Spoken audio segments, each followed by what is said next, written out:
video of him running. And I don't think black people white. I don't know if the white like that you think he is. You know what I mean? It doesn't matter. He's probably libetard down to the bone. Oh, clearly he is. Yeah. Where you've been like on the edges of conspiracy theories tonight, and that's fine. I'm just kind of curious. So, what is the psyops on this? What's the end game on this particular piece that you just mentioned? I'm just kind of curious where you going with that. Yeah, I think it's one of the key things to distract from anything Israeli or Iran. You know how right after getting shot at, he's talking about nuclear weapons. Like, is that something you talk about right after you try to get sniped at? You talk about Iran and nuclear weapons. Wait, did you do that? I didn't hear that. Yeah, I didn't hear that. I was listening to it. He also said he was going to disclose the alien documents, and that's okay. But he didn't say that tonight. We're talking. What about after tonight? Where's all that coming from? That's what I'm trying to keep you a little bit contained.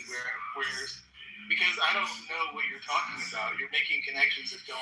Yeah, he's making connection. So look, he's saying that like, he said he would release these files. I'm guessing he's going to say Epstein. Then it's going to be the aliens. He's not even talked about it anymore.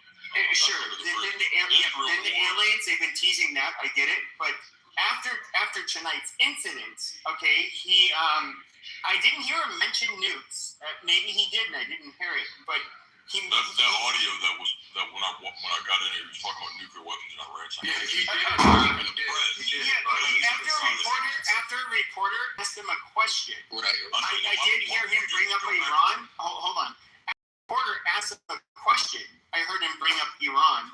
He was not bringing up Iran before a question about Iran was asked. So look, I have my own beef with Trump, but he did not go. He did not like meander onto this. He was asked this question. This anti-Israel shit. Yeah, it wasn't like he was just speaking his mind all of a sudden. It was a question. I mean, obviously he's going to answer it the way he wants. But real quick, I think the closest thing you can come to maybe is this whole Southern poverty law center stuff. I mean, if you really want to go down the race to the color of the person wears, do you think that's a better fit? Like, this guy probably maybe teed off. Well, I mean, there's always a narrative with who the shooter is. So the first time it was like a white incel, and then it was a leftist crazy, what's his last name? The white guy, yeah. Then you have and now it's a mixed shooter. So it's always, you're having this diverse amount of shooters. In the last year and a half, which is but why is his color relevant? Because, I mean, the fact that he's black, I don't think that. Yeah, but the fact that he's black, I don't think that even us that are on the right. He's not black, he's mixed. That's what I'm saying. Okay, that's fine. I don't really. He looks black to me. Hold on. Okay, no. But what I'm saying is though that we are not. Okay, our go-to position is not that he did this because he was black. Okay, it would be that he did this because of an ideological difference. He somehow thought Trump was like a super horrible person, not because he's black. In fact, I don't think most black people even think that way. Even those who hate him, they look at him as just another politician. I was trying to roll it back a little bit because he's on the edges of conspiracy. No, it's just random. I just tried to help him out a little bit. I mean, let's face it, if this guy looked like he's Arabic, we have a reason to be like, wait a minute, okay, we're in the Middle East right now, so, I mean, there's reasons to do that, but, like, the fact, I don't know why you're bringing the fact that he's black, it does not, like, it doesn't signify anything. Hold on. Hold on. Relax. Don't say it, Williams. You better say it. So first of all, you fucking don't call me pee-pee. I will take it for people when I'm trolling. But if you're gonna fucking chimp out by fucking calling me pee-pee, I'm literally, you fucking silverback ape. Shut your fucking dirty monkey mouth. Do not talk to me. Shut up. Shut your fucking mouth. Nicola, you fucking faggot. Okay, get AIDS and go into hospice already. Yeah, I'm talking to you. Go into hospice. Amazing. You're gonna get the anally injected death sentence. In other words, AIDS. Okay, come on, let's get back on track. Okay, so what I was saying was the 9/11 assassination. All right, let me say something. You can defend yourself in a second. Let's a little bit more of the mic go around. Othello, you want to go, and then and I'm sure I've heard Pepe speak to this about why almost like why certain demographics commit certain crimes, and I've heard him speak to why there are more kind of random white mass shooters, and why there are more like black killings amongst people that they know, and it seems that I forgot my goddamn point. Go ahead, guys. Wait, no, you said it seems that, like, I wasn't trying to blame it for him being black. I don't think him being black has anything to do with why he would end up targeting Trump. I don't see any correlation right now. Yeah, exactly. Yeah, and trust me, I'll shit on black people when I get the chance. But when it comes to something like trying to assassinate the president, I see zero correlation with why black people would want to do this. And that's why I said, I agree. I'm saying you recognize Othello. They need to, if anything, it would be something to do with that or something. You know, I mean, with the guys like, oh, now your guys are attacking, the Southern Poverty Law Center. I don't know. He just goes bananas or something. Oh, yeah, it could be that. That would be the only thing I think. But I was more so saying that, like Pepe understands that. Honestly, this is not how black people move. Like, Right. Assassinating the president takes forethought and planning, and that's something that they're more impulsive and they just react and shoot. Well, no. I was saying this is not what the fuck? You know what I mean? Like, I don't know what you're talking about. I'm just saying, like, we're not gonna do no dumbass shit like this. Yes, you are. No, our dumbass shit looks a little different. This guy, we're not gonna tapped into his white side. And stop with the racist shit, and yes, you are racist, even though you're black. We're not gonna bum rush the White House with a fucking shotgun. Where's like, what's the difference between you bring up him being mixed, Pepe, and him being tall or short? Like, why are you jumping to the race? Not his height, not his. No, none of us are. We're pushing back against this guy. No. There's a guy. Who was the guy that was trying to argue against me? Where's, I believe. Where? So look. No, Okay. Once again, I didn't say this because we're trying to say this has nothing to do with it. Now, black people. Okay. Yes. So black people.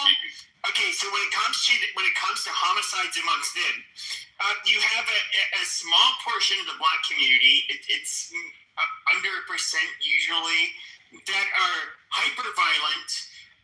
They run in circles. They kill each other off. And that 1% absolutely makes everything very bad wherever they live. And it's them killing the ops. Shut up, kike. Now, when it comes to them doing these, they learn from the white man. Politically motivated. You have had people who've done that, like whites. You've had white people who will try to kill over political ideology. Like, we can look at the first two people who tried to kill Trump. It's over political ideology. They're both white. But with that being said, these are a very small majority of white people that would ever think that's okay. And I would say even in the black community, that the political assassinations are not... That's not their motif in the United States. It's never been. And so him being black is like irrelevant in regards to why he did this. So real quick. This was a spontaneous event, or was it planned or not? I heard giggling on that one. Beaver mentioned it. Do you guys think this was planned, or was it just on? It wasn't planned well. It was definitely tried. It was definitely planned. You know, these Democrats, the devil has got into them. They just want to shoot everything everywhere. They want gun control, but not for them. I don't know what's going on with their body. I don't know what's going on. Yeah, but I would say this: the fact that he got the firearms into DC shows that they're. I don't think he flew on a plane with them because he just drove up. I mean, I think he just drove up with a car. Probably because in an airplane you would not be able to pick up your bags in DC with those weapons. They'd take them away, and so I think that he did drive. There's obviously he's at least been thinking about it for the last week or so. I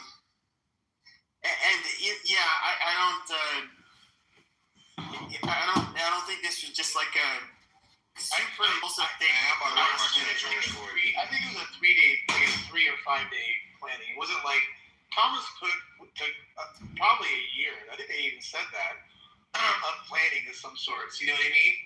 Like that was a serious planning. Like this was probably maybe a 3 or 5 day because he's just like, okay, this is a correspondence center. I got my car. I got this route I can do. No bombs. I got the weapons necessary. I'm just gonna bum rush it. I mean, that probably didn't take too much on that. You know? Well, he might have been.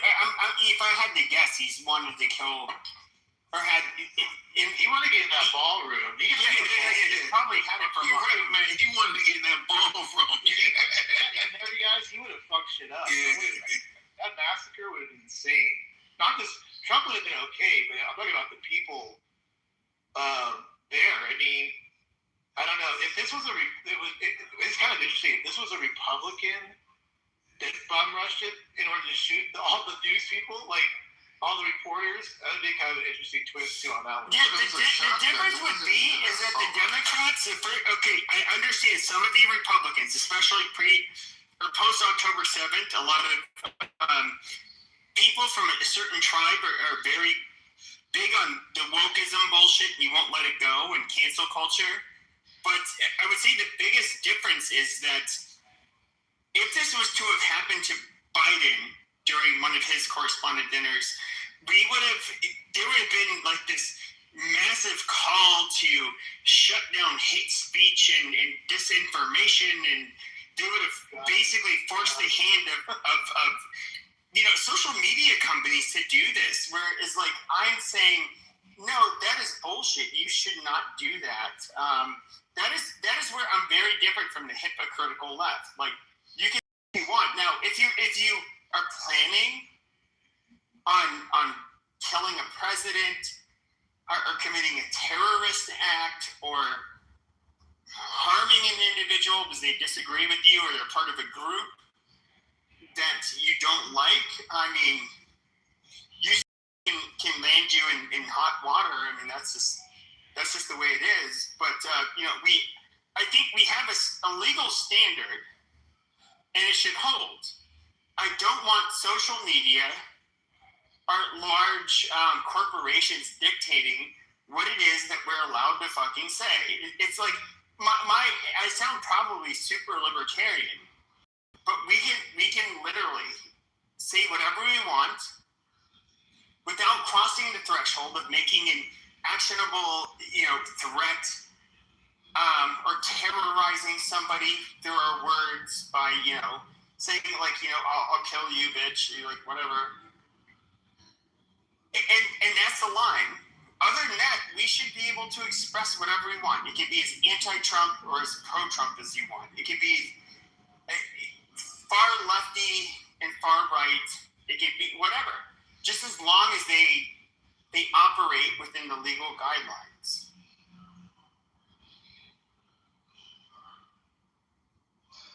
Very communist. That's so commie. God damn, that's communist. That's why. What's communist about it? I agree with that. No, I'm just fucking with them. Okay. So Coco, what do you make of all this? What's your thoughts? I think it's sad, honestly. I'm getting really tired of the violence in our country, to be real with you guys. It's really tiring. This is not the country that I grew up in, and unfortunately, in the 90s. Okay. Yeah. But yeah, so this kind of shit, like I don't want this to be normalized for my kids' generation, or any kids in the United States. I don't know. I don't like this normalization of violence in our society. To be fair, violence was way worse. So you were born in the 90s. Yeah. In the late 80s and early 90s, violence was far more commonplace in the United States than it has been in your lifetime. Yeah. 80s. No, actually, I'll be more specific. From the late 70s to the early 90s, America was by far more violent than it is today. But that's kind of irrelevant, dude. She's talking about civil like and the division politically, really, not like crime rates. Well, I mean, yeah. Hey, Coco, you should have been around. You should have been around from early 1980s, late 1970s Democratic conventions where they was fighting. They used to fight at those Democratic conventions in the late 70s, early 80s. You missed that. Oh, that's interesting. Maybe I'll watch some videos on that. But yeah, no, I was born in the late 90s, so no, I wasn't around for all that. I wasn't around either, but the videos are out there. I'm a little bit concerned for even me being somebody who didn't vote for Donald Trump, and I don't like Donald Trump. I am a little bit concerned for his mental health. I understand what it sounds like or what it feels like after you've had an attack on your life. I have had an attack on my life before. I've survived gun violence, and I just noticed in his voice when at the beginning of his speech he just did an hour ago, his voice was very shaky. He kind of has like the shell shock sound going on. I didn't hear that at all. That's concerning for me, and I think he'll be all right. You know, we got the best of the best for our leadership in this country, but at the same time, like, this is not something we should just. But I don't think that when the gunshots were happening, at least in the video that we could see, they were not registering in his brain. I get it; he's a draft dodger and he doesn't understand what gunshots sound like. But one of the things that I thought was like ridiculous that he said is like, perhaps the most dangerous job in the world. No, you fucking faggot. The people have a much more dangerous job than you. We're your Secret Service agents who have to confront the people that literally want to do you harm. And one of them ended up getting shot tonight, not the fucking president. And they ended up taking out the fucking threat. And, having to listen to his narcissistic bullshit, once again. Are you done speaking? No, don't think that. I'm done. I've been super narcissistic. Wait, what did you say? I said, are you done? I don't think you were done. Go ahead. No. Yeah, but I will address that. I don't think everything that he said tonight was something that he thought of on his own. I mean, in general, I don't think that for majority of the things he says. When he does give his, nationwide speeches, whatever. But especially after just like, an hour or two of almost getting shit, I don't think that like majority of what he stood up there and said was his own. So, there's that. But the other thing I was going to mention, I don't remember anymore, actually. I don't remember because so many people came off of my phone. I'm sure you'll think of it the minute someone else comes off my phone. Trump's not a weak man. He's going to be fine.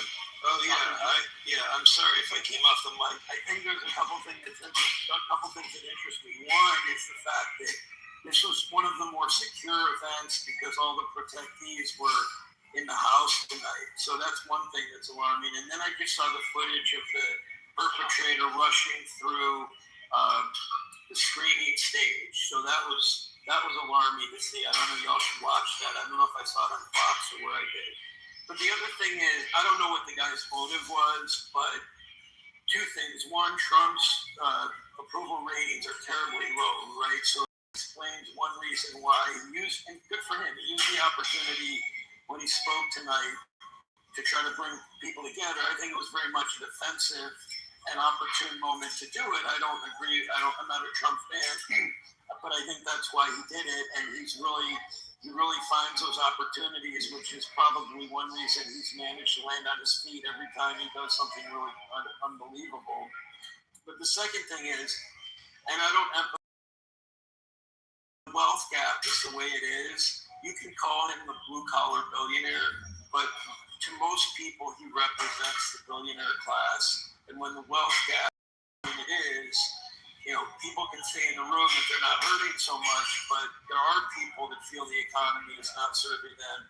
A teacher in Torrance, which is just south of LA, it's really kind of in closer to the beach cities, near the airport, quite frankly, LAX.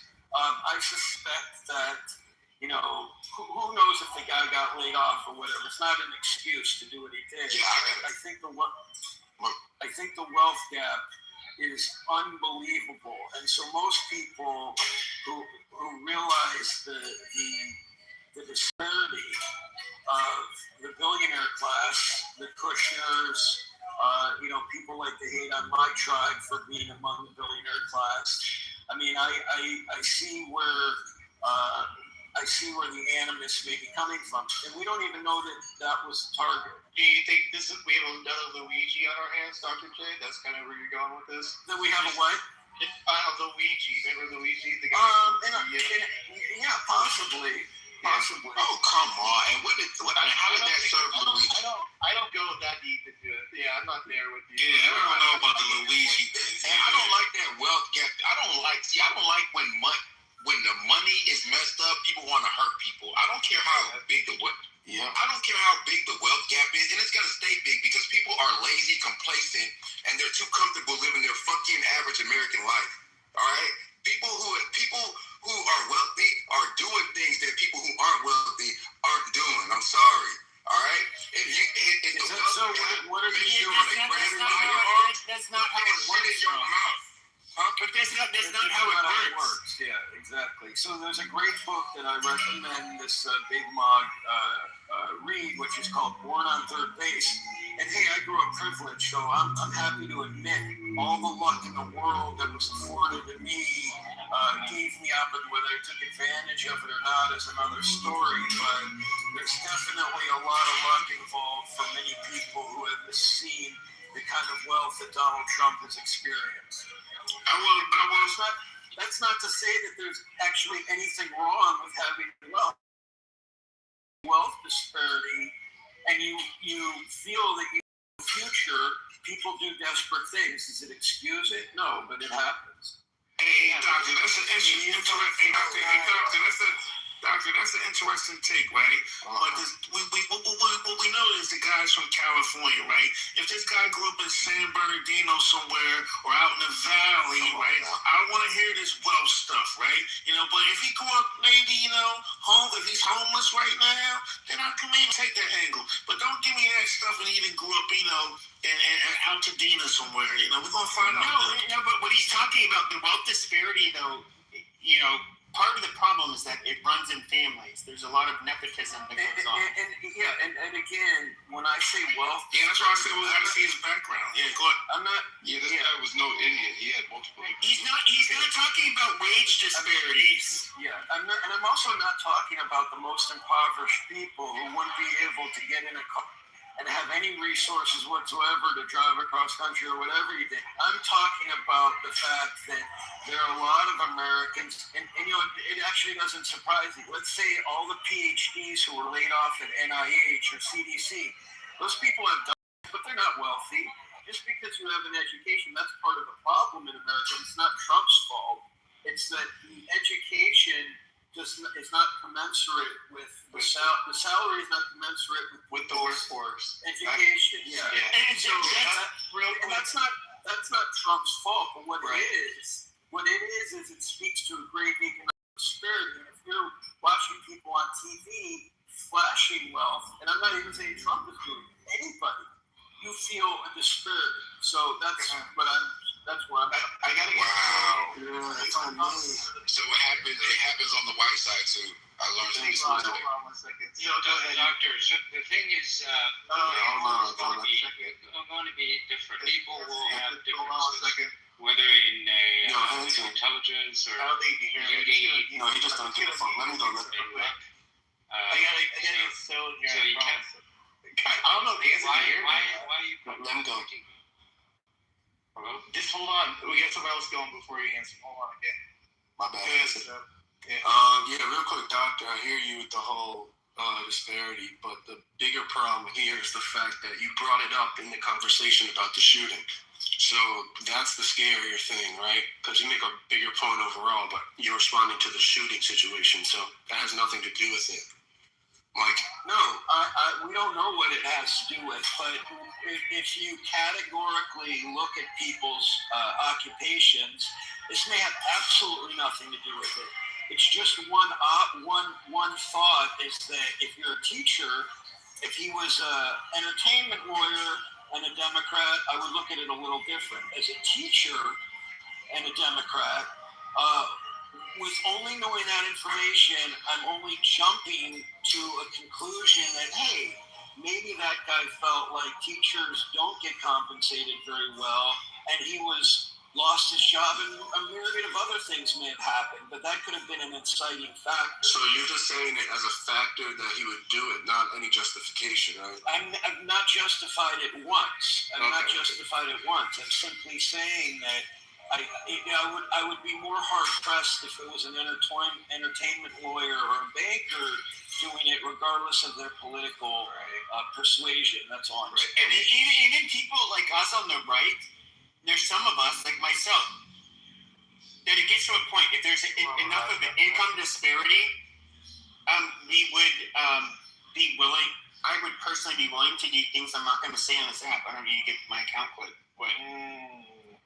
Hanson, Like let me what? cut you off. Yeah. Sorry, Hanson. Go ahead. Hey. Smartest man in Clubhouse. What You're on. would you mean, like, That was a whole bunch of bullshit that Doctor said. I ain't gonna hold you, bro. So you're telling me because you're not even at the low. Hold on, Hanson. Okay. All right, Hanson, go ahead. All right, thanks. Yeah, well, I mean, Doctor, I really like you, but I just don't think this is a very logical pronouncement because the disparity, it seems that you classify any difference as disparity. Yes, but and yet you exclude the entertainment lawyer, but they can feel disparity too if they don't get the this year's bonus. If their neighbor is earning $1 million more than they did, well, people have envies. I mean, if that's a reason to shoot somebody, taking out somebody else's life, then everything would be permissible. We don't need a jail, and so that is no reason. And because this is. Are you trying to make a utopian argument versus a realistic argument? Shut up. But yeah, I don't know that you can shut up. Like, that's not the case. shut up when the man's talking. Yeah, exactly. So if this is reason, then anything could be a reason. And if anything is reason, then there's no reason. So the logic, there's a huge leap of logic to justify that. If that's justifiable, then anything can be justifiable. But it's justifiable logically to undermine the plebs, the lower IQ, the underclass. Well, the thing is, it's not any which way you see. You have low IQ, and then but even the higher IQ, you have a difference in IQ. No, you are lower IQ if you're part of the underclass, generally speaking. That's a fact. Yeah, but the thing not is, could be. They are. Sure, but that's not the reason. That's not reason to shoot anybody, because you can feel disparity, especially. I mean, if you're higher IQ, and that's the feeding is more acute. If you're low IQ, then you don't understand the difference, and then you don't see this disparity. And then but higher IQ is more sensitive. You're more sensitive. So, sir, I'm just curious. Wait, let me just say one when thing. it comes to the Civil War, that's a justification. When it comes to the Civil War in places like El Salvador, do you think the communists or the capitalists were the good guys? What are you talking about? In Civil War, who were the good guys? The capitalists or the how is communists? that related to what we are talking about? I'm asking you a question. If you don't know, that's fine. Related or is it not? Yes, it is related. So I'm asking your opinion. How's it related? Shut the fuck up. You can decline to answer. You can answer the fucking question or decline to answer. Disrespectful. Shut the fuck up. Isn't that things? Shut up. Come on. No, but I asked you a direct question. You guys get all mad. Dipshit. You fuck up. Oh shit. No, you low IQ retard. Who is worse? Who is worse? You are. The capitalist? Fucking asshole. No, okay. You know what? I have to go with Hans and eat Pepe up. Eat that nigga up. Eat him. Yeah, okay, so once again, Arrogant and you're not defeating my argument. You're utilizing insults. So literally, I'm asking you, who were bad? Who were worse? Who were worse? Who were worse? you're the worst. Dipshit. No, I asked you a question. It didn't involve me. Piece of shit. During the El Salvadoran Civil War, who were worse? The capitalists or the communists? You are. You're a communist piece of shit. Yeah, that'd be. I mean, right here, it shows you. That's his Yes, answer. you're a communist. So he doesn't have an actual fucking answer for anything. You don't. It goes off of emotion. This is retarded. Wait, hold on one second. I want to just respond to Hanson because so I usually agree with most things with Hanson, even though politically we disagree on things. I by and large I like the way he thinks, but the premise of my statement was really more about I actually was watching CNN and then I said someone say it in here, and I've seen people on social media. People said there's really something sick with America. Right? And the implication was that let's immediately, the perpetrator obviously has mental illness, or you could argue that he had nothing left to live for, and he may have been very rational. We don't exactly. We don't know, but even Biden said that he was suicidal at a point in time, which is a mental illness. But then everybody has. Right. So everyone has a potential. Maybe we need to look at desperation. I don't think Trump has made people desperate, but the divide that we're looking at, like most people who are very wealthy, right, are much closer to the most impoverished people on the planet in terms of their wealth than they are to Musk or Bezos, whatever, right? So there is such a great disparity between the wealthiest and kind of the next level, right? So all I'm saying is, let's say if this guy was an entertainment attorney, as I argued earlier, I would have been less quick to kind of jump to a conclusion as ridiculous as you guys may think it is. But when someone says it's a teacher, and they say it was a nurse, and they said someone who probably I think doesn't get compensated as much. I don't want to say as much as they should, but compensated enough to live the quality of life, let's say in Los Angeles, and he could arguably move elsewhere, right? The thing is, I mean, why do you think the entertainment That's industry is bullshit. not compensated? That's such bullshit, Dr. Jordan.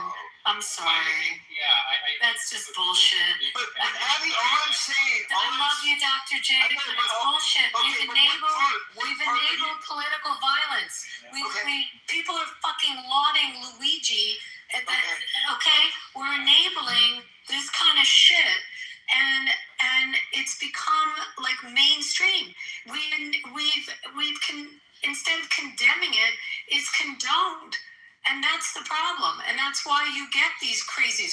We had a guy from Vegas that went to New York and shot up the street. Remember, he went into the NFL office in New York? I mean, there's just story after story of these lone wolves that we've enabled. Okay? That's It's just bullshit. I'm agreeing with you. I'm mistaken because when I heard, I don't know if you were in the room when I just said this, when I heard on CNN that someone said, one of the commentators said that the country is just sick, my interpretation of it was that they thought they were talking about dysfunction, or I didn't realize they were talking. And I'm admitting my naivete. I thought they were talking about like the country as itself is sick and people are unhappy, rather than this was political violence. So I'm absolutely mistaken from the get-go. It's bullshit. We've normalized this kind of crap. argument isn't hitting me at all on this one. I think that's just like kind of a little bit of a cop out. I think I'm just not there. I don't see it, Dr. Jordan. I know where you're going with it a little bit, but I just don't see it. Does it make sense, though, Matt? Does it make sense? And maybe Abby, tell me what you think. Is anyone not agreeing with me that they've normalized this kind of? No, he is. He's agreeing with you.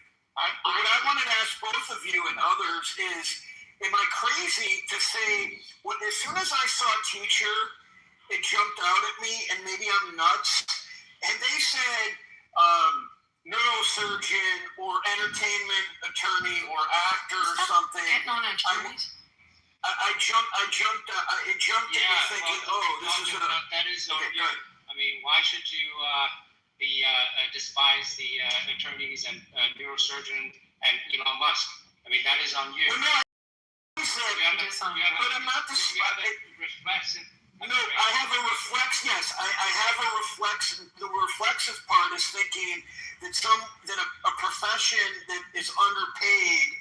He's not necessarily underpaid. It's not Trump's fault. It's not even Trump's fault. It's not America. May I ask Dr. something? What do you mean underpaid? As a teacher, you're saying? That's bullshit. Profession. You got a degree. You could have gone into all kinds of. Nobody's fault he chose a low. Hold on a minute. Wait a minute. What everybody's missing. Hold on, Milton. Milton, hold on a second. Okay, hold on. Okay, that's fine. But I just want to say something really quickly. So when it comes to, Never quick with you. no, when it comes, You're not. okay, yeah, shut up. Close to the mic. Well, mute up. Yeah, so when it comes, when it comes to the people that feel like they're disenfranchised, okay, it doesn't matter logically why they shouldn't feel disenfranchised. They're going to.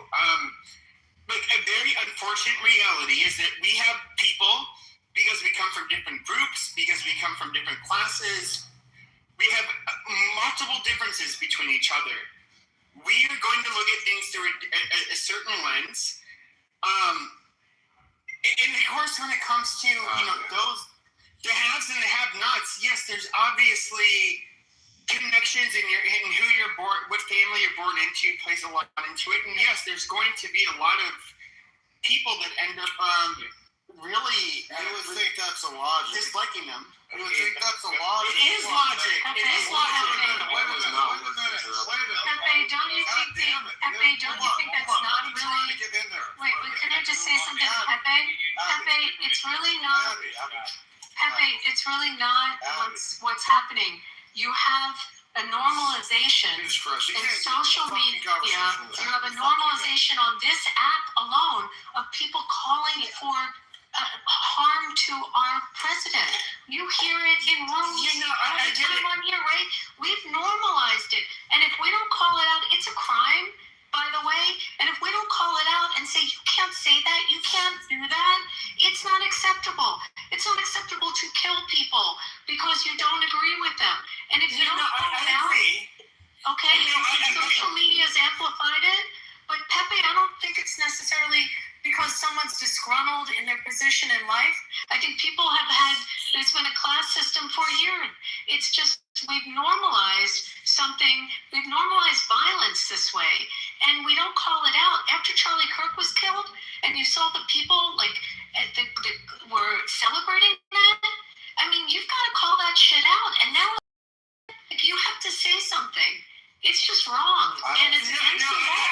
I agree there 100%, but I would say and this is just me being a realist.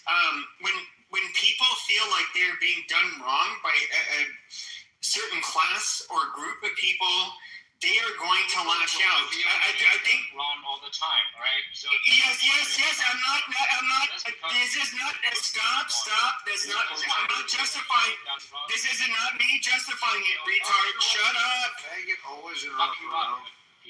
Yeah, this is is not me justifying it. I'm talking about human nature. Yes. Like, in other words, when you're to wave a bone in front of a dog, how they'll behave.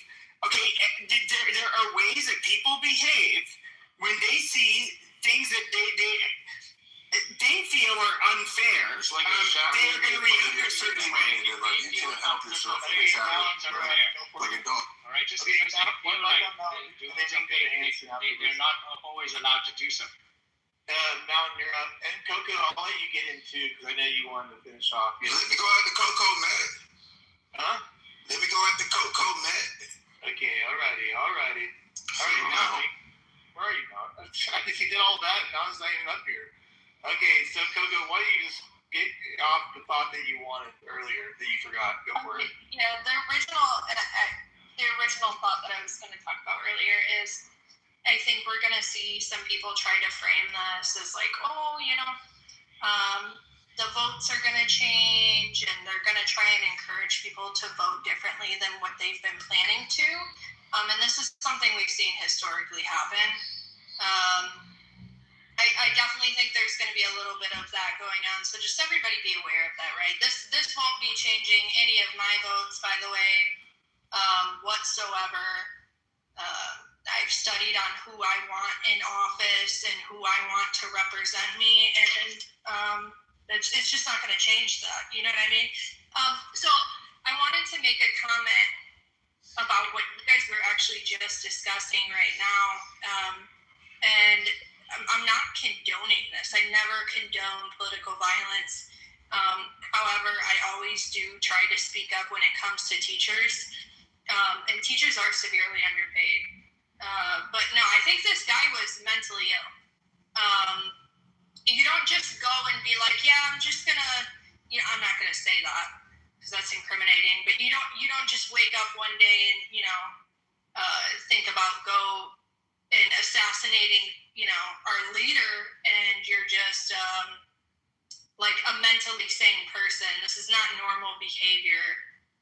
So I think it's unjust to be like, yeah, well, maybe it's because, they're a disenfranchised person, or they come from poverty, or blah, blah, blah, blah, blah. No, that's bullshit. It's bullshit. We all know it's bullshit.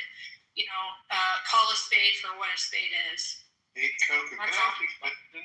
Because there's kind of a debate going on in the goo right now that people on this app, push this stuff all over the place with their rhetoric. Do you think that people on this app have a responsibility for their words a bit, and what they do, the rhetoric that's going on, or no? Yeah, absolutely, I do. And I don't know who just brought it up. After Charlie Kirk passed away, that was you. Okay. This is where I kind of started to get frustrated with people I usually align with, because after he was assassinated on a college campus, people were sitting there celebrating it. And I was really confused because I'm like, hey, it looked like this guy was just killed in front of a bunch of people on a school campus. That's fucking terrorism. And you're exciting, you're cheering up and down about it just because you didn't agree with what he said politically. That's disgusting. And, I was condemning all of these people. I was getting really upset. I think this is a standard we should all try to hold. Even if these are people that you usually agree with, you should be condemning them and telling them, no, that's fucking wrong. What you're thinking, you're spreading is disgusting. We shouldn't be normalizing, people who talk about politics or political commentators getting shot on our kids' fucking campuses. This is insane shit. Any normal person would be like, no, that's disgusting. It's a sad thing that he passed away, and we don't want to see any of this kind of violence. We don't have a place for this violence in our society or in our country at all. I mean, what kind of standard are we setting if we're not going to call people out for this shit? What kind of country do you want your kids to grow up in? That's what I want people to really think about.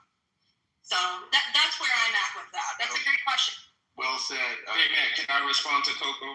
I think Big Mog, real quick, Anthony's going to jump in here real quick. And then Yeah, I want to get that for sure. Yeah.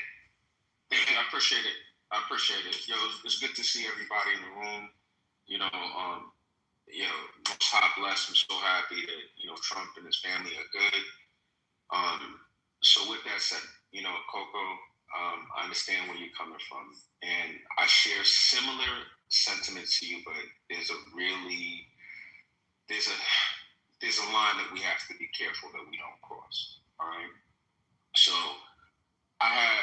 it's unfortunate, but the reality is, and whether or not it's even unfortunate is debatable. We have freedom of speech in the country. It's not to say you're free of consequences.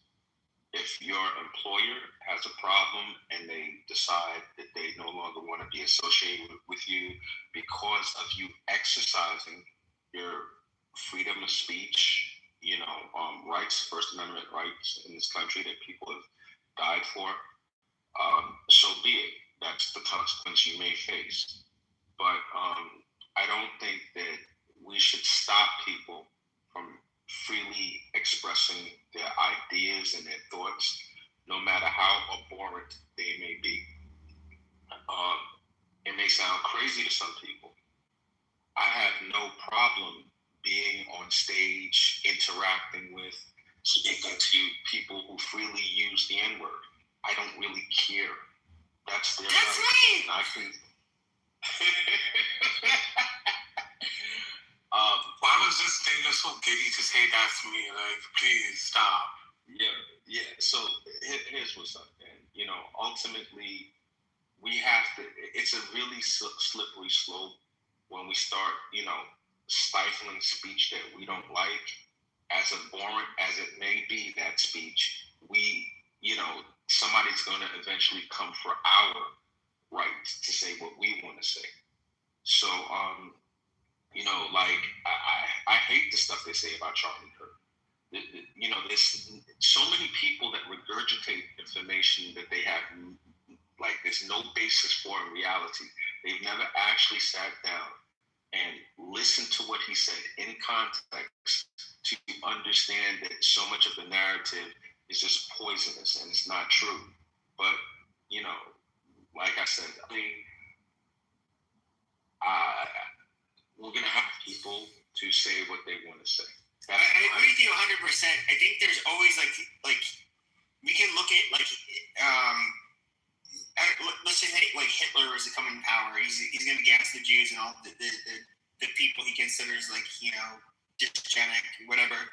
And I think he to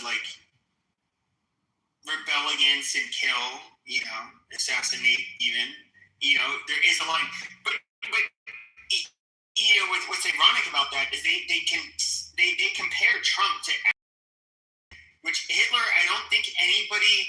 Maybe there's a couple people here, and it is what it is. They'd be against the people killing Hitler, but I think some people you can and should rebel and kill your president, like Chancellor Hitler. So, yeah. Real quick, just for clarification, how the event had both the VP, the president, minority whip. I think that's Mike. Actually, that's Mike Johnson, right? Mike Johnson's the Speaker of the House. Oh, I'm sorry. Yeah. The minority whip is Kathleen Clark. The minority leader is Hakeem Jeffrey. So that doesn't. The State of the Union, everyone was there. Yeah, well, they always keep one person when it's survivor. Right, the designated survivor, right, which really happens. But just for normal, just everyday events, just just events in general, that doesn't.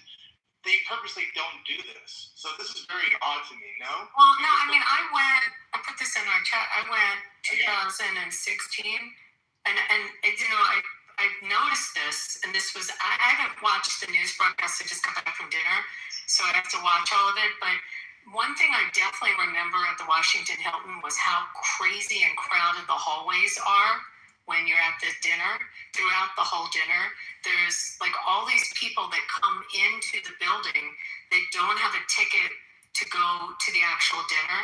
And there are a lot of members of the press, a lot of people, and they're dressed in ball gown, like in evening gowns, and the men are in tuxedos, but they're not actually going into the dinner. It's very weird, but that was something I definitely remember from that event. So I'm trying to envision how this happened, of people coming in through security at the doorway, but they don't actually have dinner ticket, if that makes sense. Yeah, I thought Carrie Lake send that message that it was a very weird situation with the actual security of the event itself. It was just a very strange thing. And by the way, it sounds like this guy was staying at the hotel, because I was trying to figure out, I'm like, you just don't show up. He's a guest. Yeah, I just saw that too. Because, I mean, you obviously have to know the pathway, because they don't make that part easy to get to the ballroom. You know what I mean? There's like, if you look at the video of the guys trying to find the shooter, they all go down different hallways and stuff. So this guy had to known like how to get to the hallway, like always. Like, yes, yeah. but you, even if you're staying in the hotel, you still have to go through a whole security clearance to get into the hallway area of where, outside the ballroom. Once you get past that, Abby, you have to know what you're doing. Yes, right? Yes. Because it actually defeats the whole purpose. Because, like, if you go down the wrong hallway, you're just, you're trapped or you're dead man. You know what I mean? It's just a lot of things have to go right to pull this off. You know what I mean? As you can imagine. But Joe, here, I want you to get into here. Go for it. You want to jump in? Yeah. So I just entered, so I haven't listened to all y'all's takes, but I just want to mention to y'all that go on this app, that voted for Trump, support right-wing politics, that the people on the left want to kill you. That's literally what this is another example of. You have to know these people want to kill you. And that's what we're dealing with today. We're dealing with a left that has absolutely no moral compass, and the ends justify the means. So they will kill you, they will kill Trump, they killed Charlie Kirk, and this won't end as long as they are out of power, because they will do everything to intimidate us. So just remember, the death wish is on you by the left. Man, I agree 100%. It's really interesting that you say that, Joe. And I'm whether I agree or disagree. You know what? Fuck it. I'll say it. I more so agree with you than I disagree. All right. Here's the thing, right? Yeah, let's say you signal. Let's say. Yeah, no, I'm not. I'm not at all. I made an unequivocal statement. I stand on it. I more so agree with you than I disagree with you. I think you have a valid point. Now, we've gotten that out of the way, Joe. We're cool. We're on the same page with that. Here's the thing. God forbid, if the conversation stopped happening and it came down to a situation of conflict, I'm taking the conservative side 10 times out of 10. I don't even think it would be like a competition. I think that the conservatives would kick ass and take names. It would be really, really super duper ugly. But, hopefully we'll never, ever, ever, ever, see that happen, come to pass. Hopefully that'll never be a reality. But, I'm putting my money on the conservatives 8 days a week.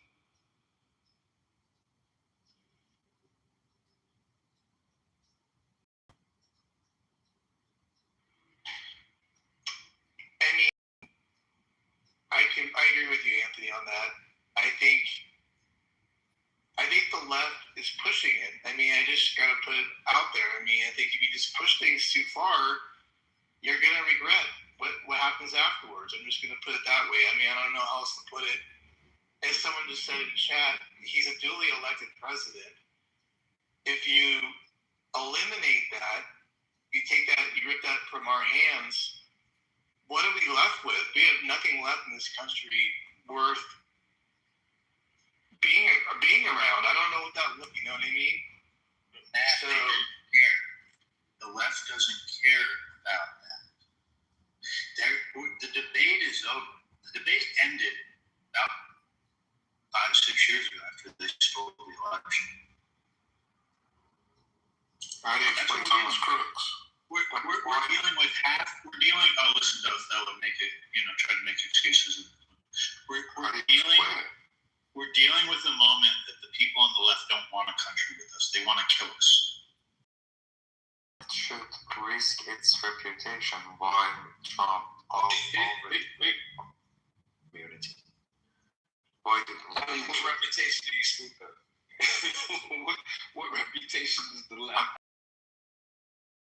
Losing votes, he's in 33% popularity right now. Why left should risk it while Where did you get 33? Where did you get 33?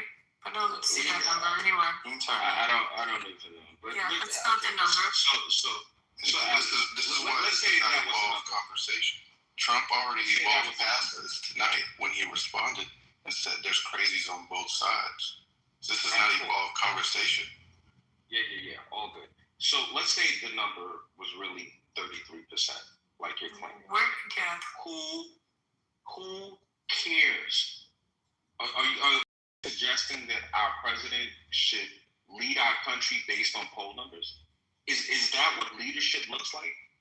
How about this? How about we get rid of the presidency and we vote in polls for every major decision that the United States, makes? And that's how we're going to run our country.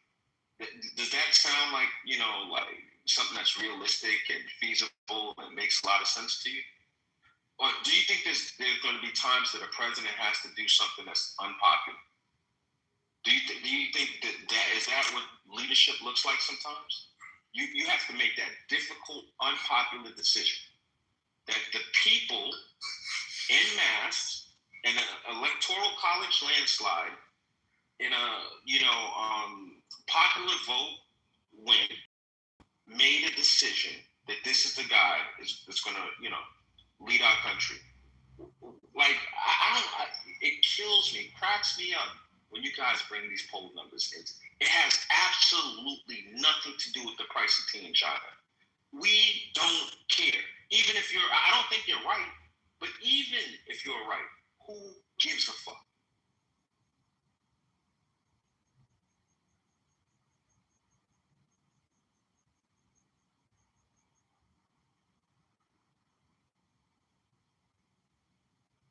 The left is making America too dangerous.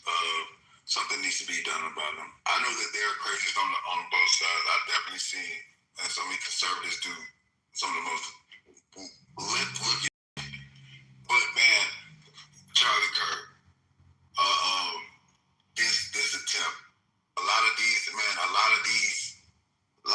things that I'm seeing are just show how godless and just how angry they are.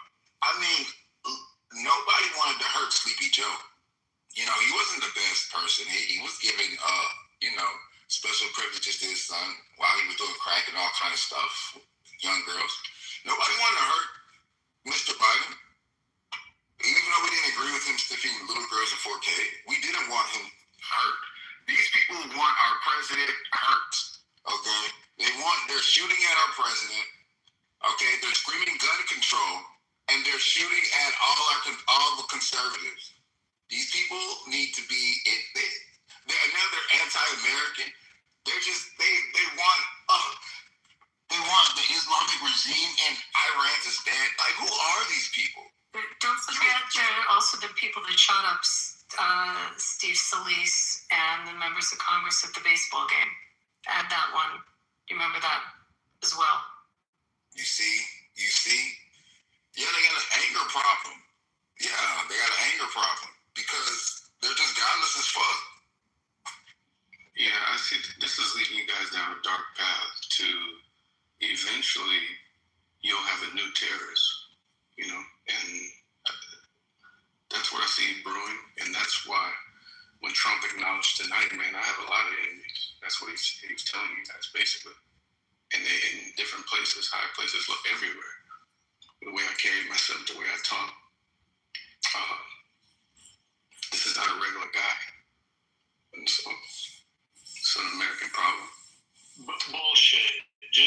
just 6, 7, 8 years ago, people were getting punched and shot at and killed for wearing a MAGA hat. Bullshit. This has been going on for a long time, Othello. It's bullshit to sit here and virtue signal and try and say we don't have to deal with the left's violence. And it's like, no, don't call it out as left's violence. It's an American problem, not a leftist problem. Bullshit. This guy will be a radical leftist teacher that was indoctrinating children in California that lost his cool finally. And we all know it's going to turn out that way. Exactly. So, and so here's the thing about that goes to the point of both sides. Thomas Crooks and this guy. Trump has a lot, he's a special character with a lot of enemies. But how do we know any of this shit when it's not been released? Okay, Like, so I get that it's hold on. It's already been released. Yeah, I get that. his voter roll's already been released, Marshall. I don't know. Yeah, but here's the thing with that, right? Like Stand down, either Bush. way, I think you guys are making unjust statements to say that it's not an American problem. It absolutely is an American problem. There's violence on both sides of the aisle. And to just ignore one side because you have a bias, because you vote one way is, that's gross. Like, what are we doing here? Hey, Joe, I have a question for you. You're a little bit. You're I want to respond to what Coco just said. Hold on. Okay, if I can ask you afterward, that'd be good. Yeah. So here's the deal, Coco. That would be great. However, we have high-profile moments that people on the right have been killed and shot at, and Trump has. I guess we don't know his motive for Marshall's sake, but it's likely that he was attempting to kill the president or get at least near him to get a shot off. Right? It's likely. So when the right wingers start doing this, I'll back down on the rhetoric. Fair enough. Thomas Crooks. The people on the right have been. Yeah, we're not going to debate Thomas Crooks. We know Thomas Crooks veered away from right-wing politics. We had his Twitter account. We've seen all of this information posted already. So it's bullshit. The left just tries to divert because they don't want to actually address the issue of the violence on. Look, it wasn't that long ago. These fucking animals were burning down cities. Okay, that happened. I can remember when they were doing this bullshit, and y'all want to act like it was people on the right doing it. Go ahead, Coco. Can somebody explain to me the way that Jake Lang voted, and if he was a participant in taking a bat and smashing police officers at the Capitol over the head? Can you? My question to Joe was next, just so you're aware. Okay. So Joe, the question I had, you're a little bit older than I am, and you've probably seen some of the violence in the 60s and 70s. And I'd like to Marshall, I wasn't even born. I was born in the 80s.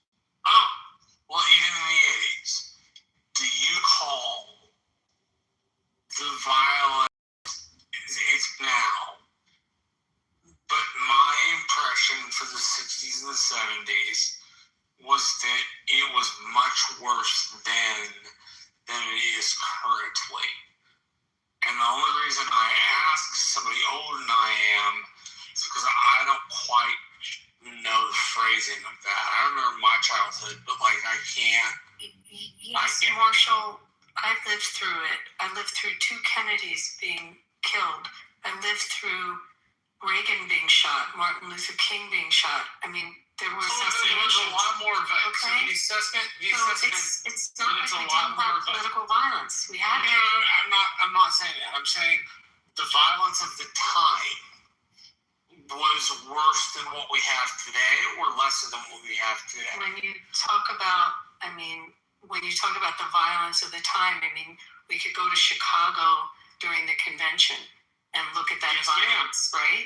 Yes, ma'am. I mean, there are violent moments in our history. How many years back do you want to go? I mean, we've had, you're a historian. We've had violence. Do you think it's erupting more? I mean, we also have social media now, so information spreads so much faster. I think we are at a populist moment in our history, which means that the violence and the emotions are ticked up. Populism premises itself on what people feel, not what they know. And the majority of Americans don't think in a super educated fashion. They're not, like the people in this room that care about politics, including yourself, Abby, are not people who live the regular life where they just like do their 9 to 5 and they come home. Right? Like, so we're a little bit different than the other electorate, but it seems to me that we are becoming less accepting is not the word, but less tolerant of somebody else's completely different opinion. And that seems, at least in my rationale, yes, to come from the left. As it's been told to me many, many a time, the saving grace of the Republican Party is the Democratic Party. The fact Democrats are who they are makes us look more sane.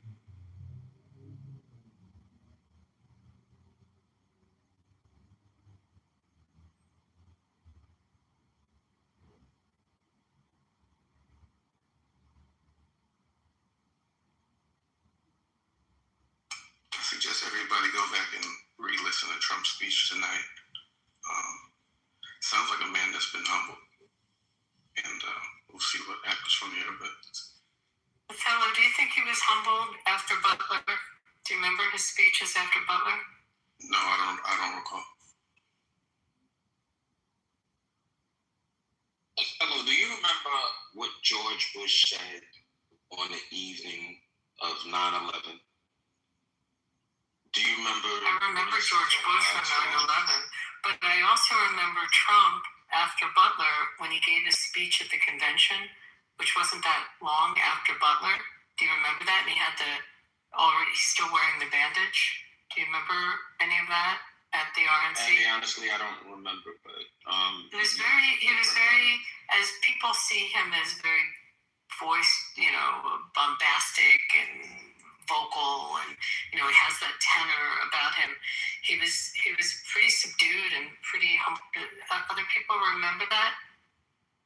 Gotcha. Yeah, he was still. It doesn't surprise me. It doesn't surprise me. I don't think that Trump is going to go through like a long-term change. There's no epiphany. Trump is Trump. He is who he is. These incidents may, shake him up a little bit. He might come face to face with his mortality. It was right there. There's a lot. So it's not surprising to me that his comments immediately following it are somewhat muted by Trump standards. But, Trump is who he is, in my opinion. I don't think he's going to change. I want to weigh in who he is. I want to weigh in on Trump's comments tonight. Okay. Divert from the point that I made by trying to brush over leftist violence. Trump never said that there's crazies on both sides in his speech tonight in front of the White House. Othello, though, tried to plant this into the conversation and has now tried to appeal to y'all's kindness in saying, well, there may be some violence on both sides. But he used a big lie right at the beginning to move it down this path. This dude is lying to you to try and get you off the ball that leftists want to kill you. Alex, would you like to speak? No, you got called out. Yeah, I need to respond quickly. You're dead, Othello. And you lied at the beginning of this to move us down this path. Do you concede? Will you let me start? Concede at all. I think that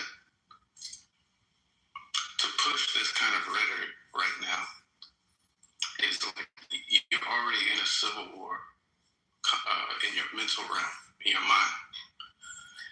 And I think that makes you the perfect goyim. So that's all I'm gonna say. Whoa. Did you lie? I call out. And then so he's the perfect to the H.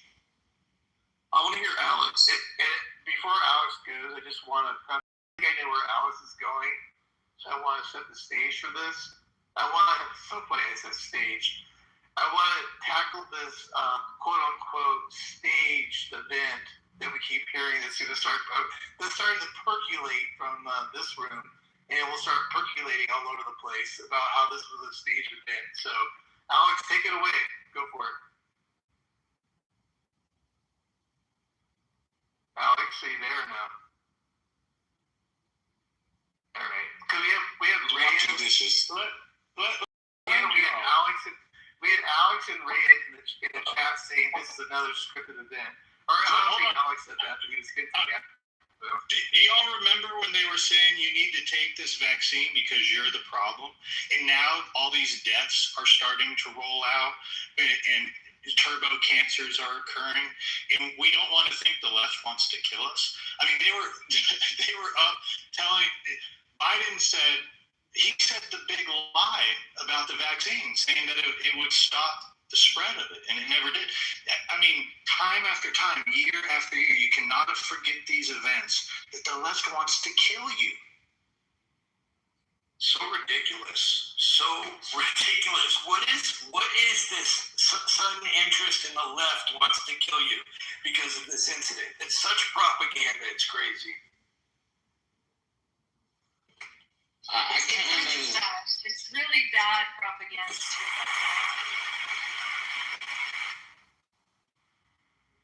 Well, I mean, what have we seen in the past year and a half?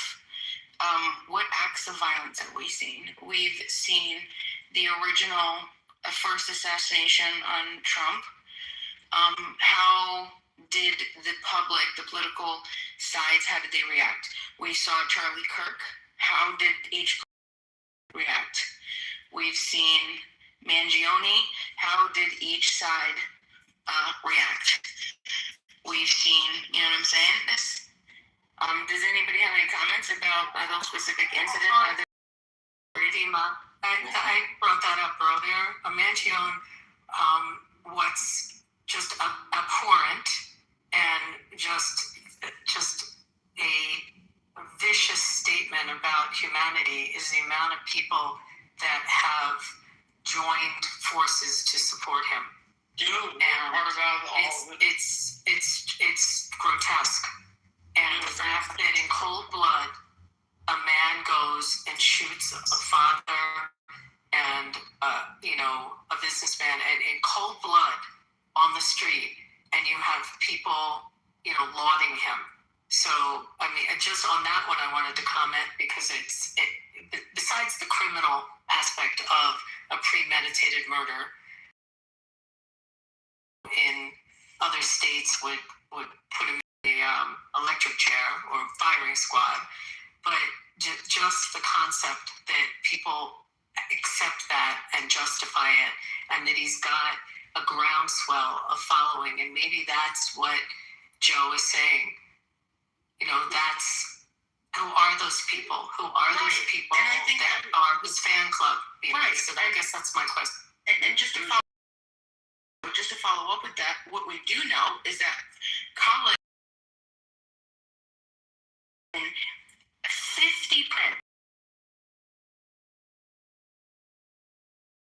empathize more with Mangione than they did the victim. Okay, so who is that 50% of college students?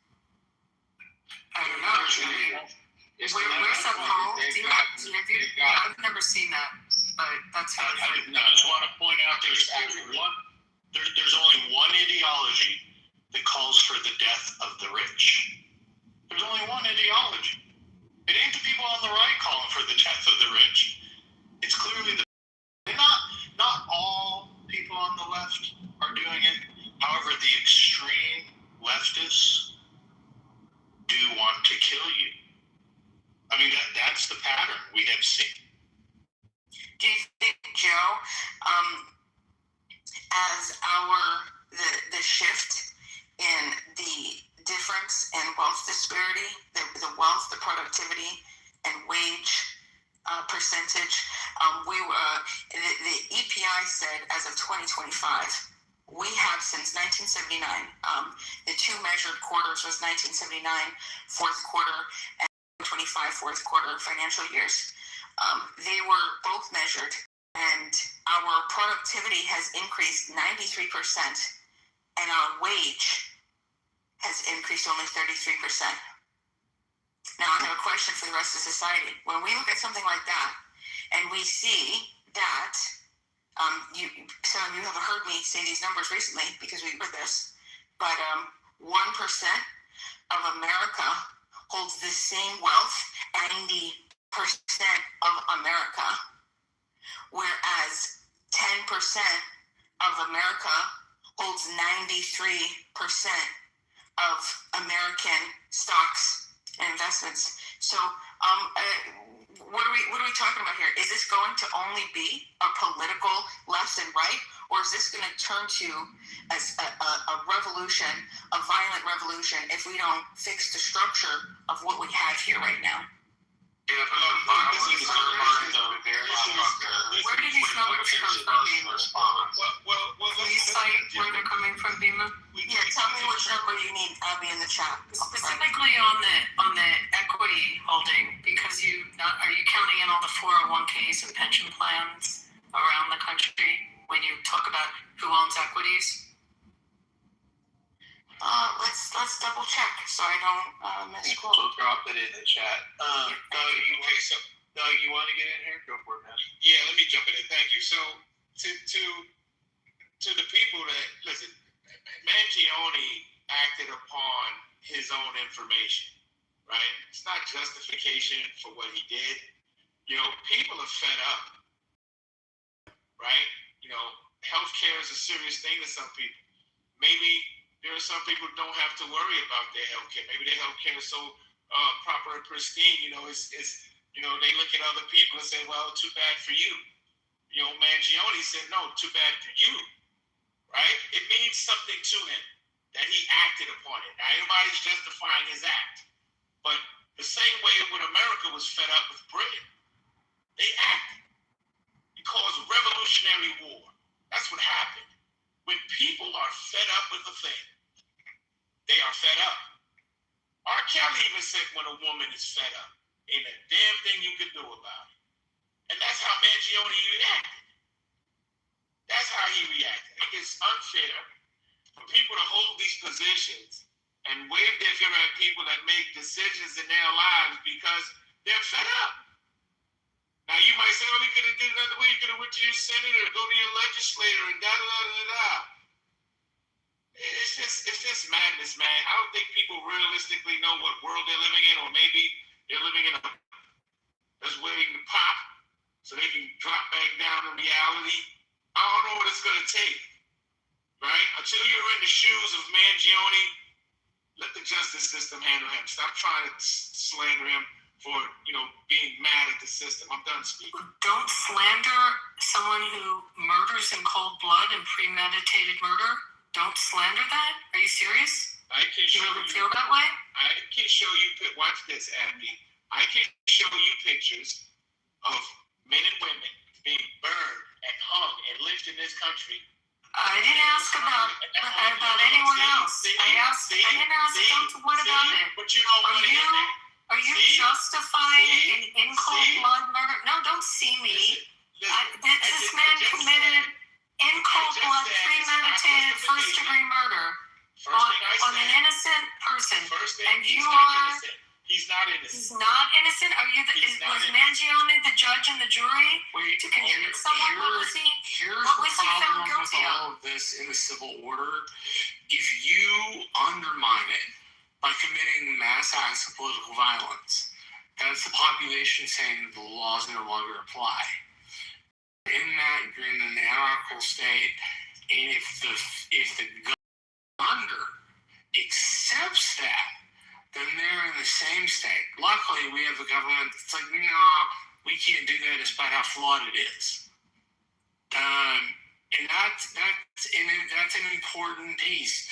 Violence undermines the very objectives that those people seek to propose and push forward, because it doesn't show ever in a republic or democracy or proto-democracy or proto-republic anywhere on earth in the last 15,000 years, it does not show that you can change the rules. What it shows is those with the biggest stick, those who the Million Dialogue says the strong do what they will and the weak suffer what they must, that ends up being the mode of transport for human emotion, human suffering, and human rule. And the fact that we can't seem to perceive that in the middle of this conversation when people haven't even done the basics, right? The very basics. People get frustrated about processes when they've never done anything to establish them, or figure out what they could do for them, or figure out how it works. They're just like, no, it shouldn't work this way. Well, I'm sorry, the American Republic means that you have to take time, it means you have to take money, and it means you have to take your valuable honor and put it on the line for change in government. And if you don't do that, then the natural tendency of federal government is to get more despotic. And this is not a new thing. Again, you can't point out periods in human history where this isn't the inevitable end of that kind of a thought. It is one in which we should reject and figure out something that manages that. If what the claim is, in particular, say with Mangione, which is that healthcare should be a right, well, then we have an amendment process. And people who are unwilling to abide by the amendment process are outside of the realm of making change. They decide that the only way to do that is by radical means, despite the fact that there's a process they've never fucking tried. Okay, so never put an ounce into, never put any money into, never put any time into, just didn't do fucking shit. And then it winds up with people having radical opinions about the government, despite the fact they don't do anything to maintain the very government in which they exist in. Why the fuck should the government care about you if you don't care about the government? Yeah, I largely agree with you, Marshall. Let me just add, though, civil people that are upset with the system take people to civil court. That's what we do. Mangione largely was upset with the health care of his mother or something. I don't know the full story behind it. However, I get his grievances with insurance. Do what other people in civil society do, and we sue them. And that's how we handle our disputes in this country, in the civil country. However, we have leftists that believe the ends justify the means, that they will take violence into their own hands. Look, it was only that they were saying, if you had the chance to kill baby Hitler, wouldn't you kill baby Hitler? And they were referring to Donald Trump. And this was the rhetoric that they were talking about. This was in his first term. I don't even, have y'all been paying attention? They don't live in a civil society like many of us do, where we handle our disputes with the system we have. Thank the founding fathers for the judicial system that we have. If we didn't, then the peasant class would have no great way to solve our grievances. But many of y'all probably, you chalk it up to a shitty system. You follow a bunch of politicians thinking they're going to solve all your problems and never take anything, into your own hands in a civil way. And then the ones that are extreme take it into their own hands in a violent way. Do you actually believe what you're saying? I know what I'm saying. I I know exactly. I don't know. Since Kennedy forward, or after Kennedy. Have you ever sued anyone, Catalyst? No, the question is, have you every single war, or do you commit violence? Every single war has been committed by the so-called right. What are you talking about? That's not the point. That's not the point he was making. He said leftist. I'm like, wait, no, hold if on. you bother, He didn't say What are leftist. you even talking about? if you bother This is what we with deal with. what he said, These people can't even understand what he said. This is the kind of drones that follow. I have no idea. if you paid attention and you listened specifically, he was talking about who committed violence in the name of politics. Yes, he blamed it on the left because Luigi Mangione happened to be on the left-hand side of the aisle. That's what Was January 6th the left? That's not the point. Don't shift the goalposts.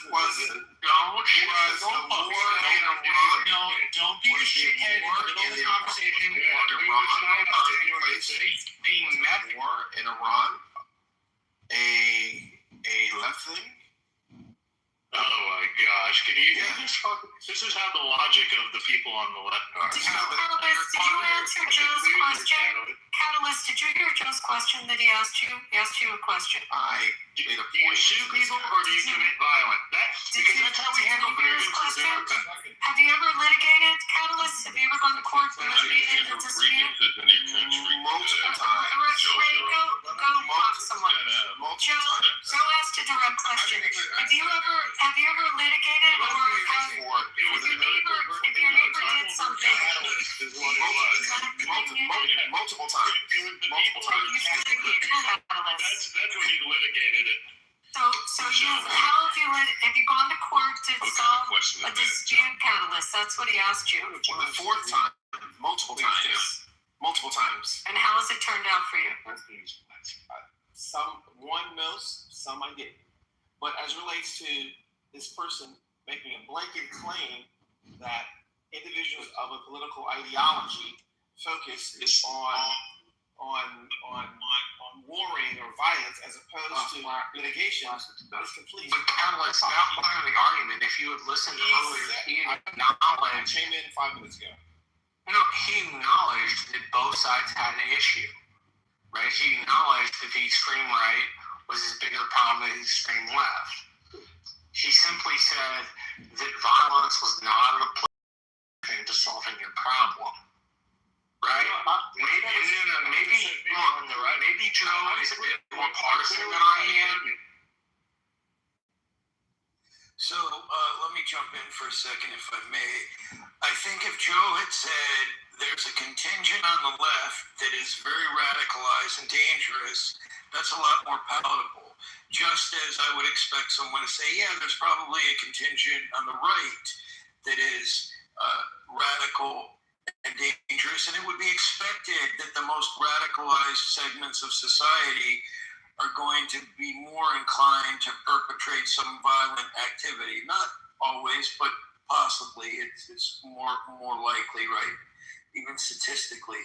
So when you say the left wants to kill you, though, that just sounds like that's hyperbolic and it's sharing propaganda right after a devastating event, and I think that's why. Doctor, you were on this app pushing the death jab for a year. You were telling people to take the vaccine, and it's led to myocarditis for men all across America. And I'm not sitting here willingly a participant in deciding to want to, like, as Mangione is. However, you carry the water for the left that wants to kill us. Evil? Are you? But what's interesting is let me just answer that really quick. I still believe that the vaccine is helpful, and that comes out of a background in really veterinary public health, quite frankly, where it's simple that if you allow disease to spread more rapidly, you're going to have more problems. So it's just very simple. You don't even have to get into mathematical modeling. But that had nothing to do with my political ideology whatsoever.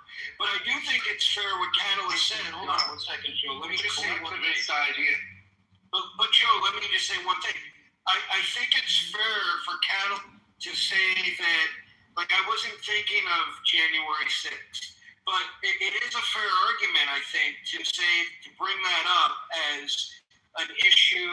There are elements of the right. They didn't kill anybody, though. Yes, they did. Yes, they did. The only people who died on January 6th were people on the right. No, that's not true. Police officers died. I'm a former police officer. I'm former military. There were no police officers that died on January 6th. We have litigated this so many times on the... Yeah, Joe's correct. They did not die. You are wrong. So I have a question for Catalyst. Catalyst, you said you've litigated. Imagine you're Mangione. You have a degree from an Ivy League university. You're obviously a bright guy, went to Penn. Do you think if he harnessed his energy and got together a class action or a mass tort litigation or figured out a way to take his brains and litigate against United Health as opposed to planning a premeditated murder of the CEO?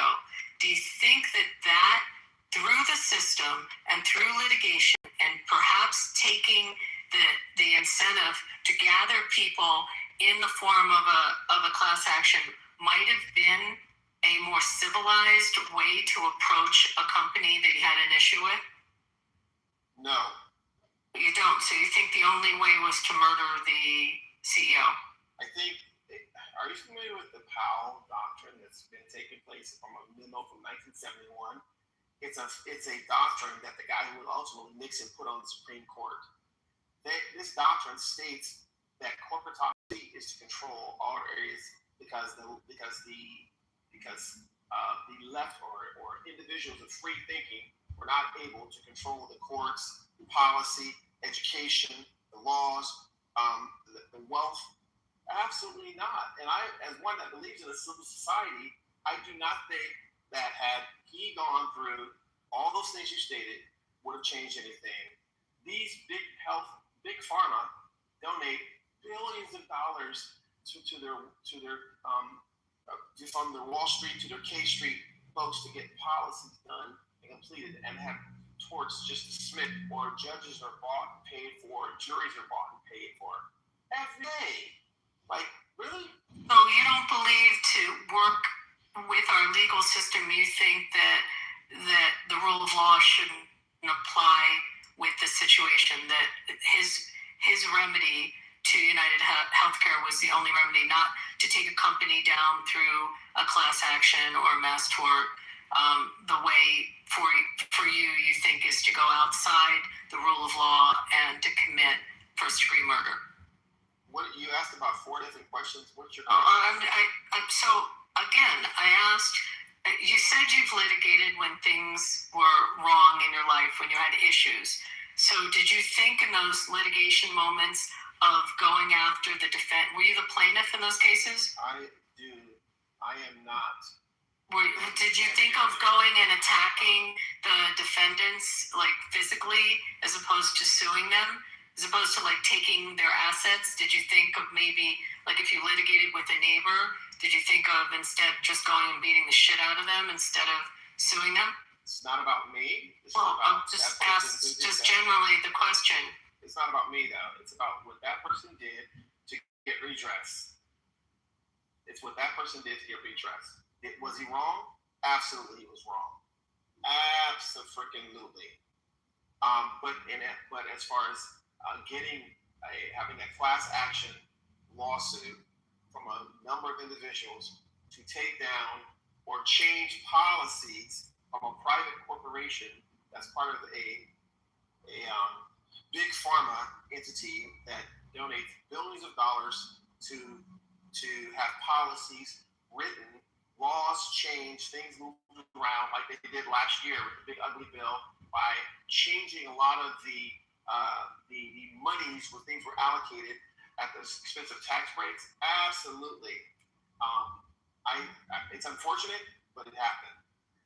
Do you think class actions can't take down? Can I ask a quick question? Go ahead. My question is just like, which part of the big ugly bill? I only ask that because I got a brother that works at Capitol Hill, and his budgetary stuff came in about $15 billion under budget. So I'm kind of curious, what part of the big ugly bill are you talking about? Gosh, it's like revisionist history. Okay, have you actually read it? Come on, man. That's not revisionist history. I was just asking you a question. Moved around and how monies were taken from one. It's the process. Yes, but that's a congressional process that happened. And subsidizing and the proletariat having the law to subsidize on them. Okay, the proletariat We've killed the Enron people. Abby, I got this. The proletariat is not an answer to my question. The question I asked was about policy. If you don't happen to know the fucking policy, did you read the paper? No. Just say you don't know the policy. Did you read it? Did you read yes, I did. I happened to read it because I had a family member who worked on it. That's why I read it. Okay. So my question to you is, and the original question which you are dodging, is what part of that? Yes, you're dodging. Which part of that do you object to? No. Which part of no. I asked you the question ahead of time. You asked me the question afterward. My question is more pertinent than yours because you didn't. Yes, it is because you happened to ask me afterward. You asked me afterward. You didn't ask me before. You asked me afterward. So because you asked me afterward, you got to answer the question previous, which is what part of the big ugly bill are you talking about? What did you read it? If you read it, bro, stop asking if I read it. Tell me a part of it. No, that's an answer of somebody who can't cite me chapter and verse. I'm sorry, federal code says one thing, it doesn't say funds, it doesn't say three things, it doesn't say two things, it says one thing. Now, if you can't tell me what federal policy says, it means you didn't fucking read it. Alright, hold on. Which is exactly the problem with people in your position. You don't bother to read the fucking text before you criticize it, because if you had, you'd have been able to cite me chapter and verse where it's fucked up. Because I can tell you where a couple of things were fucked up. Medicaid and Medicare services, that was not dealt with right. But you gotta figure out where he wants fucked up. I like that. The fact that you can't, the fact that you're not willing to be specific is a problem. Yeah, I agree, Marshall, and I appreciate that. And that's not, don't take it personally. I think just it's an opportunity for all of us to be better. Abby, I did find some stuff for you. And it looks like it comes from Federal Reserve. There was a couple articles from Fortune that quoted those numbers, and then I traced it back to their source. Their source was Federal Reserve data.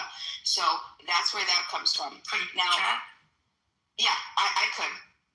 And then the second thing, which I think is really interesting, I wanted to find the quote or the 50% of college students looking favorable, more sympathizing more with Mangione than they did with the victim. And I did find a couple polls on this. And what's interesting is looking through, I found a second. And what's fascinating is I think Joe has a point, but then the counter is also wonderful. Okay, so it looks like here. Let me see this. So this one poll. This is so there's an Emerson polling, and it basically is showing that people more on the left, and specifically younger Democrats, call for more violence with the anti-rich, anti-CEO violence type stuff. And then there was a Christian nationalist poll that was done, and surprisingly, 3 out of 10 Christian nationalists believe that political violence is necessary to save the country. So this is two sides, two interesting things to consider. I wonder what the size of that demographic is that they polled. The sample size. Curious about that.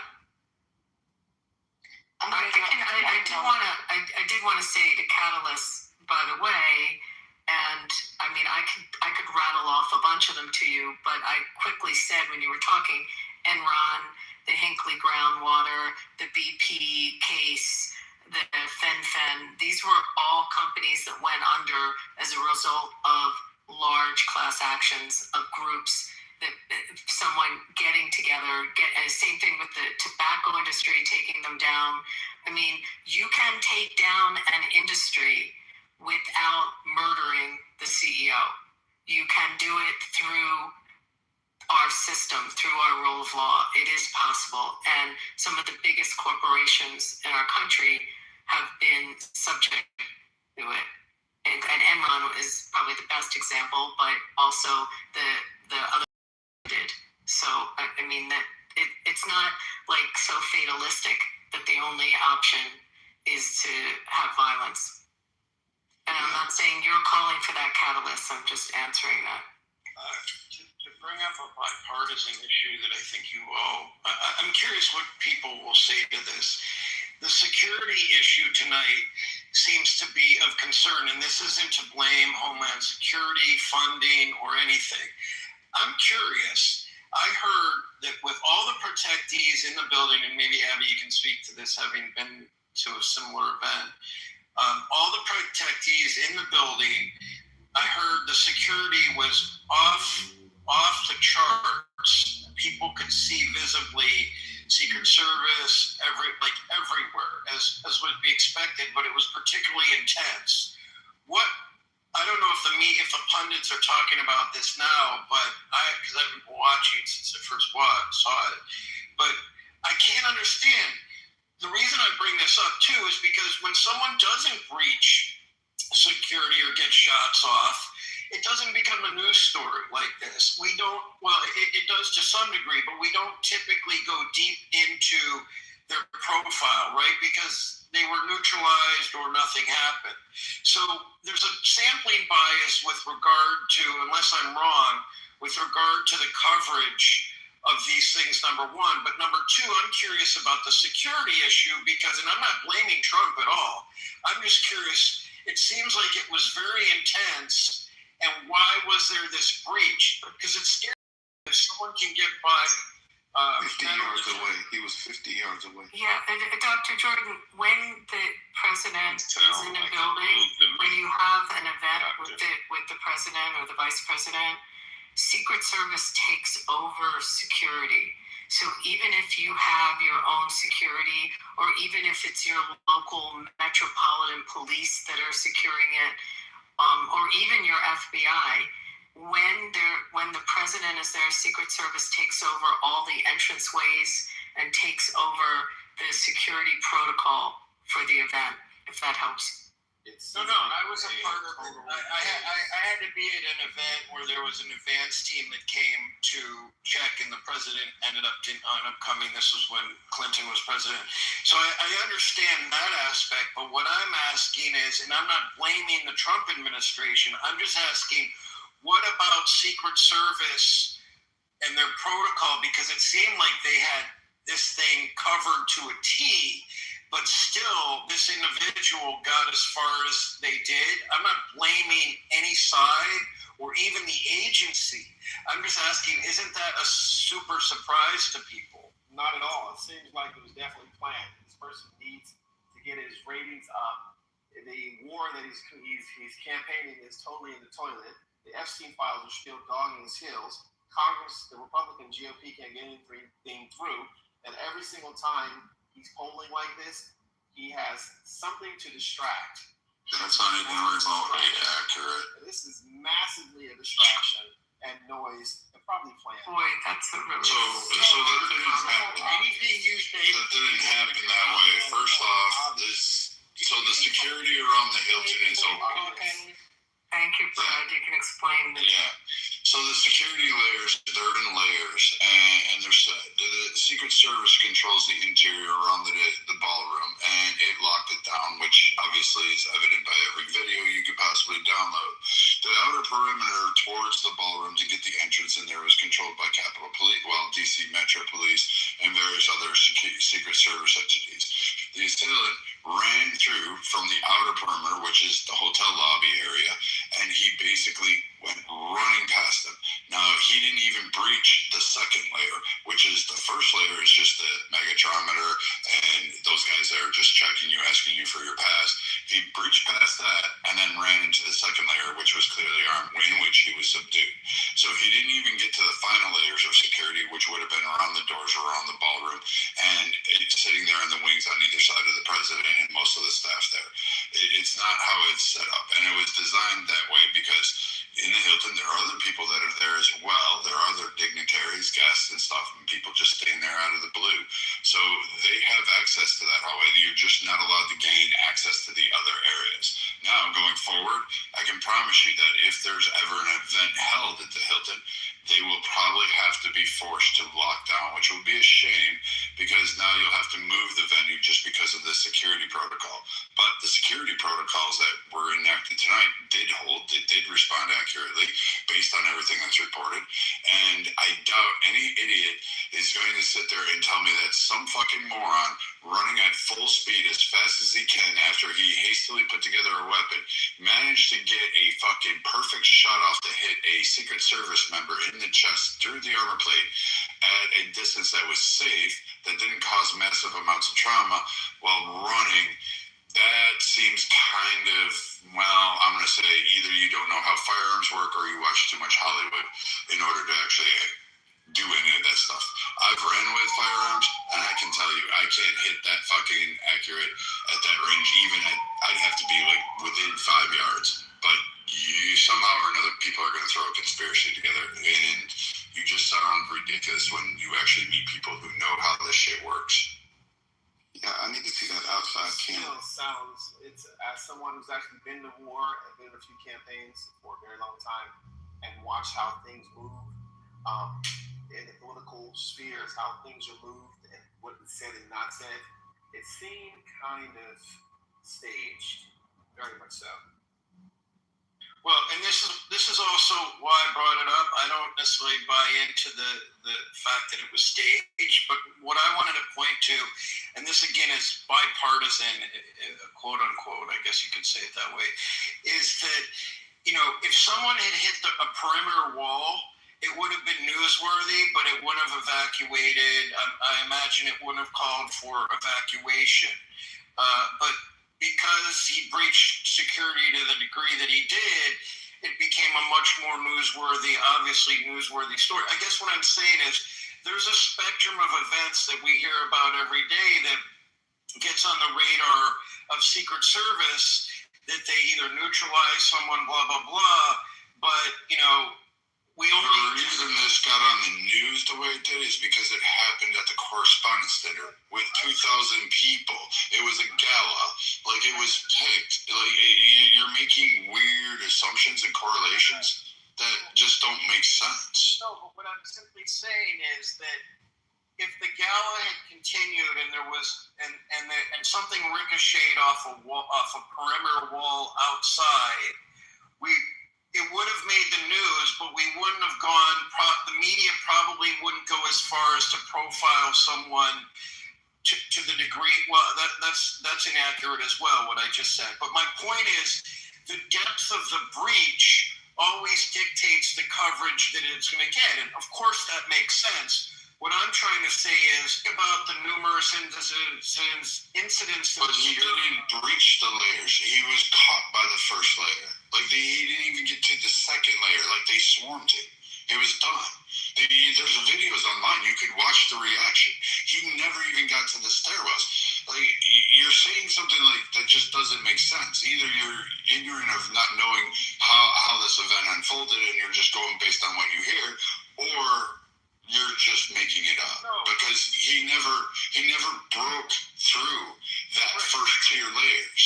Right, but I saw the video where he gets through. He's running through the metal. Yes, he gets through the magnetometer. Yes, and then he stopped. All I'm saying though is that and they even talk about this on the news. I think if they put another set of metal detectors back by the entrance, which wasn't feasible, and there's also multiple entrances to the lobby, as I understand. then this could have been prevented. And I'm not saying it's entirely necessary. I'm only responding to the fact that the news covers things based on the depth of the breach and the proximity. They covered it because they were all in the fucking room, and then they realized for the first time that, like some of them said, that maybe we're partially to blame for creating some of the chaos that's ensuing. So, no, this isn't having anything to do with the layering and pushing it out. Unfortunately, protocols will probably shift to where we actually push it further out, and entities like the Hilton going forward will be in a lockdown where there won't be any entrances going through, and you'll have one main funnel area. But again, he didn't really breach the security. He ran through the magnetometer, surprised a few of the initial responders, and then was snared up. And then you saw the covering flanks, which they fanned out in all directions up on the upper levels as well as around the room, and they were flying down there. He never even got to what you're considering the true security layers. He got through the outer perimeter just by running, and yeah, that's going to happen if some idiot wants to run, but he didn't breach any area. He was ensnared too quickly. Dr. Jordan, every major correspondent in the media was in that room. I mean, if you're wondering why the press covered it, every single one was in there. And if they weren't in there, they were in the lobby. Their junior reporters were all in the lobby. And every major reporter, every news outlet, from Reuters and AP and every streaming service, everyone has a table at that event. But okay, so they're all in there. But are you saying that, let's say it was the National Electricians Association conference and the president happened to be speaking, are you saying that you don't think it would have gotten the coverage? And what I'm saying, so I understand it's a very interesting discussion because, well, what I'm saying is that the media, for example, I do not have the first clue what I did who went after President Trump. It was on his at the Mar-a-Lago at the golf club. I don't remember who was at the golf course, who that perpetrator was. I don't remember very much about him. And you're absolutely right. Obviously, they covered this intensively because every major network, every journalist of prominence was there. But what I find interesting, though, is that here in Clubhouse, we don't tear things apart if we don't have that much information, right? So, for example, the incident that occurred where, sadly, one of the National Guard's officers or one of the National Guardsmen was killed. The other one was shot at the corner of Pennsylvania Avenue, and I forget where exactly. That was covered on Clubhouse for like a week and a half, and yeah, maybe you don't find the same attention because it wasn't the president of the United States filled with 2,000 members of the mainstream media as well as other dignitaries. Like you had the vice president and the president in the same room. Of course, this is going to be top world news. That's exactly my point, Brad, is that there are so many variables, and you're talking about major issues, but there are so many variables that go into what I'm calling a security breach. I'm not trying to say that's accurate language. I'm just saying there are so many variables to how and when something gets covered that we lose some of our objectivity with regard to how we criticize the perpetrator, and they're all deserving of criticism and judgment, right? But in this particular case, this is going to stand out far more than, say, the guy who was on the golf course who fired toward the president, right? It wasn't, obviously, there weren't dignitaries in the hotel or on the course, and there may have been, but it wasn't as high profile a venue. But responding to it is in accordance with how much the media can even access to cover, is all I'm saying. and maybe it's a moot point that I even brought it up. No, I don't think you understand what you're like. It was covered on his second assassination. Well, actually, technically his fifth assassination attempt. But some of the ones are just fucking retarded and stupid and never came to fruition. But this one, the golf course one, was like frontline news. Like it was sitting out there. Every media network covered it and talked at hours at length. In fact, correct me if I'm wrong,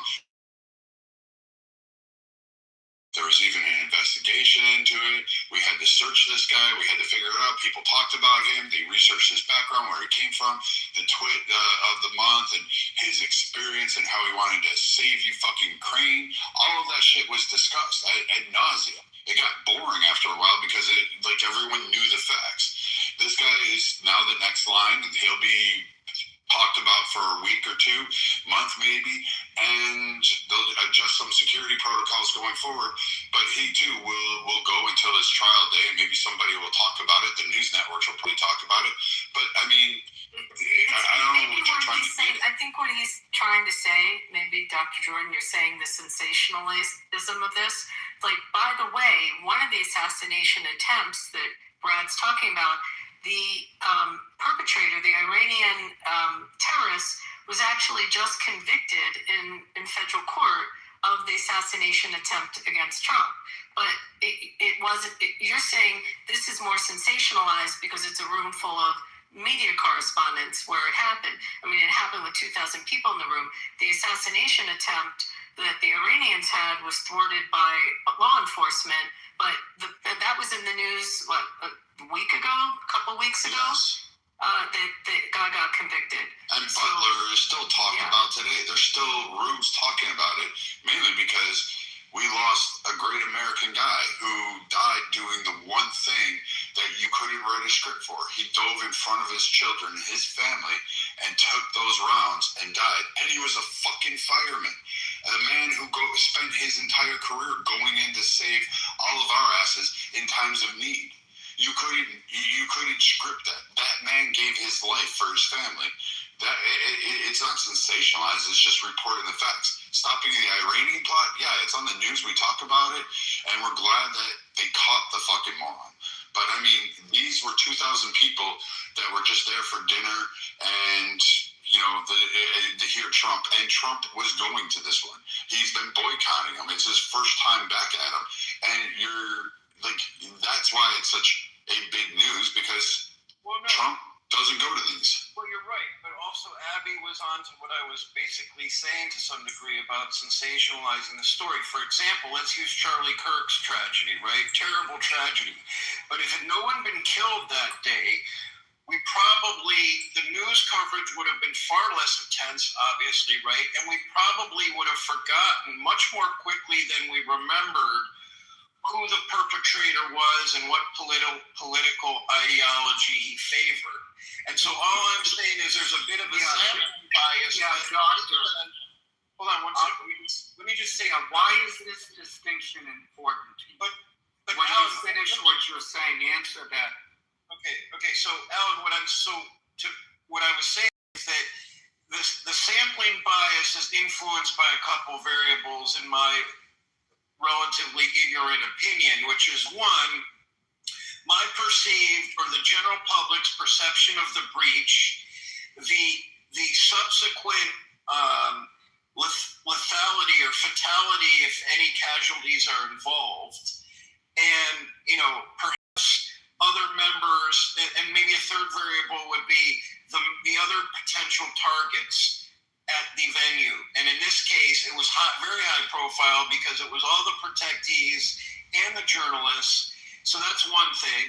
The guy got around, fired shots off, and someone was hit, but it wasn't a huge casualty. So let's use my crude model just for a second. All I'm saying is that these variables go into how we perceive, how we bother to even discuss something. Like me, Brad, I guess you're right. We did talk about the second assassination attempt on the golf course on Clubhouse, but I don't think we jumped in with what side of the aisle the guy might have been on, so to speak. He absolutely did. His pro stance that he was saving Ukraine, like that was just a bunch of bullshit, mind fucking, and then people actually empathized with it. Fucking, you could bring out the sensationalism. I would probably see where you were going if you brought up Juicy Samae or one of those that fucking guy who walked around with cloths around his neck in the shape of a knot and said it was in the middle of like 2 a.m. He was going for a Subway sandwich. And he was jumped by people in fucking Chicago who said this is Trump country, which that one still never rested with me. But, I mean, the sensationalism would have been with that shit. But this isn't sensationalism. This is just reality. Everybody's upset because it was an attack on our president, along with the vice president, and along with a whole host of other people. And it wasn't just Republicans in there. There was also Democrats, there was news media, there were other dignitaries. So this had the potential to actually have such a huge impact on the current state of affairs of the world, both domestically and geopolitically. This is why it's a big freaking ordeal, rather than Juicy Sommeliers fucking stupid shit. Dr. Jordan, let me test you on something. Don't Google, okay? Don't Google this. Dr. Jordan, what's the name of the guy that shot Ronald? Who shot Ronald Reagan? Hinckley. See, you knew that right away. Reagan didn't die, so that wasn't an assassination. It was an attempt. But how'd you know the name right away? Well, I think because even in popular film, they covered things about John Hinckley Jr. I remember his whole name, and he was insane, right? Okay, so in his own right.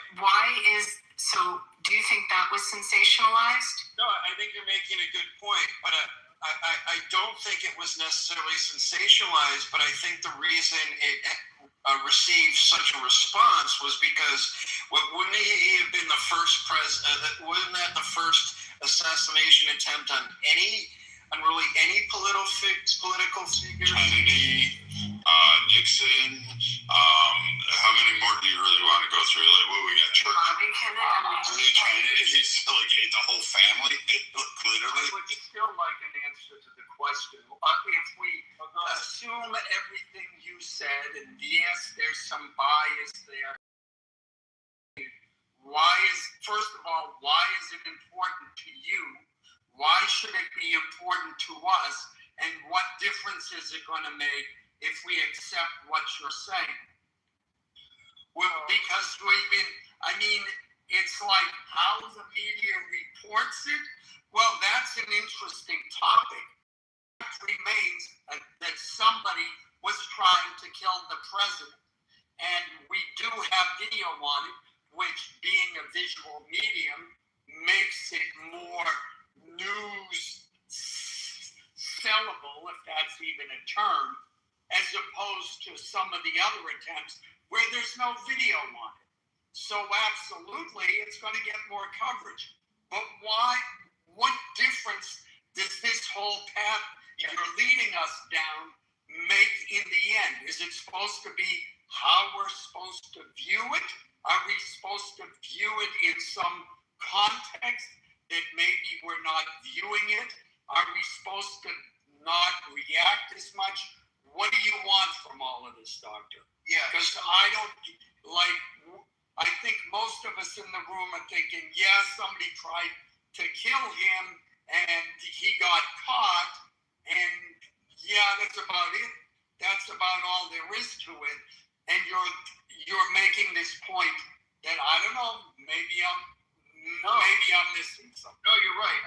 I guess what I'm wondering is, and because I question myself reflexively when I heard about this, I thought, wait, should I jump to the conclusion that it may be one side or the other, one political ideology over another is behind the perpetrator? That is what happened. This guy, he's been doxxed all through it. Even down to his $25 campaign contribution to Kamala. His tried and blue. Even his lectures and his social circle is all online right now. It's not even hidden. He's literally the definition of the leftist. Like, I mean, you can obfuscate the violence that has been perpetrated on conservatives across the country for believing it, even to an extent Trump supporters, and saying they've been vilified. From the kid, Nicholas Sandman, who used to be on this app, who did nothing more than be a kid in a nervous situation while he had a grown-ass man beating a drum in his face, and people called him a Klans member, destroyed his future. But, you know, that was sensationalized not by the conservatives, not by anybody else except for people on the left. Like, I mean, if you're going down that way, it just seems like you're dismissive of the fact of what really happens. I'm not denying that. I'll even give Joe the benefit of the doubt and say, okay, let's say more people on the left hate people on the right than on the right hate people on the left. And I'll even say, let's say more people on the left are more inclined to want to kill people on the right. Let's just, for the sake of argument, fine. All I'm saying is, I'm curious about the reflexive nature of our thoughts. Do we automatically, like for me, I thought two things. One, okay, maybe this person is pissed off because his grocery fees are too high, and yet let's argue that it's not even Trump's fault. Let's say that he would have done the same thing during the Iraq War, right? If there was something that somehow influenced. So now you're going to create another scenario? Like, I mean, he had enough money to drive across the country in his gas-powered fucking Honda Civic and purchase a firearm in the most restrictive state in the union. Oh, by the way, for all that gun checking, California, you guys should look up the state laws on how to get one of those firearms. And then go ahead, purchase that, but he couldn't afford groceries. Like, it makes sense to me. All I'm pointing out. The guy's a scumbag. Maybe the idea was maybe that was a bad example. I was just I'm curious about the reflexive nature that I have when I think about this, which may be harshly biased, strongly biased, and then how other people are, and I'm not saying that people aren't thinking logically or rationally. I mean, this could all come down to something that we have. The likelihood is that you're right, Brad, and that Joe is right. That's probably the case. What this guy is. We've already seen this before. Again, the baseball incident, Steve Scalise and numerous others that were wounded and fired upon. Again, I give you Nicholas Sandman. The kid out of fucking Kenosha, Wisconsin, or whatever it was, he was vilified, and then it turns out it's self-defense. And oh, by the way, he blew away a fucking pedophile. Who's gonna fucking cry over that shit? Like, nobody. But he's the villain in that case. Your celebratory stance on Menicati, for killing the CEO and destroying that man's family. I didn't like the CEO. I knew who he was. I thought he was a pompous ass. But at the end of the day, I wouldn't have stalked him to a hotel and fucking ghosted him like it was some fucking Call of Duty game on TV. It just wouldn't fucking make any sense to me.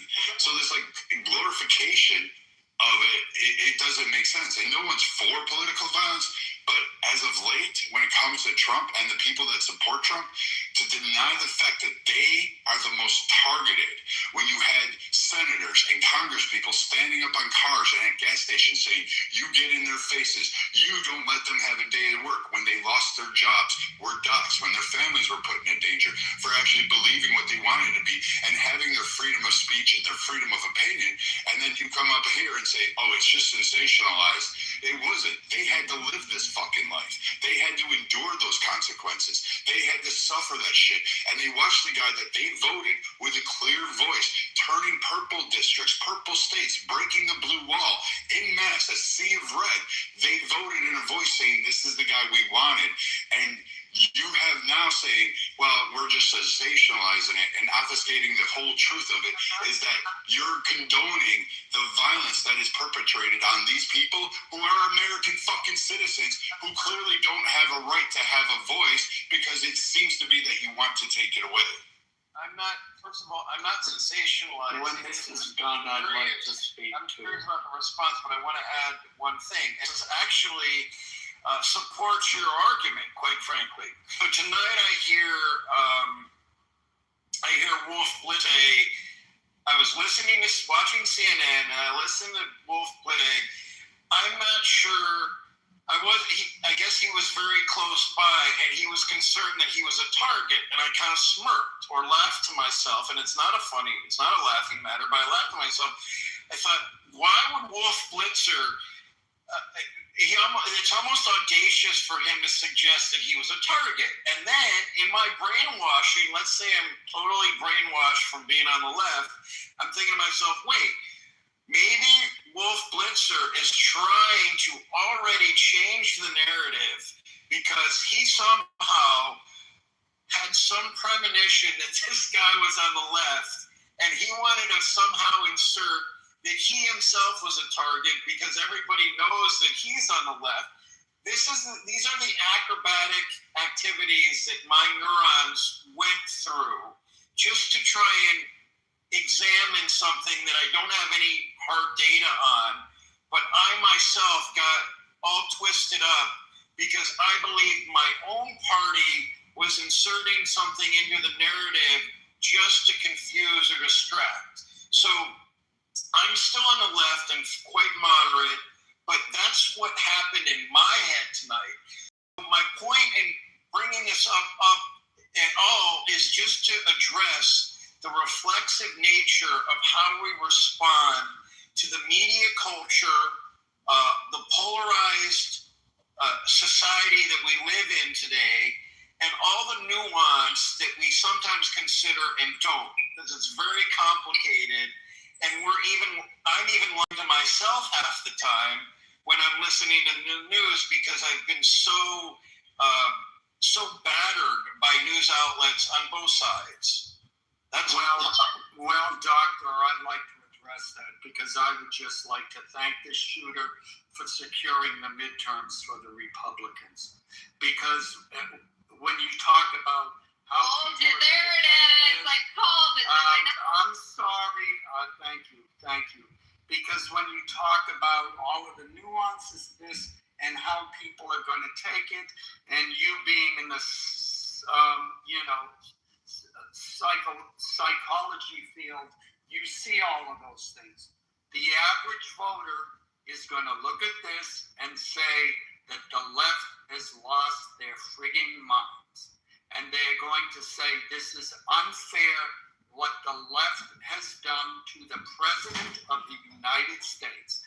And they're going to say, I don't want the people on the left running this country.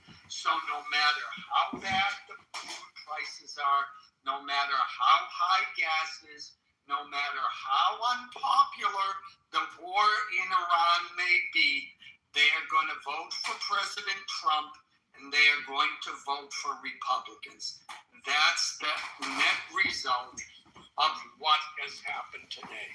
And for those saying, oh, this was planned, yeah, it's like, people who lie think everyone else lies too. Well, as we saw with the Southern Poverty Law Center, they made up these conspiracies so we could all believe that white supremacy was on the line. The left has been making up their schemes. So, of course, they're going to accuse the right of planning this and, Trump's numbers were bad.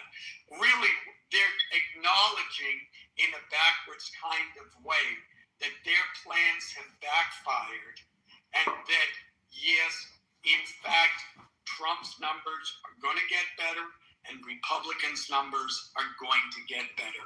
And there's no escaping that. I am done. But I got a question. Doesn't the left do the same thing? No, I'm saying that's exactly what the left did. So I just want to say that, one, I'm not in the psychology field, but I appreciate the suggestion. Well, you're looking at things in a psychological way. No, you're right. I'm interested in that. But you do kind of support. Now, I absolutely don't believe it was a conspiracy, but it was interesting. Catalyst was in here earlier, and that was his go-to. Now, I don't agree with him. Yeah, that's why I brought that up. Right. And so what's interesting, though, is that, like, I think Gary talked about this in a room the other day. Abby, I think you were there, or no, it was in his chat where I mentioned something about the Epstein issue being a distraction, and he made a good point. He's like, well, is everything a distraction from everything else? And so you can't even tease out, like, either everything is a distraction or nothing is a distraction. So even that's another stream of consciousness that proliferates through media bias. And this I'm not defending liberals, lefties, anything. I'm just saying it's just interesting. There's so much to tease out here that we can almost never know. And that's kind of fascinating and a little scary at the same time. I'm done. Thanks, Alan.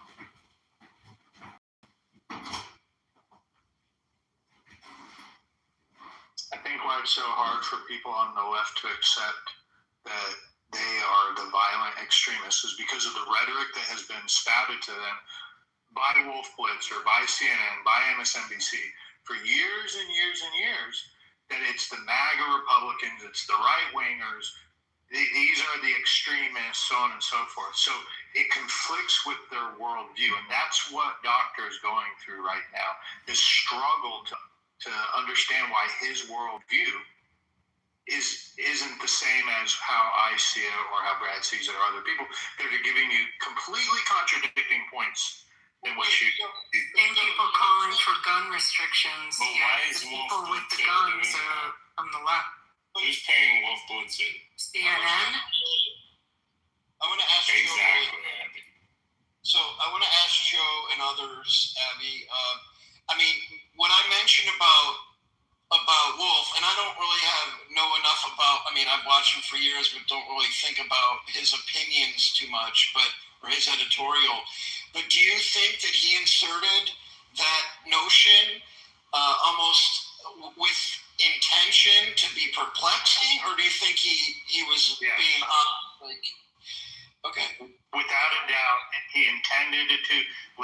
Left people on the left need to keep other people on the left in line. So this is one of the ways that they manipulate their audience to keep you in line.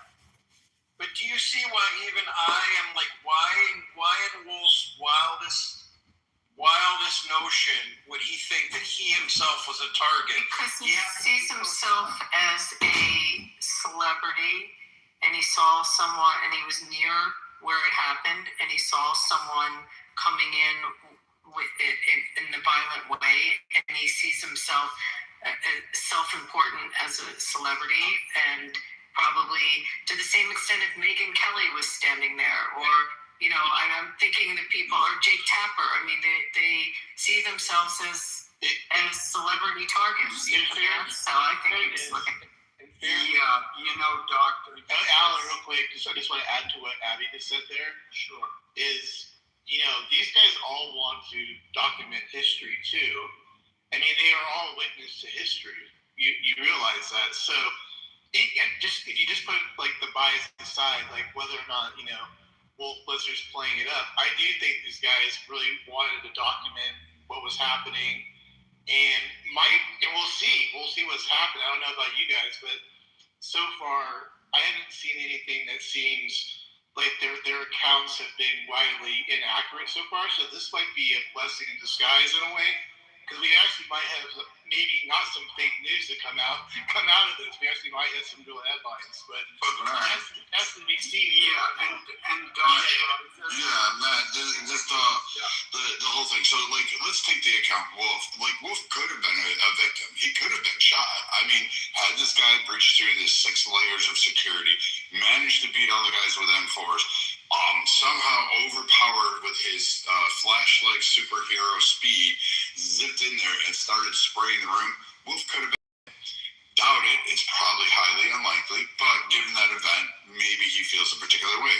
Maybe he's like AOC, Matt, where she said she felt like the knock at the door with the Capitol Police coming to secure her when she wasn't even in the Capitol building at the January 6th convention, and how fearful she was, and she made up this really grand tale about how she was hiding and barricading under her desk. It turns out that was all just BS, and she wasn't even in the Capitol at that time.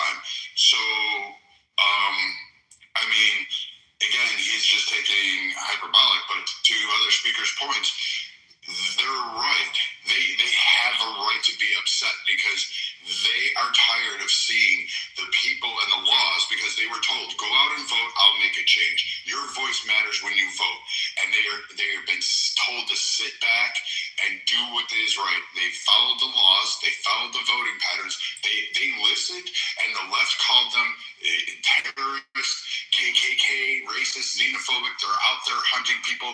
They're hanging Juicy Smollett with dental floss in the middle of the night. They want to impede on indigenous people. They hate everybody. They're the worst people. And at some point, you have to recognize that, like, you know what? No, these people aren't it. They're not. The Trump supporters, if you go to a Trump rally, they're not beating the shit out of each other. And if there is a fight outside, guess who's usually the culprit? 99.9% of the time. It's the fucking twits that are fucking going to do the protest because they're libtards and they're wannabe fake Antifa fucking mock-ups where they're pretending they're some fucking soldier of fortune. Yeah, and trying to fucking do that shit. And then these guys have to suffer the consequences. Meanwhile, they get infringements on their rights under states. They get told that they're going to be doxxed. You have politicians now saying, oh, you wait, we're going to go around and figure out who voted for Republicans. They even were told that their service to the nation as a soldier wasn't good enough post-January 6th, and there were calls to remove Republicans from the fucking military by fucking politicians. So, yes, these people that supported Trump, conservatives, Republicans, they should all be absolutely fucking angry. And holding back that anger, the left is lucky. The conservatives like me and others aren't really chomping at the bit to go out and level them. Not yet.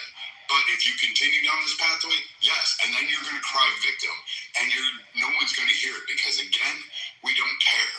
Like, you're coming to the point where conservatives just do not fucking care to hear your tears anymore. Yeah, and I was going to say too, Doctor, you said something I think people miss, but you essentially said, well, we can't really know for sure, or I'm paraphrasing what you said, that things are so complicated and there's so many variables that we can't know for sure. No, we can know things for sure. There are things in the world that there may be nuance, but that nuance does not detract from things being knowable, for being able to draw conclusions. And it is maybe it's a reflection of your own personal feelings, or maybe it's a reflection of your political viewpoints being on the left. But that is the typical, and I'm not accusing you of this, I'm asking you as someone who appears to be thoughtful, to question that very ideology, because that is the ideology that the left uses to confuse and obfuscate, if I said that correctly, now I'm not sure I did, everything. There are many things that we know. For example, there are two sexes. We know that you're either pregnant or you're not. We know that at some point you are born, and at some point you will die. And the list goes on and on and on and on and on. But the strategy of the left is to question everything and to question even things that seem so basic that it's foolish, yet they somehow come up with some sort of academic justification to questioning why, I don't know, I can't think of a stupid example right now of things that they have come up to question, but the list goes on and on. So I would, for yourself, I would question why you think nothing is knowable and we can't come to any conclusions. Now, maybe you're actually thinking that, or maybe you're on the left, you're doing this on purpose. I don't know, I'm going to assume it's the former. But that kind of speaking, those kinds of arguments can be quite distracting. And that's the nicest way I'm going to say that. Well, I'll go back to the thing about, I was really struck by Wolf Blitzer. I knew one of his producers years ago, and I remember talking about it because we were younger. She was my age, and she was his producer, and I'm not going to dox her, but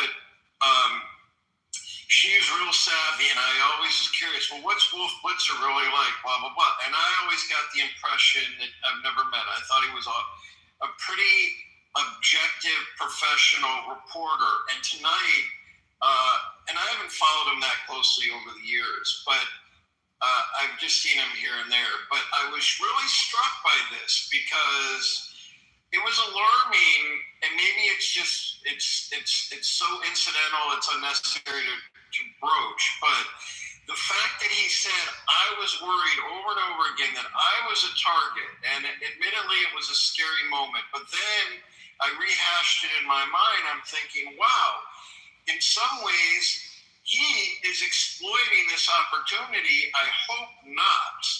But to think that he would be a target when there's hundreds of other journalists in there, lots of prominent public figures, the way that he said it was a little disturbing to me. And I'm not doing this to kiss the ass of... No, I believe him. He's got an abnormally... Yeah, first off, you're not doxing Emily. Emily's pretty much a public figure anyway. She comes on fucking social media all the time. I know who she is. I know her too. Like, what the fuck are you guys talking about? I don't know. Dude, shut up. Yeah, Thomas, you're out of here. What the fuck are you talking about? Yeah, anyway, Emily doesn't care if you dox her. Her name's in prominent displays after every fucking news network channel anyway. She's on the screen 24/7. But she's even called him a pompous ass. She doesn't like all the shit he says. But at the end of the day, she still believes him. I've had talks with her. She's not a bad person. She's got a job to do. But she even says it's all, at times, it's, quote, your sensationalism that actually kind of conveys it. And she goes, it's a show, and I get paid to work on a show. The person I'm talking about now lives in Texas. She teaches she's a courtesy professor at a university in Boston, not one of the bigger ones. And she's married with kids, and she hasn't been with CNN for over 10 years now. But anyway, Wolf Blitzer's producer is Emily Atkinson. It's not like it's not unknown. She's gone on Twitter or Twitter. She goes on X and talks about shit all the time. The reason I wouldn't want to dox this particular person is because this person is behind the scenes, and she wouldn't want people to know that she shared anything with me about Wolf Blitzer. That's the only reason. It has nothing to do with her. You just said the producer, and I know M's the fucking producer. So that's who's producing. Exactly. Like, you're not making sense again. I don't know. He's waffling, bro. We're gonna pass that mic around.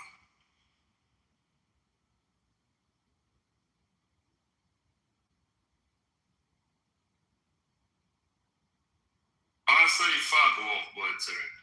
He's a bitch. He tries to always make shit about himself.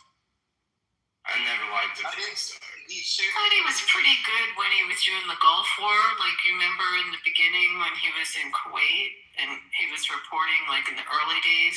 I mean, I thought he was pretty good then. True, but that was a long time ago. Yeah, I agree. It was a long time ago, but I got to give him that, and that's kind of what jump-started his career.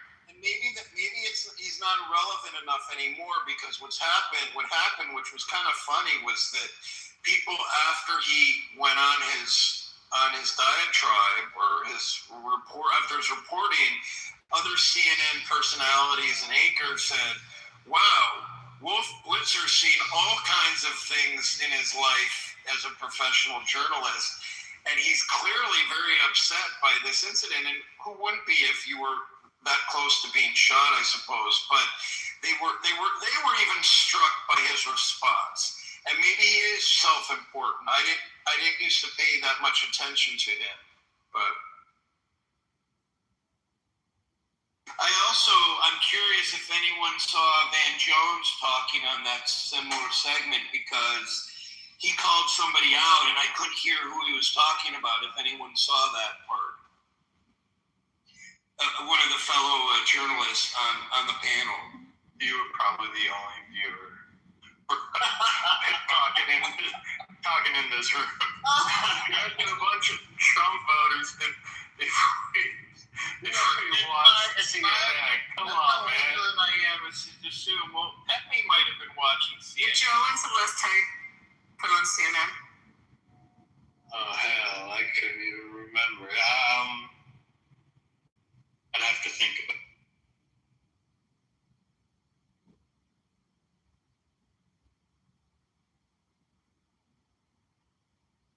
So they didn't kill the shooter, right? They got him arrested. Yeah, he's in custody. Not to distract, but the last good host on CNN was Larry King. He was pretty good. We gotta send that fucking to Guantanamo Bay. Honestly, there needs to be people who, we gotta make an example out of these fuckers. Are they releasing any manifesto or anything? Has anything come out about this guy?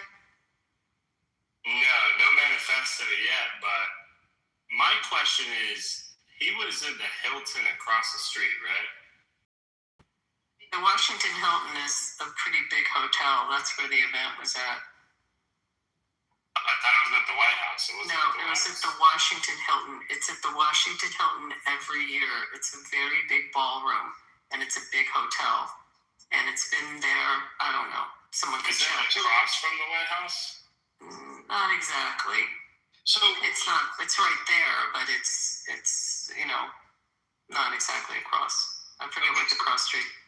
So you guys can tell me that I have Trump derangement syndrome, or that I'm a new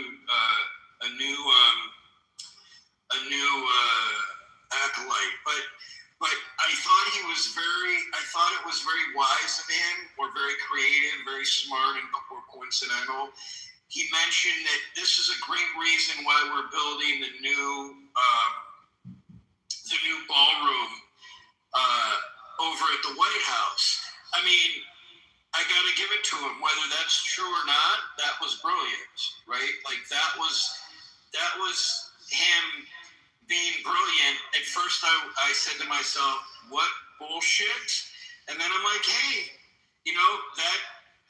how can the collective disagree with that?" I mean, this is where he's brilliant in finding opportunity to either reinforce truths or maybe mess with them a little bit to make it make sense. And I'm curious how you all feel about that.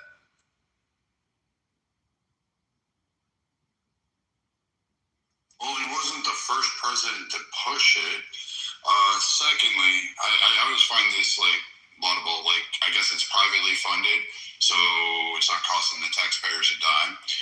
Secondly, we should have a ballroom in the fucking White House. We have dignitaries, heads of states from other areas. It's an easier place to secure.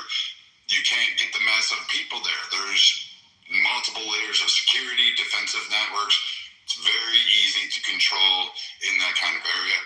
I think Nixon asked for one. Ford, multiple presidents throughout time have tried to appropriate funds. Trump got it paid for by somebody else.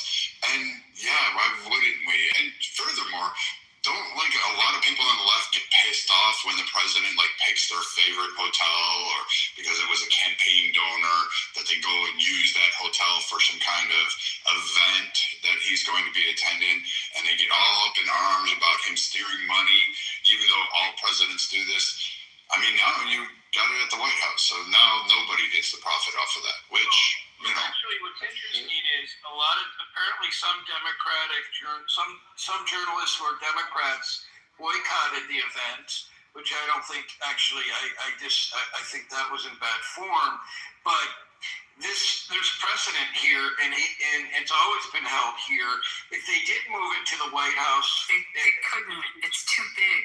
It's about 2,000 people. It's too big. it's closer to 3. It's what they're building at the White House will not hold this many people. It's probably always going to be in a venue like this. If it's not in this venue, it will be moved to the convention center. Do you know DC at all? Do you know the convention center? Ever been to an event? It's part like with the marquee and the convention center, like one big complex. Like based on the size of this event, it will have to be in a place like that. I can see them moving it to the convention. The convention center is just, it has more ingress points. It just. But they can lock that down. I know they do lock it down. Definitely lock that down. And same with the Marriott. Well, Marriott Marquis kind of, they're the same building and they have the walkways there. But that it would have to be in a big venue. I mean, it's a bigger event than what they're going to be able to house at the White House. There's some breaking news. The suspect has finally spoke, and I put it in the chat too. But he said that he told law enforcement that after that he had intended to target officials within the Trump administration. So he has confessed his motive. Just to let everybody know. Well, we knew that.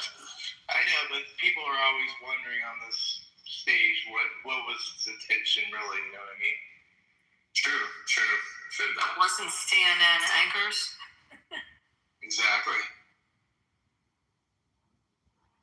Actually, for those who didn't watch CNN, which is apparently all of you but me, a lot of Van Jones, others are very supportive of Trump, as they should be about his safety, but they were very supportive about the fact that actually that he wanted to this was interesting because they know that the event would have had to be moved based on the circumstances that tonight, but they were also actually very supportive of his interest in kind of fighting back and wanting to not succumb to the threats of what they call, they didn't necessarily say domestic terrorists, but so it was very interesting. CNN had a couple other people. Who was on else tonight? I have to go look.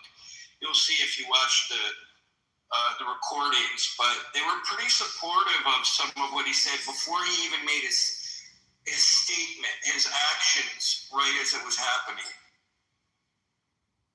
How many assassination attempts has it been on Trump so far? Well, we were trying to, actual attempts, if you add in what we just talked about, the Iranian attempt where the guy just got convicted. Yeah. So you have the one in Butler, you have the one at the golf course.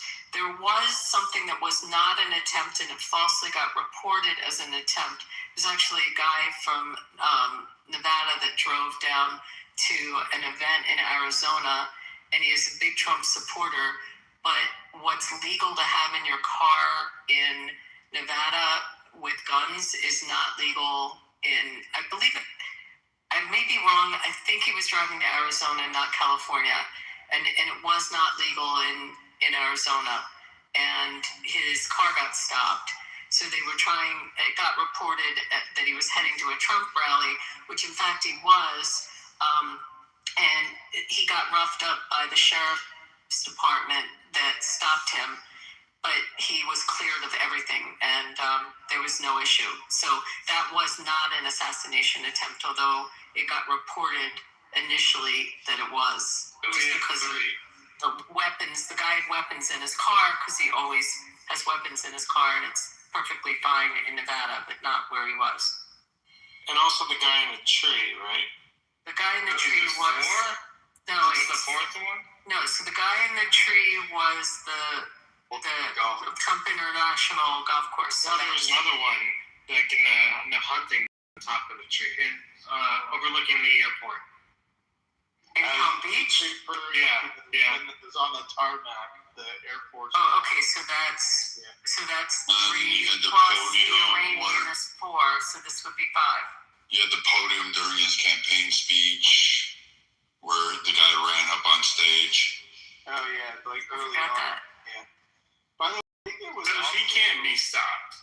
I think there was a poisoning one too. I gotta look that one up. There was something about somebody attempted to do something with something. I gotta look that one up. But yeah, there's poison. Funny. Yeah, literally poison. Like no joke. The They keep trying our president, don't they? Well, you know what's ironic? You know what's actually sad, is wasn't Erica Kirk at this event? She running away in tears. Like, her husband was killed at a similar style shooting.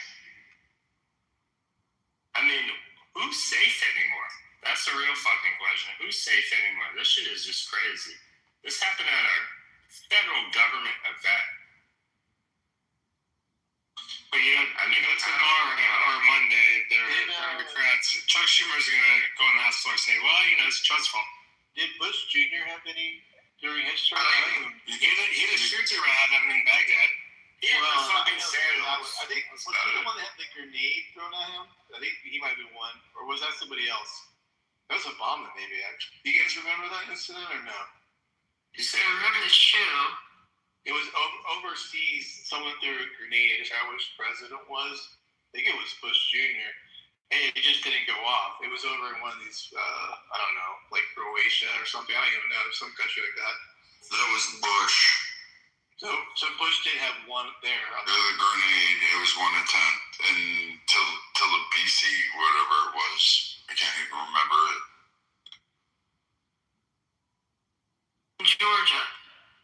Georgia, that's what it was. And I don't think Clinton had any, really, that I'm aware of, right? It seems like all those guys get unscathed on anything too major. I just feel like sometimes there's an attempt, but with Trump, like when there's an attempt on a president, the Secret Service will like hunker down, they'll figure out any of their weaknesses, and they'll get back to like top notch. Yeah. But with Trump, for some reason, and I'm not blaming the Secret Service here, but for some reason, going backwards keeps happening. Yeah. Well, first off, I'll agree until you finish. There's the guy who shot, like, I can't remember, he just unloaded at the White House when Clinton was inside, and then there was was it 95, 96 plot to kill him overseas. So he had 2 assassination attempts on Clinton. Could this be the new norm? I don't know. I'm just throwing this out there. It's just something that's going to be observed by every president going forward. I mean, just throwing it out there. I don't know. So far there's I think there's over 25 cases, successful federal prosecutions against people for making threats against the president and or his family, with enough evidence to actually jail them. So, I mean, that, like, for all the people online saying that they're, really happy or do some stupid things, just understand they're going after you. You just may not be caught today, but you'll eventually get caught. And I think when the Butler happened, what was it, like 15,000 cases are still on for investigation by the Secret Service for threats against presidents in total, so that are still considered active. So, I mean, they're going through a long list of them. A lot of these leftists do want to see our president murdered in cold blood. It's because he's white. They want to kill him because he's white. It's racism. That's all it is. It's racist. Yeah, I mean, they really hate him. And a lot of them have no empathy, sympathy for a president. They want to see him killed. That's just the fact. Some real shit though. What's some real shit though?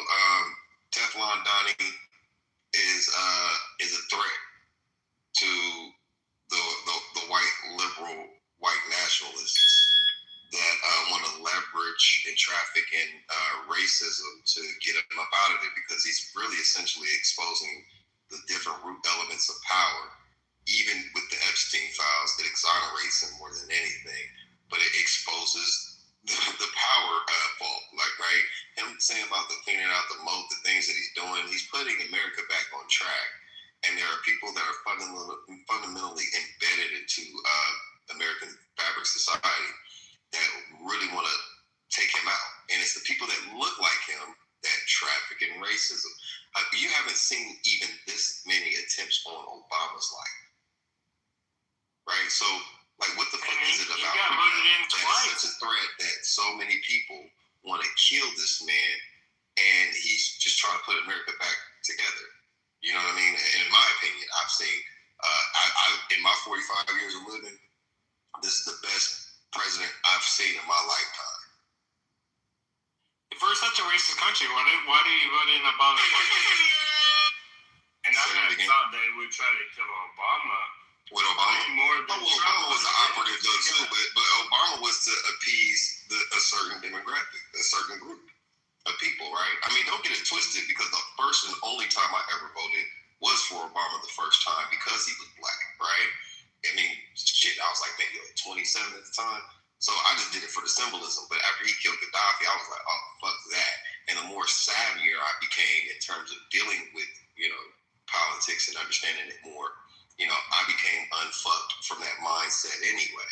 But with Trump, here's a man, honestly, in my opinion, that he said it himself. He's the least racist president that we've seen. But I personally don't think you're racist or not, because I think that's for the low IQ.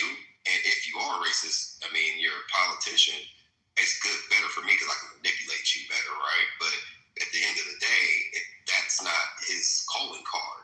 Trump is about America. He's not even about the money. Think about it. This man has dealt with billions and billions of dollars for 5 decades, right?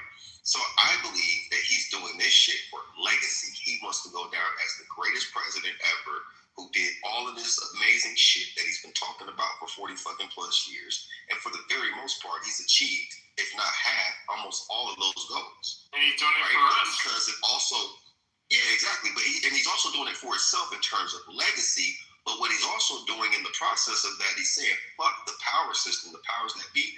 He's going against that grain and exposing a lot of other underlying shit that doesn't just look one way.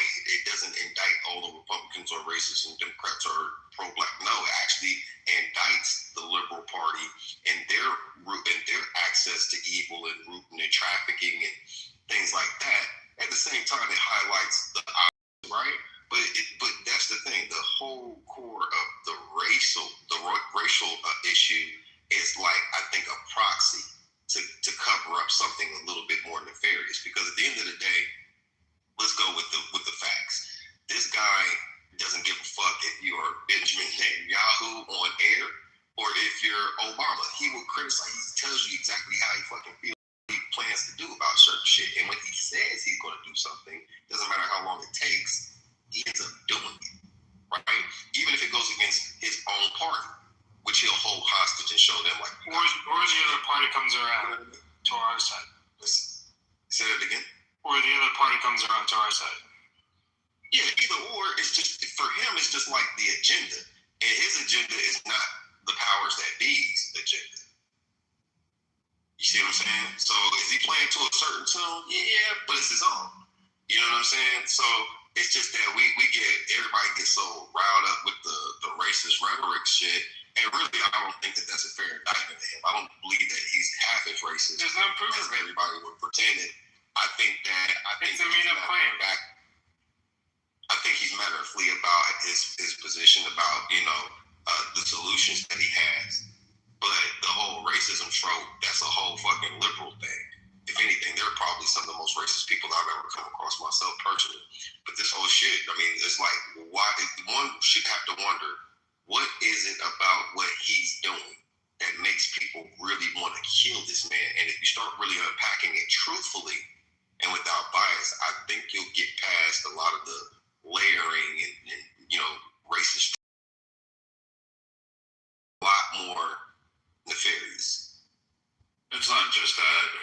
Like, what we have now is the fact that, and I'm not going to throw all the Democrats in there because there are some that are just sitting there going, I can't co-sign the shit that's going on the left, and they're calling it out daily. Fuck, you got Fetterman, you got Frankenstein.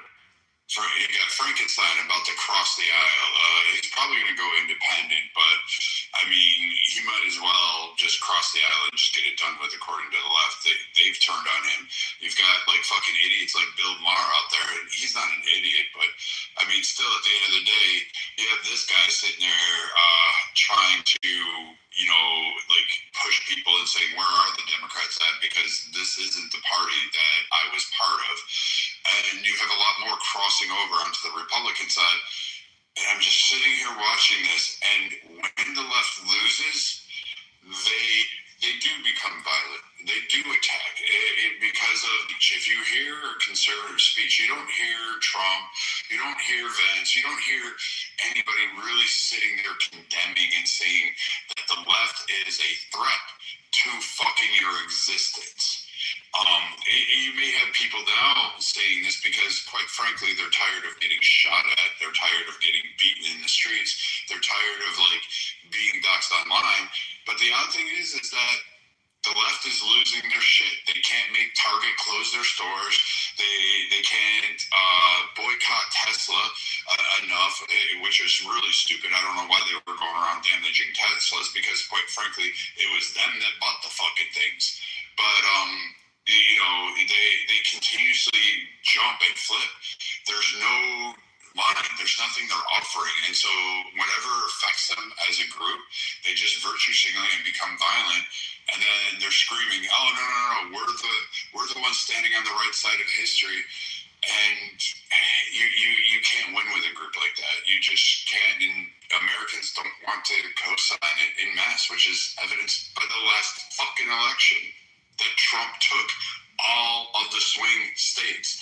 Not even close. And the majority of swing counties. It wasn't even a fucking match. And it's weird. If they actually realize, hey, maybe our message isn't sinking in with the majority of Americans, maybe we're the ones that are wrong, maybe people would hey, you know what, why don't you take a few years, figure that shit out, and then let's put reasonable people back into play. But the left can't do that.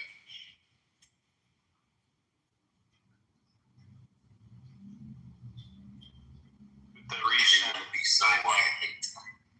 cipher with the recent indictments of the SPLC for funding Charlottesville. Are you familiar with that?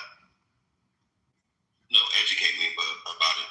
So the Southern Poverty Law Center was just indicted last week for funding right-wing extremists to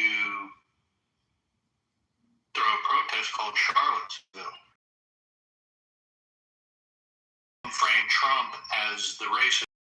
And he said something like, well, there's good people on both sides. I was just playing a clip of that. Do you know what? Did you watch the whole 4 minutes? For sure, I'm familiar with that. But look, Joe Biden, when he declared to run for president for the 2020 election, he said, I'm running because of Charlottesville. So now it's all come out in this indictment. They're not guilty yet, but it's all come out in this indictment. That the Southern Poverty Law Center is funding the racism that they intend to fight against. So the racist trope is completely manufactured from a cottage industry. And the left and the Democrats seize on that to advance their agenda. You should look into this. I was talking about this in the other group.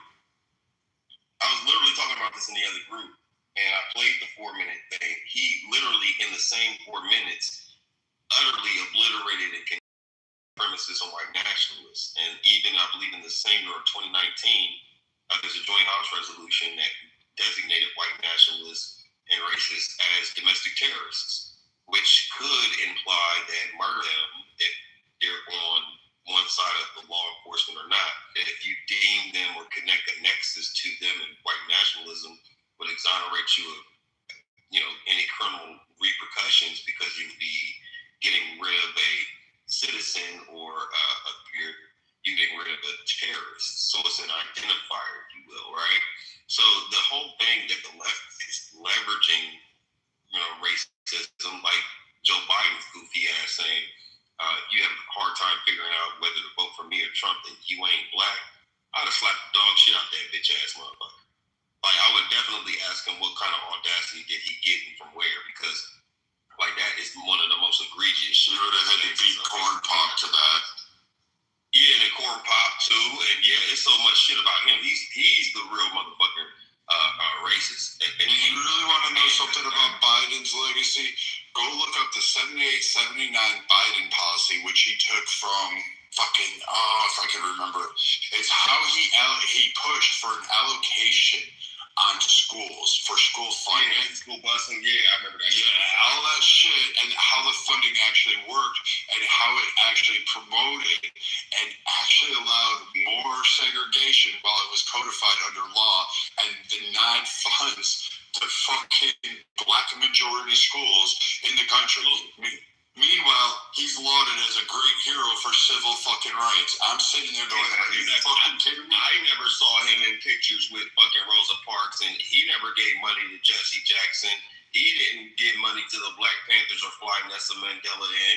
He didn't sit with Michael Jackson in the goddamn courtroom on both trials every single day. He didn't house Jennifer Hudson and her entire fucking family after they were massacred for 6 months. I mean, it's just so much about Trump in his personal life that he didn't even never even speak on, which even lets you more know that he's not on that shit. He's been a part of the black community, or not black community, black culture in a sense, as the wellness guy, right? He's even on the fucking Wu-Tang. He's in the early 2000s and shit.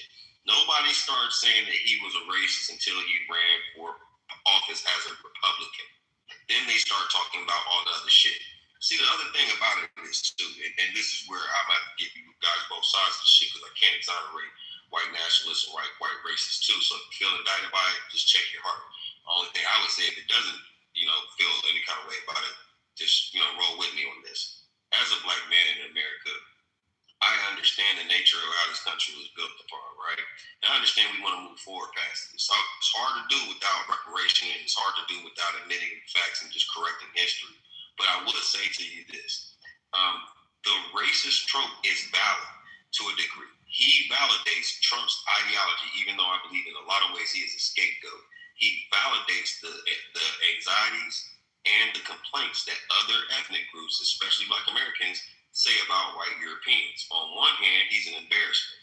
On the other hand, he builds up or props up white nationalists because they want to align with him, even though he rejects them vehemently, right?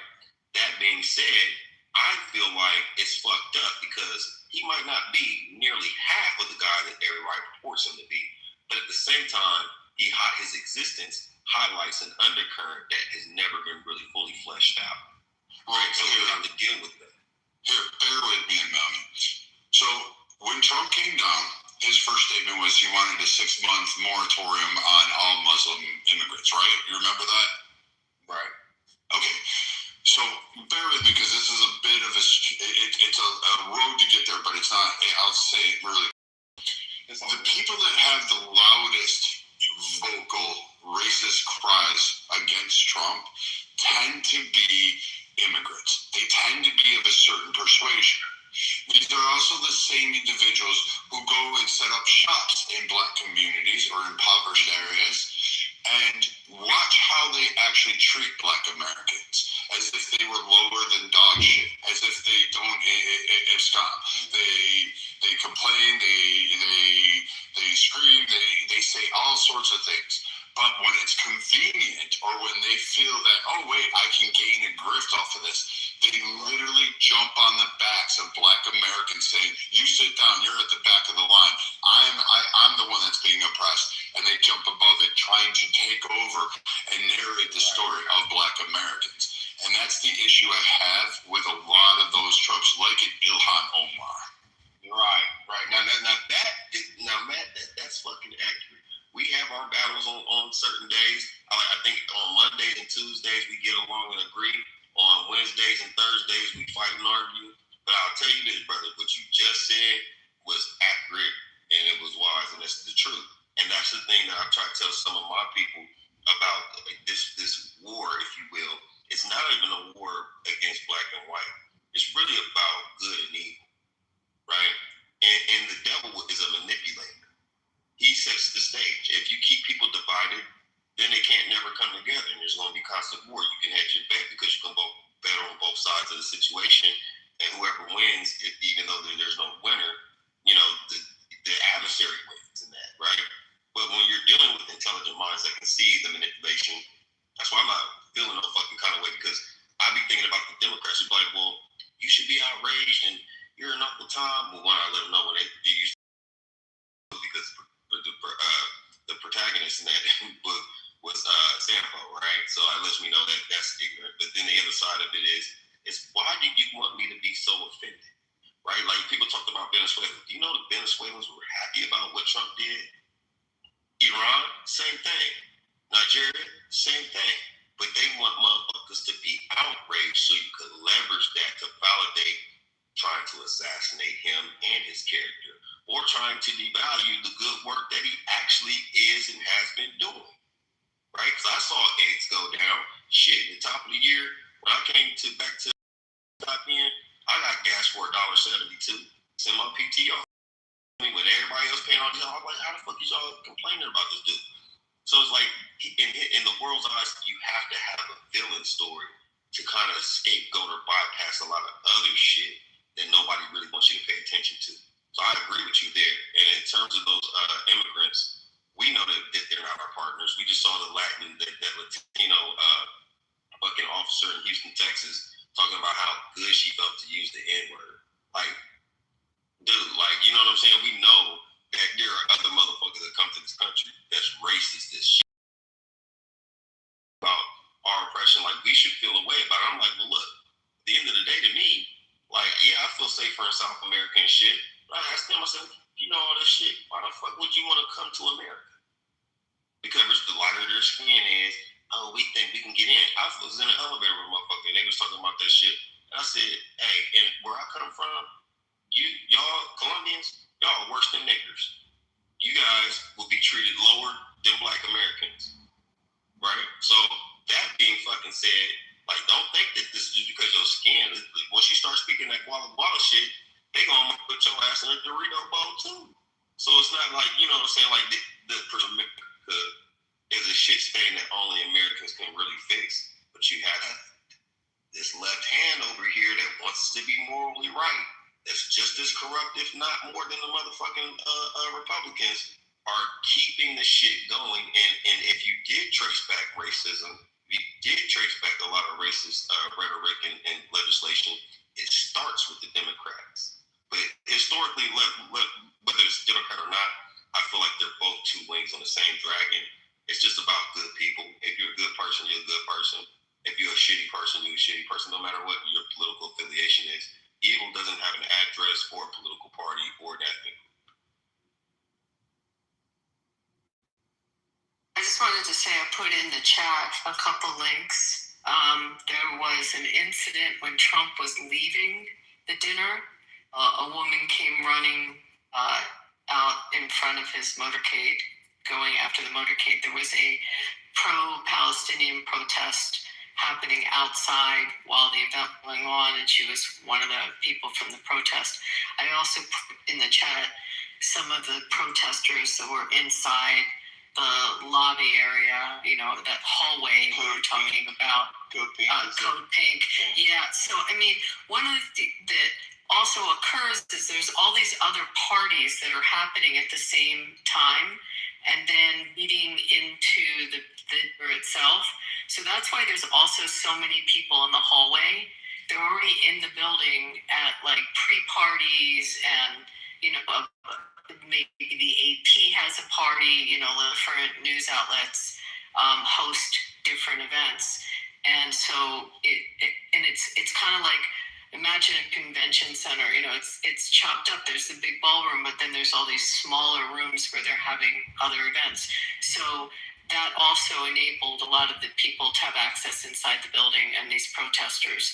And then the third thing I put in the chat was the signage after he was leaving calling for his death to him as a tyrant. What's Code Pink? Code Pink is... boy, get me on that subject. It's an organization of very, very left, you know, like a communist left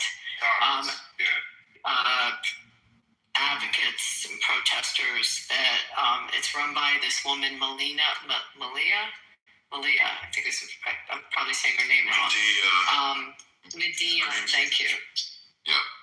and her co-founder Jody, who was married, or I don't know if still married to Roy.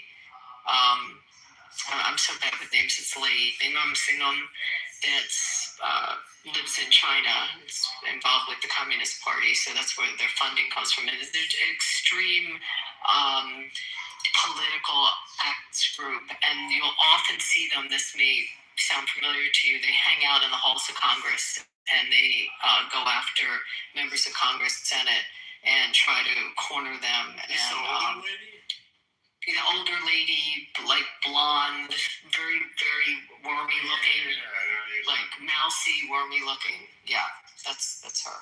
She attacked Trump.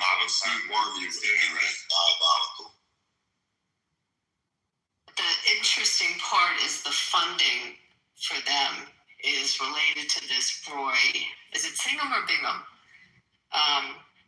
Who lives in Shanghai, and their fund is the funding behind them, and there's a they're funded. They're funded by China indirectly, through multiple entities. But I think somebody or some entity in government actually found out that they were being funded directly by China, and that's where they're getting their funds. So it's like hats off to China for creating an operation called Code Pink that just screams at military personnel as they walk by. They're almost as bad as the Westboro Baptist fuckers. Oh yeah, I just looked it up. It says New York Times reports that Neville Roy Singham is based in Shanghai and accused of supporting CCP was funding Code Pink. Is that what you're talking about, Abby? Yeah, that's exactly what I'm talking about. Yep. And that's under federal investigation now. Is he American? Neville Roy Singham? It sounds like a British name, but he's married to this is it Jodie Evans? I can't remember her last name. Oh, he's married to that old lady? No, not the old lady. The old lady's the other founder of Code Pink. Jody something. But anyway, you often see them on television because you'll see them accosting different members of Congress. Or they go into the hearings and they disrupt the hearings.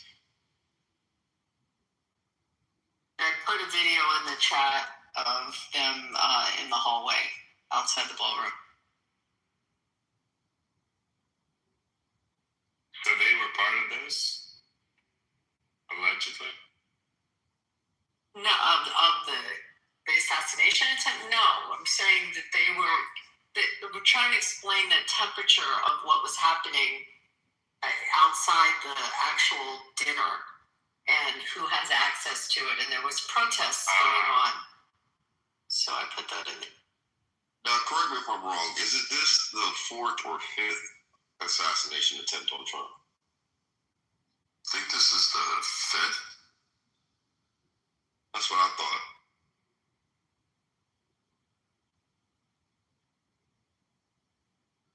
I mean, he's had a couple other attacks. There is the English idiot that was going to drive a forklift and he got stopped before it even came to materialization. He was somehow his grand plan was to drive a forklift into the beast. Not sure if that would have worked, but yeah, I kid you not. And then there was some other guy that tried to take a cop's gun. He was arrested before the president was even in the area. So, I mean, he's got 25, right now he's got 25 prosecutions where people are locked up for threats on him. And, I mean, I guess maybe they'll start bringing back the ricin, letters that they used to send to Obama and other members. And I'm waiting for those to break out now. Wow. Crazy work, man. I forgot about the ricin letters. Yeah. There was the ricin, and then they had, what was the other? The anthrax, too. Yeah, the anthrax, too. Yeah, I was about to say that the anthrax and the ricin. They've been doing ricin for a longer time than the anthrax. I think the anthrax just came out with Obama. And then, Crazy work, man. Crazy fucking work. I mean, I really feel like this motherfucker is everybody's want to play these Epstein this and money hungry this or that. I mean, he's for the money for sure. He's about business. He's a businessman. That's what we voted him in for. But he literally, I'm convinced that he's about legacy. He gives a fuck more about his name than he does more about, they might talk shit while he's alive, but when you unpack him, God forbid, he dies earlier or anything, but you unpack his legacy, it's hard to indict that man for the shit that they're saying. It's hard to put that on him. I can't see. I agree with that. See how people can be manipulated, but just saying, the shit that they're saying about him, like, I just can't see it. Like, dude, like, he brought trillions of dollars of new investments to America, bro. If he walks away with his goal of $21 trillion investment, now it'll be a few years before we see that trickle down. Right. But if he brought $21 trillion, by the time he leaves, that's literally over half of what our deficit is. He'll go down as the greatest president in our history, giving us a sustainability for another 250 years. Like, multiple administrations will be bankrolling off of that. You can't do that. And he's reshaped the political landscape, and he might bring peace to the Middle East, or at least some sort of stability. He's already made some inroads there. So, I mean, he may actually achieve. He will definitely go down as one of the most prominent presidents in our history, and his name will be long remembered. But I think you're right. He wants a legacy that says he's the best, and he was a great president, and people look back on him with kindness because he's always been about his name and his family, and he wants that. And I just feel bad for Barron because that kid is fucking tall as hell, and I can't imagine being Secret Service and being like trying to guard that poor teenager. He's up next, Brad. He's up next. And you know what? As long as the stock market is up, I don't give a fuck what Trump does. Fuck the Epstein files. Let's fucking go. But here's the thing about the Epsteins. There's one, you got to consider the source. Two, there's nothing in there that indicts him on any fucking thing. Facts. And then three, it's like he left him alone and he told the FBI in 2006 to go after him and Ghislaine. And the emails about Trump being all of this, that, and the third didn't come out till 2019. And he was what then at the time? The president. So of course, you're fucking mad. You're a fucking convicted pedophile. You're still dealing with left and right-wing motherfuckers. And you have all these different connections and resources. Your old buddy is now the president of the United States. You don't like him because he kicked your freaky ass out of his motherfucking place. And you was a part of some goofy ass shit for many years that he didn't want to be a part of anymore. And he let the FBI know, which means you know that he talked about that before he was even the fucking president. So if anything, the collaboration and information gathered from the files, which most people ain't read no 3 million emails, let alone one, exonerates him though. So the obsession with him is just like, when I see shit like that, I automatically start to question the source. Like, you're saying all this shit about this guy, but a lot of things are sticking. What are you really after him for? Yeah, what are you really after him for? What's motivating you to want to take him down that much? That's too much effort. Money is the root of all evil, bro. That's what the love of money is. Money is a tool. It's also a hell of a character filter.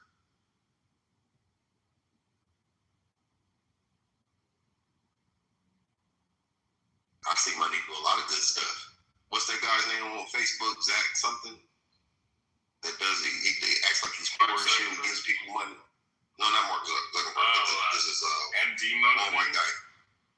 I know what you're talking about. Yeah, he's a wealthy guy. He just walks around like he's homeless and he's super cool. I like watching his shit. His content is dope and it's authentic to me. You know what I'm saying? And he be checking people's lives and shit. He got even celebrity kids. And the celebrities' kids are following him. Like, that's a good, positive thing, right? You know what I'm saying? So I'm money to do a lot of. No, he goes by Zeke or Zach something. I forget his fucking last name. It's like I can't pronounce last names like that. Like the Sabasquitz type shit. I don't fucking know. But he's he's a cool motherfucker though, man. And at the end of the day, that's all it goes back to the point that money is not the root of all evil. It's the love of it. When it becomes your God and you'll do anything for it, that's when it becomes problematic. You know, I used to think it was money.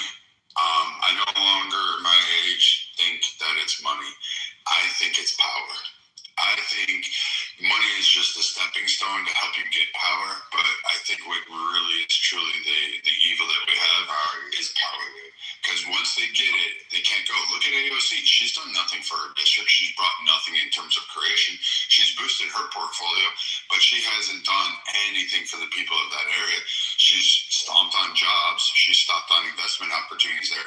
She cheered on McDonald's, the mayor of New York, and now she's really good at making Instagram speeches, and acting like she's a victim. But she hasn't done it. But she craves that power. She isn't willing to step aside, and she wouldn't bite the hand that was making her the money. She never once. She did sit in at Nancy Pelosi's office and then bent over and said, "Yes, dear Aunt Nancy, I'll take it any way you want to." And once she got her hands on that money, and once she got her hands on congressional seats, and it was able to get her Instagram likes, and she liked influencing, and she liked that little semblance of power. But she can't win a Senate seat. Just like the chick from Texas that got defeated. What's her name? Jasmine. Her goofy ass. I can't claim her, man. Like, listen, and every damn thing, but that woman is an imposter. I have yet to see a true honorable. Not to say that they don't exist, but I've yet to see a true honorable, clearly righteous fucking politician. Like, they're worse than drug dealers. There's drug dealers that got more moral compass than most of these motherfuckers. In fact, most of the most egregious crimes and indictments come from these people. Even the brother that killed him and his wife, and while his kids were at home, Virginia and shit. Like, Virginia, a lieutenant governor just opened to go. Shocking on Crockett. You're not going to believe I'm saying this, but in some ways, I wish she had won that primary, because the guy that she lost to, his politics and his policies are so far left and so disturbing. Tallarico, I don't know, again, if I'm saying his name right, but as nuts as she is, she's not as extreme as the guy that ended up winning that primary. And I never thought of defending Jasmine Crockett, but he's pretty bad. But can you give me a contrast of the difference between their politics? With the gender affirming stuff, he's Tallarico's super far left. That's one issue that pops out with him. But I'll try to give you his main policy. He's like a Beto, only more to the left than Beto O'Rourke was. And Crockett, I'm not too familiar, so Crockett, as a member of Congress, was not a squad member. She definitely, I agree with you on a lot of stuff about her, but she wasn't as extreme as the squad, to my knowledge, and someone can tell me I'm wrong on this, but I don't think she was. I don't know if you call her a squad, but the fact that she didn't win her election seat, it was gifted to her. And I'll give this, I don't like Al Green's politics, but I can tell you what, visiting Texas, here's something that Jasmine didn't do that Al Green does. There was a problem with pretty shitty apartment buildings around here. A lot of people were complaining about elevators, especially for those 55 and older communities. Most of these happen to be minorities or elderly, poor, impoverished areas. So Al Green showed the fuck up, even outside of his areas. He took time out. He left the fucking thing to go down to his people.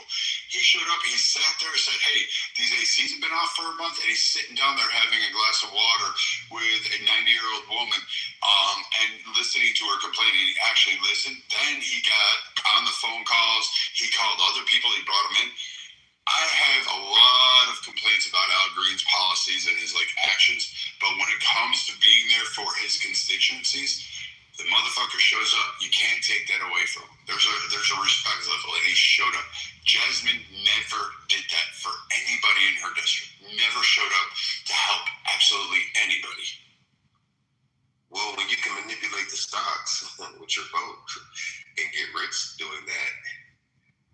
really not have to do shit. You have a whole staff that looks over legislation, and you have an agenda that you vote and follow, and you get paid six figures and get all this other shit and fanfare. And it's an easy sell.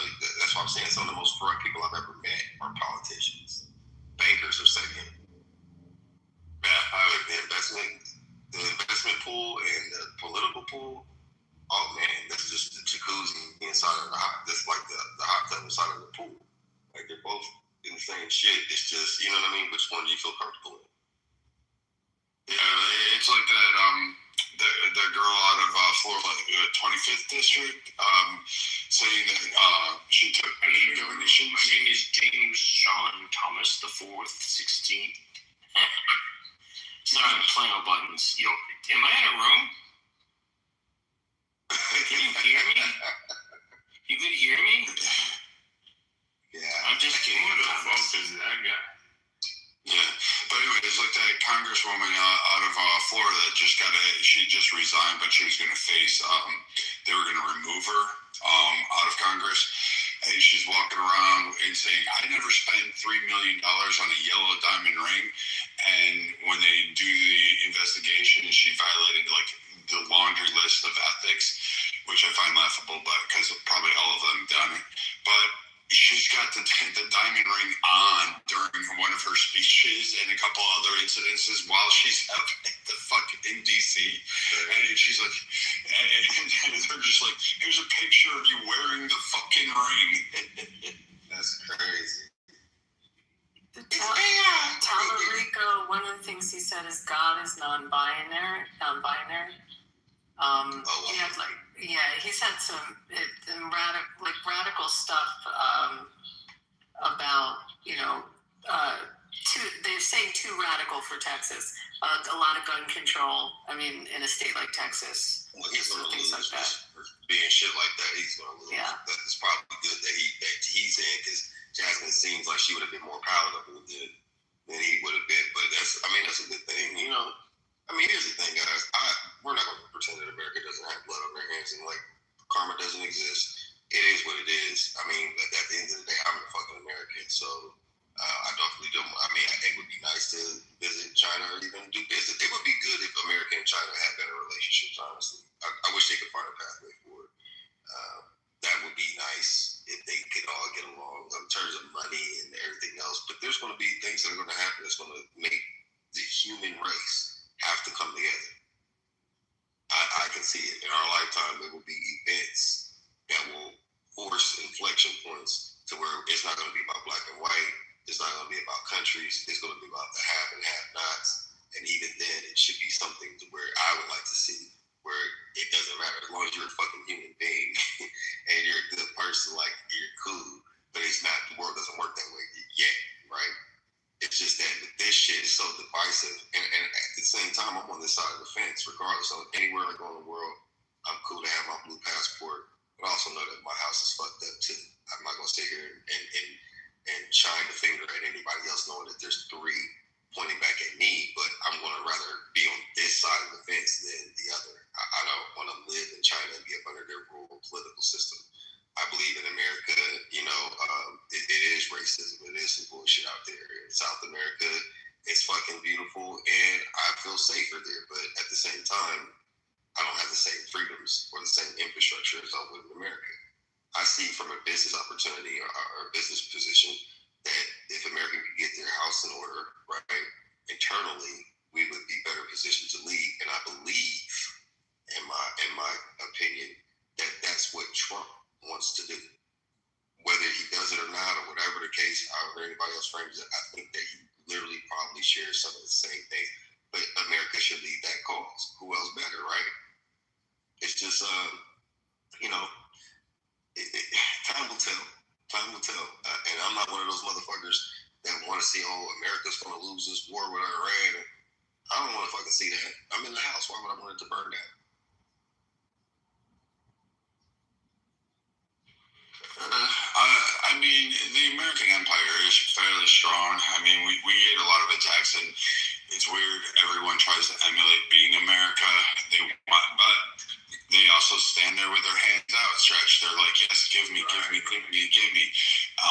When you actually start looking at countries and looking at it, like all this stuff, you're just like, wow, we really do pay for the world. We do subsidize literally the world and then protect it at the same time. So it's kind of a crux. Everybody hates you when you're on top, and they don't. And I always say this: America has a bottom. Yeah, right. But like America has no true allies. We don't have any friends. We'll have alliances based on convenience and monetary value. And as long as we keep doing what we do, we'll still have those, and we'll stay on top. And then eventually another empire will come, but we'll all be dust in the wind and, be forgotten about. You know what though? I agree with you, and there's a paradox to that though. Like what you just said. I'll go to another country and they'll shit on Americans, but love us at the same time, right? Where like literally some of the same people that'll be on my dick in South America because I'm Black and American will try and shine on me in America. So they come to America and they're white or white looking. They'll leverage that, right? Or they'll literally like, well, Black Americans, blah blah blah blah blah. But when I'm in your country, you want to charge me 4 times as much. You want to invite me everywhere. I'm a celebrity, right? When you come to there, you think that you're aligned with this, and they don't fucking like you. Like, I had to tell us that you're less than Black people in America just because you got this skin. As soon as you start talking like Walla Walla shit, you know what I'm saying? You see how your people being treated on the news, right? So it's just like, but that's something that America has to get rid of. And I'll tell you this, Matt. If America deals with the issue of race for real, once and for all, then they'll be in a real moral position to lead. That's all you have to do. You do that, it literally would change the world.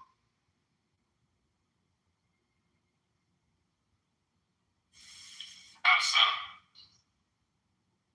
Well, it's the moral compass. So there's this always, it boils down to morals, moralities, what's ethics, who should lead, why. It kind of deals with that once and for all. But then the other side of it too, globally, it unlocks a whole new level of leadership, but investment. I mean, culturally, but I mean that also financially too. We just talk numbers. Racism has cost America a lot of money. And if you undo that or reinvest into your people, you can go a lot further, a lot quicker, with more influence. There's a pathway to everything. But the thing that we don't want to let go of, the thing that's hardest to debate and deal with, is that topic right there, that and religion. Is there a country in the world that doesn't have racism? I would say there probably is, but when you think about the top ones, I believe that most of them do. I don't think it exists anywhere in the world, but we can strive for a more and better union. That's a good way to put that. I mean, if you've been to Vanuatu, there's different places on the planet that don't understand the concept of racism. But is it far and few in between? Agreed. I mean, the Chinese, the Cambodia, Thailand, there's a whole ethnic conflict there in the same way in fucking Africa. Right now, you got South Africa beefing with Nigerians and Ghanaians. Right? You have Russia and fucking Ukraine beefing. They talk the damn near same language, look the goddamn same, and they're beefing. But there's something I honestly believe that all of this stuff is leading up to different events, and there's going to be something else that's going to happen that's going to make people question a lot of different things, and they're going to have to, it might be like the 9/11 event. I never saw that many people come together like that for a sustained period of time. I think the next thing after that was maybe COVID from a global glance, right?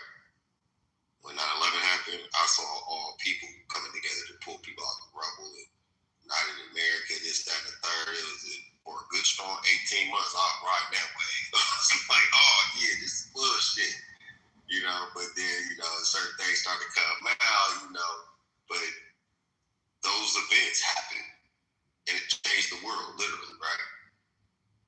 So there's something else that's going to happen. I don't know exactly what it is, but I hope that it's a choice that we make versus something that happens to us that we have to climb up out of. If that makes sense.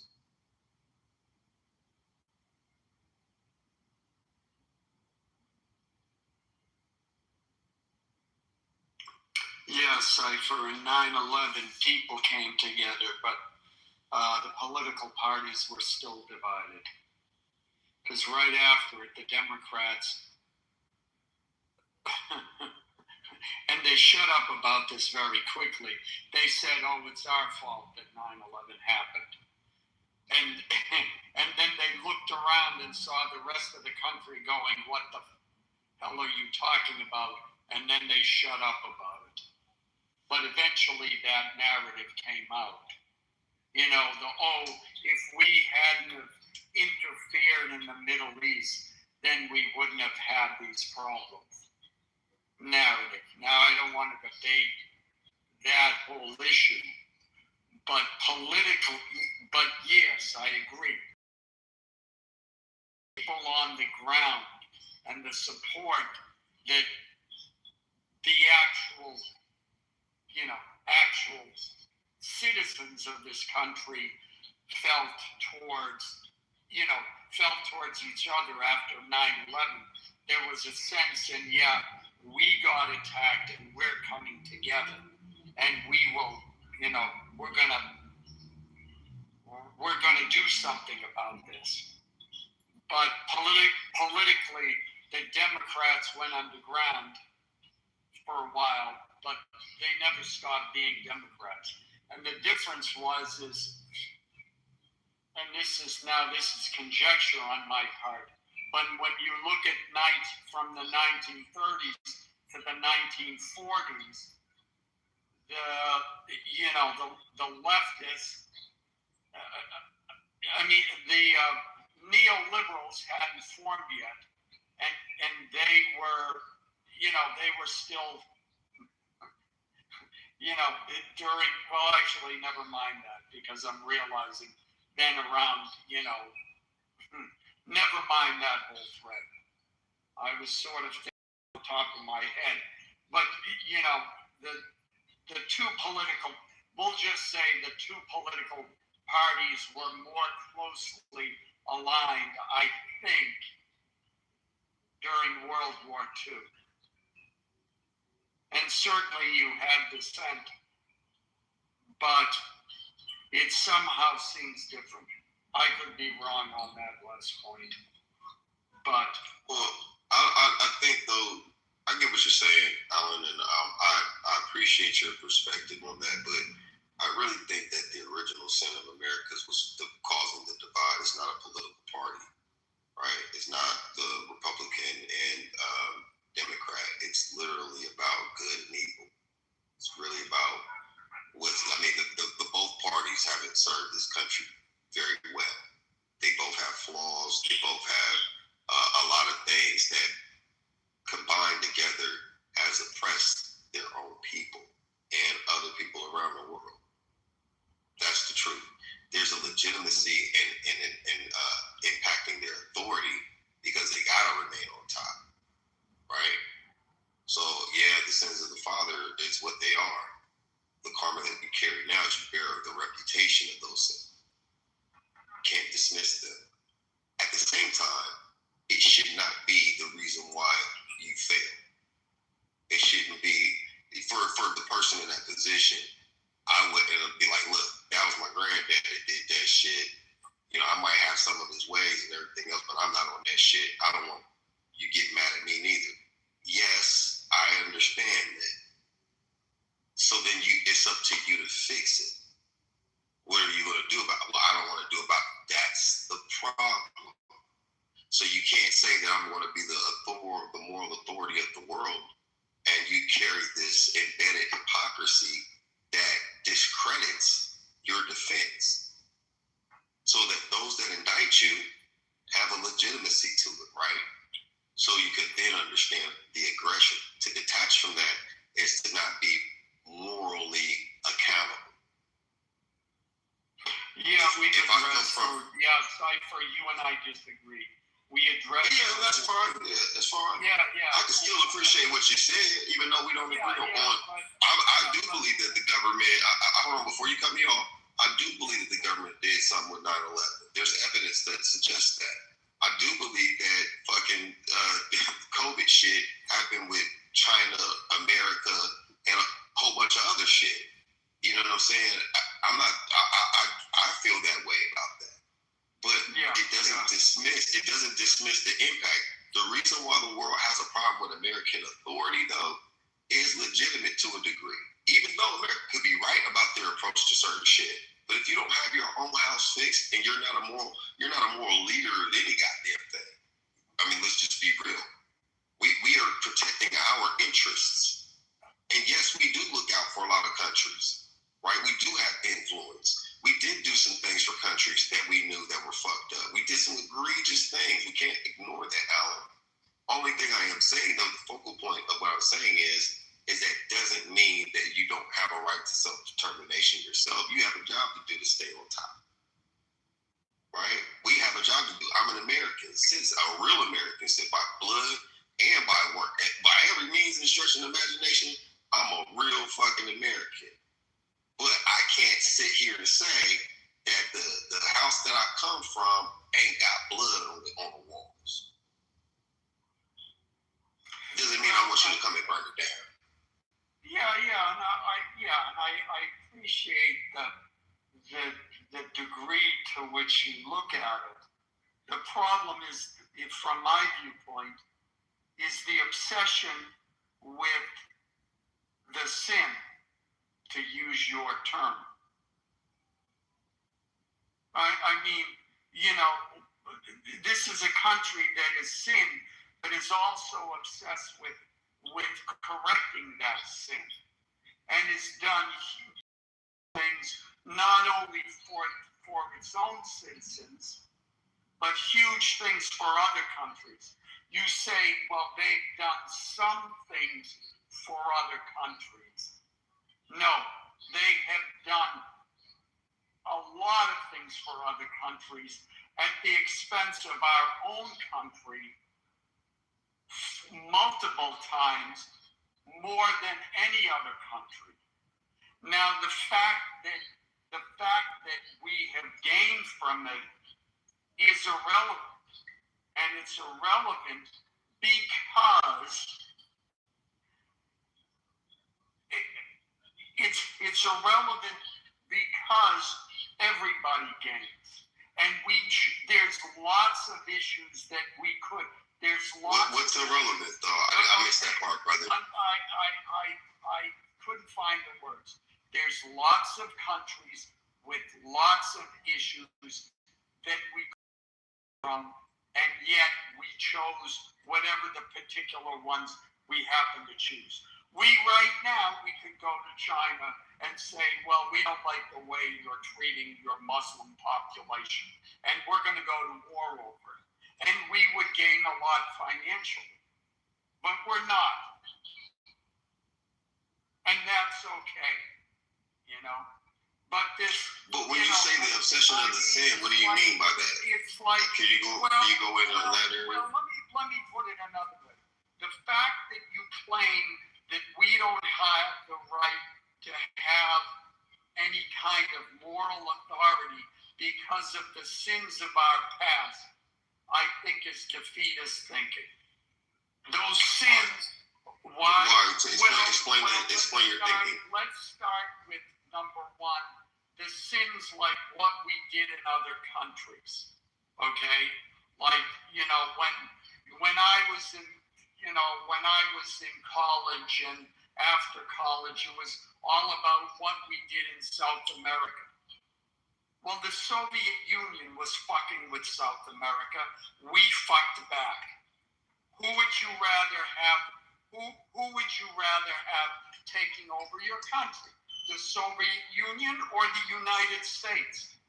So to say, the left portrayed that as this great sin of America, and I've heard those endless debates. Alan, can I give you a contrast to that really quickly? Do you mind if I give you a contrast? I just want to have a conversation with you too. I want to hear you out. Let me Do you mind? finish the thought. Okay, gotcha.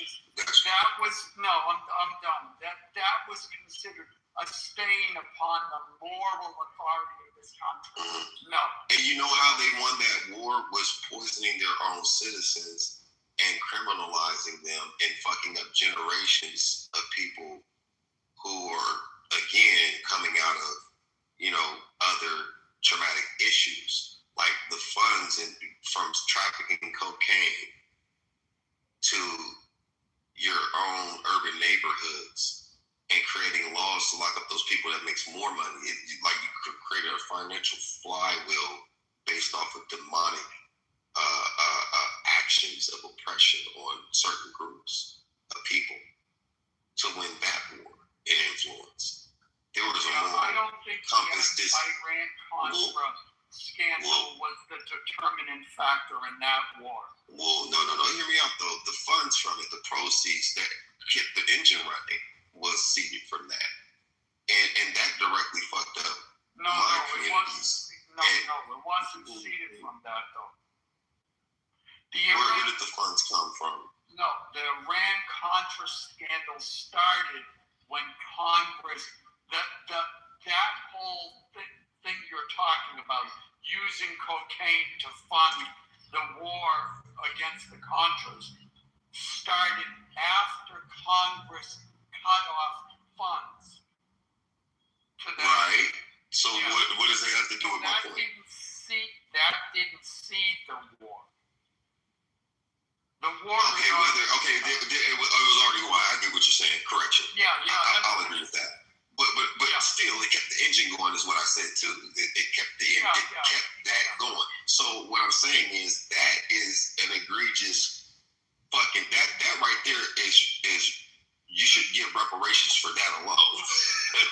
And I'm not begging for reparations. I'm not one of the motherfuckers that are like, oh, I need reparations. I think it's owed and all that other stuff.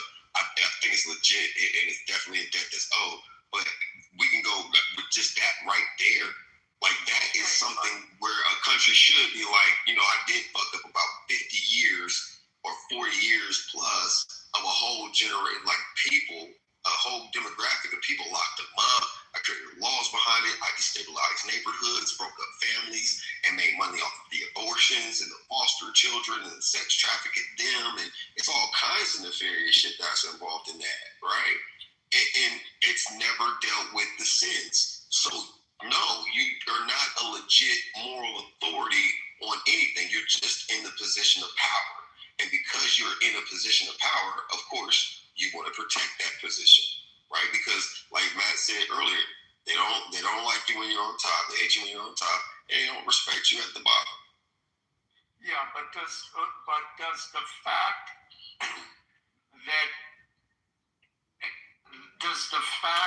that they funded that war through cocaine and that it fucked up people in this country, does that change the moral position in the war in South America? That doesn't change the fact. No, it doesn't. It literally does change it because now those countries are they're benefiting. A lot of their export is that, and they've been dependent on that for 40 years, and now you want to cut it off. You should. No, I'm talking about the issue of, American influence versus Soviet influence. But the Soviets weren't trafficking drugs. No, the Soviets just wanted to completely, oppress the people of those countries. In what way? Which is worse, getting people addicted on drugs or completely oppressing them? Well, how would give me an example of the policies the Soviets were trying to enact? Would you want to live in the Soviet Union in the 1960s? Educate me about it. I was born in 81. Well, if you don't understand what communism is about. I do understand it. I want to understand it from your frame point. I I understand what it is. I just want to understand. No, I'm talking about it from an objective viewpoint. Okay, me too. So I want to understand yours. Okay, communism is bad. Why? Gulags. Why? Solzhenitsyn, read Solzhenitsyn. Yeah, thank you, McKella. By the way, I should remind you, I'm an American, and I prefer what I got set up for myself right there. Yeah, I just want to understand your point, so I'm challenging you by asking, why do you feel like it's bad? You would have nothing set up for yourself. Let's start with that. You can be an entrepreneur in communism, right? No. Oh, you can't have a private industry like that's backed by the government? No. Like being a government contractor? No. It depends. If you're in China, China, in communism? If you're in China, you can do that. That's like open market communism. Maybe less than 1% of the population was able to engage in those activities, but that's because you were the party elite. That's it. But everybody below a certain tier gets paid the same, pretty much, right? Nothing. Yeah, you get. Let me ask you this: if China is the second wealthiest country in the world, right? Yeah. China's not the Soviet Union. Yeah. Okay, Cypher. Let me put it another way. Okay, because when I was a kid, okay, one of the ways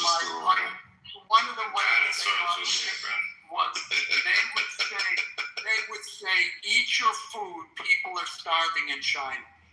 And we used to laugh. What they were referring to was, I forget the year, but I believe it was Mao Zedong decided that China was going to have the Great Leap Forward. So we forced all the farmers to change their farming equipment and modernize them to manufacturing equipment.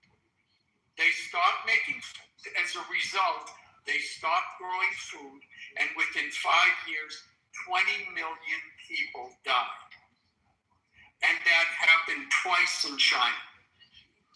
That's communism. So we can start there and work our way down. But what do you call America? America's a what? A capitalist system or I thought it was a republic. Well, the Constitution. We're talking about multiple things here. We're talking about the type of governance it has, and we're talking about its financial system. In communism, they are both tied together. I never knew of another country that sold their own citizens their death warrant. Say that again? I never knew of a country that sold their citizens drugs.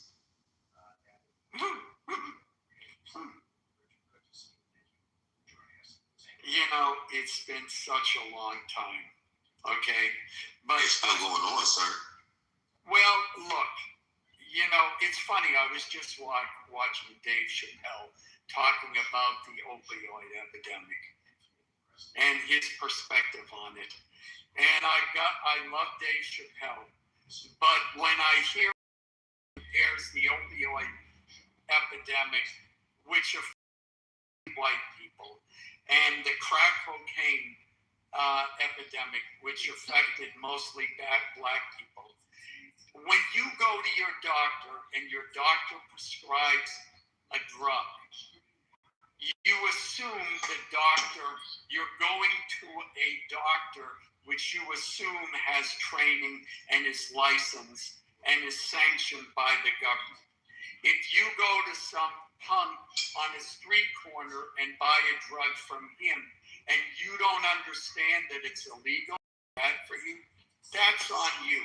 I don't care how that drug ended up on that street. Same way with the crisis in the white community with overdoses from what's that shit called? Fentanyl. Fentanyl? No. Well, the issue with fentanyl is that it's put in drugs and people don't know. Now, if but people buy it on the streets illegally, and they know it. Now look, if they're taking fentanyl and they methamphetamines, ketamine, ice. Yeah. You know that's a very big problem. It's killing tens of thousands of people a year. Yeah. You know what, Cypher? I give you that point 100%. 100%. If you're going and going and buying fentanyl directly on the street, it's on you. It's on you. Yeah. But in my example, it was the comparison between the opioids, which at the time that it happened, it was people who were getting prescriptions, from their doctors getting hooked. And now then, if you're going, like I remember there was like some town, I forget the state, there were like 300 people in the town, yet they were writing $3 million in opioid prescriptions per year out of one drugstore. That's on you. That's on you, I mean, you know that in 2019, summer 2019, JP Morgan boat got caught with 20,000 metric tons of cocaine. Do you think that they were going to a suburban neighborhood or an urban neighborhood? Well, that's a good 2019. question. Because I seem to remember seeing this commercial, which was, mostly for white people. It's like they said it was like, 20% of, and the numbers I'm saying aren't accurate, but it was like 20% of drug use is in the inner cities. Where do you think the other 80% happens? And it's some white kid on a bike, like riding it's like he buys some drugs and it takes place in a suburban neighborhood, So, I think by the numbers, I'd be curious to see what that is. But I mean, look, we're getting. Say that again. I was saying the sins of the father are still within the son. They never went anywhere. So that's when you said the obsession with it. The reason why I went through that line of questioning was to say that it never went anywhere. It's still here. It's part of the reason why America is not as great as it could be. It's never been as great as it could be. It's because that original sin has never been addressed. I don't agree with that. Cypher, who's forcing anybody to buy those drugs? Look. Cypher. You said forcing? Yeah. Here's the thing. You're right. Nobody is forcing. There is accountability on the other side of this. Let's be honest. Here's the thing. When you create the conditions, you can't blame the byproduct of those conditions for the environment you set. It's to be expected. It was designed that way. It was the output that you see. So it would be clinically, mentally unwell of a person to judge that which they create. It's a physician's recommendation. Cypher, look, I don't disagree with that. There certainly were many things done, and there certainly were many government policies that certainly affected various communities and had negative impacts on them. But none like ours, son. We're literally the only people in the world that any of these combinations of things have happened for such a period of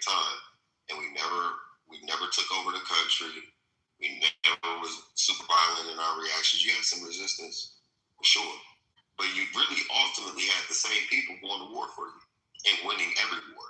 Without us, you would have lost every war. Without us, you wouldn't have a country. Without us, you wouldn't have modern civilization. But that right there, that level of hypocrisy is what needs to be addressed. Then you can literally go out and validate your authority from a moral compass. Otherwise, you could just say, hey, I took this shit over and I don't want you to have it because I want to hold on to power. Yeah, I think, Cypher, with all respect, I think you're over inflating the African Americans' importance in the development of this country, and you're overinflating the oppression to which African Americans have been subjected to in this country. Because I am sure that the Irish in England would completely disagree. Name a people that have gone through worse than. It's the worst in the world. Name a people that have gone through worse. I just named one. Who? I just named one. The Irish. Okay. Okay, what happened with the Irish? 2 million died. They've never recovered their population. Is Ireland still a country today? Yeah, but half of the people had to leave because they were starving. Does Ireland have a seat at the United Nations? I don't know.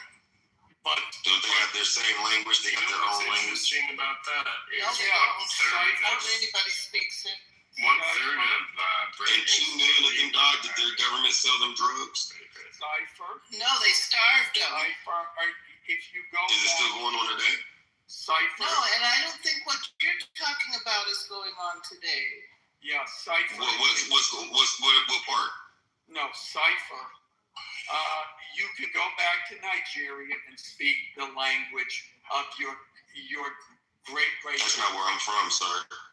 Yeah, well, I got bad news for you. All Africans come from Africa. So you want to go back? Who was here when Columbus got here, sir? Who was here? There's plenty of places. I don't know where you're from. Within the last 4 or 5 generations. Not even 4 or 5 generations. Since the 1700s, my people, the European side, has been here, and they're Irish. And then my indigenous side, who's also in my PTRs if you thumb through, that older lady is my mother's great-grandmother, and my mother's 73 as of last week. God bless her. But that's her great-grandmother, and she's pure-blooded. And we have Blackfoot, Sioux, Seminole, Choctaw in our family, going back generations and generations. And you can't. And they were reclassified. Some of them were reclassified as Negro. Okay, right? But you can't speak those. But my thing is that none of that makes sense. Ireland is still a country. It's actually a better country to live in economically than America because their average income is $76,000 a year on a 4-day work week. Like I tell all the foreigners, if you want to go anywhere and be great, fucking go to Ireland. Like that's some great shit over there. And there's Black Irish that's been over there. Like that's been out there for generations and generations. I'm part of it. Right? Yeah, so, it's pretty expensive. But Ireland, there's no other people that've been through. I think what they've been through. To work with people when they be ready. Yeah, they are there too. But here's the point. Here's the point that I'm making, guys. I want to make this very clear to you guys. You're probably hearing me for the first time, but I want you to be very clear about this stuff. Yeah, we go back a couple years, brother, a few years. Yeah. But here's the point. Here's the point, though. I'm saying me saying that is not a victim thing. I don't want you to think like I'm holding on to that or that it's something that should be acknowledged and dealt with. I'm not denying that. But what my greater point is the value, Alan, that you said I'm overinflating. You would not have the stoplight, central air, the heating, cooling, GPS, fucking blood transfusions, heart transplants, a clock, the light bulbs, fucking the internet, like a lot of things that you do and don't know about our contributions, even the 50,000 plus modern patents that we actually got credit for not including the ones that were stolen from us because we didn't have the ability to patent. Not the militia, not even to mention the 5,000 man militia in the Revolutionary War, and the fact that Crispus Attucks is a black man. Yeah, that's all. And John Hancock, not John Hancock, but the other guy who was the interim president before Washington was a black boy. You know what I'm saying? Like, without us, brother, like you say I overinflated. I was being very humble in saying it that way. Sorry, and that being the same, but at the same time, though, Alan, that's what makes America fucking great. Is that even though this happened to these people, we still managed to be the 8th richest people on the planet just by way of spending. Our own shit, the pain that we went through is a catalyst for success, and it speaks volumes to the God that we serve. Yeah, Cypher. Let me say. Because only we could do that, right? Every one of those. And we're Americans, though. That's what makes y'all look good, too. Okay, I'm sorry. When you look at the actual claims and the people they speak about, they've all been debunked. If they didn't invent them, name one. Let me think about this one. Like you look at the light bulb. No, the guy who they credit with the light bulb, when you look at his patent, it was an improvement on the manufacturing process to manufacture filaments after, and it's like 20 years after Edison invented it, or it's an improvement on some other process. They were not the creators of it. Now you want to know? Where are you sourcing this from? Where am I getting it? I think you're pulling it out your ass. Look up the patents, and that's what you find. Now I have a few of them. Yeah. Now, when you look at the list, you come up. You know the ice cream scoops where there's like a gear and you do it. That they invented. That's one. The other one is the idea. What about the mask, sir? What about the mask? The other one. What about the stoplight? Refrigerated trucks. What about the airplane? The airplane. Oh, so it wasn't the. What about the car? Yeah. Yeah. No, I'm sorry. Wow. Yeah. Interesting. Well, you know what though? It's interesting though. I'm talking about the good and the things that we've done that made America great. Yeah, and you're literally trying to shoot it down. Hold on. Like, look, pay attention to this. No, let me finish my sentence, and I'll go back on it. You literally are shooting down everything that I'm saying that makes us great, but then you want to be the moral authority of the free world, and you too are immigrant. Because what is that? Issue, what are you doing? Because the issue is we're both Americans, right? Yes. So yes, and as an American, you have to debunk my shit, huh? Appreciate the contributions. It doesn't sound like it sounds like you're trying to downplay it. Well, I can appreciate them, but that sounds like you're trying to downplay it. Though, if you appreciate it, why are you downplaying it? Of all of that. Is you owe us, therefore you have to pay us back. No, that's the moral thing to do. Yeah, we've paid you back $11 trillion.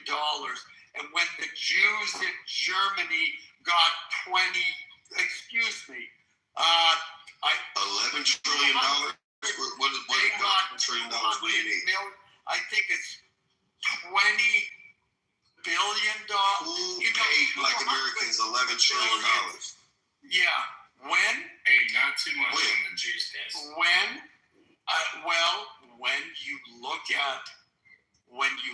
at the war on poverty and the civil rights programs, which $11 trillion is what you said. When you look at, yes, they went to both white and black poor and white and black people, and when proportions of how much money went to African Americans. And remember, when both those bills were signed, Okay, Johnson was surrounded by the black leaders of the time. The number you come up with. Do you remember what Johnson said about black leaders and black people? $11 trillion. $11 billion. Man, listen. Yeah. Hey, you know what, Alan, you don't have to defend it, brother, because the more you do, the more you discredit yourself, brother. Here's the final point. I'm interested in solutions that actually work. And now we're 6 years. We're talking about it and you get uncomfortable. No, I'm not uncomfortable at all. We're 70 years, 60 years later, and according to the Southern Poverty Law Center, racism is still as rampant as ever. So clearly, and we start looking at the numbers of the disparities between whites and blacks when it comes to crime, when it comes to birth rates, when it comes to marriage rates, on and on and on. If we look at those numbers, we've spent $11 trillion and those problems unsolved. I'm not interested in spending any more money on those issues, number one. And number two, I think the time of giving the importance to 13% of the population and saying that their narrative needs to be the narrative of America is over. Because I've lived through... How can you even shut that off? Like, how do you validate that? Like, hold on, slow down. We're just having a conversation. So if you're saying that my people, 13% of the population, which we're far bigger than that, but 13% is what you call us, a number, right? Should that our narrative, which is actual literal history documented by people that look like you, isn't a narrative that everybody should adhere? If it's the truth, are you saying that people should believe a lie to uphold some kind of power, moral, you know what I'm saying? Some kind of resolution for power and authority? Like, is that what you're saying? No, I'm saying even if you accept it as the truth, the idea that sin, and I'll even use that word, needs to be addressed on and on and on and on. No. Nobody's saying that this is a perpetual thing. So there's a real thing. Like Alan, I think you missed the benefit of what that redress would look like. Like people would stimulate the economy, the global economy. That's fine, Alan. But let me jump in here because I'll let you go for a while. But literally, like if you did that with Black Americans today, do you understand how many jobs you would create, how much new innovation you would create, how you could say you actually addressed the issue and repaired those people? And it would greatly stimulate the economy overnight because motherfuckers would just go out and spend. You know what I'm saying? I'm not saying that you release it to money alone, because there's a lot of other things that money can do, like tax-free to 33, tax-free again, 66 till death, free education for the colleges that they not apply for, to be qualified to get in that college, you go for free, right? And then there's some money there, right? There's some mental health primarily. Like you gotta start with that mental health, right?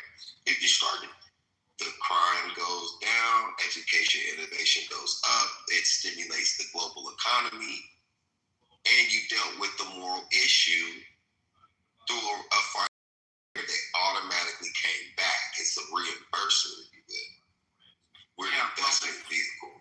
We stimulate whole economies. We drive markets. Our influence in every area of sports, tech, science, media, entertainment, all of the above. It stimulates the world. And guess what? We're interwoven together. You just got a problem with dealing with the fuck shit your ancestors and I just want to shout out to LeBron James Sr. and LeBron James Jr. for carrying the Lakers past the Houston Rockets. We have a 41-year-old grown man and his sperm, his son, who's 21 years old, on the same court during a playoff game in the NBA playoffs. Let's fucking First time ever. And he generates billions and trillions of dollars and just influence globally. So I mean, I'm just saying, generated money like, for Cleveland, Ohio, which is almost fucking impossible. I'm from the O. Not too much on the O. I'm from that bitch. I'm from not from Cleveland. Come on, shut up. Oh my God. Yeah. You know, OH. Clever. I know. Yeah, well, if you could bring $1 to fucking Cleveland, Akron, Youngstown, you're a fucking legend. LeBron brought a few of those. Yeah. That was crazy. He brought the first ring, brought them cash ring. He brought that cash ring there. That shouldn't even be a real sentence that came out of anyone's mouth, but that's a fact, unfortunately. I'm not a cat. you know what's also a fact? Larry Bird beat Michael Jordan 6 times in the playoffs. So you know what, man? Alan, are you a fucking covert racist or what? What the fuck? He is a fucking hater. Larry Bird is one of my guys, though. Don't get it twisted. That's guy. I know.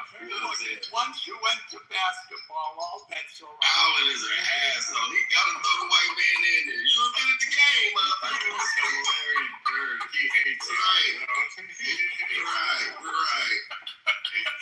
He's wild, man. Nah, man. Alan's my guy, though. Don't get it twisted. It's been a minute since we had these healthy debates. You never saw Bird crying on the floor because he got fouled. I'm sorry. He wasn't a good actor. You know what, Cypher?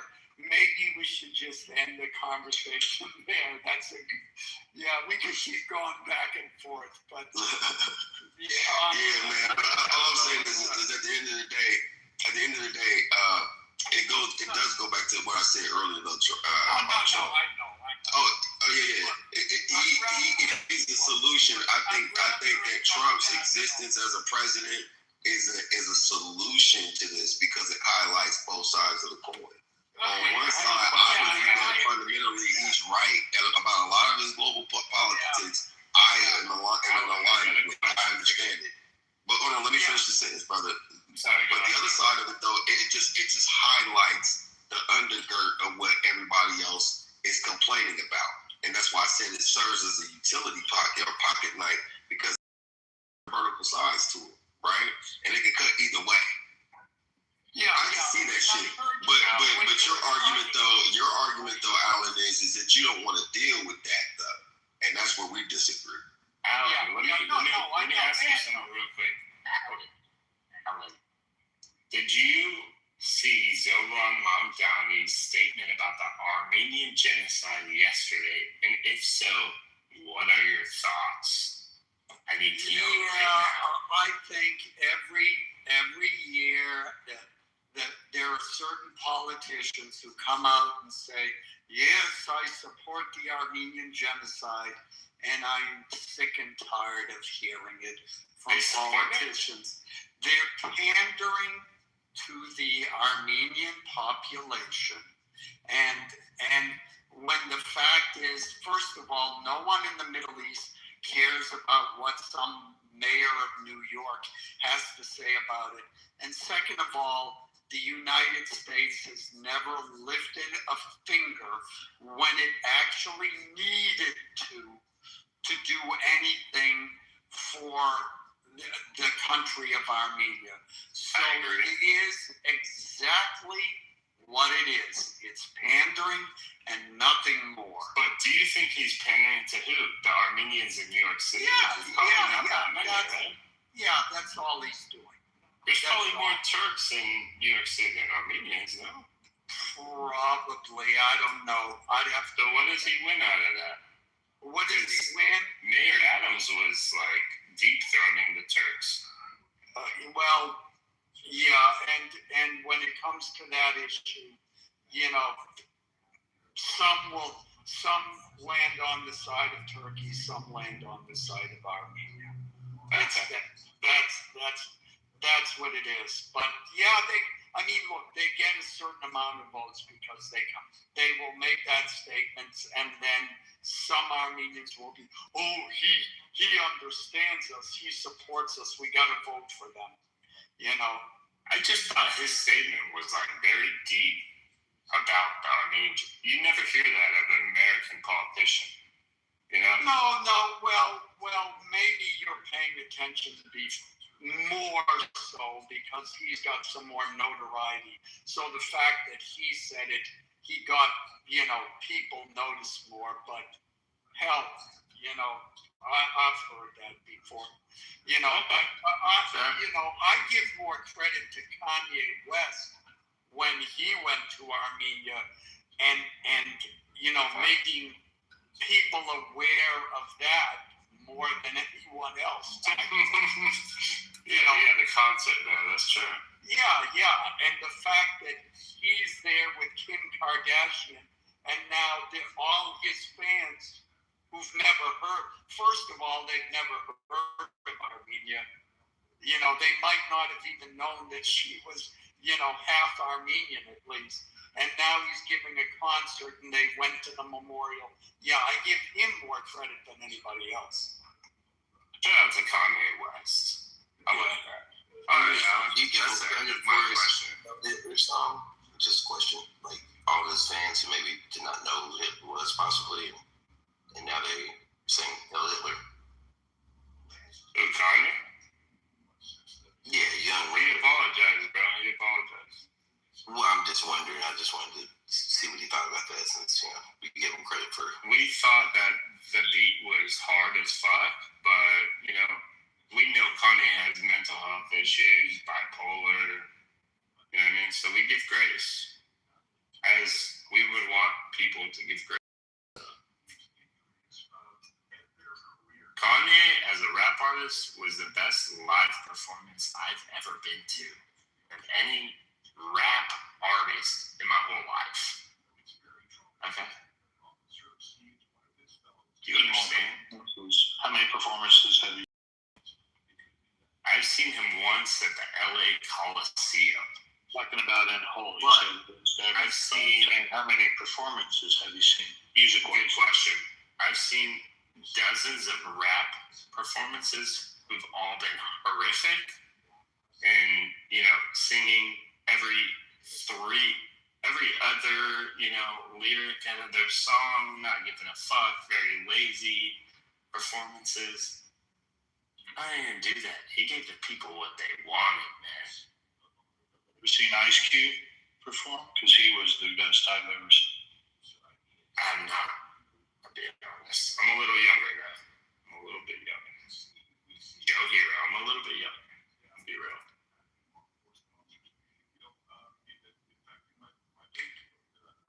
This is an ignorant thing from a woman who's lived through the 60s and 70s. And what do you think of black music being taken over by rap? Do you think there was any kind of conspiracy there from the music business? If you're going to talk about... That's a deep one. Huh? That's a deep question because, the popular music and the hip-hop genre is not necessarily the most positive, right? It's usually the rappers who get signed to certain labels and contracts are getting signed to promote degeneracy, murder,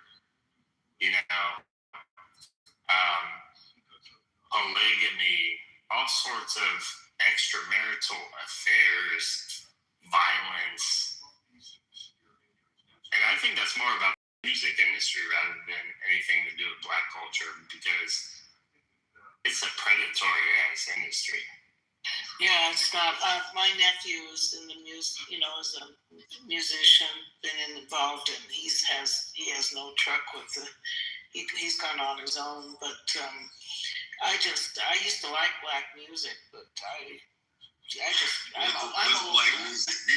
What I think you're pretty young. I think, Cypher, how old are you? Like in your 30s or something? No, I'm 45. 45, really? Yeah, and I'm talking about music for people in the music industry. You produce music? So yeah, I did. For Busy Bone, Jada Kiss, all of that shit since the 90s. I was up on tour with Janet Jackson and Genuine. I met Jay-Z a couple times, but I don't know him. But Cameron Diplomat Records, who've had the same managements and now you're not admitted like say a Busta Rhymes, but the real shit you get when you bust down my lines. But what do you mean by black music? But let me ask Michaela, are you referring to like 70s R&B? Yeah, 70s, 80s. I mean, when did rap take over? 90s? 70s. 70s? Started in I the think 70s. it was later. 73 to 78. No, really? Yeah. There's actually my father had an album called Rap back in 1969. Yeah, well, I guess I did like the R&B. I mean, that's well. I mean, but you realize that the music, you do realize that the artists are expressing their perspective of life, right? And you guys have created that produced this. Yeah, if you find a rapper from the south side of Chicago, he's not going to be rapping about, country music and, oh my God, I just took the fucking kids to school. And he's fighting for his life. Yeah. I think maybe what Alan and I have in common is that we're older. And we've heard this kind of, we've known about what's happened to the Black culture and Black people for so long. We're waiting for, and we saw things getting better. And then, to be honest, Obama came in and sort of reignited. Here we thought, oh, great, we're really improving. We've got a Black president. And then it just like reignited for the younger people stuff that they had never heard of or something. They didn't know about their history. So now they're focusing on the tragic history and not realizing how much things have improved. But one thing I do. How old are you again? How old are you? 75. I'm 75. My father would have been 76. 77. You think the three strikes rule was an improvement? Do you know that they grew up in southern Texas?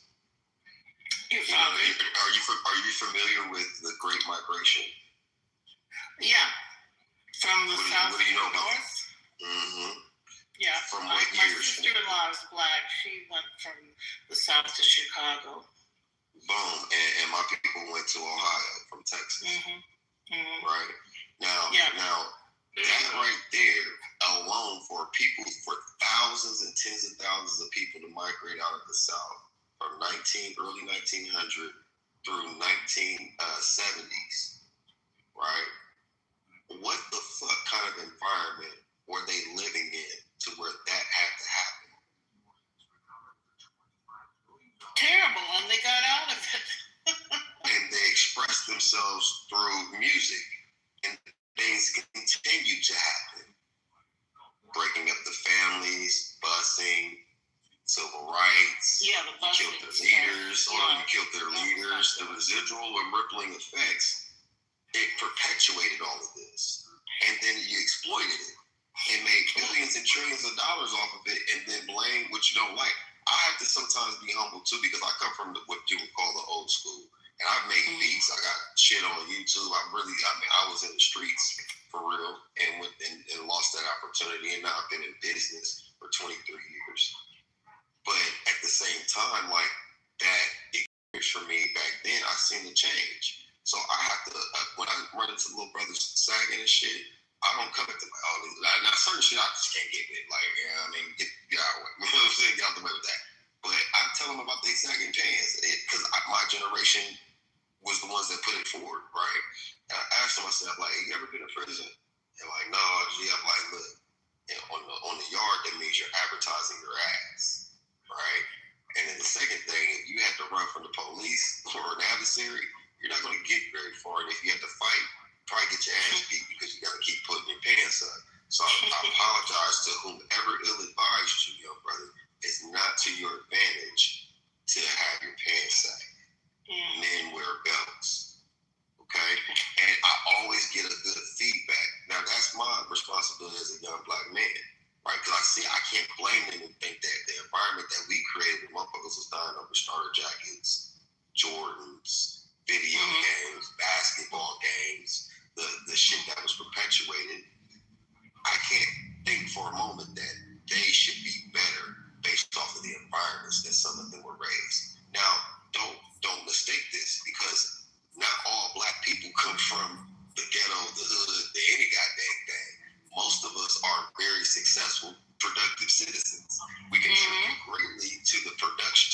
GDP of this country. But they're like every other race or ethnic group had their own degenerate societies. Ours was manufactured. It was never in our nature to be who we've been. Man, okay, that's what I want to ask. Some of us was bred and born in America on sex farms. This is what I want to ask about. I mean, what I've heard is that the black family was pretty together in the 50s, you know. 50s to the 60s, 70s, 80s. Manufactured to destroy the family? Black family? Absolutely. Yeah. Think about it. So, it happened also for the whites, too, you know, because the sexual revolution, that's what was the 60s. You guys took part in it. See, you're passing the poor whites and the poor blacks. They literally rock together, too. Like, if you heard the term redneck, it came from the 1920s, where the coal miners were fighting against the corporations that sent in private militia to go after them in West Virginia, and they had a shootout. And the way that you knew who was on your side is that the white boys would have to wear scarves, handkerchiefs around their neck. And it was black and white people dying side by side. That's why West Virginia to this day is still one of the most culturally racist as fuck still, but it's interbred like a motherfucker. Like, most people are mixed, right? So our stories are intertwined. It's just that the problem that most Europeans, Americans have is that they don't like to deal with the issue of race because of the way they were raised and how they benefited from it. Whether we was in the same boat or not. This is the deal I've seen in my lifetime. The racial relations just improved so much, and I for you to keep focusing on that and keep saying, I mean, it was getting better and better year by year. When was it better though? When though? That's what I'm asking. That's what I'm trying to ask. When? Because from when I was a child, I know that just the racism, you know, because my family, we didn't live in an area where there were blacks, and I know the attitudes of my family. They just didn't know anything about blacks, and they had prejudice, you know. But then my mother worked for the government, and then she worked with a lot of blacks, and I could see that easing up, and I could just see over the years things getting better with white attitudes towards blacks. And I'm trying to understand when was in the 70s, the 70s. And then just the 80s. I see. I'm very close to the times that I grew up in this thing. So I'm trying to understand. Like, I mean, from your lens, you believe this, but I can't perceive it because the "don't push me" because I'm close to the edge of the message. You said you used to like black music. It's built off of the shit that we went through and the environments that y'all created. I don't know. That's why I call it the original sin because it's a convicting thing. But the thing is, I understand for us to get away with it, not even get away with it, for us to call it the past, we have to address it. If you address it and actually deal with it, and you have to forgive yourself. This is not an indictment. This isn't. This is what I'm saying is that they have to reconcile it with themselves. But first knowing the truth, first knowing and accepting the truth, changing and challenging your own narrative. That's an internal thing, right? That's not for anybody to shame somebody in anything. That's just dealing with the truth. And it goes both ways because honestly, y'all, there's no physical, mental, intelligent way that a people that come from caves could rule over people that built civilizations unless the people that built the civilizations played a part in it. Yeah, you know, I went to Berkeley. I was there in 1970. I was around the Panther Party, you know. I actually went to their first constitutional convention, you know. But what are you saying that the music that I liked was a result of? Are you saying that was just produced by the music industry? That it wasn't a real reflection of? Oh no. What I was saying about the message, which was go back to your time and era. That don't push me because I'm close to the edge. I'm trying not to lose my head. Broken glass everywhere. People pissing on the concrete like they just don't care. All that stuff. Talking about the junkies and this, that, and the third. They were talking about that every rapper had a song about his mama, a woman that he or she loved, about a party that was nice, and multiple songs about oppression, stress, trauma, somebody getting murdered, killed, and how down bad things were for a particular group. And then they have songs about hope and change. You can look through every album, even to this day, even though you might not understand those lyrics, and I don't either. But, you know, there's still the same thing is out there, but it's more control.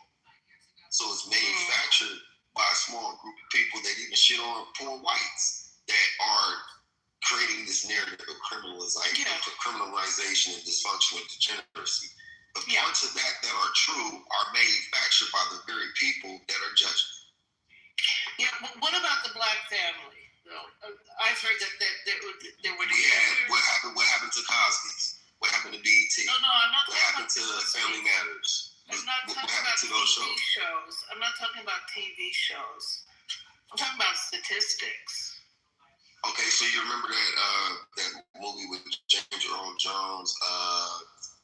What's it? Oh, it's on the tip of my tongue. And it's from 1974.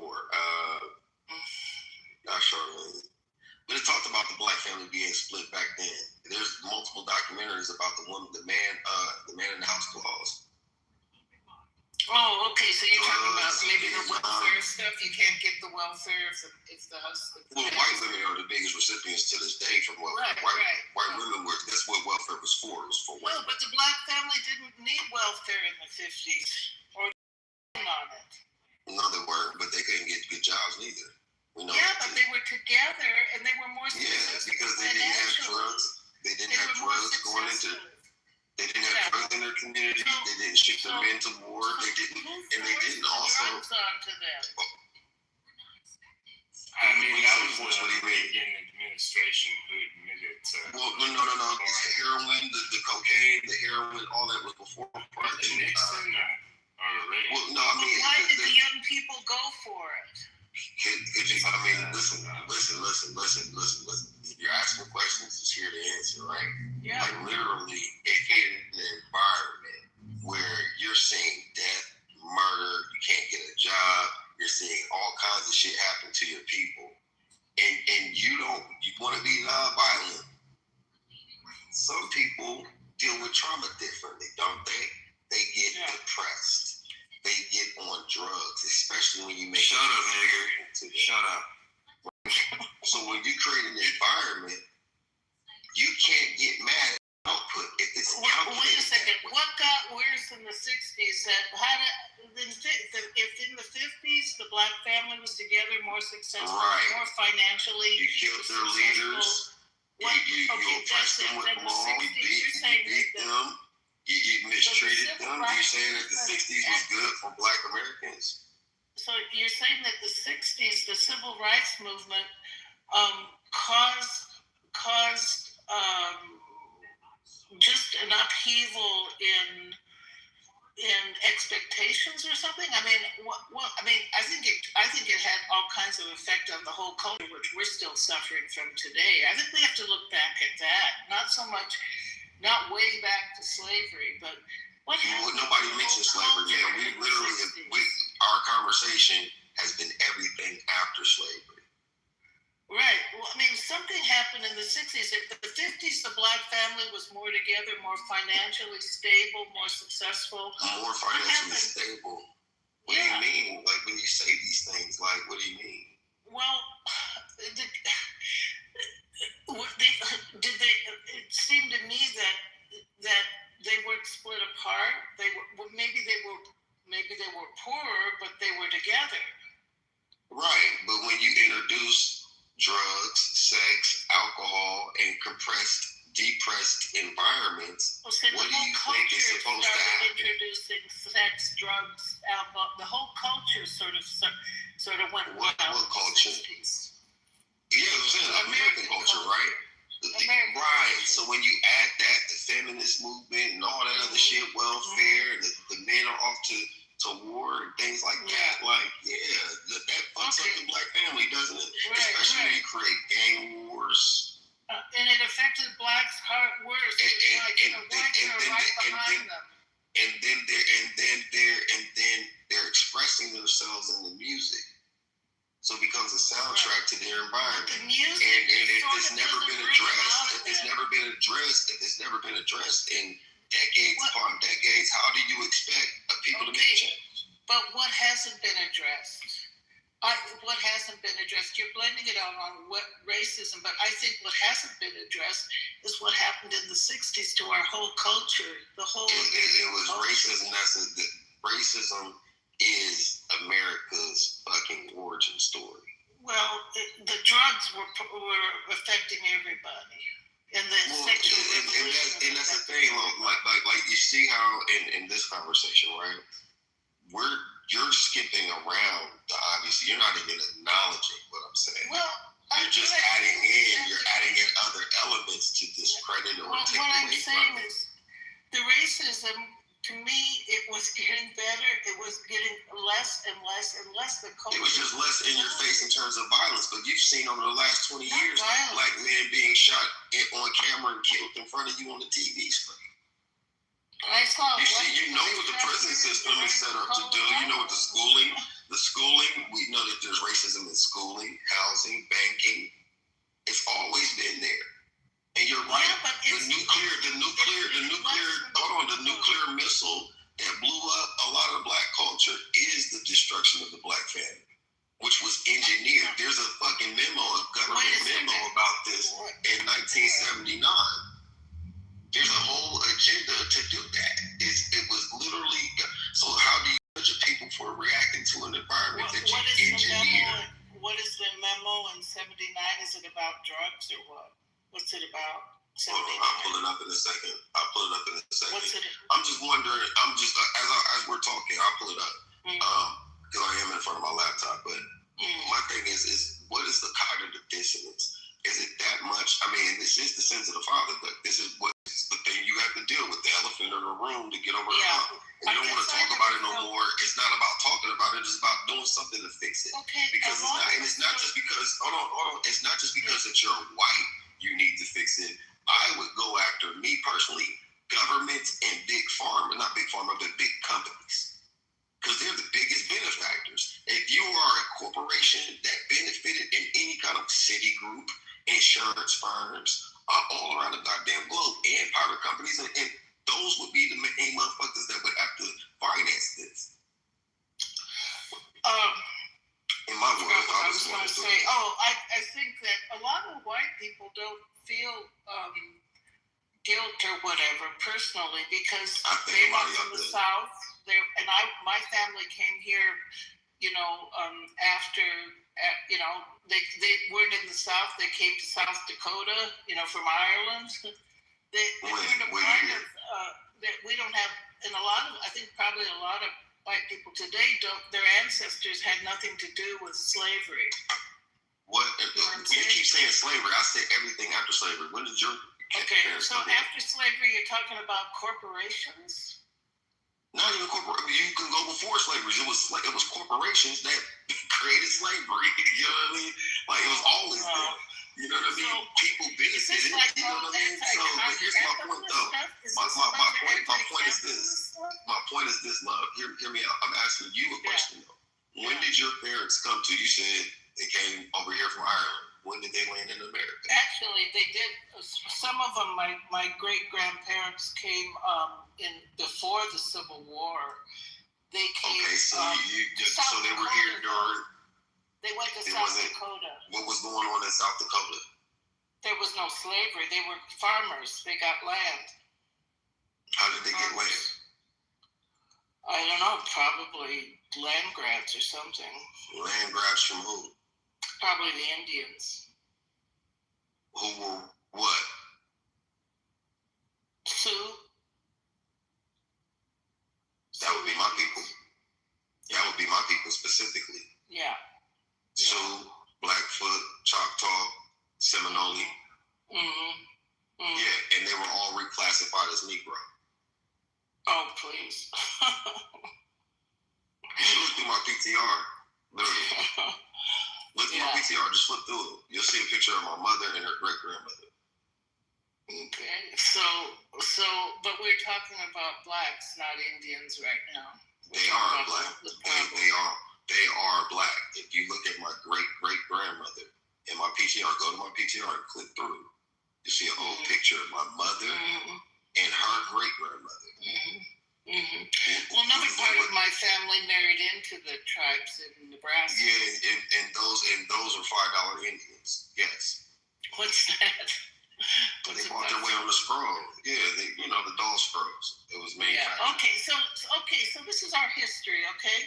So you're saying that to climb out of that, you're saying that you have to deal with it. Well, what do you mean? Deal with it. What do you mean? Like this conversation, you evaded a lot of different things. It feels like it's uncomfortable to you. Well, but I'm having it with me though. I'm not talking shit. I do appreciate you having it with me. We've been respectful, but it just seems like you have an aversion. Yeah, like you seem to have an aversion. I'm not black, but I can tell. That's an internal thing, love. I can't instruct you on how to do it. No. I would say this though. If I could give you one thing, it would be education first. For you to get informed and educated about it. Wait a second. That takes away the fear and everything. We know our history. I don't think you do. So then what? I don't think you do. I don't think you know our history. I think so.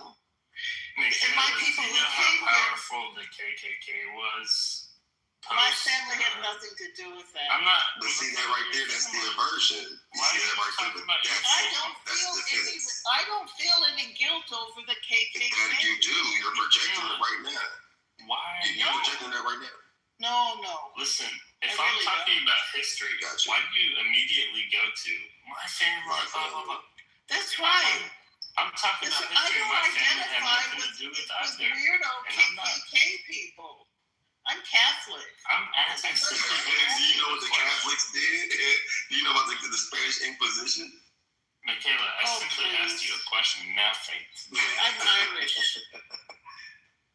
And you agree. And the Irish are the police. Because I'm Irish. The fraternal order of the police and the fraternal order of the firefighters are Irish. Hey, listen, we came here because we were being starved to death. Right, and some of y'all are black too. Some of y'all are black and European. Yeah, a lot of y'all are black too. They got treated like my father was black. Yeah, they're the niggers of Europe. Yeah, they're the niggers of Europe, and Mexicans are the niggers of South America. I don't feel. Wow, this is crazy. Yeah. Well, no, really, I don't identify as a white person. I identify as Irish. And but you identify, you benefit though. You should do that, and you should teach your kids to do that as well. To do what? To identify as Irish and not made up complex. Yeah. When they're half Jewish. Well, what do you call a black American though? What would be our nationality? American. African American. African, but most of us aren't from Africa. Yeah, you're American. You're from Africa. However long ago your family was brought here. No, so. And that's the thing about here's the solution is the knowledge. If you guys want to deal with racism for real once and for all, like deal with the truth. If you feel pushback from it, that's the energy that you internally have to reconcile. Wait, the Africa part where you said I'll give you an example. Yeah, I'm gonna address it. The same thing I just said, I'm gonna use myself as an example. At first, when I found out about Africans selling Africans, I was like, what? Then you start digging in deeper. You're like, damn, those people were refugees from Portugal and Spain. So they didn't sell their own. Damn, there were some black slave owners that had breeding farms. 400 of them are documented as being worse than white slave owners and own more slaves than white people did. The average white person couldn't afford a slave. All you start learning about European history and where the Slavs and the Russians and shit really come from, and you start understanding history, you start learning the truth. It's real humbling. I would never be offended by white racists because I know too much of their culture and origin story to feel like intimidated by that. I also know that all black folks weren't slaves, and they're not all fucking victims. Some of them played the hand in the shit, just like we did in our shit right here today. Like some of the Jews from Africa.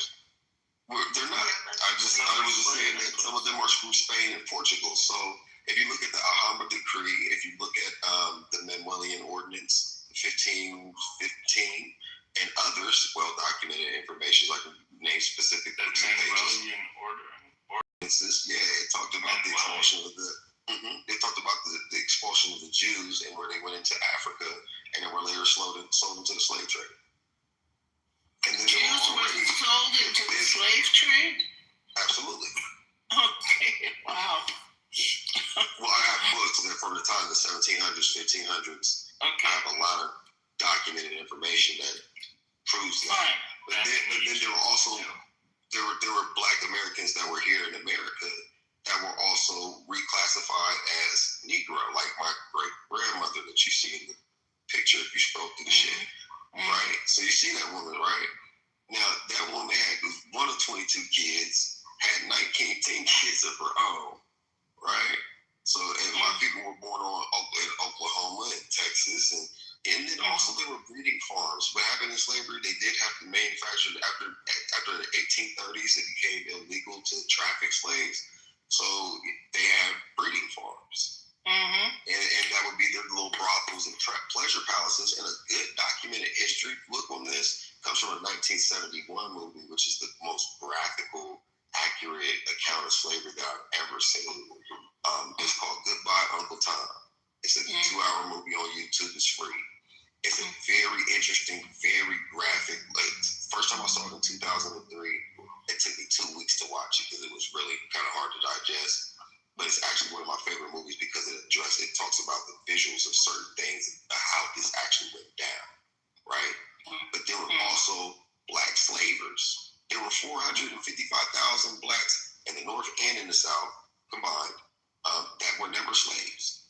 Some of them owned slaves. Some of them owned slaves to buy their family's freedom, and then others owned slaves for the same industrial purposes as they wanted to. Sold their parents out and everything else. There's an so what are they supposed to do with it? I mean, can we put that in the past? No, you have to deal with it. But also, you have to deal with it firstly. You have to deal with it firstly, then you can put it in the past. If you don't know these things, you can't reconcile. Died in the Civil War. Yeah, one of my favorite heroes is John Brown. Okay, look, isn't the Civil War sort of I wish every Christian was like John Brown. Yeah, well, John Brown was the motherfucking man. He was more down than, he up there with Harriet Tubman, but he was more down than Frederick Douglass and the rest of the motherfuckers. He came to them like, let's do this, and they were like, oh, no. Dude hated slavery so much they actually thought he was insane. No, but I'm talking about the ones who died fighting in the war. And most of them didn't die for that reason. It was more of an industrial thing that created the John Brown.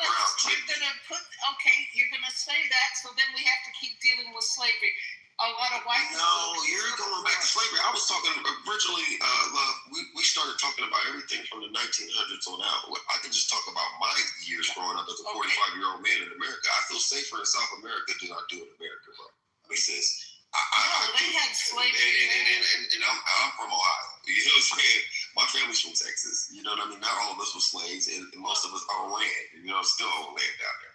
But my point of it is that you have to the thing that keeps you like, it's cringeworthy and makes you want to avoid it is because you don't know that much about it, firstly. And then two, if you are dealing with, because you know, racism, you heard those jokes and stories at home from your lens growing up and as a young woman, and you're 75. Oh, you know what I'm saying? You're as old as my aunts. You know what I'm saying? I know what you could possibly have heard growing up. Most of y'all are inherently racist because of the ignorance of it, right? But if you understand the root of where it comes from, if you understand if you understand the root of where it comes from, it literally is a flip on you guys too. Because white Europeans also suffer from racism. Hey, listen, but we got over it. No, you didn't. Oh, that's what you say. No, that's what I know. It's still an issue. Oh, they're making it an issue. I don't think it's not an issue for me because I'm dominant. Listen, even in the room, if anything, you can consider me as Django. You know what I'm saying? That's more of my character archetype. I don't know what Throw a little Tupac in there, you got me. I'm saying this, and love, I'm gonna get out your way because I hear you want to come in. I'm gonna get out your way. I just want to touch on Michaela real quick. Michaela, you don't know enough about my experience. You don't know enough about the real history. And when you contemplate that,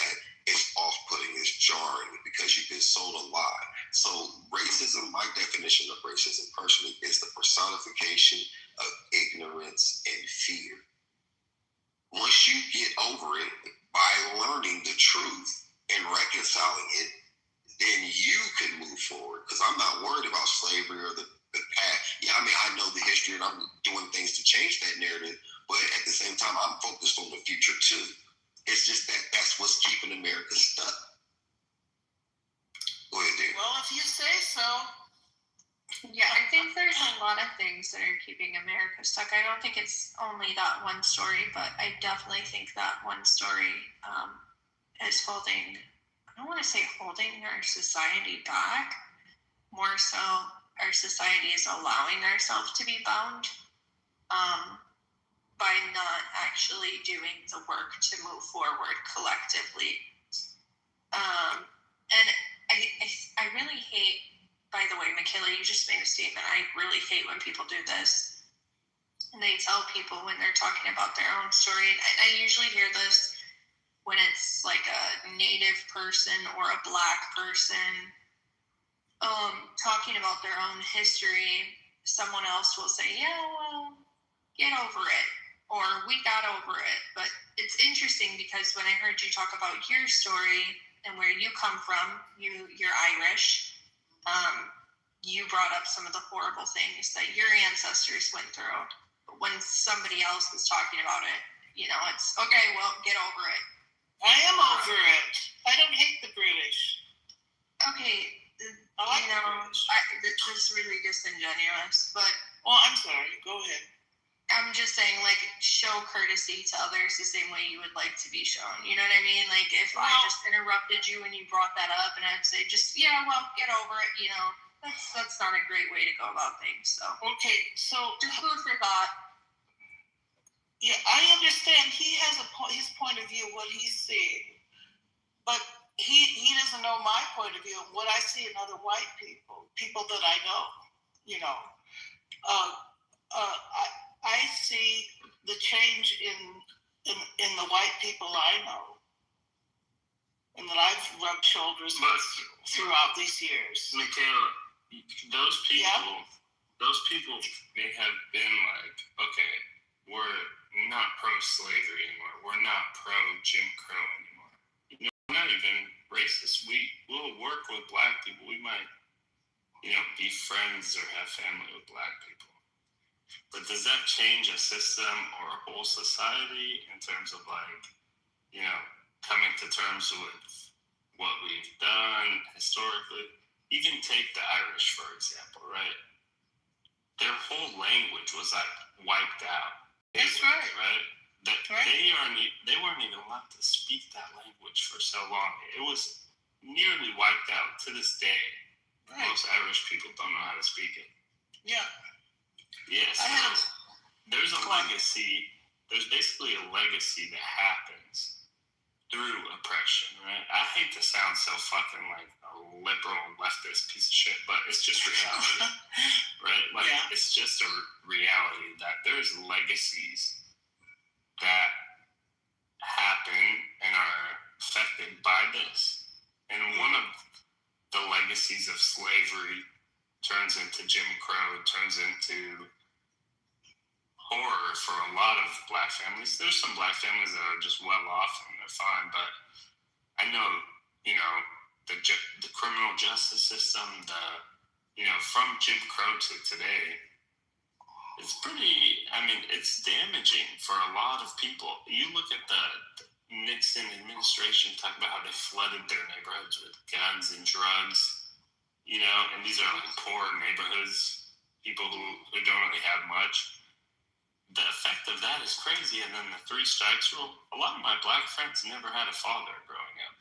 Mm-hmm. Not because their fathers weren't around, but just because they're in prison for 3 strikes. And it's like, oh shit, you don't have your mom and your grandma, and they have a whole different relationship with the police than I do. I was thinking we could go do this, that, and other. My friends are like, no. Those cops are there. I'm like, so what? Oh no, they have a whole different... You know what I mean? I don't know how to explain it, but it's it's a whole different history, relationship that has never kind of been dealt with.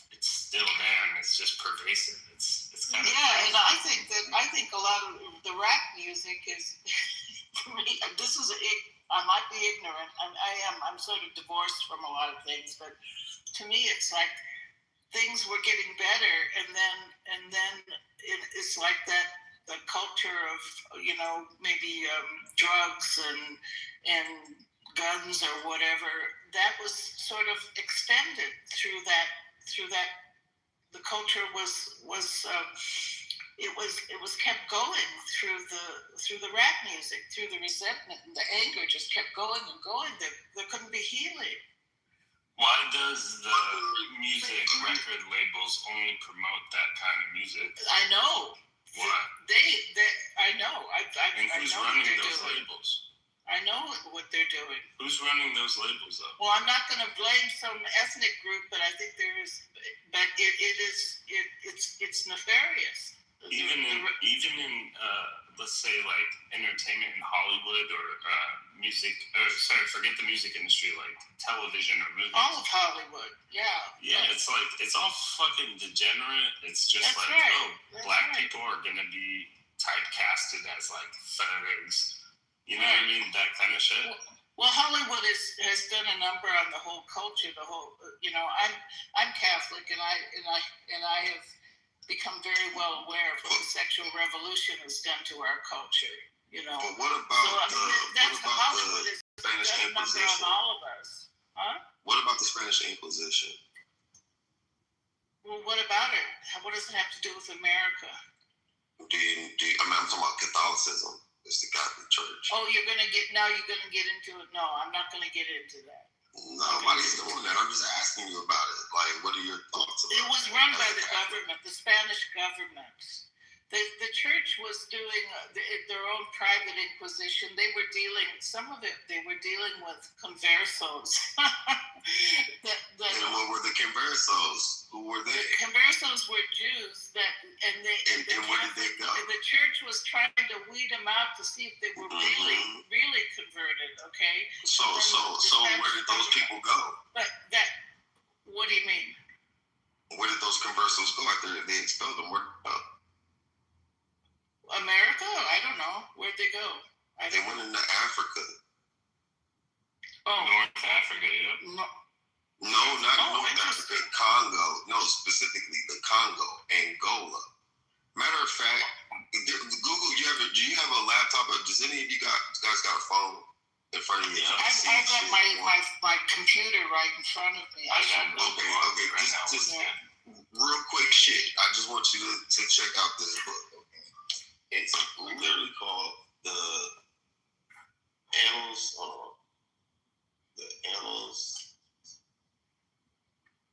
History, Literature. And so what did they do in Angola? What did the conversos do in Angola? Wasn't Christopher Columbus a converso? Well, that's a whole nother story right there. But these people, they went into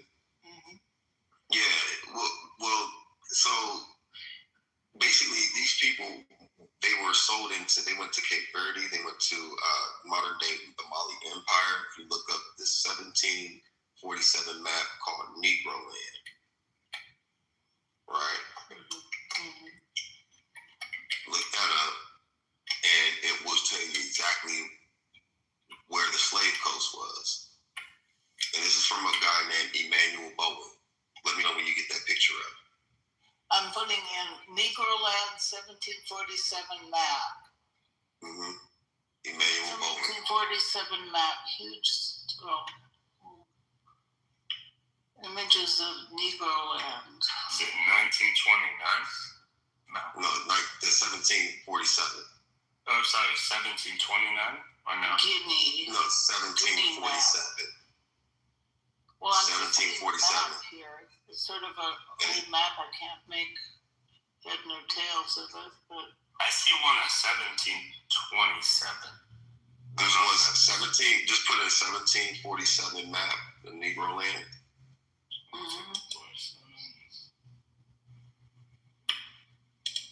Do you see it? Yeah. Ooh. Do you see where it says Slave Coast? Slave Coast. I don't see it. right below. See where it says Slave Coast? Zoom in more and see if it doesn't say Kingdom of Judah. The Republican Party hates America.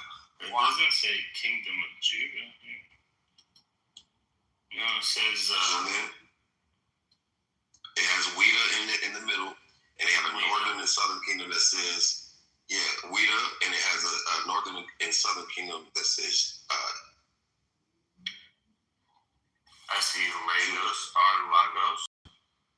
Do you see where it says do you see where it says Slave Coast? It says Gold Coast and it says Slave Coast. Yeah, I see Slave Coast. Okay, zoom in on the Slave Coast. Zoom in on where it says Slave Coast. Do you see Weta and do you see Kingdom of Judah? I see Weta. I see. And right above and below, it has Judah. No, I don't see Judah, bro. Where's Judah? If you see Weta, just go up or down, and you're going to see Kingdom of Judah. It's mentioned there twice. I don't see. Is this Hebrew Israelite stuff? It's not Hebrew Israelite stuff. It's called the truth. Oh boy. I don't see. Yeah, look at the Manuelian ordinances. Wait. Let's stay on this. Where's Kingdom of Judah? I don't see it. Why? Who cares about that? Let me change Why my do you PTO. support Israel? Why do you support Netanyahu? Why? I don't support Netanyahu. Fuck me. Nobody's talking about that. Yeah. The problem is you are. King City. See Formosa. I'm about to change. I'm about to find it in my and change my PTR to it. I'll help you out. Yeah. The bottom barrel fucking garbage. So you guys were talking about the KKK. Where? What was the conversation around that? KKK is the new NAMBLA, which is the new MAGA. The KKK basically. What is NAMBLA? They did a lot of fucked up shit in terms of like voting processes for black people. Have you ever seen any of them at a Kamala rally? These motherfuckers. Yo, is Matt awake? Nah. Oh, okay. Sorry. Get rid of this guy. Yeah. No, I was just curious. He's noise. My bad, Beaver. Leave it to KKK did a lot of damage post Civil War. What were you saying about the vote for black people? Yeah, they basically terrorized, and basically, like, whenever there was an election or anything, they would make sure, like, if any black people were to go try to vote, they would go fuck it up. They would make sure that there was no, black candidates. They would do, like, crazy shit through methods of terrorism, basically to either intimidate through violence or just straight up go murder people. Did you vote for Trump? They also went after Catholics too. I sent my kids to a Catholic school here. Listen to me. And Listen to me. My kids went to Catholic school here in Southwest Colorado, and they didn't wear uniforms, and that was because of the history of the KKK in our town. They went after Catholics, and that's why the kids didn't wear uniforms. Yeah, I mean more in the South after. Okay. I'm just saying they didn't just go after blacks; they went after Catholics too. Listen, wait a minute. What about me? What about me? I was in the South. Well, I'm telling you my history. What about the Irish? What about us? That's right. We were persecuted. So why do you dismiss We had it red like hair. that? Why do you? Well, that's my experience with the KKK. You know, grandma used to talk about her experience with the KKK growing up. She met Bonnie and Clyde in Texas in 1920. KKK came to my city. Well, no, the thing is this, bro. It's not even that. I'm from Ohio, bro. Okay? I'm from Ohio, from the Midwest. What part of Ohio? I'm from Columbus, but I drove out to Chillicothe. I was in Zanesville. And I think don't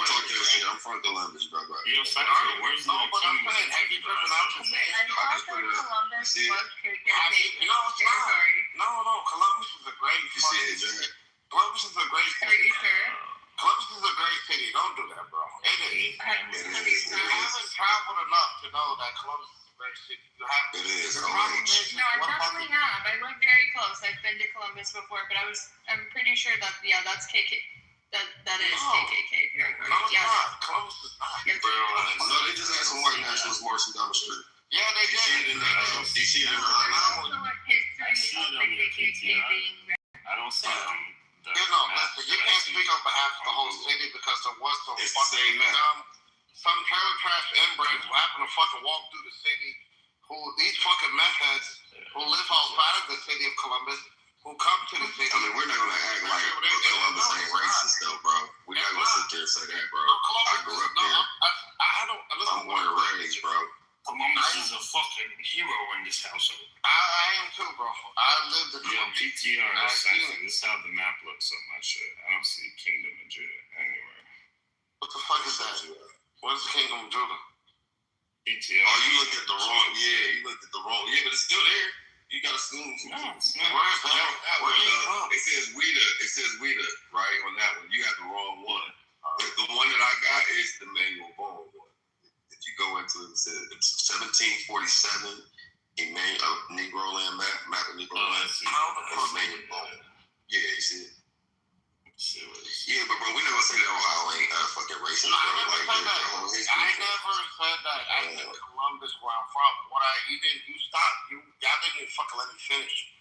What I said was, if you drive out to the outskirts of certain places, okay, while you're heading out somewhere, yes, you do see it. But the problem is that they're so focused on what people in the city are doing, and these cities are being destroyed. You know how many fucking meth and fentanyl, drug abuse, all this shit is destroying the fucking rural Ohio towns. They're so focused on the city, and all these drugs and all these opioids are destroying this shit. You can't go into a bathroom without seeing a poster about some sort of opioid addiction and somebody help. This is what happens. Who's making them do You it? focus on what everybody else is doing, and you're so fucking gung-ho about what you lose focus on what the people that you voted for, right? Because all that shit is, it's so fucking red. Outside of Columbus is red. Athens, Chillicothe, Zanesville, but that's where all the fucking, you never see so many more drug addicts and opioid crisis happening more than anywhere else. When I come back home, bro, I moved to DC, bro, and when I left Columbus. When I come back home and I go to Columbus on the west side, you know what I'm talking about? You know Columbus. Oh, yeah. You know what I'm talking about over there by Westo, Hilltop. Zombies. These people were zombies, man. And I'm like, what the fuck is happening to the city? Because people are. I mean, they're investing like $200 billion in it, though. They're modernizing the West Side now because of. They are now. And guess who gets to move out, right? Because before that, it was poor white people who lived in the west side of Columbus. Yeah, that's the east side, more or less. The south side of the bottom. Them whites down there, they were some real white niggers. If you want to talk about some nigger shit, them white boys down there, they don't fuck around. Yeah, but they are the descendants of the Confederate people, right? Who essentially to Ohio, same way that there was a migration that happened from the south of Mississippi River up to Chicago, Milwaukee. That's why you see a lot of. So it's essentially the same thing. The problem is that some people use that. They're like, listen, I'm fucking poor because of you. My life is terrible. I'm an alcoholic. I'm a meth head because of black people. I do drugs because of black people. My life is terrible because of black people. I'm an alcoholic because of black people. My life is awful because of black people. This is those same people who have never amounted to shit, and they will blame somebody else. So the problem is that you will never see that progress because you see the punch down as opposed to the people who you for. 9 out of the top 10 poorest states are ran by Republicans. The poorest states. Iowa has the highest cancer rate. You understand that shit? AI data centers are being built all through these fucking rural towns, and they don't give a fuck because they love Trump and they love Republicans. That's fine. You can hate me all you want, but I'm not the one who are putting these fucking AI data centers and polluting these cities. And that's the problem. People have this issue of looking at someone else to blame where you punch down as opposed to fucking looking up. These billionaires you fucking love and you trust, they don't give a fuck about you. You will not get invited to Mar-a-Lago. You will not get an invite to the fucking ballroom. You will not. He doesn't care about you like he doesn't care about me. That's your problem. Diesel prices are killing truckers. Farmers are losing their fucking farms because of tariffs. They're going bankrupt. Do you understand this shit? This shit is real, and it's beyond me. You can hate me all you fucking want. You can blame me for your life problem. You know, all black people did this to me. I don't give a fuck. You understand this shit? It's bigger than this. It really is. And that's the problem. I'm just being honest. Yeah. And you know what's interesting? Something you brought up, and I've also noticed this as well. You brought up the fact that a lot of these people talking about like, oh, we need to do like crime crackdowns and like drug crackdowns.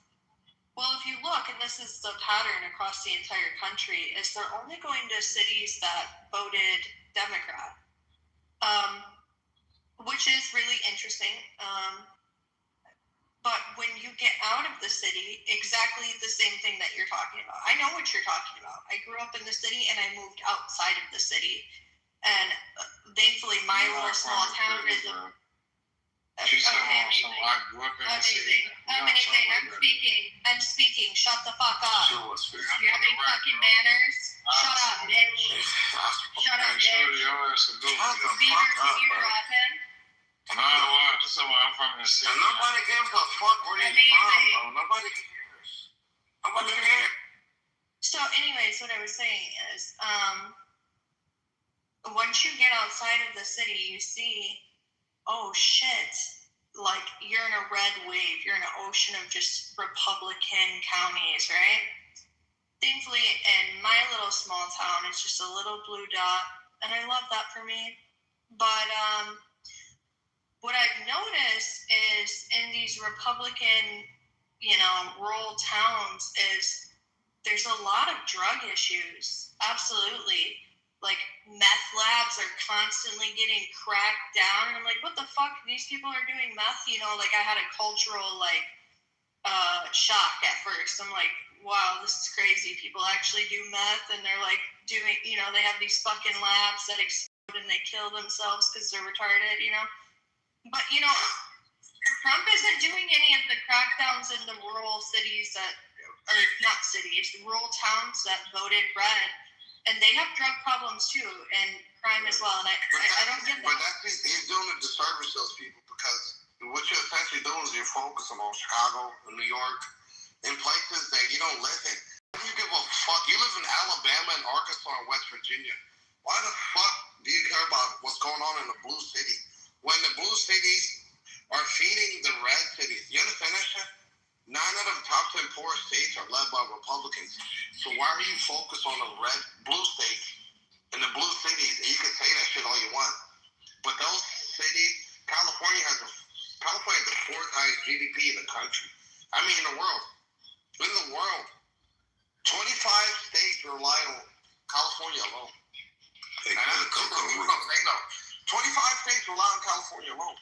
And I'm not from there, though. I'm from the Midwest, so I see this shit. I'm from Ohio. I drive around and I go to cities. I'm from the Midwest. I drive to Indiana. I drive to Ohio. I drive to Wisconsin. I drive to Minnesota. I drive to West Virginia. I drive to these places. And I see what's going on. You can hate me all you want, but it's not me who's preventing you from getting what the fuck you need to make your life better. You can blame me. You can blame whatever. I don't give a fuck. I promise you, it's not me. I don't think nobody's blaming you. They want to look down as opposed to who the fuck. Why is Canada getting fucking subsidies for moving to Mexico instead of building plants in Indiana? What happened to Foxtrot building fucking plants in Racine, Wisconsin instead of leaving to Mexico? And that's the shit they don't question. That's the shit because it's so easy to say, oh, you a fucking Democrat. I'm not a Democrat. I'm not none of that shit. What I believe in is I'm an American first. I love this country. I want to see this country do better. I'm a progressive. I want to see it progress. I don't give a fuck about your ideals. It means nothing to me. You hate me, I hate you too. That's fine. But what are you going to do about this country? And how do you want to see it progress? Do you want to see us all eat, or do you want to see a few eat? Who are the billionaires who are fucking starving you motherfuckers?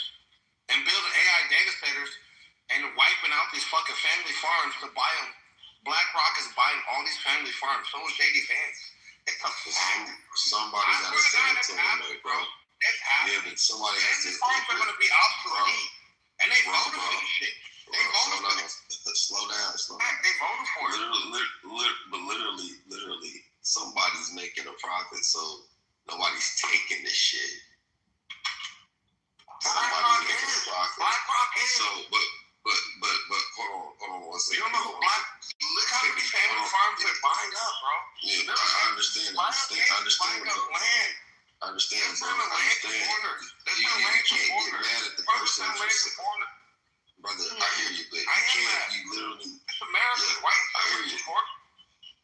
Bro, listen, I hear you, but literally, I wanted to pivot real quick to Coco and Michaela. Michaela, I put it in the chat. Are you still there? Yes. Okay, Coco, are you still there? Yeah, what's up? Okay. I wanted you to see the link. Did you get the link that I sent you in the chat? Oh, no, I didn't see it. You might have to scroll up just a little bit. I'm gonna see if I can drop it again. It's like maybe 5 minutes or something. I found it. Go to page 141 for me. Okay. Let me know when you get there. Now, Michaela, I want you to pay extra special attention to this because this is one of the stronger evidences that I was telling you about. I got others, but you want to go follow that link and go to page 143. When you get there, let me know. I wonder if the other brother was still in the room though, too, because he went to 143 or 141? 143. Wow. Or it might be 141. Hold on. Michaela. Is her name Michaela? Yeah, I think it's 143. Coco, are you there? Do you see it? And I'm scrolling.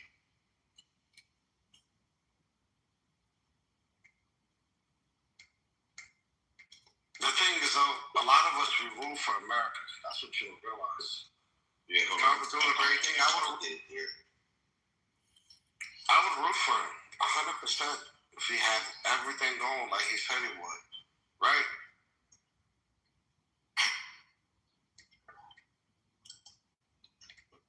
Yeah, I fuck with Trump doing the No. I said if he was, Cypher. If he was what? Doing what he said he was going to do.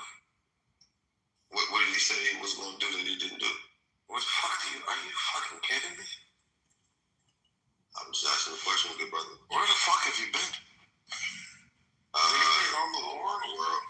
I believe it is 141 though. Love. Yeah, it's 14. Why are we in a war right now, bro? Why? Hold on. I think you already know the answers. Why is gas at $4 a gallon? Why is diesel at $8 a gallon? Well, I mean, it's just temporary. What about tariffs, bro? It's temporary. Shut the fuck up about this temporary bullshit. I don't want to hear that, bro.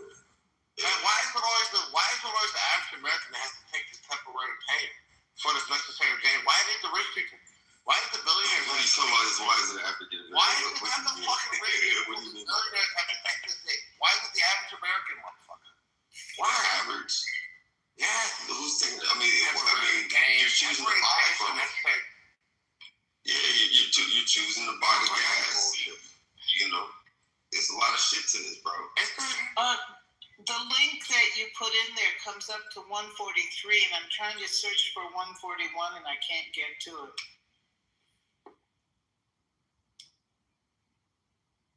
Hold on. I'm about to do a search. Tell those truckers to take the necessary pain, bro. Cypher. Yeah, I mean, they still trucking, ain't they? They still trucking, ain't they? Yeah, they are. $8 a gallon. A lot of them are going out of business. Farmers are going out of business. They're selling their family farms because of tariffs and diesel prices. You okay with that? You want Bill Gates to own every farm? You want Bill Gates to own every farm? Sell it to them. Damn. And that's exactly who these people. What is? They don't give a fuck. They don't give a fuck about America. I promise you don't care about America. Chill. That's the fact, Uncle. Chill. Okay, but like you are just like I don't know. That's a lot of energy. How do you sell your family farm? Bro, I didn't sell no family farm. I don't know what the fuck you're talking about. You gotta chill. Huh? Oh, that's 1798. Oh, hold on. This one's supposed to be 1783. Hold on, y'all. Yo, I don't know what you're talking about. Hold on, that's my bad. Same thing, but just different year.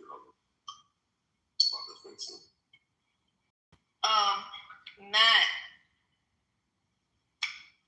Coco. What's the topic? I just got back. Yeah, so what are you guys talking about? I don't know. I just came back and I don't know. This conversation's all over the place. Okay. So I was trying to about my history. No, just go. Okay, it's put 17. It's put 1783 on the same joint, and then go to page 143. He's trying to make Michaela feel guilty about slavery. Oh no. They trying to make her feel guilty. That's wild. You know, wild. Don't feel guilty about that. You weren't there, Michaela. It's actually 141. That's fucked up, man. Yeah. Yo, I think Abby is sleeping with her mic on. Here, I'll meet her. She's making sounds in her sleep. That was fun.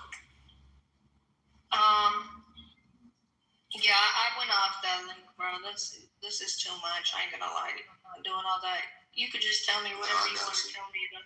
Yeah, no, I'm about to put the link back in there and I'll read it out loud real quick because this is a conversation I was having with Michaela about the Spanish Inquisition. So what happened with the Trump shooting? I don't know. I was watching the so I asked her if she knew what it was, but it says this, and I'll let it go. But it said the Swedes, the Danes, the Brandenburgers, North Americans since 1778, and the Spaniards in their trade have felt an increase not only by the Swedes and the Brandenburgers ceasing their navigations to the coast of Guinea, but to the annual demand and supply of more than 100,000 Negroes recruits for their own colonies. The author confines his relation to the first Negro trade that carried by the Portuguese and the Spaniards. Gonzalez and his first Portuguese who in 1442 returned with the Negro slaves purchased instead of right, to who had till then been carried on by merely more violence.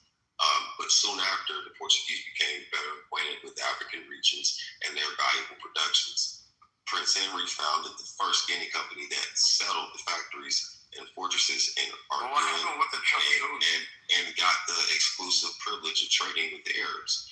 The trade soon increased to that in 1455. Not less than 700 or 800 Negro slaves were annually exported to Lisbon. At the length of the Portuguese in 1471 discovered the Gold Coast. That was the map that we talked about earlier. And ever since, intercourse between Portugal and Guinea was continued. The Portuguese endeavored to exclude other nations from Guinea, which had till then the rest of the European navigators were, in spite of the papal bulls. Let's go into the thing. Papal bulls and the reports that indiscriminately spread to the pretended dangers of the coast, striving to get a share of the profitable gold trade. The discovery of the Gold Coast served indeed yet more enlarged the sphere of the navigation of the Portuguese and the slave trade, but it forced them to extend themselves to the coast and the settled colonies of Congo, Angola, and other places that they had till then neglected. Prince Henry's colonies were enlarged by his successor, King John II, in 1492, expelled all of the Jews, not some, all of the Jews, to the islands of St. Thomas, which had till been then discovered in 1471, and the Portuguese settlements on the continent of Africa And from these banished Jews, the Black Portuguese, as they are called, the Jews of Luango, who are despised by the very Negroes, they are descended. This is published in 1780. By the very Negroes, they are descended? What Descended, does that mean? yes. Descended So you had the Lancados and the Degradados. The Lancado Jews were the mixed European Black Jews who had the vernacular to be able to middleman and arbitrage to trade Black Jews. And those Degradados were basically dark-skinned Negroes that were settled in those colonies. And from that map that I showed you, which they called that place the Kingdom of Judah, that's where they were trafficked out of. They called that place the Slave Coast. And they So came you to think America. the Jews trafficked the Africans? Is that what you're saying? Yeah, it's well documented. Yeah, boy. But it was also for the Spanish crown. The Spanish crown wanted them out of Europe because the Moors and the Jews started to fight against the Spanish Inquisition or the Spanish time. This back in like 1300s. This goes back to the papal bulls and all that shit. So when you were talking about a lot of Catholic. What was the papal bulls, or that's where the Emmanuelian ordinances come into. This was the expulsion of all the Negro, Spanish, Portuguese, and that were in the conversos, and those were the places where they were sent. That's what the papal bull was about? The papal bulls there are multiples. Our name specifically, the Emmanuelian Ordinance, 1521, Book 5, Title 1 to 112. And then also there's John Ogilvy's America book that came out 1671, and in Africa 1670, that talk about the Hebrew origins of American inhabitants. So that they had Black Hebrew people that were in America. So this isn't about Hebrew Israelite shit. I'm saying that they're right. I don't like how they do things, and I'm not religious, but they're historically right. And there are specific things when you mention that you're from Ireland and that you have been, that you're Catholic, as if that exonerates some of the ignorance of Black experiences, which, mind you, I didn't talk about slavery. You started bringing up slavery. I was talking about everything after slavery as to why there should be some kind of repair and or conversation that moves the needle forward about the original sin. If you understand the background, you ask, well, how do you fix it? I said through education. If this nuanced information, you go down this rabbit hole, you'll find out a lot of interesting things that will make you feel a certain way about it, adversely maybe. And then I think the more you learn, the less you feel responsible for, because you can see all the dynamics. This is what keeps that shit going. You said the more I learn, the less I feel responsible for? I mean, that journey's up to you. I feel like if there's some things that are going to make you feel uncomfortable, I want to make sure I clarify. The more I learn, the less I feel responsible for. No, listen to what I'm saying in full context. The more you learn, your journey about that is up to you. You might feel jarred by a lot of different information, but I think the more you learn, the more you continue on that journey, you'll feel less of that, because then you'll get the full picture. Get what I'm saying? So a lot of people fear what they don't know. A lot of people hate what they don't know. But the more you start to understand a thing, you can start to understand its origin or deal with its existence better. Yeah. Does that make sense? Yeah.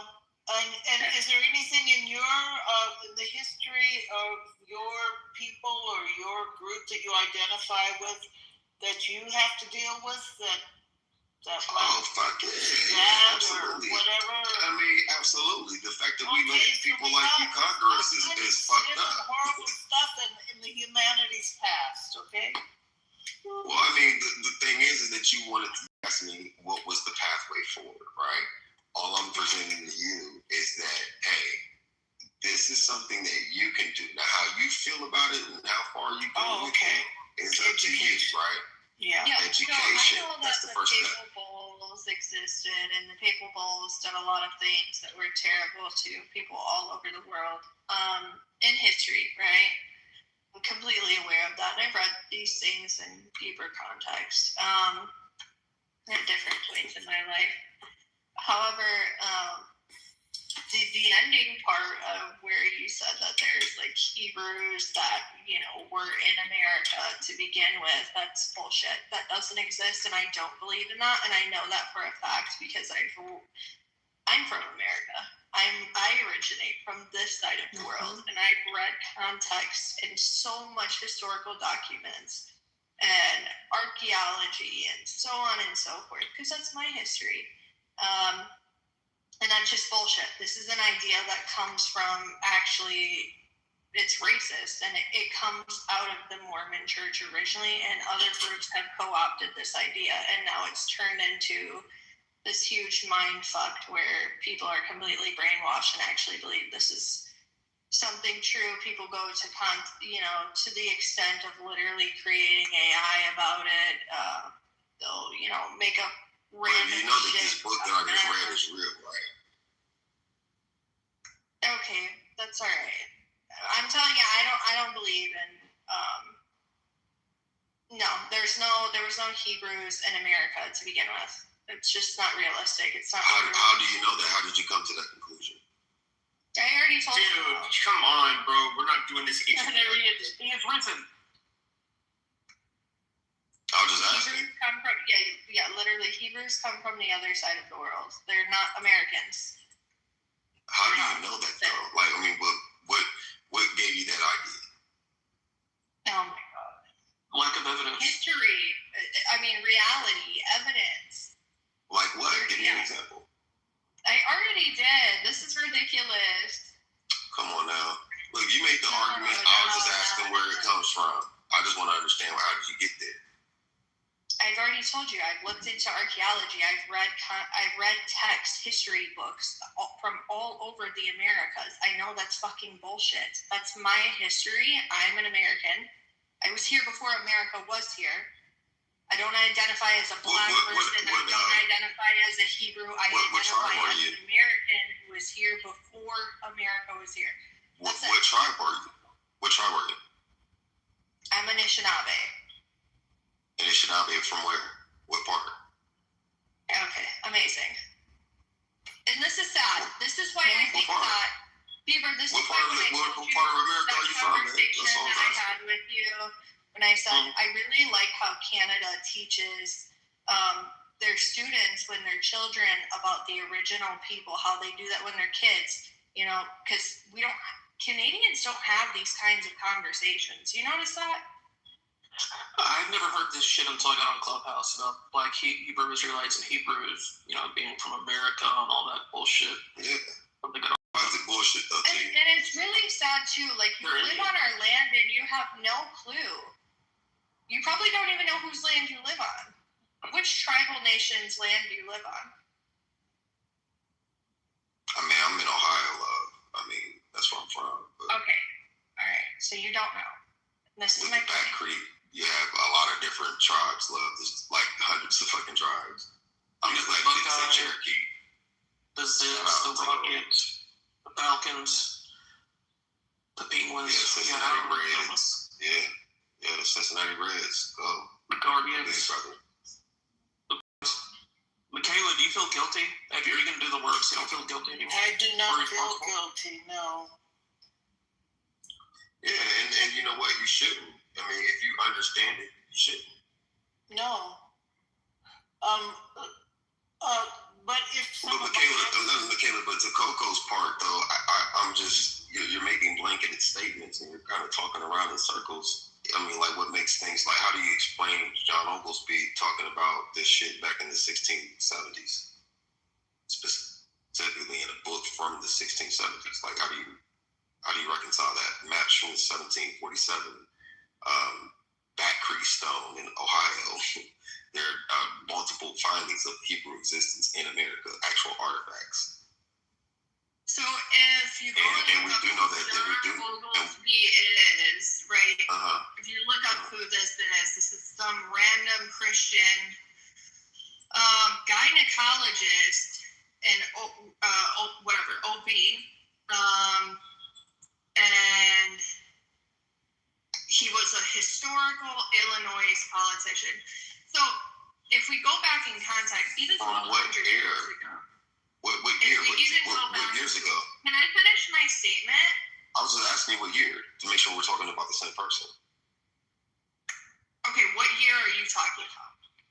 I just said it. What year were you looking John up? Oglesby are you talking about? What year were you looking up, love? I literally just typed into Google. What year are you talking about? Why aren't you telling me the year? I asked you. I just typed into Google John Oglesby. What year are you talking about? I said 1671. 1671. And this doesn't sound like a Native American to me, by the way. You're so offended. No, I think it's hilarious because you're trying to tell me about my history and you're like, well, it's my history too.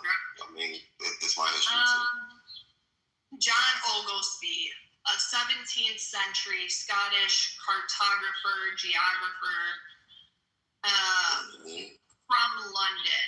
Amazing. So a white man from London, probably a part of the, what is the other church called? It's not the Catholic Church. It comes out of England. It was your opposition. Well, he's just saying, well, you never read this book, but just so you know who John Oglesby is.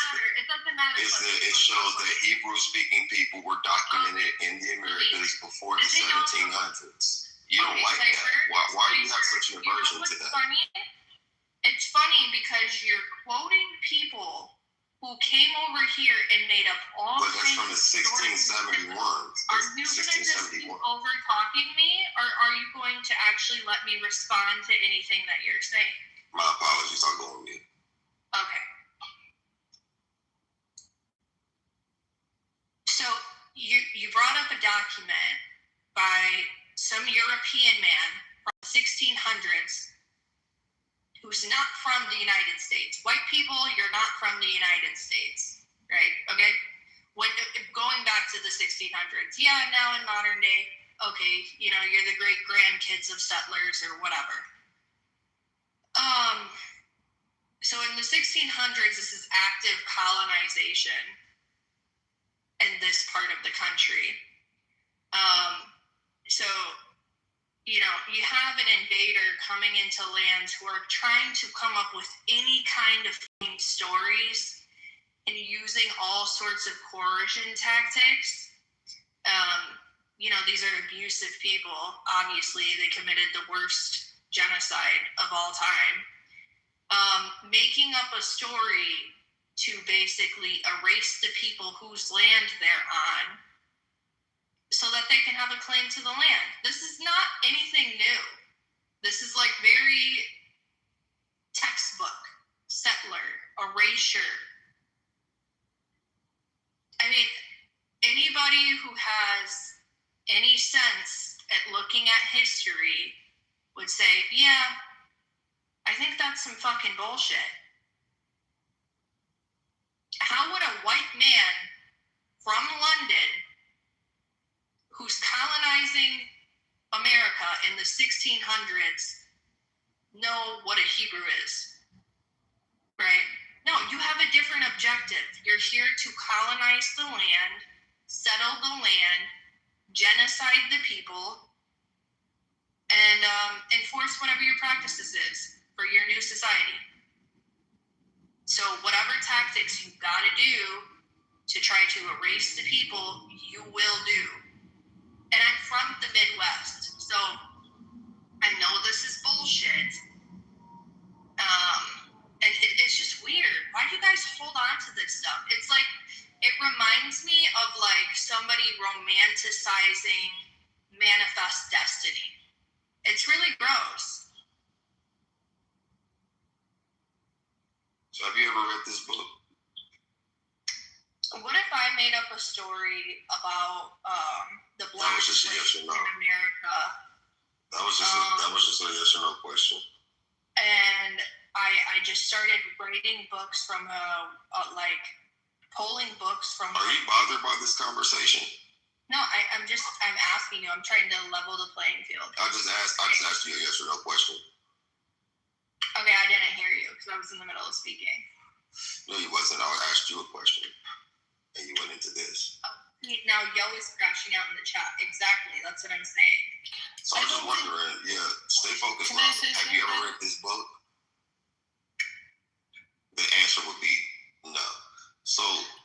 dismissing things because the book we were just looking it up.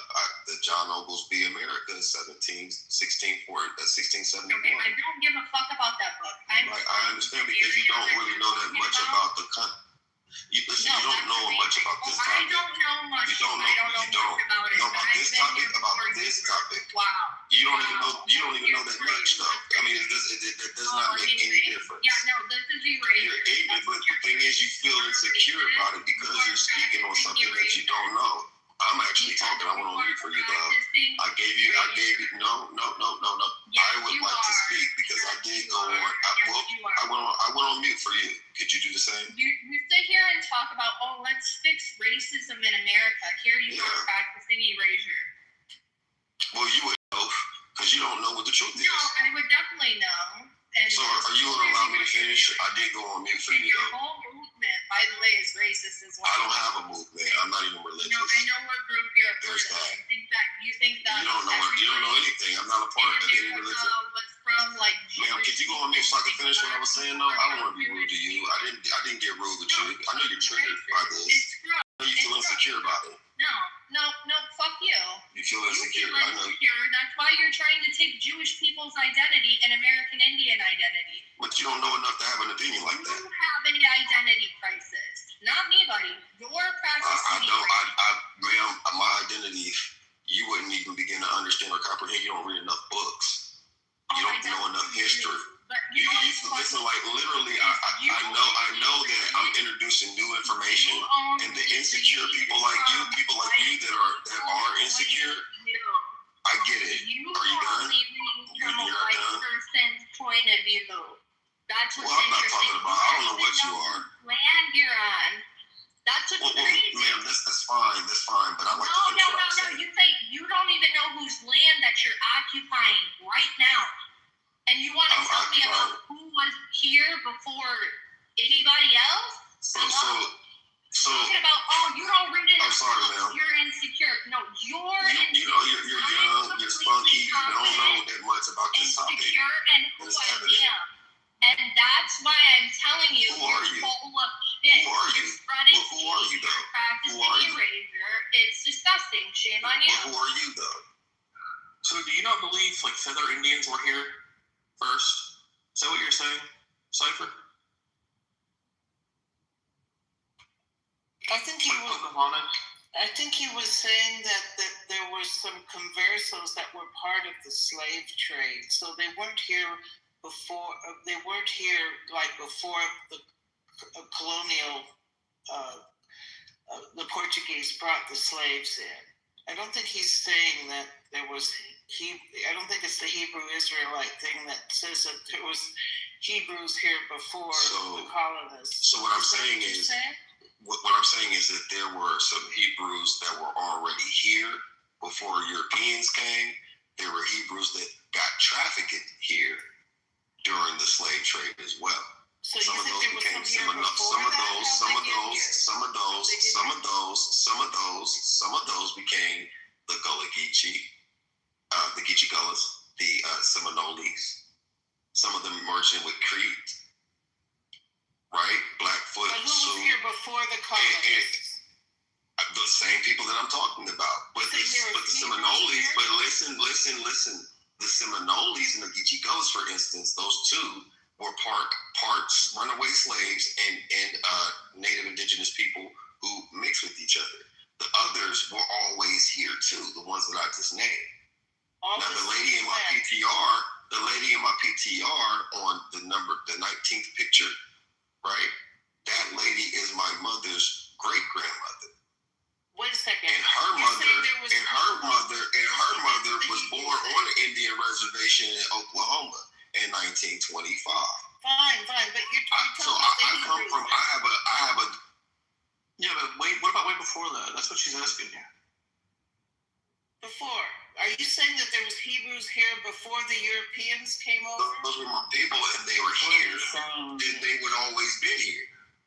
They didn't just come over from Africa and shit. Your people were part Hebrew? Some of them were. And where did they come from? How did the Hebrews get here? Well, there's a little interesting story to this, right? So, and this is from my research too, and I'm research. I'll tell you this: there's a guy named Zena Pania. He was the governor of Egypt during the time of Ramses III, right? Oh, okay.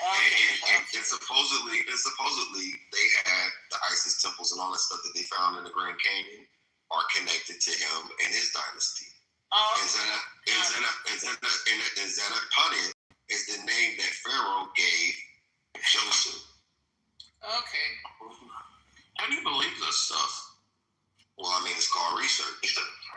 Propaganda. Yeah, okay. Well, I mean, but here's the thing. If you can cross-reference the things that I say, let's just assume that it could be true about it. With that, if it's true, okay, just for a moment, think of how you would feel. Just hold on. Let me say this and I'll shut up. Just think of the energy that you would feel if you knew that it was true. Why would I feel energy about it? If I don't know the energy of it, I promise you, there's no one in the fucking world that can convince me that is not that is true. You feel me? I mean, I wouldn't care if it was true. And why would you energy? No, the energy. I mean, what kind is what you need to look into? So it could be good energy. It could be negative energy. I'm just thinking think about close your eyes for a minute and imagine the energy that you would feel if you knew that what I'm telling you is true. I wouldn't feel any energy. Hold on, then why are you so defensive about it? Why is it so much dispersion? Why is it bullshit? And I'm introducing it. It's new to you today. You haven't studied it. I'm saying, hey, look at this. Look. Because it's so damn asinine. There's no evidence for it. It's just like the Earth is flat. Those people, it's just listen to energy to his point when he says that. He's just saying, look at how he says it. Though. Just look at it. Look at how Cypress says it, though. This dude Cypress is the dumbest thing I've ever met. No bullshit. Well, it seems like one group's always trying to steal the identity of others. Like what the Europeans that walked their way on the Dawes Rolls for $5? What is it, like the Pretendians? Hey, Beaver, just notice what he says when he says it. Just like... Elaborate. No, just like from what you said this whole time while talking, like the whole time when you had your mic unmuted, and from the whole thing you should say, like, I just want Beaver to I'm not saying judge, but just just be careful. What did you hear? What did you hear being said?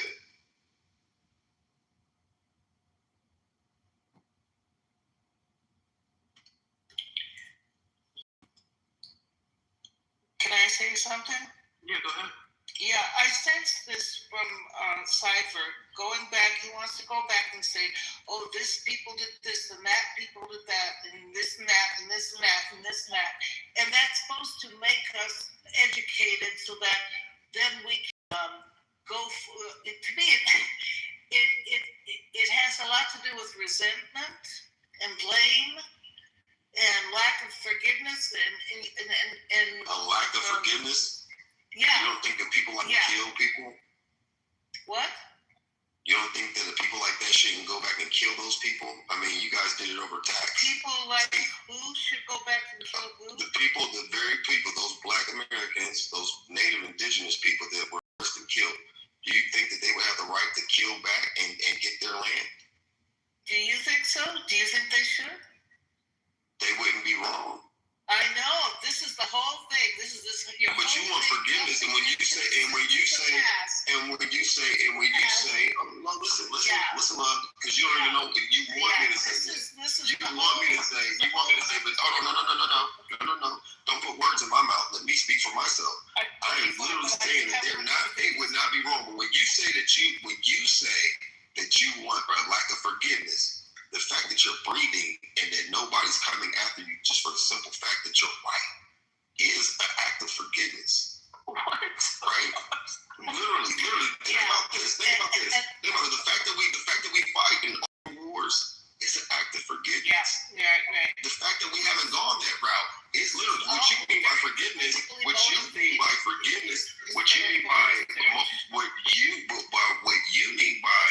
a lack of forgiveness is that you want to be exonerated. Okay, look. Because you feel guilt. Hold on. Wait a minute, how can she get your forgiveness? What could she do absolved of this horrific thing that she's responsible for?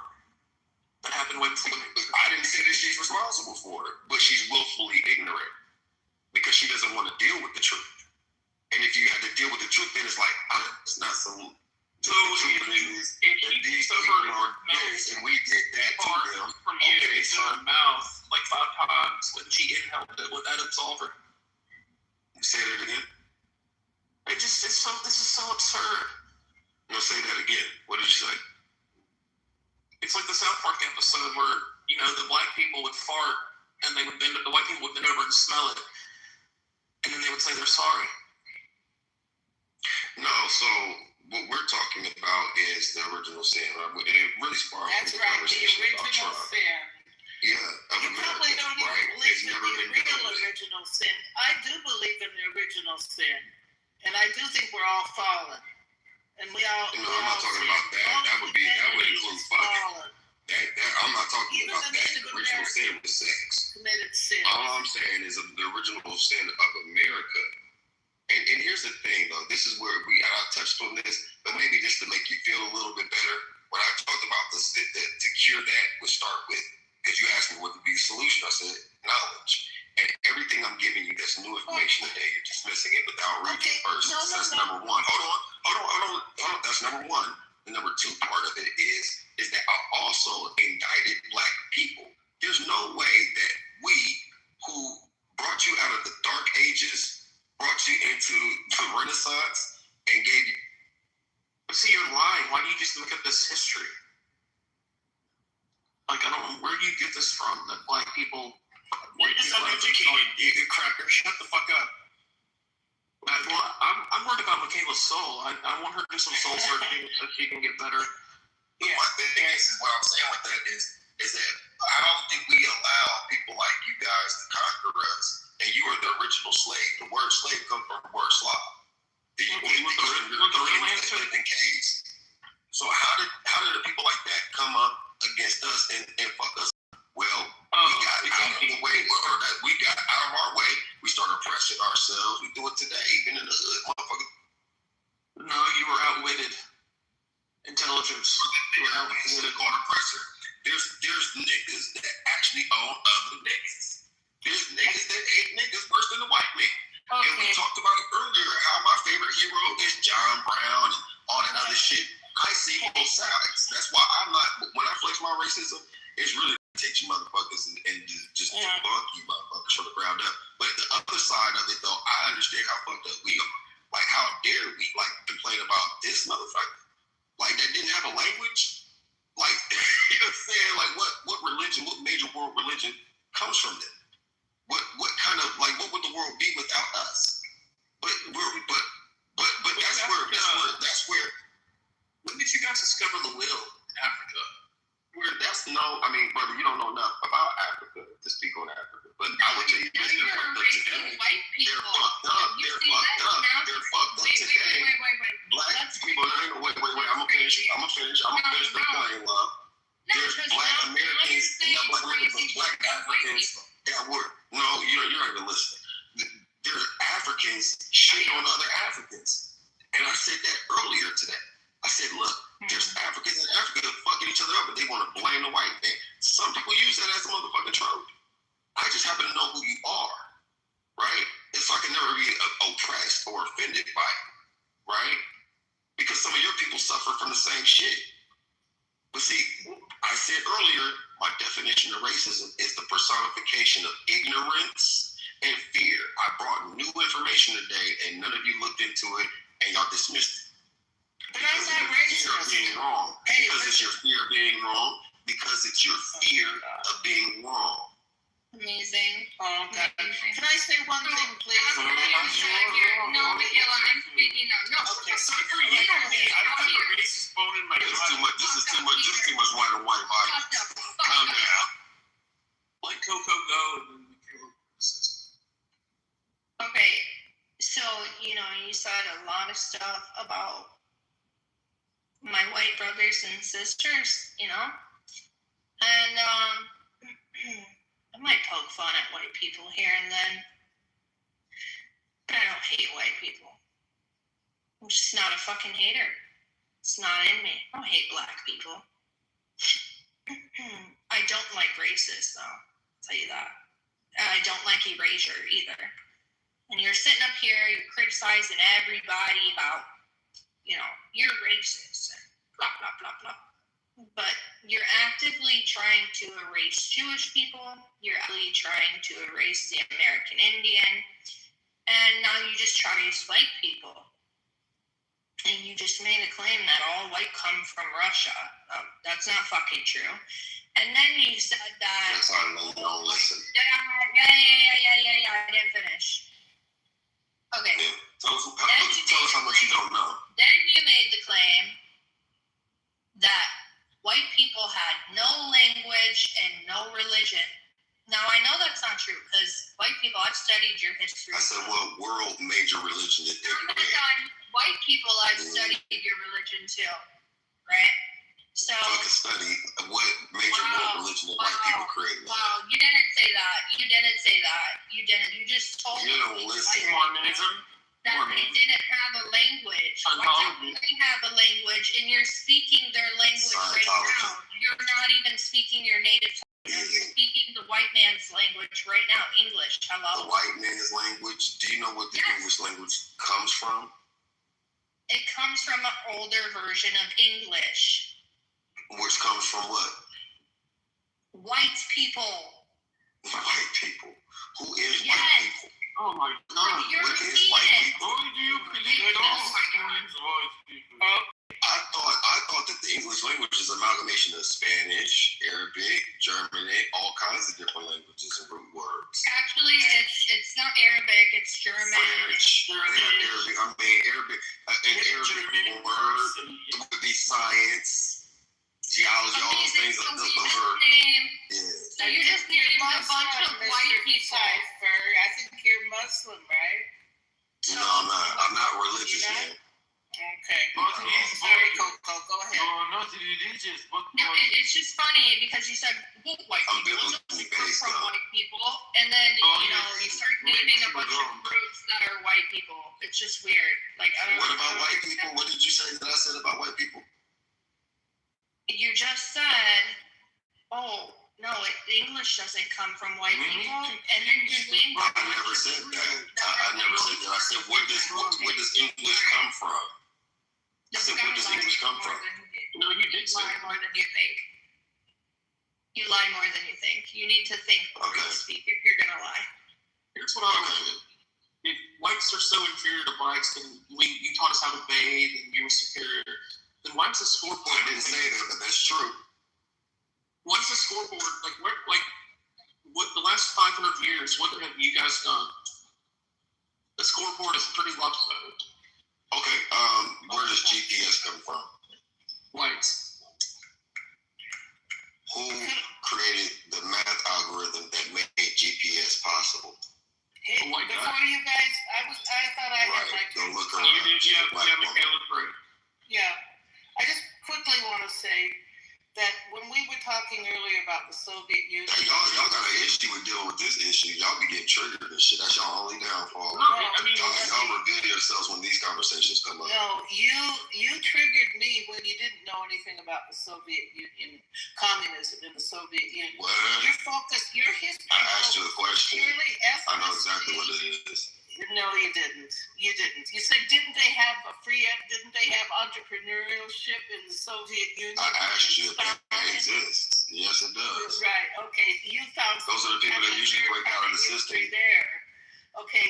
Your focus is. I see where your focus is in your historical research, and a lot of it is on ethnicity and blame and ethnicity and blame.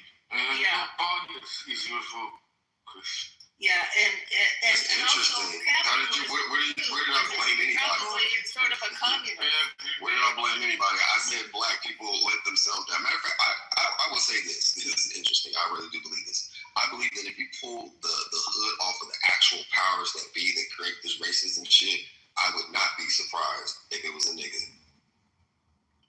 Well, anyway, I think that you have a certain focus, but if you don't, you do not What do you think have. my focus is? You said it's ethnicity and blame. Where did you get that from? Yeah. And the fact that you didn't know about communism. What did I say about communism? I asked you a question about it again. Your perspective. What made you believe I didn't know? You said, tell me. You didn't. You said, wasn't there entrepreneurship? You seem to know nothing. Yeah, I asked questions, right? To see, it's called the Socratic method, right? It's made to disarm you from even having a.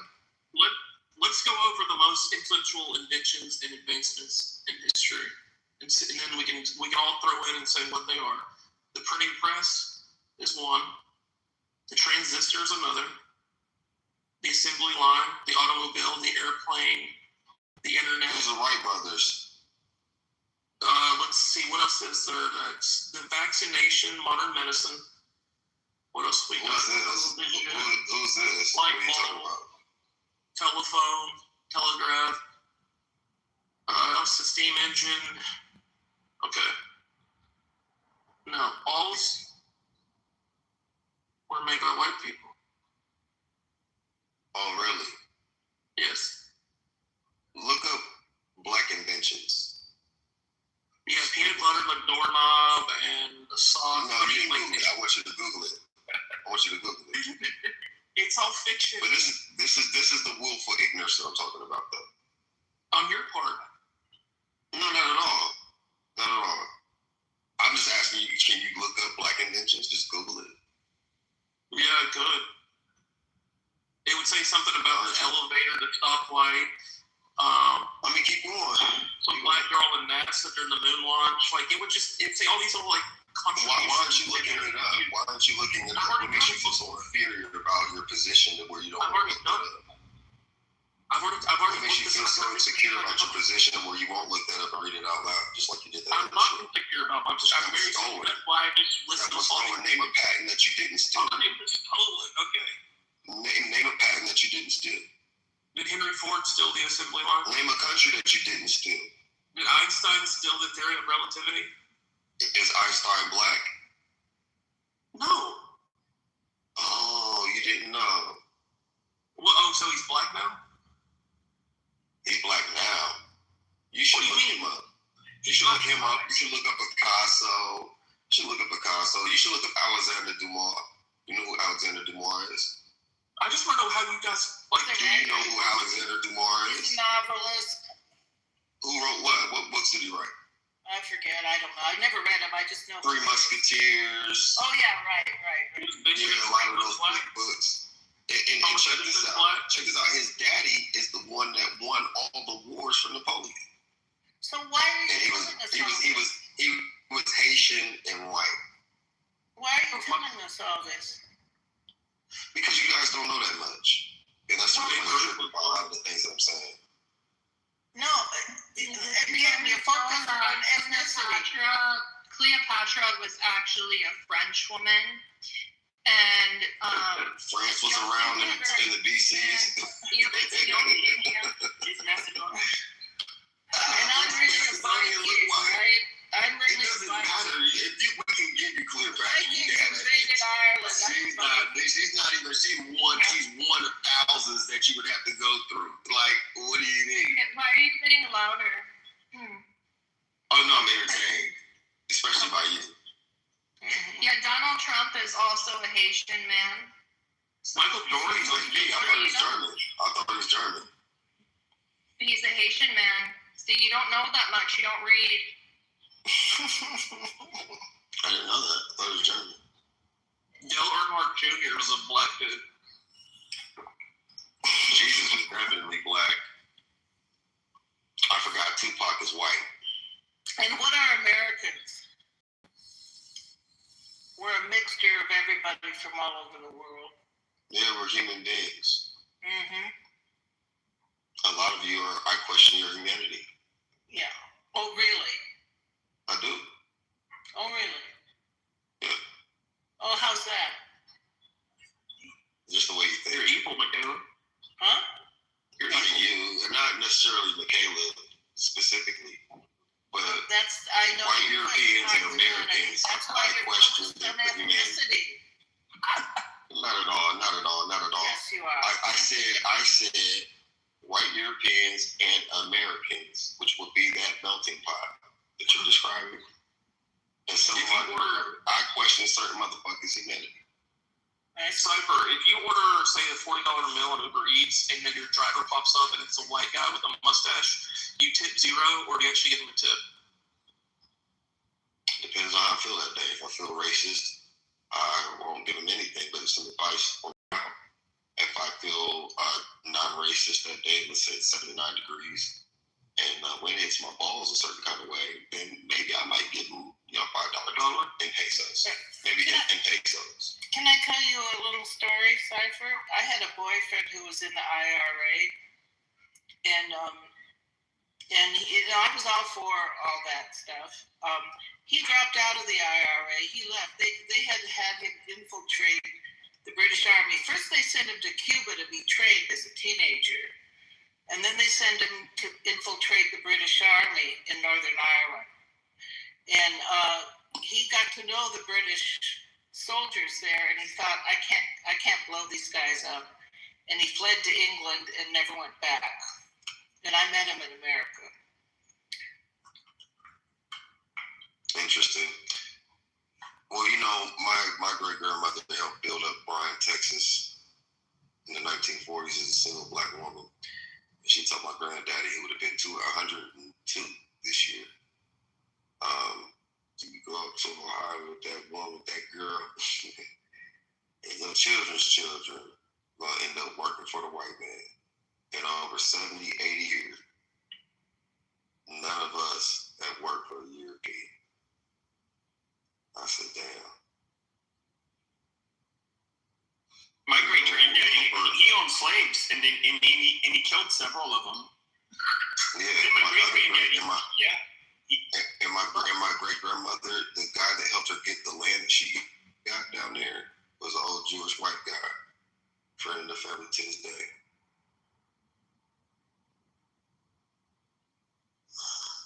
I can hear the hate. When you get more knowledge, it's hard to hate a motherfucker when you know their strengths and weaknesses. Yeah. It just makes you feel a little bit more humble about being a human being. That's right. That's what I'm trying to say. Yeah, but you gotta get people there, love. That's the whole thing. Like, listen, people that look like you bear that fucking thing, just like we bear the whole criminal, black people, this, that, and the third. But y'all never look at yourself. You know how dysfunctional your children are. They emulate us. Yes, I do. You know what I mean? Like, look at that. Like, and think about it. You think I'm proud? I gotta get this out. This ain't even for you, but let me get this out. I don't like the gay community. I don't support the gay community. And I hate the fact that it doesn't matter the ethnic group of the ethnicity of the gay, overly gay guy, whatever. They always emulate ratchet black women. And I'd be like looking at my sisters like, y'all see what y'all be endorsing over here? It could be an Asian motherfucker, sassy and sissy as hell, and he's emulating a ratchet ass black woman. Now understand that deep down that black woman fine. Her mama might be a bad woman. Somebody in her bloodline could have been. Shut the fuck up. Somewhere down her bloodline, her mom could have been raped on an incest farm, because they used to have breeding farms. And some black people owned slaves. Some black people had breeding farms. Some black people had more slaves than whites. There were black Klan motherfuckers. There were motherfuckers. There were black Confederates. There were black Confederates. So we played a part. Yeah, so we call impolite to other people and at the same time you expect somebody headshot this motherfucker. No, exactly. This is your level of respect. Calling all the motherfuckers at the same time expecting respect.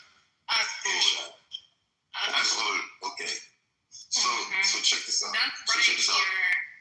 There's people that, like we said about Trump, there's fine people. You have this just because of being American. There is an element that you see of black degeneracy that is engineered to be that way.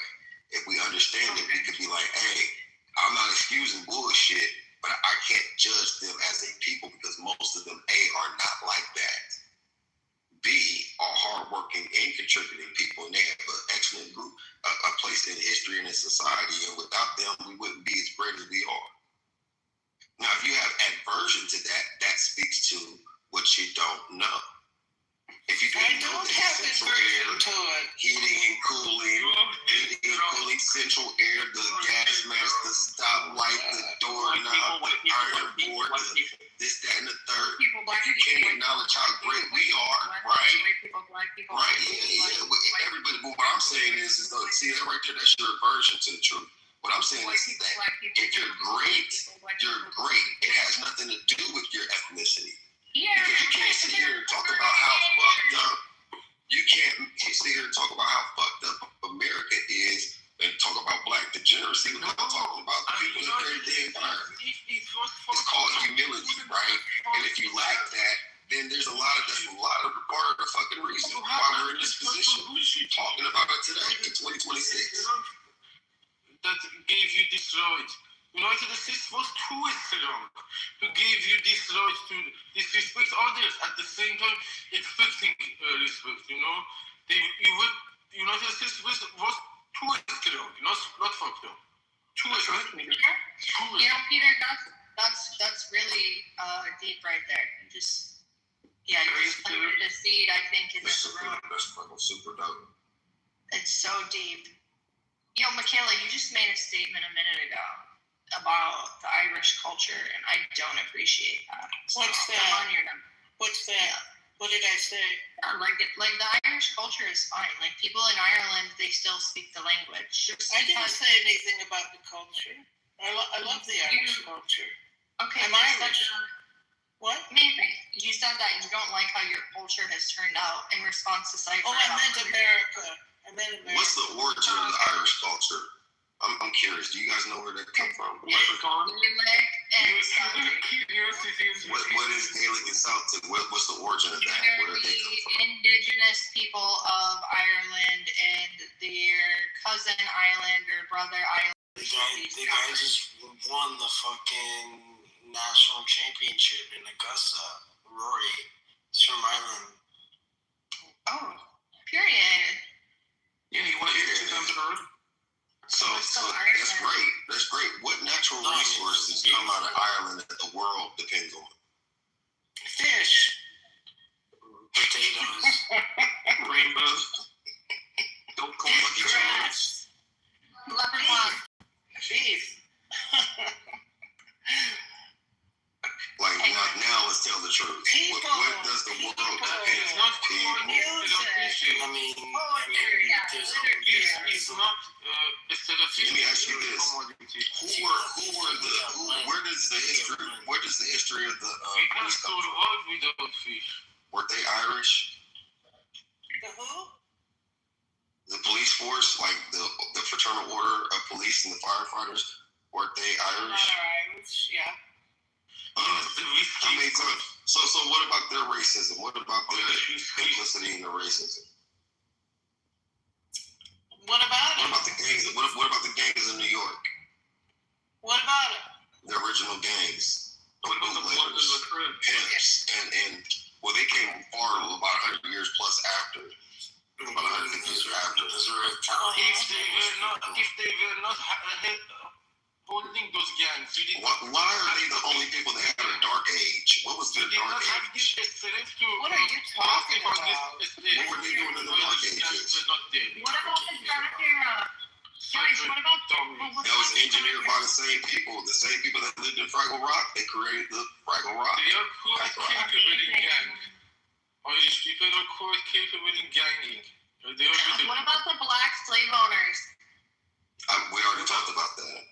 What about Saginaw? Okay, well, I thought we were doing what about it. I already talked about that too. I talked about that and lied to them. You talked about what aboutism. No, you are. Because you're deflecting it. Y'all don't like to deal with that. And that's the thing. The sensitive father. Here's let me tell you, the fall of the white man will be your children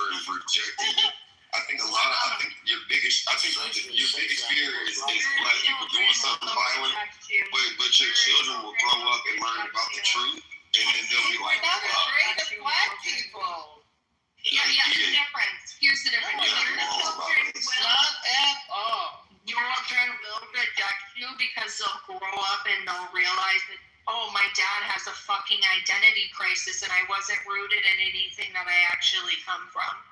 Versus other people in the room who do practice their actual cultural practices that have been passed down generation You think I'm confusing you or not?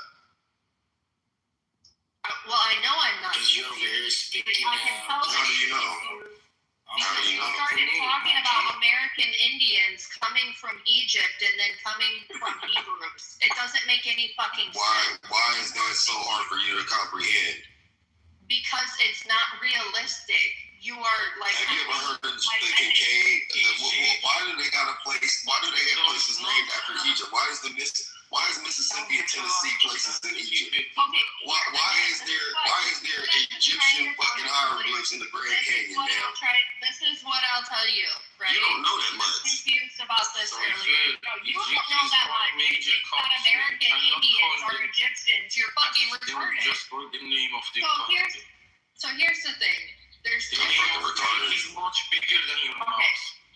Amazing. Thank you.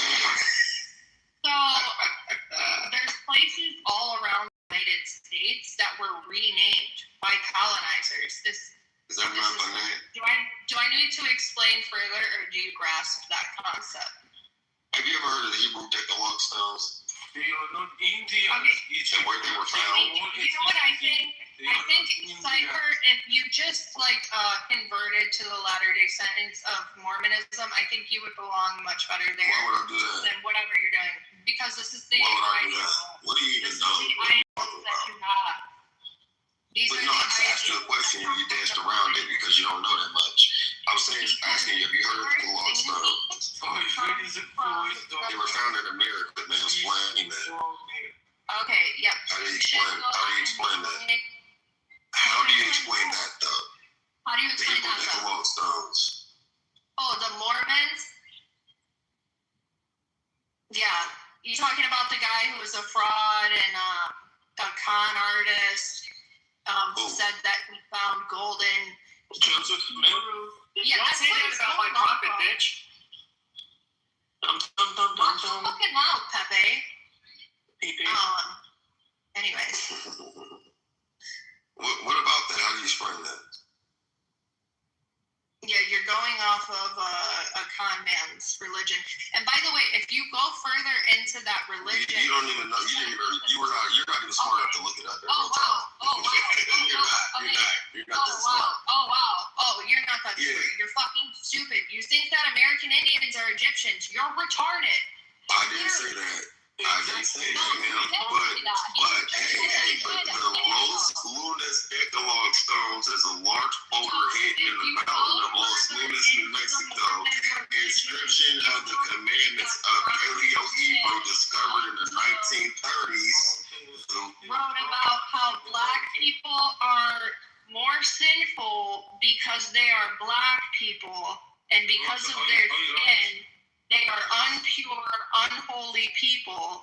And in order to make these black people, you need to make them white. So how do you make them white? You infiltrate their families and you have kids with them. And this is the same ideals. This comes from the same person, the same ideals that you're quoting about Hebrew decalogues. It's fucking amazing. Did you know that thing existed, though? Did you know about the Hebrew Decalogue stone? Did you know that the sky is orange? You see that right there?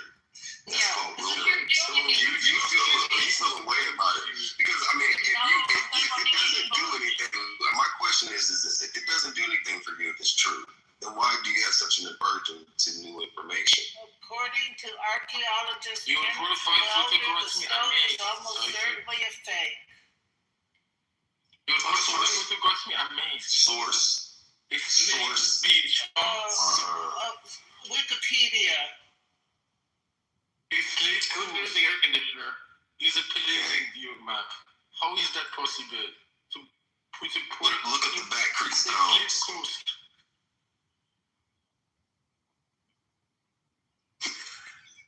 Man, Survival's a crazy ass night. And what does all of this history do for you? Well, it makes me not racist. Because racism is Oh, you assume that if we don't know all of this arcane history, we're racist. Well, you're more prone to being racist. Oh, for sure. that's what you're Racism is for the low IQ. Listen, racism is for the low IQ. Okay. Yeah. Because remember, I said to me, racism is the personification of ignorance and fear. So if you're ignorant, that's low IQ. You have to study all of the arcane conspiracy. Which is one of the more that you learn. Wait a minute. Blacks have an average IQ of 85, so that means they're the most racist group. You more influent when you're able to learn.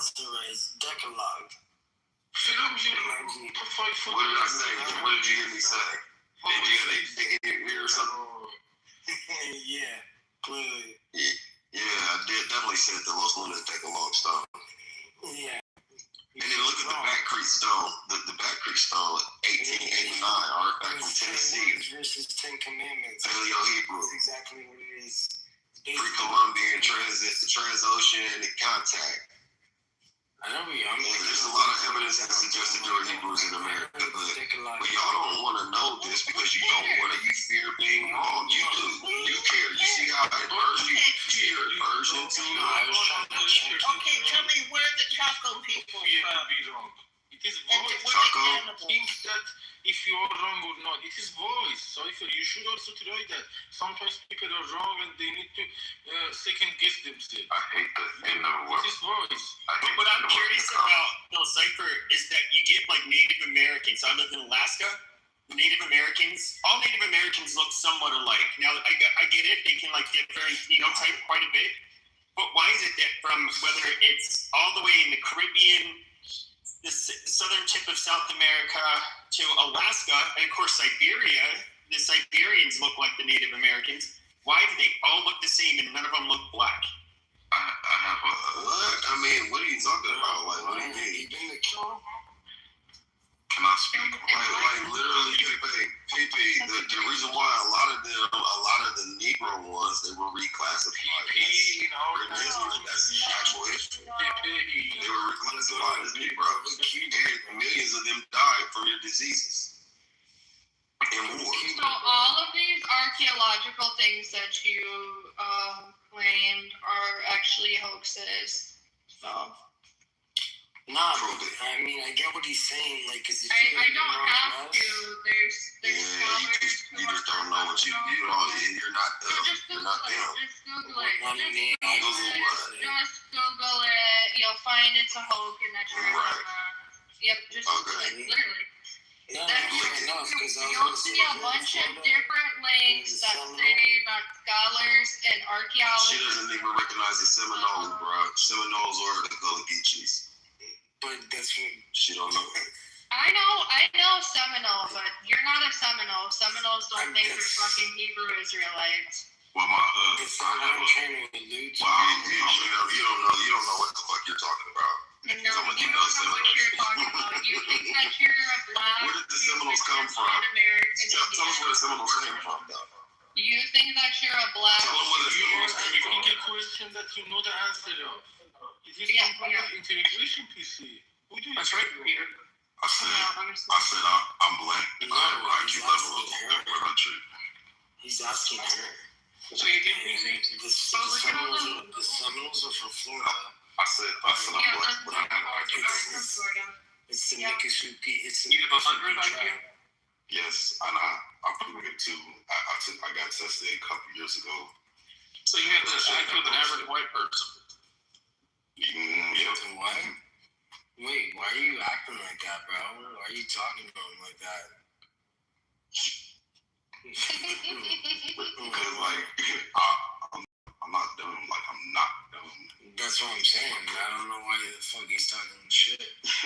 Wait, who said Seminoles? Was that Cipher? Who said that? Cipher. Yeah, you don't even pronounce the name of the fucking tribe right. You're not a fucking Seminole. You're a pretendian. You're a weirdo.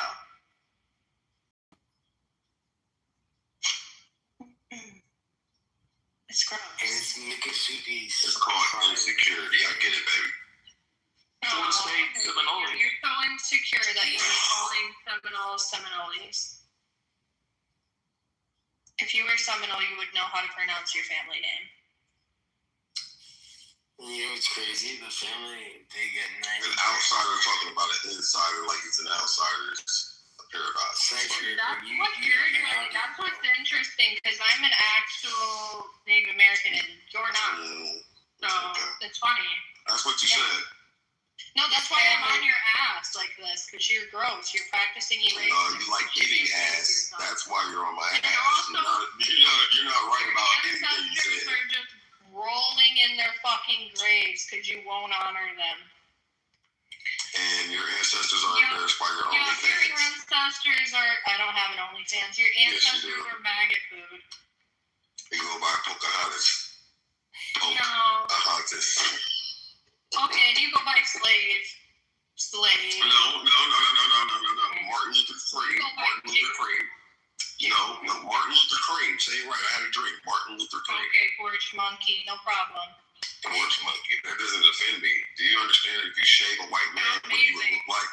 You shave an ape and his back, and you see what he would look like? He look like your dad. You know what I'm saying? Like, you have more Neanderthal genetics. You have more Neanderthal genetics than anybody else on the planet. My dad's not black. Ma'am, you have more Neanderthal than anything. No, I don't. You have more Neanderthal in you than black dicks. Cause I know you like BBC. Ew, that's disgusting. You're gross. You should go fuck yourself. Coco, you said you're from Canada, but you're from the Midwest too, or? No, I'm not from Yeah, she's from all over. She's trans. Okay. Yes. Yeah. That's not fucked up. Hey, Kendall, get up here. This guy's he's claiming to be Seminole, but he can't even pronounce Seminole correctly. No,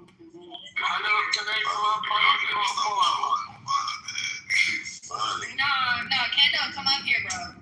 Where did he go? Bro, look at that. Look at the black vernacular. She can't even some of that and can't pronounce some of that crap. And then he also said that he's. Wait. He said who? He also said he's a Jew. Oh, that's the Brody. What up, dog? What's up, baby? That's what Shit, you know I'm in this motherfucking I'm taking ass to school, bro. They have the first two niggas right now. What's good? Oh yeah, that's what up, dog. Yeah. It's not gonna be that. Absolutely not. I'm out of it. Hey, Coco, you know what? I do that to certain people. You know what I'm saying? We already know. He from the Midwest. You better stop it. I don't know if this guy's practicing erasing. Oh, this one, nigga. That's what she said. She think I'm a pretending and niggas need to get over slavery.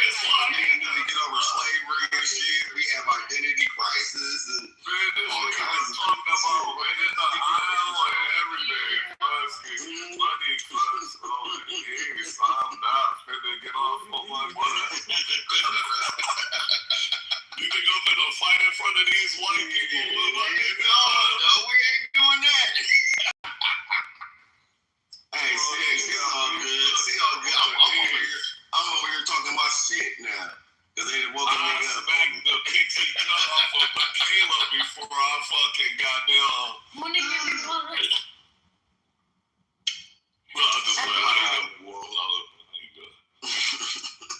You're keeping so quiet.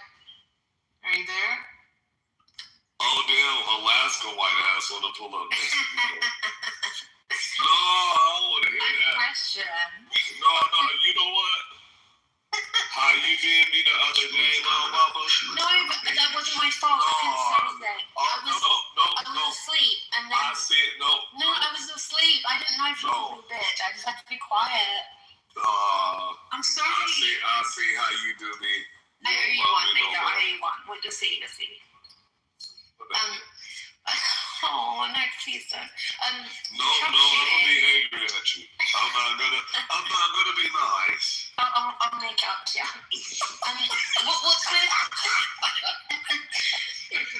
What's with the Trump Trump shooting? Because like I don't understand how these big events. So you're from London.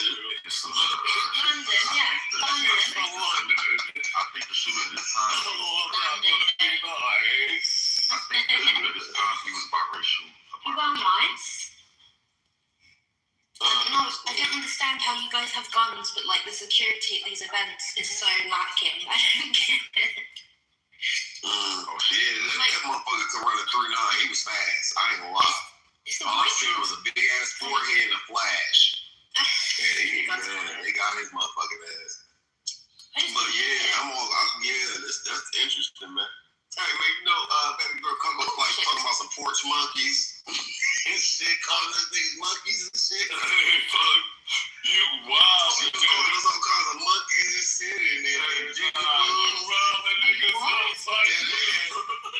ass guys. She seems pretty cool. Coco, tell me I'm lying. Leave my people alone.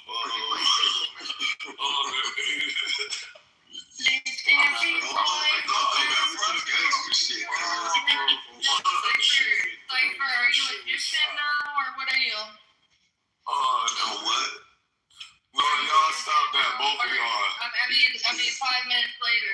Oh shit, when did I get a medal? I thought I was still a porch monkey. I thought I was a nigger. I thought I was a nigger porch monkey. I never said that word, but I said that other. Well, you said everything else but that. You said everything else. Monkey, all kinds of shit. What is that? And I'll do it again. And I'll do it again. What are you? And I'll do it again. And what are you?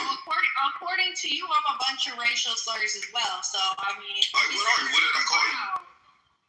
What did I call you? Did I call you a cave creature? You called me all sorts of shit. You know what you called me. I know what I call you. You know what I didn't call you? I didn't call you bitch. I didn't call you bitch. So are you a Jew or are you an Egyptian or are you American Indian? Because you're claiming all three. I am a man of God. I am a man of God. You're also claiming a tribe you can't pronounce. I try to pronounce. Yeah. How old are you?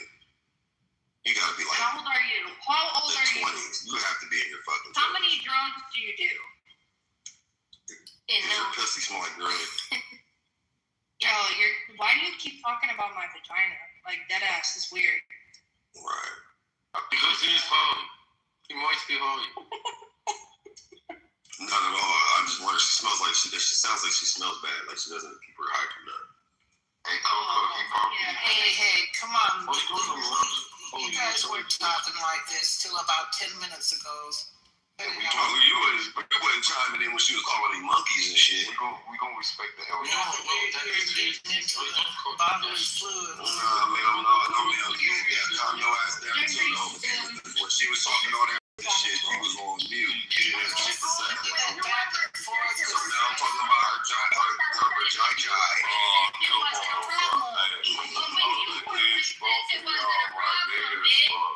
Right, and when you was racist, it wasn't a problem, bitch. But when I return the favor, now you want to cry and play victim. You're not no motherfucking victim. Ooh, yeah. Why would I be a victim by you? Look, if I did the same shit to you, you would sit here and cry and whoop. And what are you doing now? I'm a victim now. You think I'm a cry because it's coming from you? You're a bitch. Is that another black vernacular that you stole? You want to cry, racist? More dead ass. Right? Creature is talking black I'm finna get the fuck out of here. Go figure out your identity. Let's respect the elders, y'all. Well, whatever. Look, it's like too early in the morning for y'all to be sex restricted. I know that everybody in here on kind of weekend like that gender to where they want to, BDSM and what's that shit called? The degrader and shit. Everybody in here and shit. Shut up, Alaska. Cause you don't have no fucking talk. All I'm finna say is that we've been on this app for too many years for us to still fight about redundant topics. We need to get lazy in this bitch. And all you white people, I'm disappointed in y'all too. I'm looking at you, Matt, Beaver, Peter, Pepe, BB. Oh no, she ain't even white. But Alaska is partially. Anyway. Let me go. Michaela, Michelle, Michaela, whatever. All of y'all need to be the elders. If y'all want to be like continuously running the world and getting us in wars and shit and starting shit all over the country, Monica too, but you Amish, so I don't put you with the whites. Y'all gotta like stop this shit. Well, if we being honest, man, like, wait, black man, you gonna jump your light skinned ass in the way while I'm still cooking? Come on. You get up in this white shit too, nigga. Now what? You white? No. Yes. I'm not white. Oh, no, okay. You can't change the word. Anyway, all I'm saying is, yeah, like, y'all gotta know how to de-escalate some shit. And y'all de-escalation tactics on this bitch is poor. I'm disappointed in all of y'all. All of y'all experience and all of y'all goddamn longevity and all this other shit. Y'all not even using it. What are we doing? What are we doing? What are we doing the fuck here? Okay. I'll let you Michaela, you want to jump? Or what are we doing? Yeah. Go ahead. 40 years ago, in 1980, I worked on the nuclear freeze campaign. I was assigned to Watts to organize in that area. Okay, I've been committed to getting rid of nuclear weapons probably my whole life. And so I support what Trump is doing. Oh, I'm an elder. I love everything we're talking about. I respect the elders, okay? I don't want people cussing out people that's old, because I don't like that, because that's someone's grandmother or great-grandmother, and nothing like that. So anybody, y'all can cuss anybody out, but somebody that's old, that's fine. Look, folks, hold on. This is all I'm saying. What the fuck did 1948 have to do with anything? And this is what I'm saying. Like, this is crazy. We didn't even need that psyop right now. Like, bro, you didn't even help nothing. And then this light-skinned ass nigga trying to jump in and elbow drop for you. Like, what? Shout out to there has been a big rise in white people actually doing the work, putting themselves in. You shut your white ass when they should be doing that. They should be doing that. I think it's brilliant. There's a woman. Why is this white from Britain speaking on behalf of French people? Shut up, ho. We're not close like that. Enough for that joke. Like there's an old woman and people were like, oh, but where are the black people? And she was like, they should be at home. Like, we need to be here doing the work. I was like, fuck yeah, lady. What are you talking about? I don't get it. You see what I'm saying, Michaela? She's using white privilege too. This what the fuck I'm talking about. Stop it. Just using the privilege to to help causes. I think it's really important, and you know. What? To help horses? Causes. Issues. Sorry. It's my accent. Okay. I do love horses too, but okay. Very chic accent. Sadly British. I know. No, So were you supporting what I had said or what? I don't get it. Just not the Trump thing. I didn't support Trump. But other than that, I think it's awesome work. No Europeans support Trump. I think that we have to get rid of nuclear weapons. I think Trump does too. I picked that up on him about him early on, and I think I wish that this could blossom into maybe some new disarmament moves.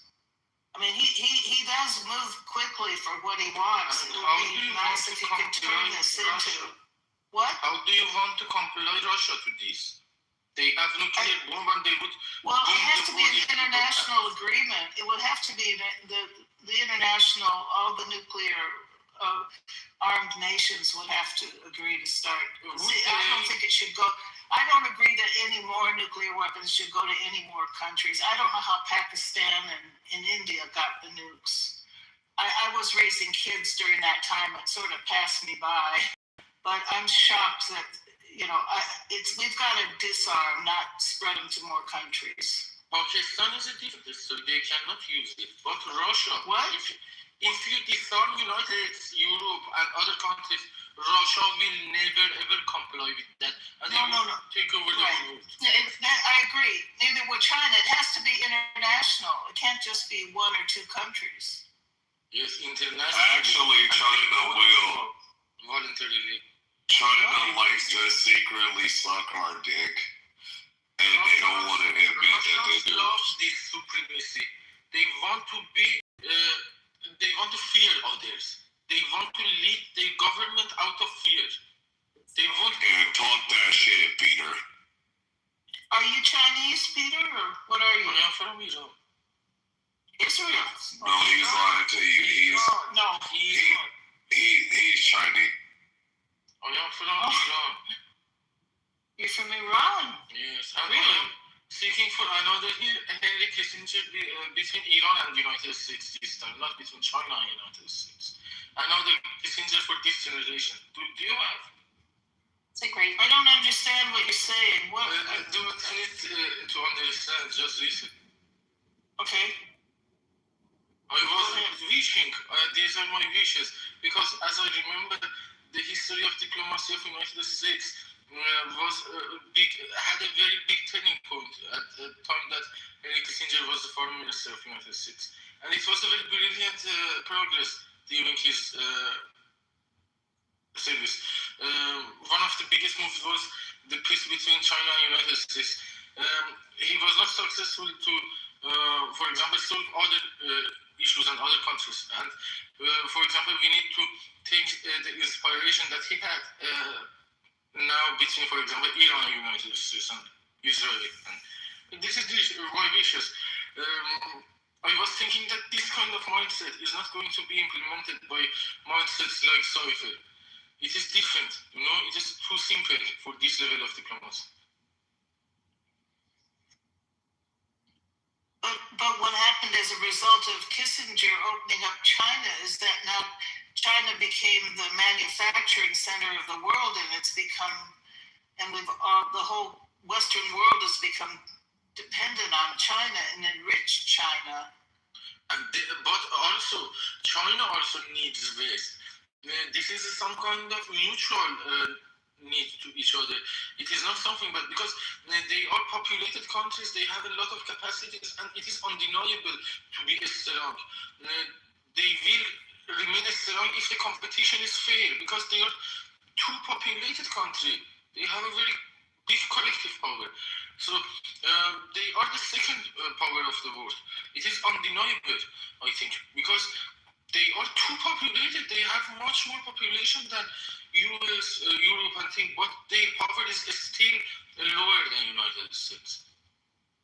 They are loyal to the United States, you said? No, their power is lower than United States. Lower. With this level of population, they are 4-5 times more populated than United States, but they are not as strong. They are weaker. The first power is United States, undeniably. Do you think we should have disarm our nuclear weapons? I think that they won't, because they love this supremacy. They want to see countries like Iran, Turkey, and Egypt from upper positions. And for example, they do not even choose voluntarily humble position that some United States put themselves in. They love that supremacy. For example, if countries like Russia see you from upper position, they want to destroy you, extinct you. But if United States see you from that position, they are much more humble and they want to coexist. This is two different concepts that brings me to a table with United States rather than those to us to see us like that kind of position. This is my choice. And so you're Iranian. Do you agree with what's going on with the war? I think that it needed to be handled this way because mullahs made these choices. They made their choices and they made it like this. Now they need to take the responsibility of what they did because they were thinking that they can do this and go away with that because they are strong and nobody will face them. Now they are being faced with the ultimate power of the world and they are being taken, it is a big shock for them, and this is a big level of accountability for the government around the world. If you machine gun your people, you have no chance to stay in power. And even if you're too strong, you're done. Yes. So how long have you been away from Iran? I was here since October 2023. I was in Iran from 1992 to 2023. I am in Germany since then. Did you have to leave or? No, I did not have to leave, but I had a lot of limitations and the freedom that I did not have.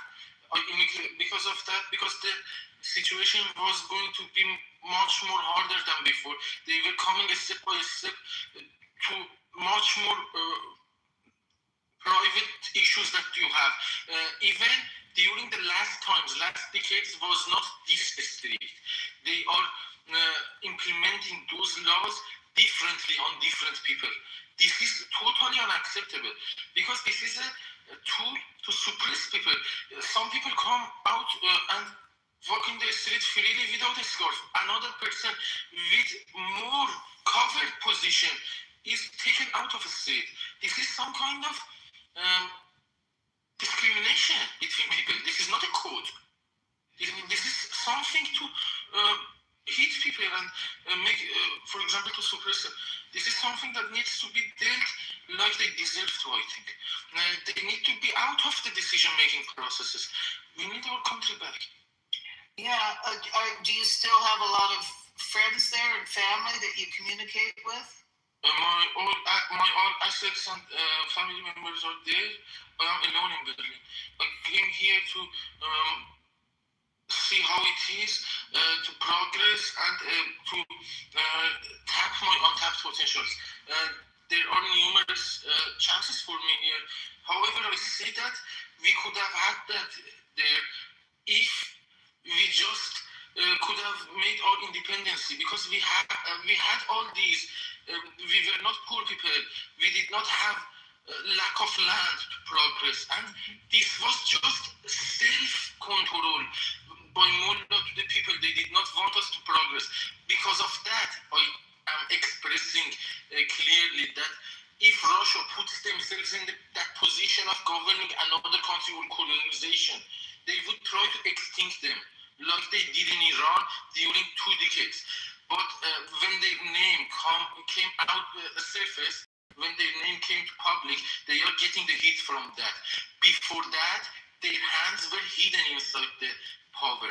When they were exposed, for example, 15 years ago, after the 2009 presidential elections, we figured out that this is the Russian influence into our elections. Really? From that time, they are taking the fall. Until now, they won't experience the Tehran with peace under their colonization. I promise them. We would escalate it to make this planet out of the orbit if it comes to that point. It is my father's land. Yeah. So do most of the people? Do you think most of the people in Iran want to change the regime? Yes, and that's the reason that they cannot access simple Google search. Because if they access simple Google search, if they access their Gmails, they would be able to send the evidences that you need to kick the mullahs out in 48 hours, to come in all in. But they even deprive the people, engineers, hospitals, and all the infrastructures to not use even simple Google search. They take very big monies from privates, and they take all the information, for example, the place of birth, the date of birth, the where you live, and everything, to give you a simple Google search with a very hefty amount of money. And that is something that can be done just by those Russians who think that they are supreme, they are different. The Russians. Yes, the Russians. Exactly. Mullahs who are impostering Russians. I mean, Russians who are imposting mullahs, because the mullahs in the time of kingdom, in the last governance of Iran, were influential, but the special party for Russia inside Iran, named Tudeh, was not legal in Iran. The Iranian people closed the doors of the parties. They invested their assets inside some specific and particular branch of mullahs, and historically, the United Kingdom is the founder of mullahs in these modern days. I don't mean that Islam was not there, but since 150 years ago, the kind of management of mullah was changed, and they were positioned and based on Iran. They were founded by British and United Kingdom. And during the last 60 years, the assets of Tudeh party was also redirected to that. So now they are partners into mullah, Russians and United Kingdom. United Kingdom tried to save Americans to not kick out mullah from politics from that front, and Russia is inside. They are doing the inside job, but they are cooperating with each other against the whole other world, Iranian people, United States government, EU, and the other places. I think that China is aware of this, but they want their own interest, and their level of strategic dependency does not come to Russia. For example, they want money and they want to have the influence in Iran, but they don't have the strategic opposition with the United States when it comes to the international security. But I think that Russians would do that. They do not hesitate. Because the communists had a lot to do with the Ayatollah taking over with the 79 revolution, right? The Communist Party was Russia supporting them during the 1979 revolution? It is more complex than this, about those lefties. If you want more explanation about those lefties who helped mullahs, they were deceived before because they were musicians, not politicians. When you are a politician, you learn music.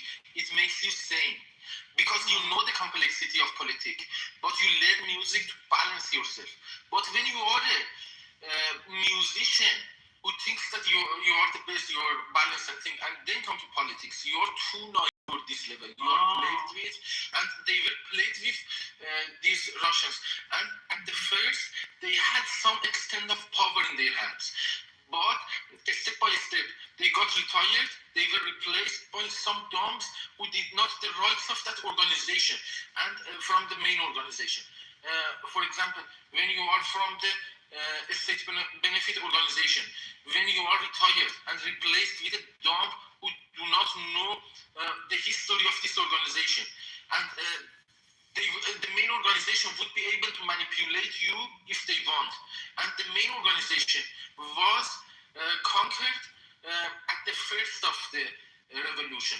Then this level of penetration was increased to this level, step by step, to layers of the power. And now it is something that even the engineers and the doctors during the last decades worked for those infrastructures with very hard dedication. Now we need to explode them because it was penetrated and it was conquered by mullahs. They say that it is ours. Firstly, my parents and the previous generations of Iran trusted them because they were religious people, and they were thinking that they are like the people who taught them the religious. Because my family and the Islam in Iran was learned to each other chest by chest. For example, I learned it from my parents. They learned it from their parents. But when they shot it that we are Muslims, I think they were deceived that this is the same thing that we learned. You know, they took the place and now they say that it is ours. You know, out of blue, they came to the government and they say that the country is ours. We were not here before. Now they need to take the foot back. If we cannot kick them out, we don't deserve that land. I am in this all in. If we cannot kick them out, we did not deserve that. We were deceived. We were too naive. Yeah. Do you think there's a possibility of the Iranian people, if the war is over with the U.S., that the Iranian people can kick out the mullahs? Yes, if they are weak enough, we can kick them out because. Is there what? There is one crucial point. After the Islamic Revolution, the people of Iran trusted the new government and they disarmed themselves voluntarily. There is a big move, you can search it and ask ChatGPT. But the government did not disarm themselves because of the valid reasons that they have, because they needed to defend the country from the external powers. But they decided that the internal things can be handled without any gun. So we are disarmed. The people of Iran were raised, for example, me, born and raised in cities. I cannot even handle a single gun. But now they use that as our weakness. You know, first we need to disarm them like we disarmed ourselves, then we will deal with them like they deserve, because they want to see them with a gun when we don't have a gun. You know, otherwise they won't survive. They need to have gun while we are disarmed. This is something that we need to solve it, otherwise we did not deserve that land. We would shake this planet out of the orbit if this is going to be the supremacy that they expect, that they can handle a gun. People who are living with you cannot handle a gun, cannot have the allowance to have that. We cannot stand that. So what do you say? How do you think the Iranian people can get rid of the regime then if they don't have guns? Exactly. Do you think if they were armed, they wouldn't know how to use them? They're not trained. I mean, could it be civil disobedience? Could it be strikes? Could it be? I think that this disarming needs to be implemented. This army needs to be weakened. We don't need a big army in this modern day. We need to be able to defend the territorial integrity, and we need to make sure of that. For example, how the army of Germany after the World War became. They are very capable to defend their borders, but they don't have another army. Iran also needs to follow this lead, I think, and become one of the alliance of the Western alliance. We need to align ourselves with the mainstream. We cannot be against the other places. So who's going to disarm them? The army or the IRGC? There is an international alliance right now, and we need to take them accountable, each one of them. For example, United States is willingly in this, and they are the best side of this alliance, in my point of view. They do this willingly, but others, they are weaker and smaller. They see from their own position. They are not as strong as United States to make this kind of independent stances. For example, countries like European ones, they need the energy from the Strait of Hormuz. They are in a much weaker position. So we need to understand them and help them make their stance clear. Because if they are under threat of lack of energy, they cannot express what they want. Because people of Germany, people of Europe, people of United Kingdom, all of them are human people. If they are under good condition, if they don't depend on that, if their survival is not depend on that energy, they would make humanitarian positions if it is their choice. We need to let them make their choice, I think. Boy,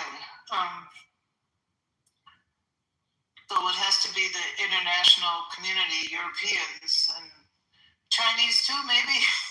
Chinese people, when it comes to this strategic security, they would come with United States again. But when it is in the, for example, less importance of their own principles, because they have their own principles. They act with their own principles. They are not out of principle like Mullah does. For example, if they have a code, they would implement it equally to the society. If they have a stricter code, it is their choice. But the code is similar everywhere, in all around China. So these are wise people.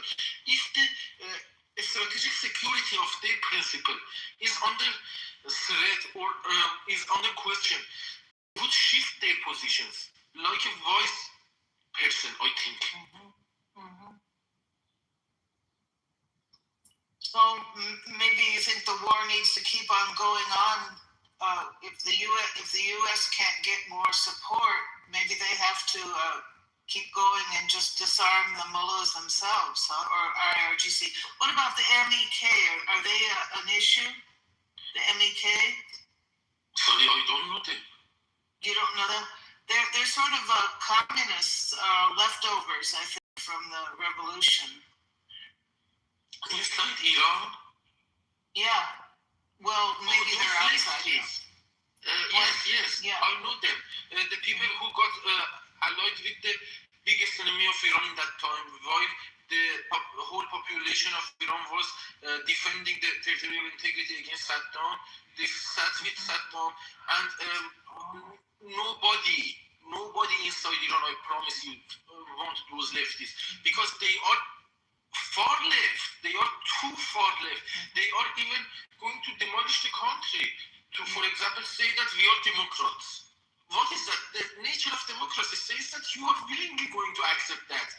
And if you are going to enforce the democracy with gun, you are just stepping on the first philosophy of democracy. You had a big misunderstanding, and it is because they are too old school. They are old people, and they have the knowledge of, for example, universities, political universities of 40 years ago.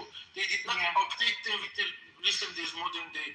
I think that the new generation of Iran, outside Iran, is almost as populated as 10 million, and we can set our positions clear. We don't need them to, for example, speak about our positions. I can speak my position, and I am not disabled. For example, I don't have disability to ask them to talk on behalf of me. I can't talk myself. What about Pahlavi? Pahlavi is also a victim like me, I think, because he was born and raised until 16 in Iran, and he was born and raised in a situation that was extremely changed afterwards, and it was out of their expectations. Even the kind that he's resilient in my point of view, because he could have survived that, and he is still loyal to the nationality of Iran after that level of humiliation, threat. His family members committed suicide, but his element is strong enough to stay on his own principles. I see him as a loyal Iranian, and he's one of us. I think he's one of us. However, putting whole responsibility on him, it is a big deal. It is a big country. Iran is a big country, like, for example, Turkey, Egypt, Pakistan. No king is possible to take over the country and say, this is my property. This is too big for you. No, but he says he wants to go in and head up an interim government that will lead to elections. Yes, if the level of accountability can be guaranteed, if it can be questioned by people like me, if I don't receive this kind of emojis when I talk about the level of accountability, then I love him. But the people around him, for example, they were trying to play smart. They are pro-IRGC spies who are descendants of the deceased Hashemi Rafsanjani, and he was too influential during the time of the Islamic regime's governance in Iran, during the peacetime of Islamic regime's governance. And they have a lot of money and resources. They are outside the country. They made a big shell around him. We need to first break the shell. The people like Zardin Abad, Max Fakhri, who is other names Askaruladi, and these are around him. They are around him. I don't trust the speeches of Prince while I love him.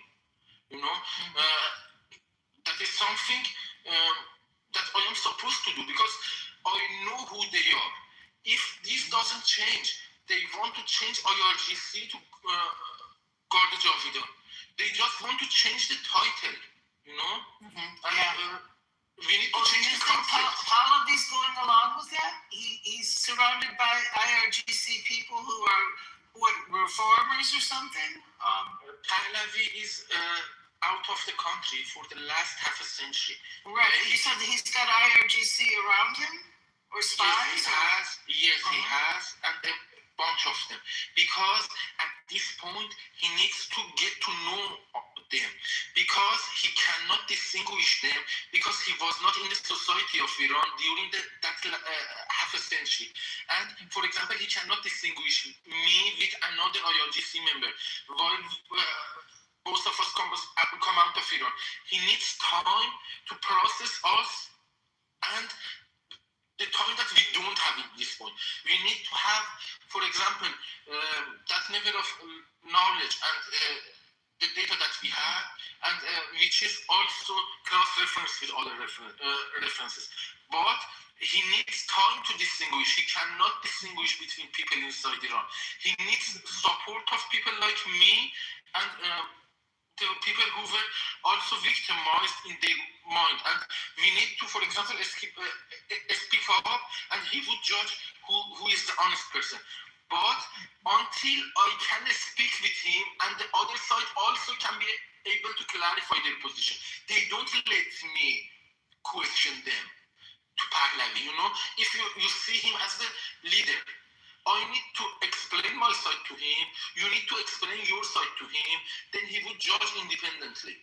While you don't let me speak to him, you just clear your position and you want him to process your only thing. This is some kind of bullshit that I am standing to fight with. He's been in Germany a lot. Were you trying to talk to him, or? No, I think that the shell around him won't let me.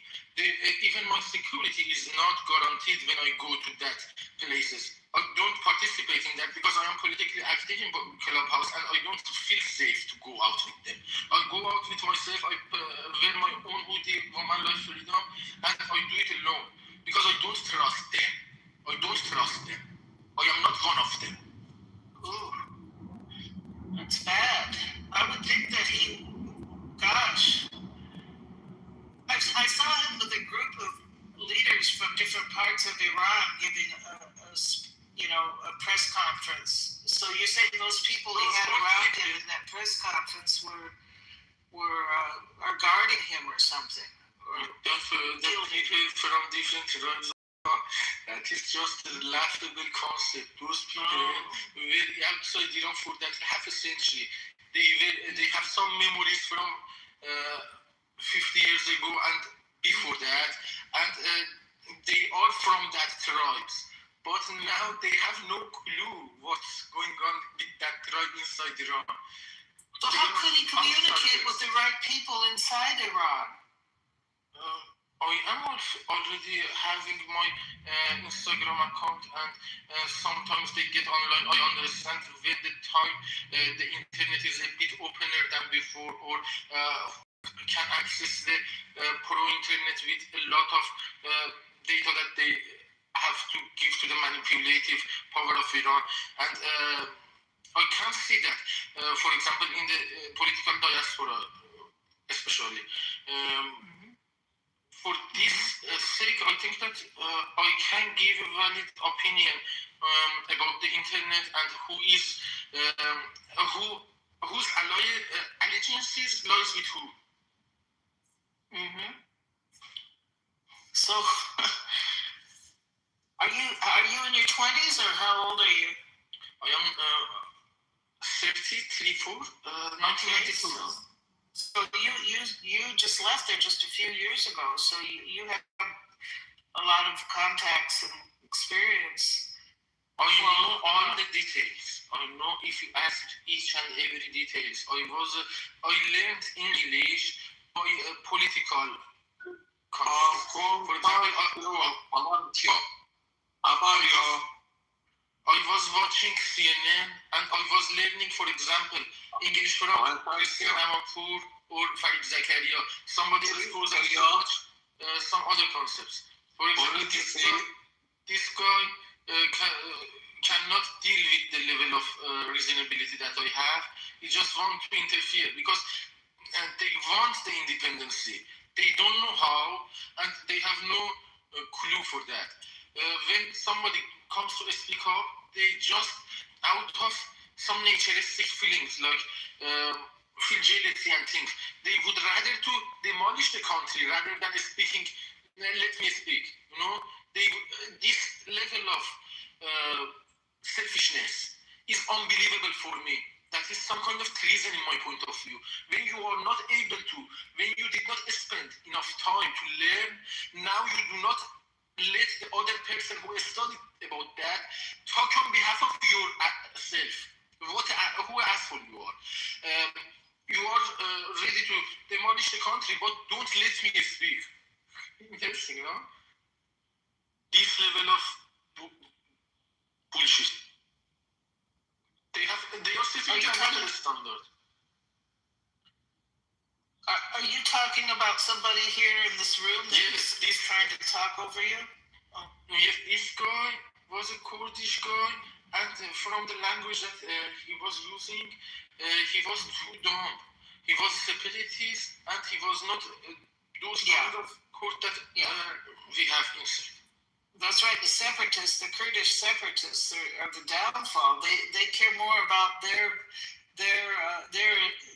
issue, their separatist issue, than Iran, the freedom of Iran. It seems that they'd be willing to create a civil war or something. However, this problem is not just for him. It is for all the political diaspora of Iran. When they cannot speak themselves, they want other person to speak, even if they speak better. This is the biggest weakness of opposition party of Iran, this level of selfishness. And even a lot of those people, jealous people, chose this prince just because of that. Just because if you are educated, then you cannot take a better position. To change the script to what it was. For example, don't let us enforce the changes like we want. They just want to change the name from IRGC to God Javidan. And to keep the layers of power like it was, like manipulation that Hashemi Rafsanjani did. Exactly, they are making the shit. It could turn into a big power struggle there, Since they are disarmed, it is not a power struggle. When they are asked by their own community members not to bullshit, they cannot bullshit. When they are not asked and when they are not taken accountable by their words. For example, this guy spoke like this. Their other fellow friends do not say that don't do this. We are under existential threat. This level of jealousy is for kindergarten. You don't belong on this international political stage. They don't face them with this, and this is the consequence. Yes. Well, I really appreciate talking to you. Huh? Go on. I'll let somebody else talk. Anyone else want to talk to Peter? I was just going to say, they're saying you're a liar in the chat, Peter. He sounds very, very with it or logical or on top of things. I wonder what they think he's lying about. In fact, that level of jealousy is undeniable. I will stand the test of time like I did. For example, when the time that I made this account in the clubhouse, they were always in fight with me. They were calling me IRGC, spy and thing. I came to this point to talk to person, step by step, and they have always made barriers in my front, like in the real life. But I focus on myself and my security. I am in Berlin, and they cannot, for example, hack my account. They cannot apprehend me and think I can speak up. Then the time will solve it. Who is who? It seems amazing to me that Pahlavi would allow himself to be surrounded by, you said IRGC people? Some kind of IRGC. They are not direct member of IRGC because they didn't need to, but they have a lot of connections inside and their existence depend on that. For example, a person named Max Fakhrai, he's one of his best friends and he's one of his most influential friends. His main name is Mohsen Asgarouladi. He lives in Spain and he made the government of Spain under his influence to face the United States. Now you see that Spain is making positions against the United States. It is because of the hefty bets that he has inside Spain, and he put even the government of Spain under his influence. And when it comes to that point, he cannot deny them. And he needs to process and expose them correctly like they deserve. And this is a big gamble. This is a big political gamble. He is clean in my point of view, but he is not that strong to face this level of conspiracy, I think. Boy. He needs support, but they don't let us support him because they know that if people like me support him, they would for real fall, you know. The fall would be for real. They would not be able to lure out the people with an announcement, they gun them down. Because this was a conspiracy by those people. Max Fakhrai made the announcement instead of Princess of Pahlavi to come out on 18th and 19th of the day last year, for example, for 5 months, and promised that the people who are now out of the IRGC want to cooperate with the protesting people, and the protesting people can come out with safety. They cannot. They can take over the government buildings, and that's it. Finish. When the people came out, they were machine gunned because this exact asshole, Mohsen Asgarouladi, were lying. They did not change their loyalty out of IRGC. They just wanted to take the people out so they can gun them out together with the group, like they did.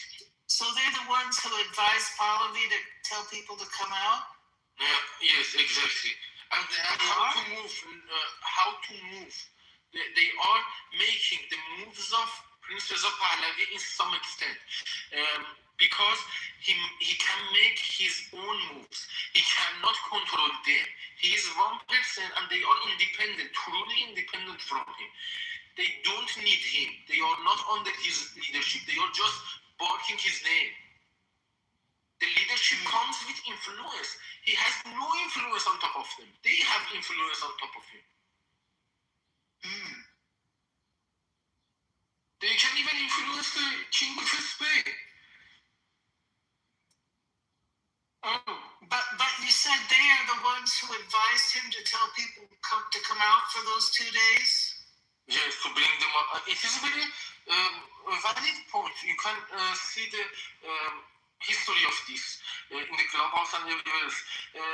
The people who are now trying to don't publish passport, they don't issue passport to normal citizens who were born in Iran, were in that time some kind of supporting Pahlavi. There are some accounts like Kiai, like Max Fakhrai. They were supporting him in that time to lure people out, so gun them down. Afterwards, now they are showing their main allegiances. We would die for regime and thing, you know. They are going to the rooms that they used to go because now they see him as a less problematic problem. Before that, he had more assets than they were thinking, and they needed to gun them down. You said they go to other rooms, so these are people on Clubhouse or on political diaspora. And a lot of them are outside Iran. This is some kind of a small sample of the political diaspora. Each and every one of them is listening with one account. For example, 1,000 of them or 200 of them have one account. They listen together, and it is in Clubhouse. And the voices, for example, is going to play in a room that one account is only there.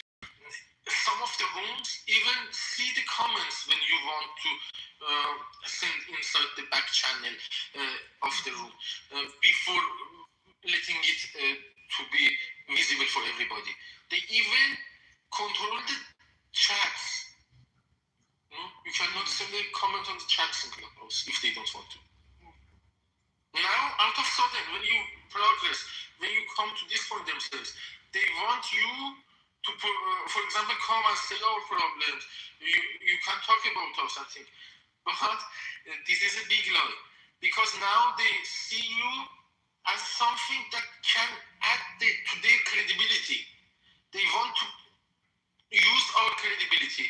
They don't want us. They want us dead, like the people inside Iran were experienced. Had experienced. They want me dead too. But at this point, they cannot touch me.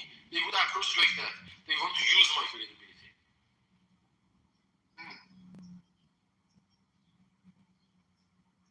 So you have credibility. You're not just a lone wolf. As much as one person, for example, if one person is good, they want it. And when it is new, they don't want it. They would remove below. They would let the comment. They would kill even. And when you are, for example, when you have some level of credibility, they want you to be with them, to use your credibility, but they would have conspiracies behind you, like they did to their own people. For example, how they killed their own Hashemi Rafsanjani, how they killed the children of those responsibles. For example, these people are not even have soft spot for their own children. How would they escape me? They would kill their own children. For example, Mohsen Rezai, one of the main IRGC members, killed his own boy in Dubai. Hassan Rouhani, another reformist, who is populist, for example, more popular than others. He killed his own son with self-gun. Another person, Hamid Rasai, he says that what kind of music do you play in your car when you go to another place, when you are inside car? He plays the speech of another mullah for his children. He doesn't let them listen to music. If they want to listen to music, real music, they would kill them. They would say, you are out of the circle of Islam. You need to listen to this. They need to be sane. They need to keep their sanity. You need to play them real music. You know what kind of terror they are under. By the terror, I mean the escape. Humans shouldn't be under this level of escape. That is a very bad role model. They are in a position. Is there any way for the people within Iran right now to communicate with each other and organize, or can they get on the Clubhouse? I know they can't. Well, they just can't get on the internet at all, right? Yes, they cannot access anything to. They cannot even do a single Google search. For example, last night I was online in the other room for NIC, for National Congress of Fakhrawa. There is a couple of guys from inside Iran, and they paid a huge amount of money to let them have, for example, 1 gig. For example, $200 for 1 gig of internet, so that they can come with VPNs into the stages and get a lot of information that they ask them for before giving this price to internet. So people have to be just communicating with each other just like the old-fashioned way. There are some internet that is under heavy surveillance, that is under, it is full of bugs. For example, if you want to call them with video call, you need to have SIM card from inside Iran. My sister needs to, for example, call with rooming to them to ask the code with SMS. Internet, then we would make a video call. You make a video call, the voice is not coming. The voice is coming, the voice is not coming. Sometimes it says that you cannot even call him because we don't want it. There are some bogus messages that you cannot even believe, errors.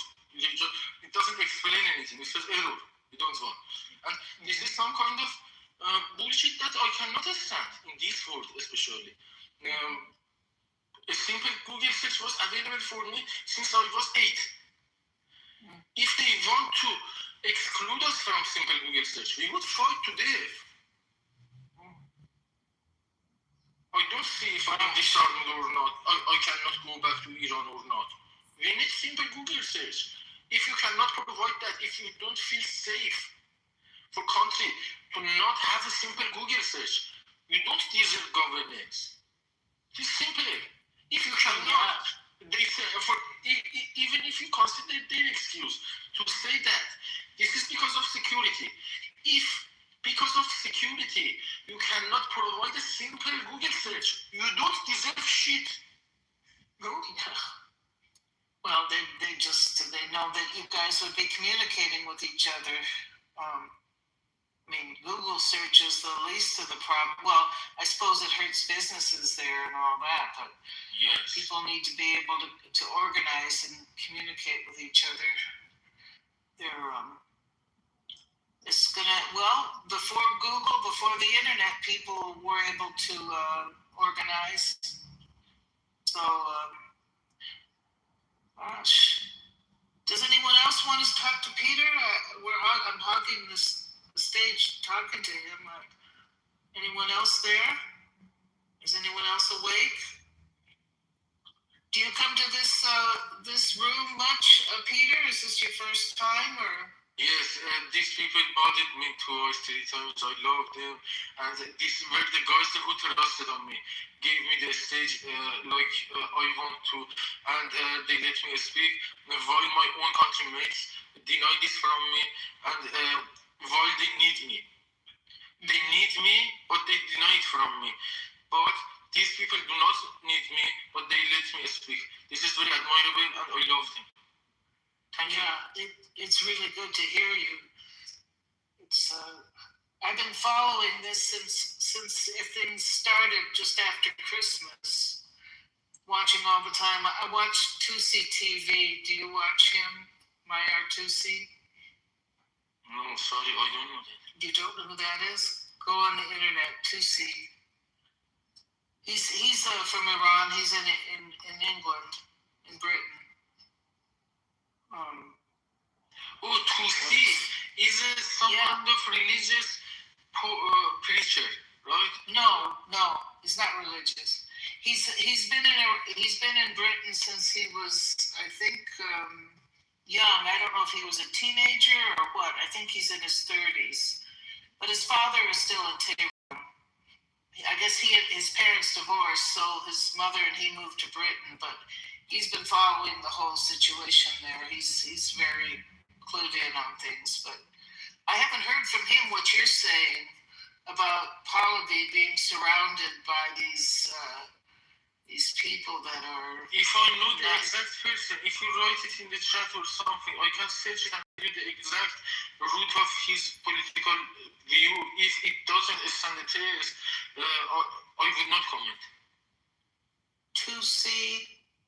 Can you spell it? Yeah, Tousi. And this is a general family name. What about the first? This Tusi, a lot of Tusis are. Yeah, that's his last name. His first name is Mayar, but just put it in. Mahyar. Dior, But this in is YouTube. good.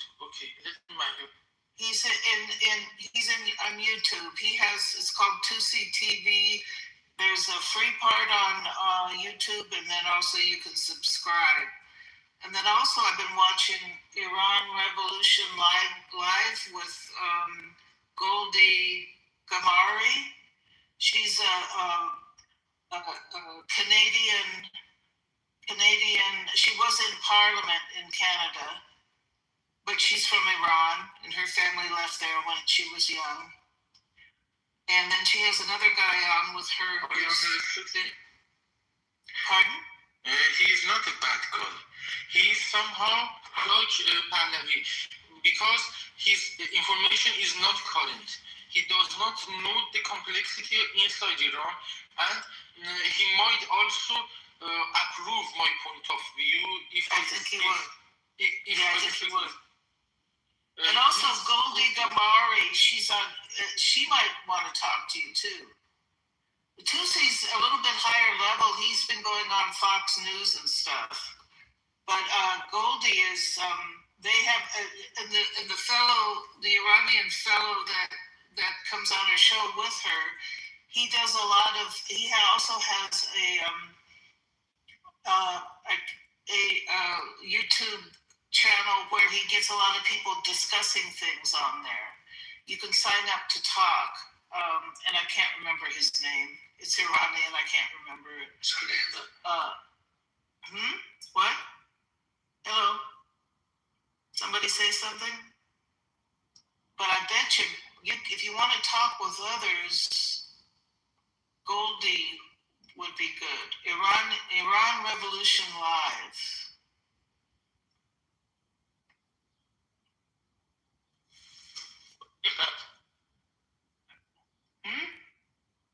Goldie Gamari? Yeah.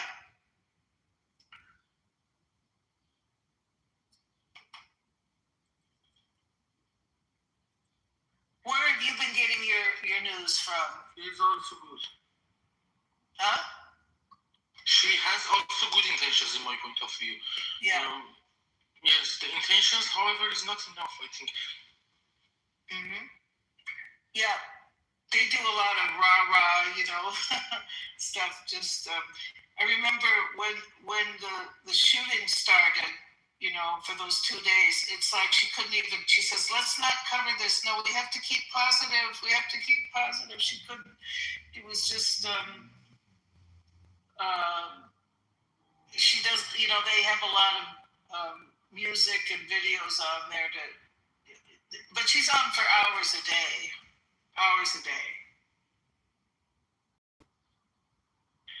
But I think that I can also help with this, guys. These are positive guys. These are positive guys, Mario Tusi and Goldie Gamari. I don't see them as those spies like I see in others. However, I am thinking that I can also be in that. I can also help them with my ideas. I can also speak, but I am blocked from those rooms, kingdom followers. Yeah, they're very positive. They're pro, freedom. But they are not open for us to give opinions. They are positive. They are good, but I think that they are not open to listen to people like me. Well, they might be. The guy that's on with her, what's his name? I hope so. I hope. No, I'm trying to remember his name because he has his own channel where you can sign up for it, and then they have several hours a day. They have discussions, and you could be part of those discussions. I follow them now on Instagram, and I will see how my comments go because I am going to comment on each and every post that they make to see if I take any attention or not. Yes. Hey, it's really good talking to you. I gotta go to bed before the sun comes up. Thank you very much. It was truly constructive for me. Good. Very good. Yes, thank you. Thank you very much. God bless. Praying for you guys. Best wishes.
you ask me a question? You get the point? Thank you very much. I love you.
You ask something very clear, baby. You don't want to say me wrong, do you?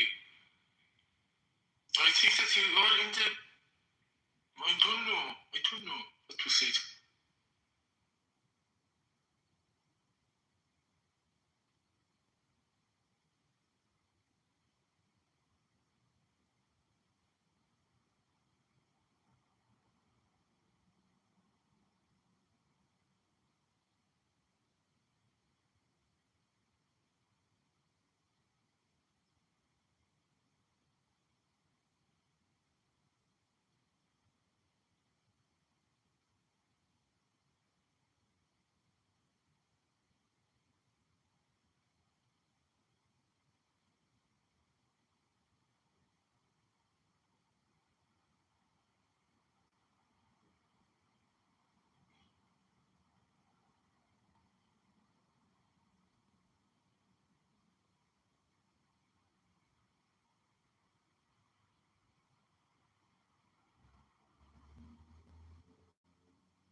I mean, really, I gotta get audio with it. You know what bothers me the most?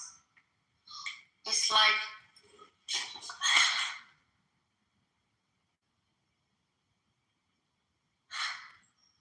be honest, it's like I think I could even like forgive you for it. For what? Why do you But then in the future, like, what would you do with people like you? You cannot do shit. What? What will you do with me? What makes you in that position? Why do you think you can? Love the IRGC is coming out of you. You are really interesting. Really No, interesting. I'm not gonna do anything with you. The Kurds are gonna do all of that with you. No problem. And you Leave know that to me and how many Kurds It is not your have the concern. IRGC been killing over the past 50 years? It's not your concern. It is between me and Kurds. If you don't kill me and Kurds will kill me, I would have to talk with them, not So with let's you. say, like, Iran gets liberated, it's like future Iran. Like, what would you do with people like you? If you could Where have else done are you something, gonna go? you would have killed me. Germany's gonna send you If back. you could, you would. That's the point. You would not find the chance. What would I do? Like you did not find the chance by now. You will never ever find the chance. I'm 2,500 years. To the audience, but I Old don't. type of person. Because I am strong enough to 47 overcome years myself. old. You know? I am strong enough to overcome myself. Even when you talk like this, I But don't like move people into the like you, audience. would you forgive people like you? This is my managerial position. Even I do not manipulate like that. You know, even I can, for example, when I have the choice button, move to audience, I don't. I would listen to you. That is something that you don't have. I guess like what Even your parents don't have this level of humility. You do not voluntarily excuse people, but I do. That is the difference between me and you. Well, but like you said, like you're here trying not in like discussion with spot you. you're infiltrated. I am not in discussion with you. I am just answering your bullshit. No, I mean, well, you're not, because I'm asking, what would you do if it was you? I mean, well, we know what you guys do. You just execute without trial. Me execute? I cannot kill an ant. I cannot handle a gun. Execute. What do you say? Who do you think you are talking to? Yeah, but by your purpose, do you know how many you're responsible for having been killed? You need to find somebody from IRGC to put that. I see that day, the other night. You saw the Korean guy like Chinese. He removed you from the room. He was Korean, from South Korea. He had problems with China. You saw him as a Chinese. Now you are seeing me as IRGC. Go. You said China, IRGC. That's like, but China's not gonna care about you, like, you know. I see that you are in a big misunderstanding. No, but what you understand is like you saw the Korean guy as a Chinese. Like when the IRGC is gone, they're gonna move on to the next project. Your level of understanding is not enough to distinguish South Korean from Chinese. Why do you make political comment? He got angry from you. He got mad from you. I mean, it's like, but also like the top ones, like one by one, they've been eliminated. So it's like, even if anyone was gonna like go abroad and take a bunch of money, there's no one left. But like you think, like China's or Russia's gonna give people like you asylum? I'd say that China and Russia would use the talents that would distinguish the difference between Korea and China, because they But you think you're talented if you're sitting here having this conversation with me, and if Germany let you think you're the first German version on this app? Why do you think so? Why should I think like that? Why should I think like that? What do you say? I don't understand you. What is your point? Well, I mean, what is my point? for example, the question, do you think that you are only German, Iranian, this, why should I think that? Even if I think that, what's the point? You are too foolish. Anyways, I'm just saying, it's like, have you like considered your options? I have duly considered my options, no worries, baby. But so you're responsible for your choices. Okay. So please. No, you are. But are you Muslim? No, but I respect this, not to introduce to other people. They go to their home and do what the heck they want to do, but not try to enforce it on others. For example, I don't want to wake up every morning to say pray. I want to sleep. I want to drink. I want to eat pork. But they can go and do what the heck they want. Yeah, but you know.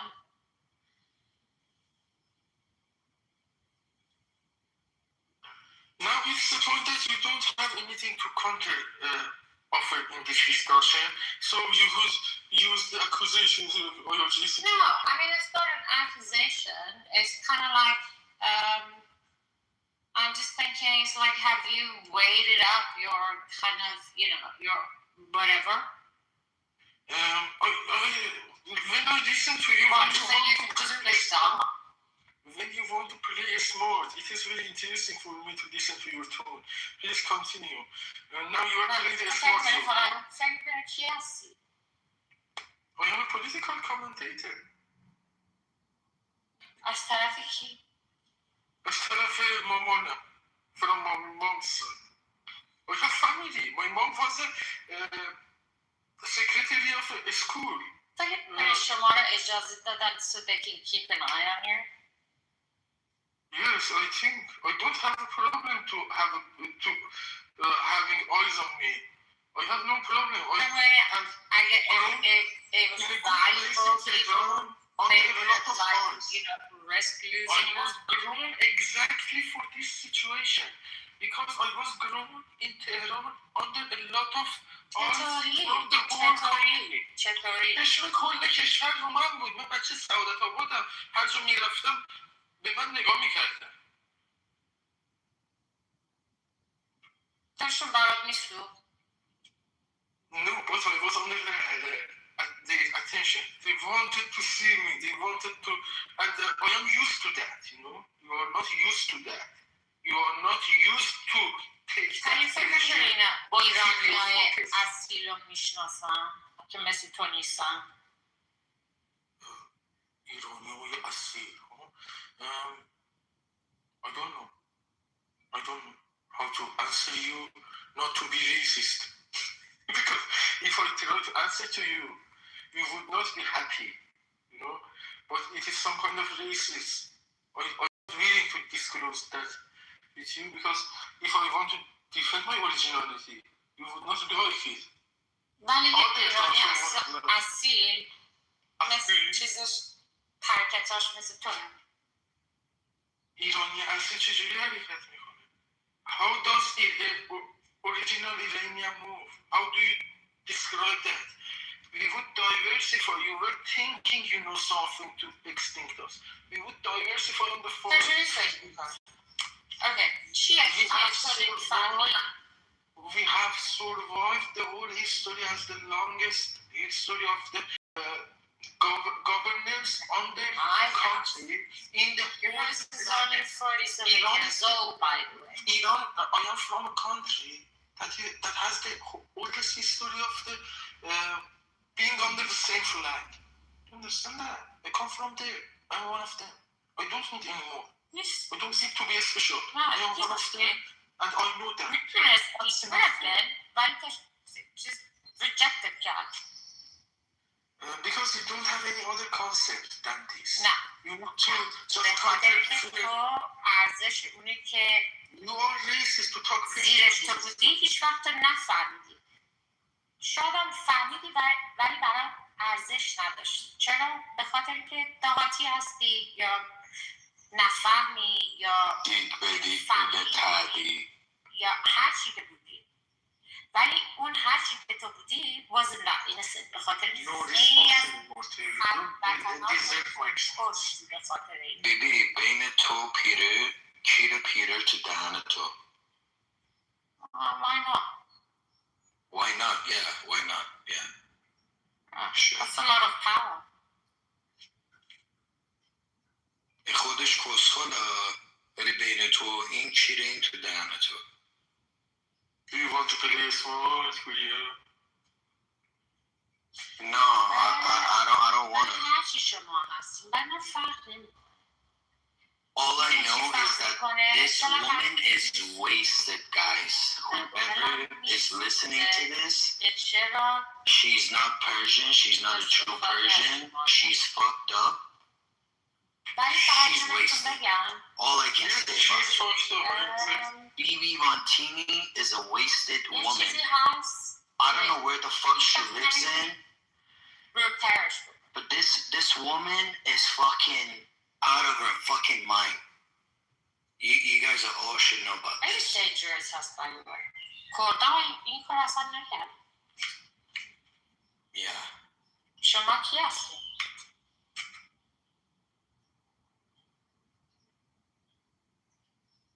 Are you waiting for my response to your DS? I don't have any response to this. هرچی هست شاید ایرانی هم باشی برو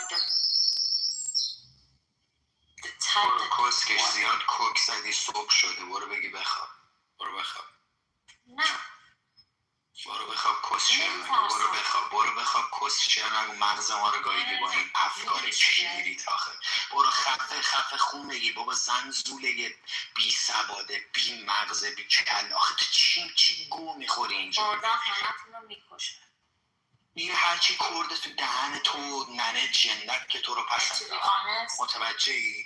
Do you understand my friend? Yeah? Do you get it?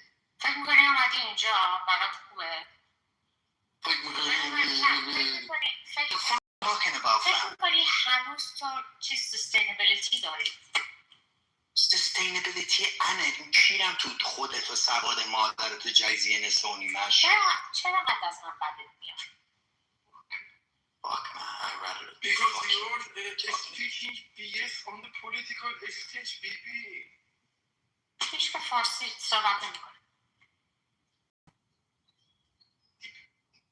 National political stage, we are not supposed to speak patiently.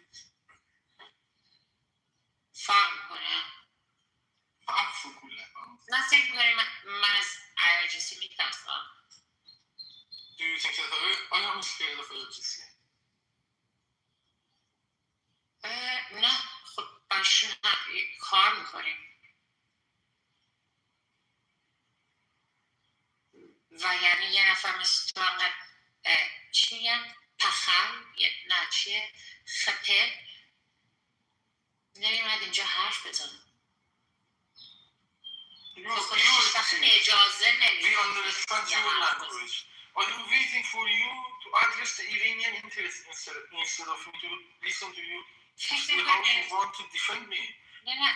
Defend Iran, not attack me. Defend Iran if you are Iranian. If you are originally Iranian, you should not pay attention to me. You should defend my position. You are not originally Iranian. You are a dumbass soldier. Wasted. Well, how do you and I, like, what's the difference between us? The difference is that you are bullhead.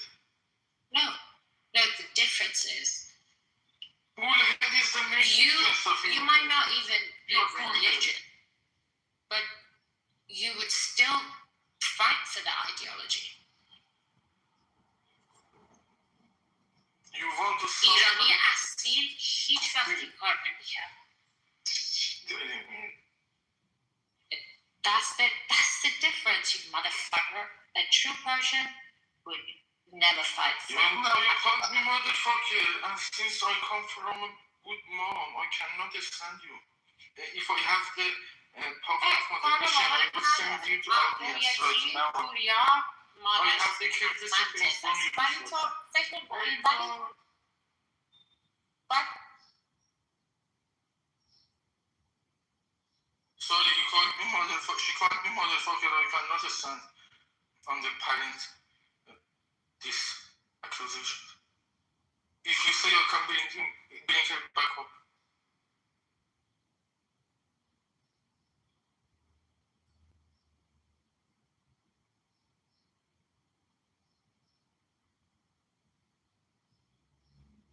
Did you say I could have sent you? Motherfucker. I brought you up again. I think you done, I brought you up again. Because you called me motherfucker. ولی چرا؟ You see? پوریا یه چیز دیگه است یه چیز دیگه خواهم.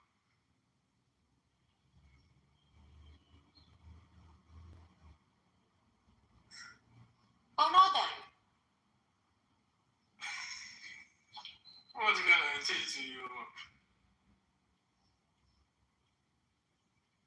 I was speechless. You made me speechless.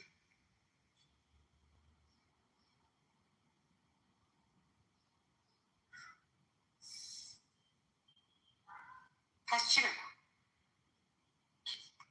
Good. You don't need to always take something.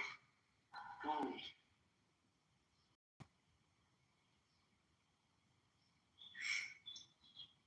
تو این کار نمیتونی پوریا یه چیز دیگه است اون ایرانی Okay. What is my problem with him? He is Iranian, you are Iranian. But I am not as bad as نه him. ولی تو ماینورتی I tolerate you on this stage. If I have the moderation power, I would tolerate you on this stage. But if you had the moderation power, you would have blocked me and removed me. Why are we talking about moderation? I can keep this discussion I would have going. never entertained this conversation. You cannot the discussion ongoing. I can the discussion ongoing. چرا؟ Because I am capable. Of what? Capable of tolerance. I am political commentator. You are just bullhead. You are acting in a headache. You are making comment on پس من باید کنم انسانت دارم بیشتر چیز میخوام نشون بدم I cannot believe that I am having this discussion with you on this stage. چرا؟ چون خزیرا نه خب فکر میکنی من وطن خودم رو نمیشناسم Yes, I think so. نه تو نمیشناسی دلم برای این میسوزه نه تو نمیشناسی من تو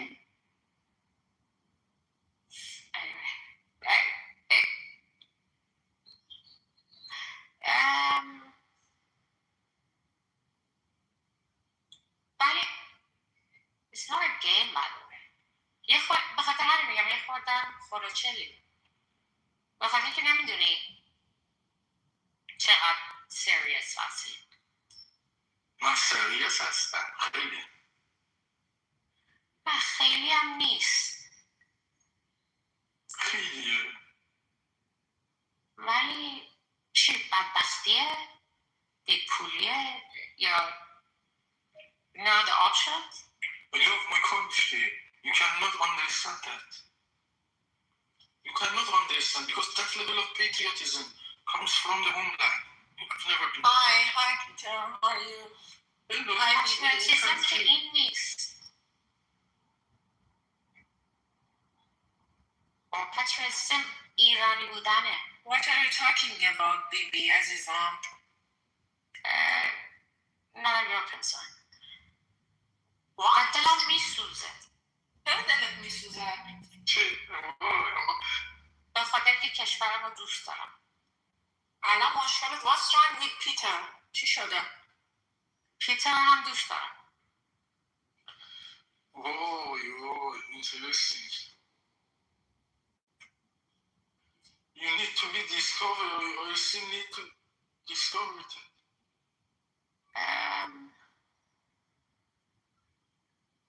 ولی فکر میکنه این وری you matter any more than you would have the other way around نه باطلت کردم I don't know what to say, how to defend myself. ولی حتما یکی بیزاری.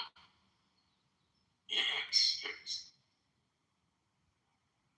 ولی اونو مثل یه طول سو استفاده کردن استفاده کرد. ای بیو. دلم برای این چیز.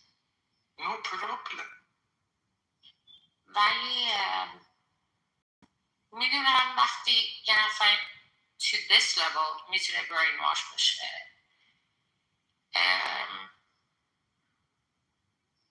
You should easily have me killed. Have you killed?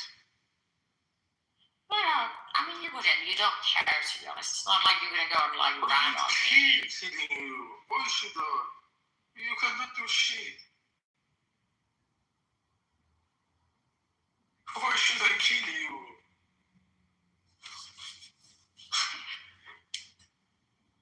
Yeah, but that's what I like you, because you have no idea. Exactly, I have no idea about you. Yeah, exactly. But anyway, so it is, you can't like. دیدیم وقتی شاه رفت چند نفر رو کشتن. The king had the ultimate power in Iran at that time. When he left the country with his suitcases, he left them without their guns. He didn't leave with the suitcases.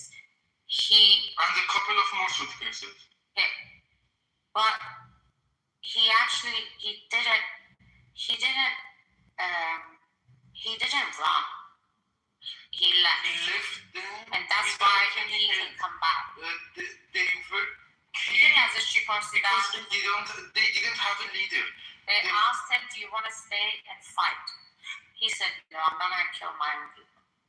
But his own people was also military people were killed. What about the military people? Weren't they his people? They were under his command. They were under his command. They were killed. That was the death sentence to these mullahs. I would rather to die inside my homeland not let others kill my army members. They kill. If they want to kill my army members, they first have to go through me. They first go through myself, then kill my army members. He was not in the level of command. But he had the power to save a lot of army members who were loyal to him. They were under his command. They lost because of me. They lost because he left just without guard. They did not used to get command from any other person. They were under his command and he left them alone.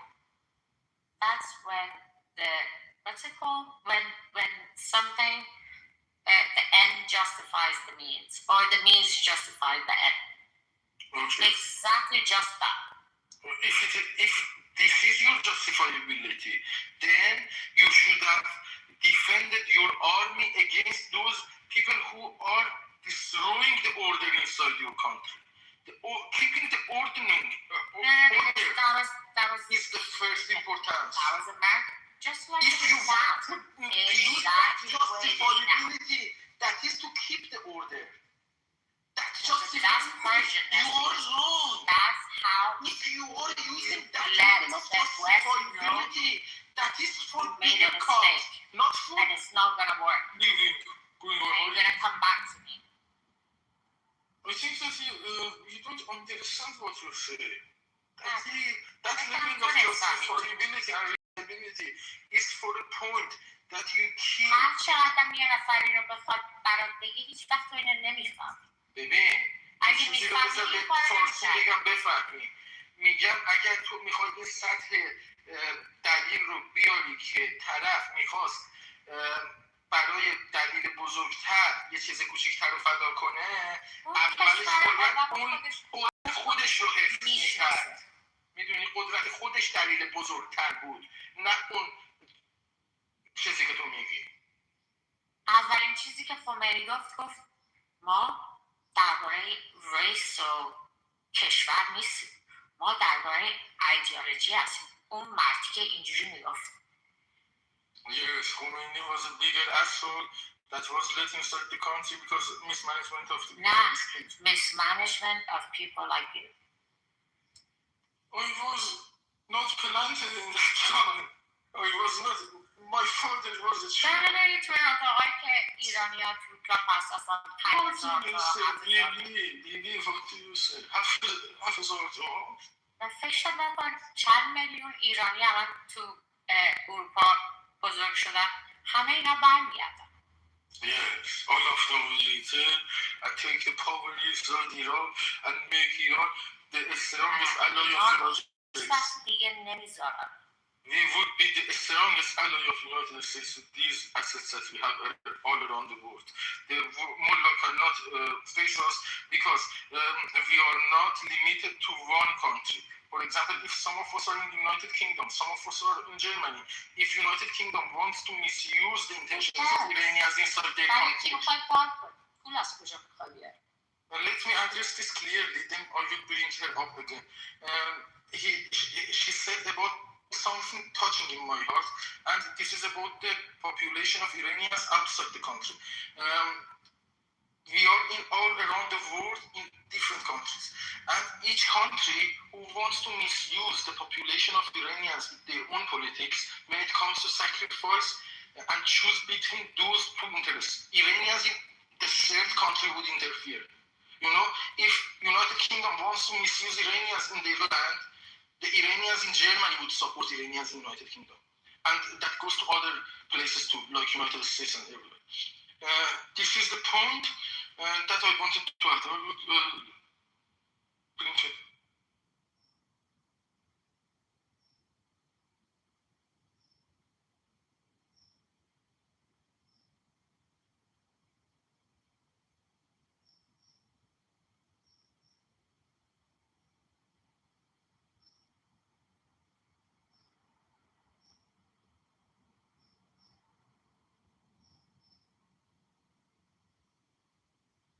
Did you understand what I said? Can you have this level of reasoning?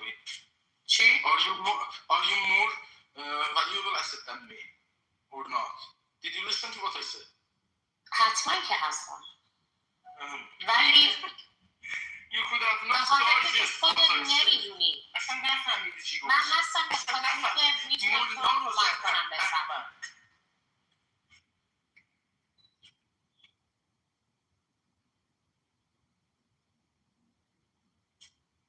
و اگه نمیدونستی این کار رو نمی‌کردی.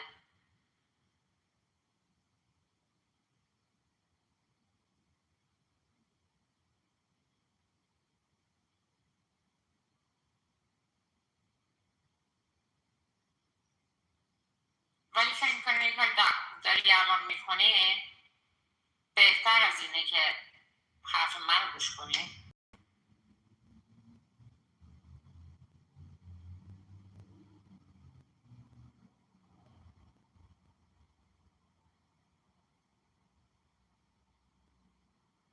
Also, like, we didn't used to have these issues.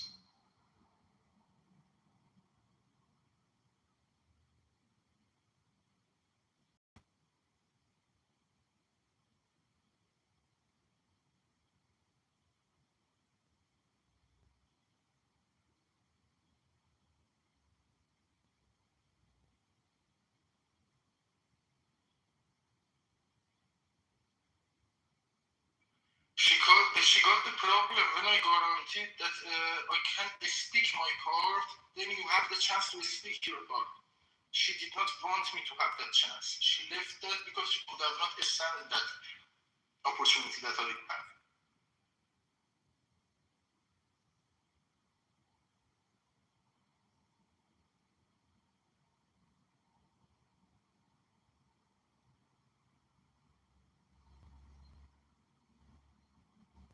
She left or you removed her? Peter? I did not even move to audience. She left.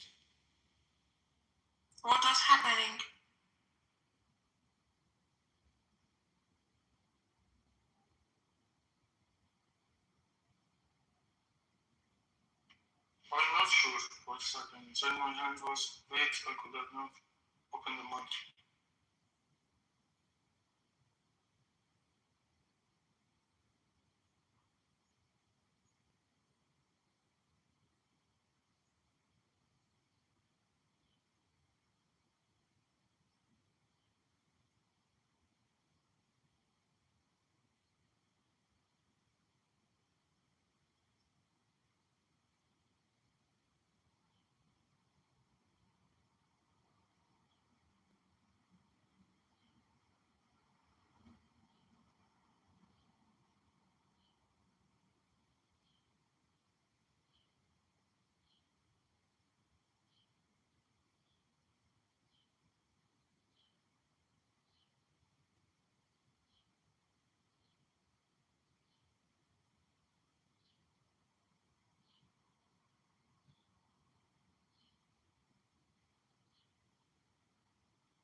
Did you see I did not even fail? She came back. I'm not bad for you, Doc.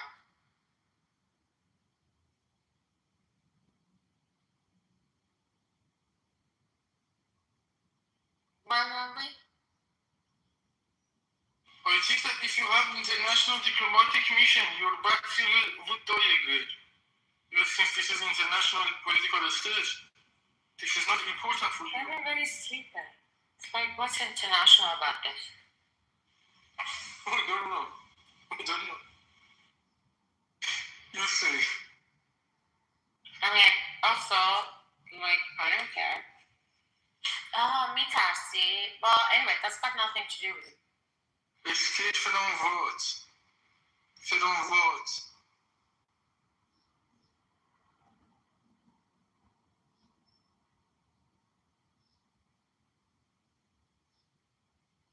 چی فکر میکنی؟ بابا بیا برو تو پارک یه 4 تا از این حرکت های کیوکوشین و کاراته بزن یه ذره سبک بشه این عقدت. برو یکم جفتک بنداز. anyways.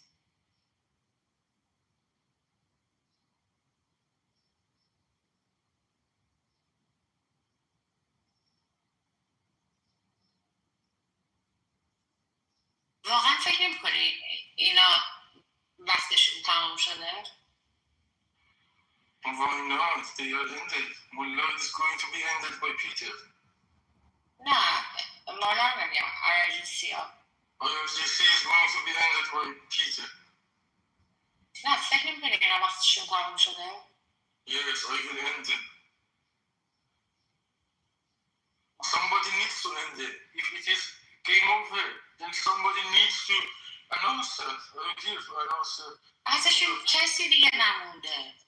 چی میگی؟ I agree. کی مونده؟ اونا هم که مونده هم حتما اونایی بودن. اونایی اگه کسی مونده حتما باید بدونی که اونا بودن که بقیه رو ستاپ کردن. پیتر مگه تو با IRGC و جمهوری اسلامی هستی؟ بابا این داره شلوه میگه. این اصلا کلا آدم مریضیه. مگه تو این اکانت رو نمیشناسی بیبیر؟ نه. She's sick. She's on high. یعنی چی داریم حرف میزنیم؟ اومده بود به چینیه به کره میگفت تو چینی هستی علیه ایران نظر نده برداشت ریمووش کرد خاطی کرده بود و این فرق چینی هنسن رو میگی؟ هنسن کورین نیست. فکر نمی‌کنم من همه رو اینجا میشنم. You don't know the difference between China and South Korea.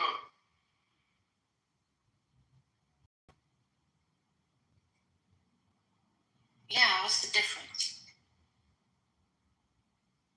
Exactly. You need to Google it. That is not for this stage. That is for kindergarten. ندید پوتین رو چیکار کردن؟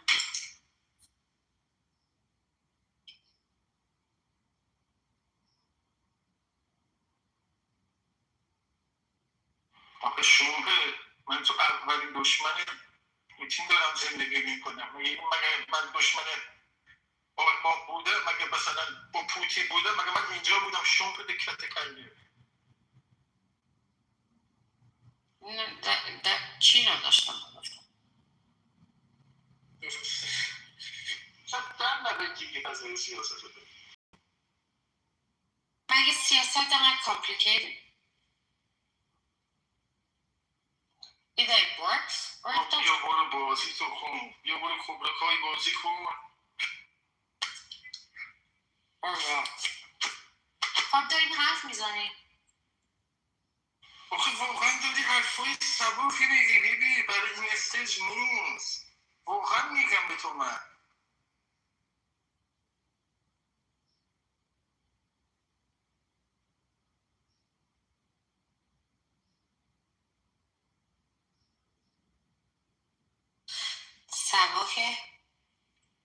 سبکش چیه؟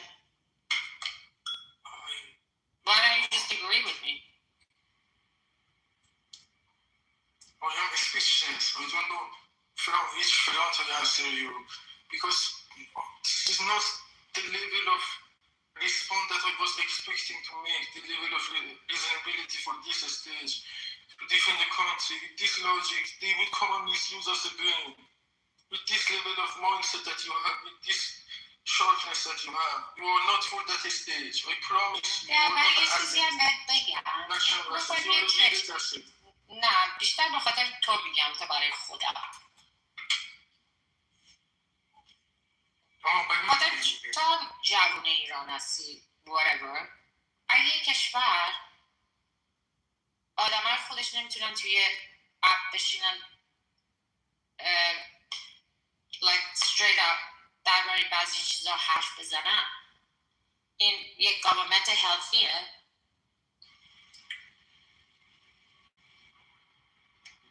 Can't you find the IRGC members who ask this? Why should I answer this? نه اصلا میخندن ازم. By default you put me in the position of IRGC and you think that you are the smartest. نه بگم به چی بدم نمیاد. فکر میکنی باهوشی نه؟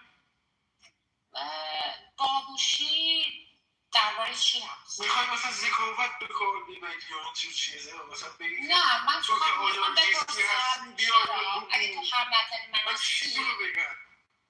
نه من فقط میخوام بگم ببین اگر اوکی میخوای یه چیز دیگه بگم من دلم میسوزه که این آدمایی که انقدر کیپبیلیتی داشتن برای بعضی چیزا اگه یه جوری درست اینو استفاده کرده بودن به نفع کشورشون، به نفع وطناشون. Like, wouldn't that be better for اینا all of باید us? به تو جواب بدن. آخه من نمیدونم چی بگم. ترکی تو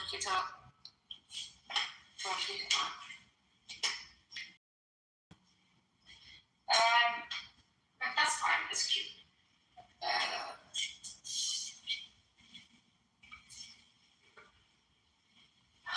چی بگم؟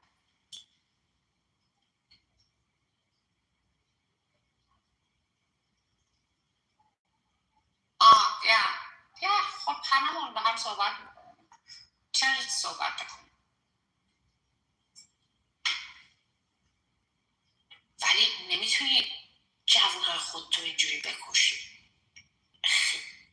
It's like کدوم کشور این کارو میکنه؟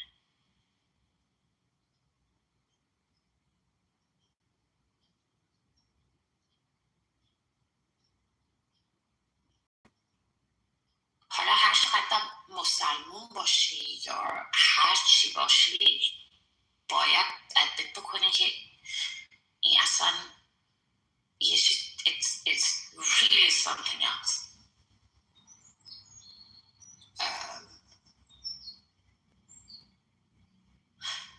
ولی that's the problem with ideology, unfortunately.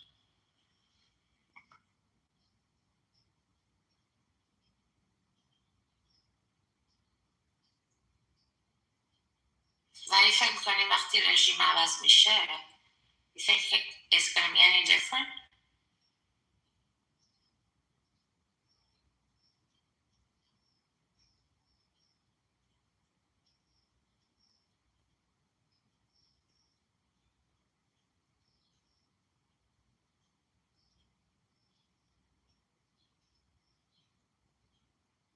والله جون بیبی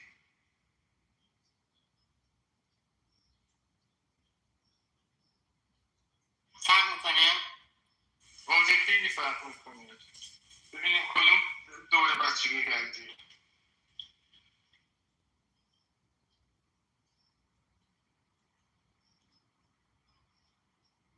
ایرانی هستم. جان؟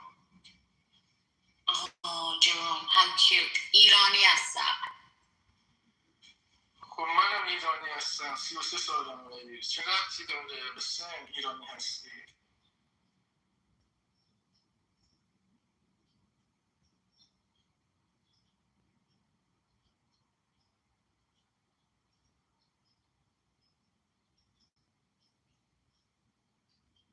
پس خیلی وقت براشون کار میکنی.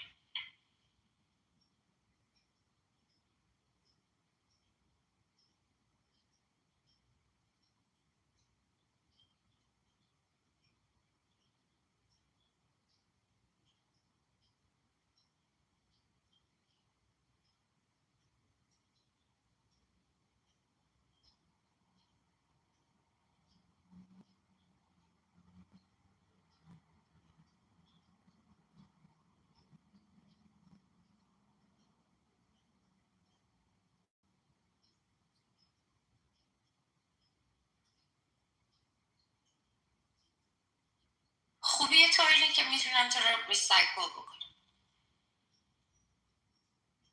ریسایکل بکنی؟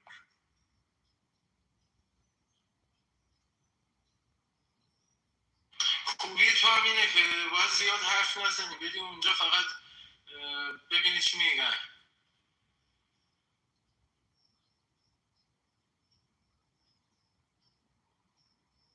ماسل هستی دیگه میتونی ماسل استفاده کنی اگه حرفی کامند درست بهت بدن.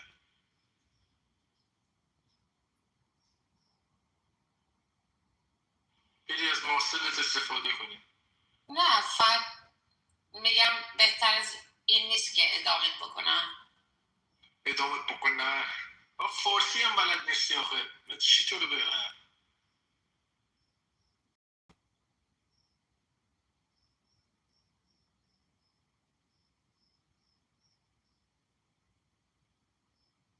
انگار اصلا بیخیالی. برای جالب نیستش من الان میتونم تو رو ریموف کنم ولی هیچ کدومو نمیکنم با اینکه میتونم بکنم الان.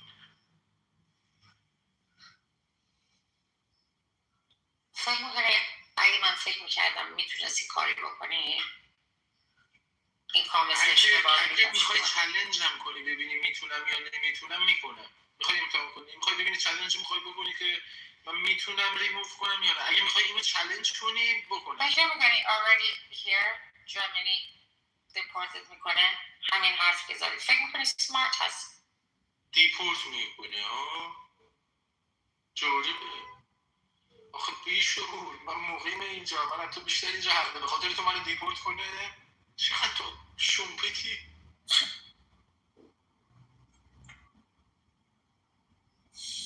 واقعا خولیم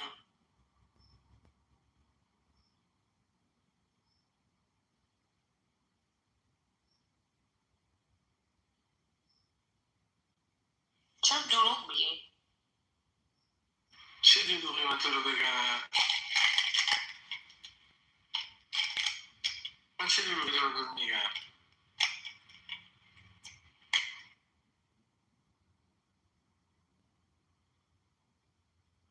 خوبش میگیش هیچ که از فارسی نمیزنم Exactly. And you are using that language to misuse others, huh? Not let them know what you are saying because you are not based on your codes. You want to use. اگه با فارسی صحبت بکنم اگه نکنم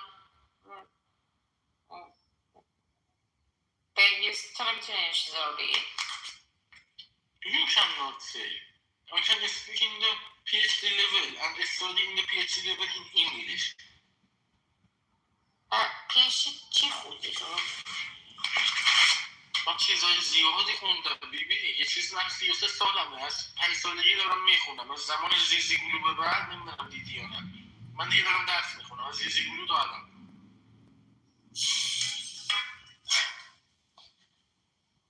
2 دقیقه طول کشید به خاطر همون از تو پرسیدم چند سال دارم خواستم بگم زیزی گلو اینا یادت یا نه فکر کردی مثلا من از تو اطلاعات میخوام پوفیوز چی گفتی پوفیوز؟ آره پوفیوز من پوفیوز به اطلاعات تو چه نیازی دارم میخوام ببینم که بچه بودی کارتونا شدن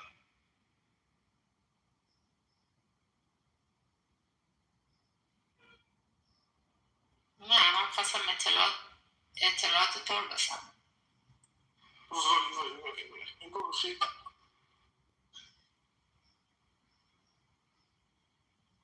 تو بیای منو ترور کنی من میذارم تو منو ترور کنی من چیکار به تو دارم چون بالاخره یه سری چیزا هست که هزار تا مثل تو هست ادب اجازه نمیده بگن کی به کی اجازه نمیده ادب به من اجازه نمیده چیزا رو بگم وجود دلم میخواد متاسفم میخوام فاش بدی؟ نه یه چیزی ریزنینگی کنم یه دلایلی بیارم که یه ذره دیگه برای استیج نیست دیگه خب برای کسی پیش زدن مثلا نه مثلا چی میتونی بگی؟ خب الان برای استیج گفتم که برای استیج نیست میخوای بگی زن هستم الان نخواستم بگم میخوای بگی جنده هستم نه دیگه بلاخ بگم نظراتمو کس کرده بگم نمیتونم اخلاق اجازه نمیده سیاست هم اجازه نمیده باید رو کس کرده بگم تعریفم بکنی؟ نه نظرمو بگم نه یه نظراتی دارم نمیتونم بگم نمیدونم چی نمیفهمی؟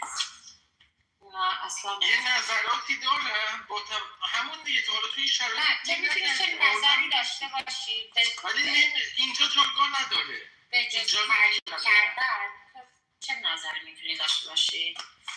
یه نظراتی که تحقیر نیست ولی بر اساس واقعیت یه جوری تو بشنویش جالبه برات ولی نمیدونم جالبه یا نه ولی یه جاهایی رو تاچ میکنه که نبوده قبلا کجا؟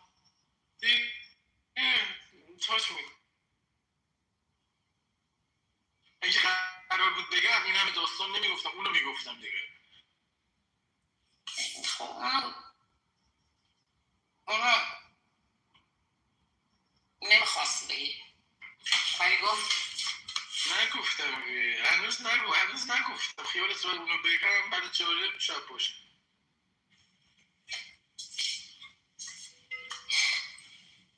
چه جالب؟ نمیدونم چی بگم. تو فکر میکنی اینا فارسی نمیفهم؟ اینا بهتر تو فارسی میفهم. فارسی هم بگم میفهم. کی؟ چه فهم؟ تو تا یه همه داریم با هم حرف میزنیم. آره داری توی پارک حرف میزنی. فکر نمیکنه نرفتی پروفایلم ببینی؟ فکر میکنه اولین IRGC هستی باش صحبت میکنم. رفتم تو اتاقشون، تازه دوستم داشتم. خب به خاطر همونه دیگه. اونا فکر میکنی دوستش دارن. مثل تو هم منو دوست داری؟ میبرن و پشت میکنن. بیبی اینا توی اینجا دستشون بهت نمیرسه دوست دارن. من دارم رو که پوسکنده بهت میگم دستشون میرسه میکردنه. نه تو داره کی رو میکنه؟ بابا اون IRGC رو میگم دستش به تو نرسیده، مهربونه، از دور مهربونه، تو رو بگیره میکنه. من دارم راستشو میگم به تو. الان فکر میکنی اینم دارم اون حرفای دیگرم بگم مثل همینه بلانته بعد برات جالبه، میدونی این ولی واقعیته. همینه که میگم واقعیت تو رو من میگم. برو از بابات بپرس، الان داره از پشت خط به تو میخنده، بگیرتت میکنته. من دارم به تو میگم بعد اون نظر دیگه من مثل همینه واقعیته. از جاش تو این استک میگم. ولی فکر میکنی وقتی رژیم عوض میشه اونا اینا رو نمیکنن؟ بابا این امریکایی ها که نمیرن فیزیکی بکنن، اونا واقعا میکنن. یعنی کردن رو میگم. میدونی کردن چی؟ فکر میکنی ایرانی با ایرانی فرق میکنه؟ شروع کنه تاریخ فرق میکنه. من معلومه نمیکنم یه نفر که زورم برسه چون بخوام بتونم بکنم برم بندازم. چی میگی تو؟ اینجا جام نبود که من تو برلین شبند برلینم. ولی پاور اینه که بهتر نکنی، ولی بعضی ها رو حتما باید نکنی. بهتر نکنی. بهتر نکنی، به خاطر که اگه نکنی بیشتر پاور داری، ولی وقتی کردی باید هم بشی دیگه. خب میتونی با چیز دیگه بشی، مثلا با چوب بشی، نباید بری فروش کنی. مثلا این باید میداره مگه خودت مهم نیستی؟ الان خواهی بری اونو بکنی، مگه تو الان داری نمی کنی؟ نه اینجوری حرف نزن. یعنی دیدی الان من بخوام اون نظر دیگه من بگم به همین جا داشتم پالیتیکس حرف میزنیم. خب دیگه پس من پالیتیک با تو صحبت آخه چه دارم؟ تو چین و کره رو نمیدونی. خب چین و کره همه چین و کره رو برو بیاد ببیرم. ولی کجاست؟ Let's speak English from now on. You're a good boy, Peter. Thank you. ولی فکر میکنی چرا آمریکا اینوالو شده؟ She asks the reason why United States is involved in we're just talking politics here. Finally, I got the real Peter. I told you. I just posted a video of the shooter talking in an interview. Where is he from? California. Your hometown, baby. Yeah. Oh yeah. So I don't know. Peter lives in fantasy world. Yes, Berlin is a very fantasy city. I've only been to Hamburg. No, actually. Hamburg is even better because it is a port. No, but Berlin is like very. I became part of Berlin. Berlin became part of me. I am inseparable. I would never ever live here, even after the revolution. And Berlin doesn't mess around. I would never ever live here. Go out of Berlin. What about Munich? Berlin is another is a capital. Munich is very good and technologic. Berlin is much bigger metropolitan.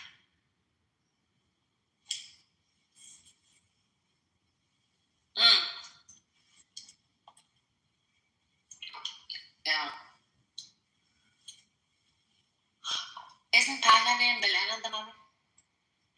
Yes, the Berliner people are hospitable to everybody, even that high-profile politicians. They don't escape easily. Mel, are you disappointed Trump lived? Trump believed what? There was another assassination attempt on Trump? Well, the gunman didn't get close, but I think that was his objective. What happened? There's news? I haven't even looked at the news. You haven't heard? No, what happened? There was a gunman at the White House Correspondents' Dinner who ran through the metal detector with a shotgun and knives and a handgun, and he got shot down. There's like 6 shots, but he survived. But they had to cancel the event, and they had to whisk Trump away. Service came up and grabbed him and rushed him off the stage. Damn, y'all MAGAs really want Trump dead now. Y'all feeling aggrieved that he pulled. You guys are like Joe Rogan and all the podcast words. You guys are saying California retard, but that's the culprit. And California libtard, some MAGA person trying to kill him. I bet you. No. I don't even know, but I'm sensing that's what it is. I mean, wasn't he like a mixed race? Yeah, his mom's white, his dad's black. He's a teacher in California. He went to Caltech, which is a very good school. He's 31 years old. So is he left? Married, right? single. He's a loner. Yeah, he's left. Sound like a MAGA. Sound like a Democrat that used to be a MAGA. Voted for Trump, expecting Trump to change the world with all his promises, and he disappointed them. If Trump did get shot and killed, would you be secretly happy? No. Why? Now, why are you being honest right now? I'm being honest. I am indifferent. Unlike you guys who want to. I mean, it is what it is. Trump is who he is. It's not like I didn't know who Trump was. Listen, my wife had an encounter with Trump once. My wife was in college, undergrad. She worked for, I'm not going to mention the guy's name. And he used to host a lot of parties in New York. And then, so Trump got a friend of his to get him invited to the party as a plus. He went to the party. So the friend called my wife and they tell my wife, hey, I have a friend of mine who's coming, blah, blah, blah. His name is, Donald, whatever, Trump. My wife was like, okay, so my wife ended up putting his name on the list because my wife was responsible for putting the list. She was like the assistant to the guy. Yeah, but he's a reality show host. But that's before that. Baby, hold on. American people straight out from Obama. Baby, hold on. Let me get to it. So after, when Trump showed up, my wife's boss looked at her and said, how the fuck did he get on the list? And that's in the fucking that's in the fucking 90s. Like, how the fuck did he get on the list? And wife goes, well, call and take put him on the list. He goes, that's the last motherfucker in New York I want ever invited to one of my parties. This is a fucking creep. So that's my wife's personal interaction with Trump. So my wife had to go and ask Trump to fucking leave the party. So my wife kicked Trump out of the party. Told him to leave? Huh? She actually went up to him and said, I need you to leave? Yeah, she went up to him with honestly and said, hey, because the guy was it's a pretty famous guy. And he don't give a fuck because he was a guy that everybody wanted to do business with. So he vehemently hated Trump. I don't know what the fuck Trump did to him. Trump stole his girlfriend or whatever. But he told him, get that fucking creep out of here. That's the last fucking person I want you to ever add to my fucking invite list. Why do you think he got elected? racist, and they thought that Trump would be the white savior. Trump is the white savior. He's a call. Every time black people make any progress in America, they have what you call, the backlash, the whiplash or white lash, they call it. White people say, "Oh fuck, we're losing this motherfucker. The brown and the black people are taking over." Really, all the wealth in America is still concentrated at the top. Black people are not that rich except for celebrities and whatnot. But somehow white people are fear that somehow black people and brown people are going to take all the wealth. So they get very antsy and they vote in racist people. A la Germany and Hitler. Because the Jews were owning everything. That's what happens. Okay, That's America. It's easy to play on somebody's race and hatred versus playing on, hey, let's all get together and guess what? Fight the rich man, because the rich man is the one benefiting from the tax code and poor people are the ones acting waste. But poor people are so stupidly do you think Obama was a good president? Oh no, Obama was an okay president. He wasn't a great president. I wouldn't say he was a great president because he didn't give universal health care in the way it was supposed to be. He let a whole bunch of people make amendments to it when it became somewhat fucking useless. It's a healthcare policy that some people who had healthcare didn't have. Who didn't have healthcare got healthcare. But a true awesome they could have created a true awesome healthcare policy. Because listen, I'm a retired military. I'm on like three healthcare plans. Well, 4 really. When I look at my job, I got TRICARE. I could go to military installations. I could go to the VA. But you think inexperience but good intentions is enough to lead the most powerful country in the world? Yeah.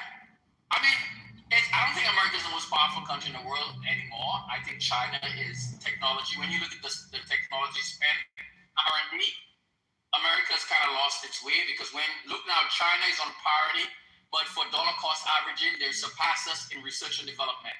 Anytime that happens in the world that we live in, that country now becomes the dominant superpower. And China will be the dominant superpower because America do not spend on R&D like it used to. And the government used to lead a lot of that R&D spend in America. That's why we're able to... Based on ideology. No, well, not ideology.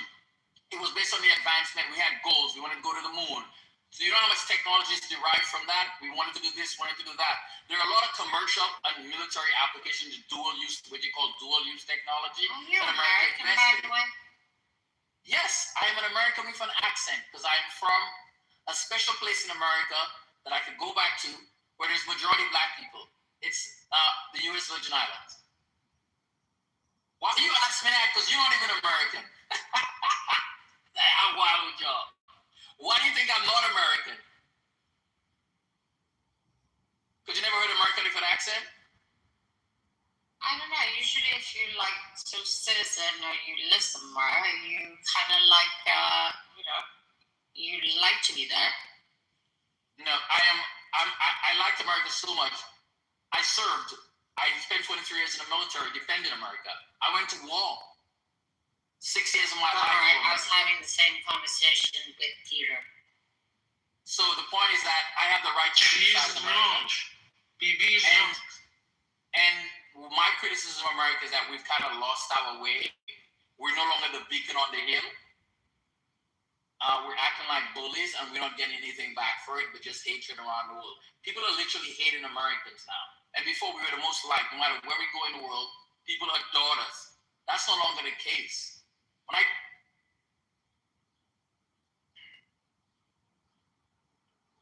love you, ML. I love you, brother.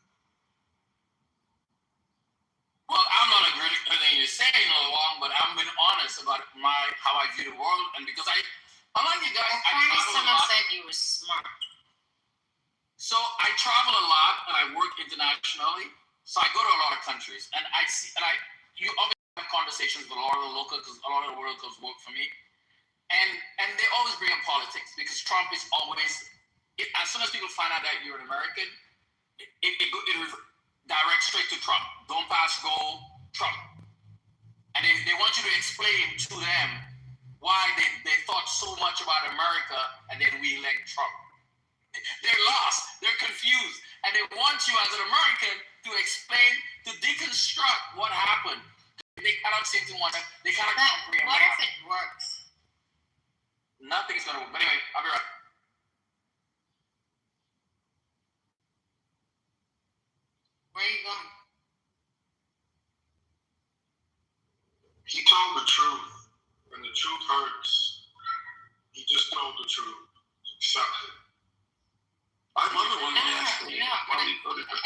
it's always good to get an insight into how people feel. I had a coworker text me a couple days ago. I hadn't spoken to her in over a year. Former coworker. She's Somalian Muslim, and she was like, "Fuck you for voting for Trump and ruining my life, you asshole." And she sent an article about the DOJ trying to take away citizenship from naturalized citizens, and I was like, "I don't understand." She's like, "Of course you don't understand." I was like, "Okay, well, you want to explain?" And she goes, "No." And I was like, "All right, well, sorry, whatever you're going through." But, you know, I have no regrets. Trump exposes the ugly warts of America that exist even when he's not in power. And the world. But in what way, though? He just makes them more visible. They've always been there. He didn't do anything. No, I fully agree with you, but in what way? I mean, do you need to ask? He's so viral and so triggering, so magnetic. He shut the border down. He's deporting illegals. I don't like this thing with Iran, though. I think that's where he went wrong. It's probably going to ruin his legacy. Where Trump went wrong, Beaver? Trump did something wrong for you? Yeah, he's done a couple things wrong. I think the whole Iranian thing is going to go exactly to plan. It's going to work exactly the way it's been fully planned. Like, not What's even gonna work? just Israel, America, but you'll find like Germany is also quite eager to move because Europe also needs, you know, they also want to eat. So it's like, I think sometimes, like, you know, you are very myopic in your ways of thinking that you're right. But isn't that great that it like will ambush you the most? Emma, are you cool with GOAT? Yeah, I mean, we're all right. I mean, good. Why? Because it's not a big deal. I'm not trying to start some shit, but. And then also you have to start considering. It's like what? What are you gonna start? You're gonna come tell GOAT. What people are we letting into our country? It's like, what are they? I'm not carrying any message for GOAT. You know, it's like you also have to consider that conversation is going to start coming up at some point. I'm gonna wait for BB to start talking. So basically there was a room and they were talking about like the military people with money, and your name came up, and he was so salty that like you got your shit together. It was crazy. It was like they're just hating it, you know. You're established. You sound, you can tell by the way you carry yourself. You travel, you're balanced, you got your shit together. So salute to you, bro. Why would they like? Why would you care if ML has money? So you pump something up and you kind of like make it a little bit vulnerable so you can get like, give it the most exposure. You kind of like let it fail so it looks like it's not working, but like in the background, it's kind of like really, you know? BB's having a one-way conversation with himself right now.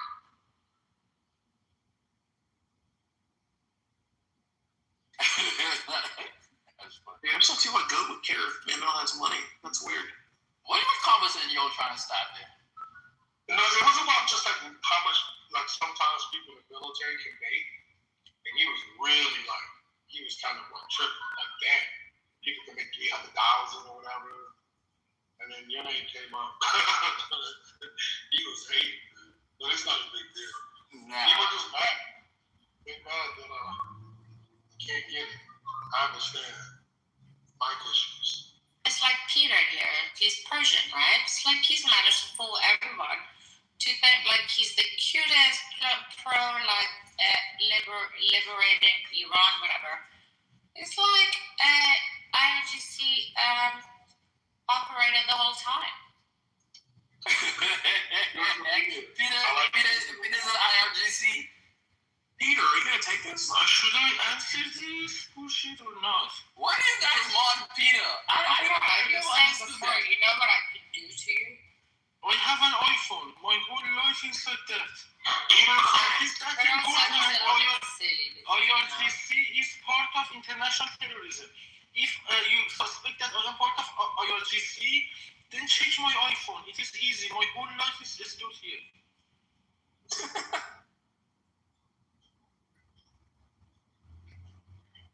Peter, you said you were mute, Peter. So, apologize if you maybe accused.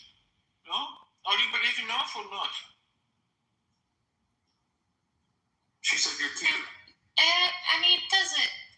To be honest, I don't really mind either way because it's, you know, I feel like you could have also not been.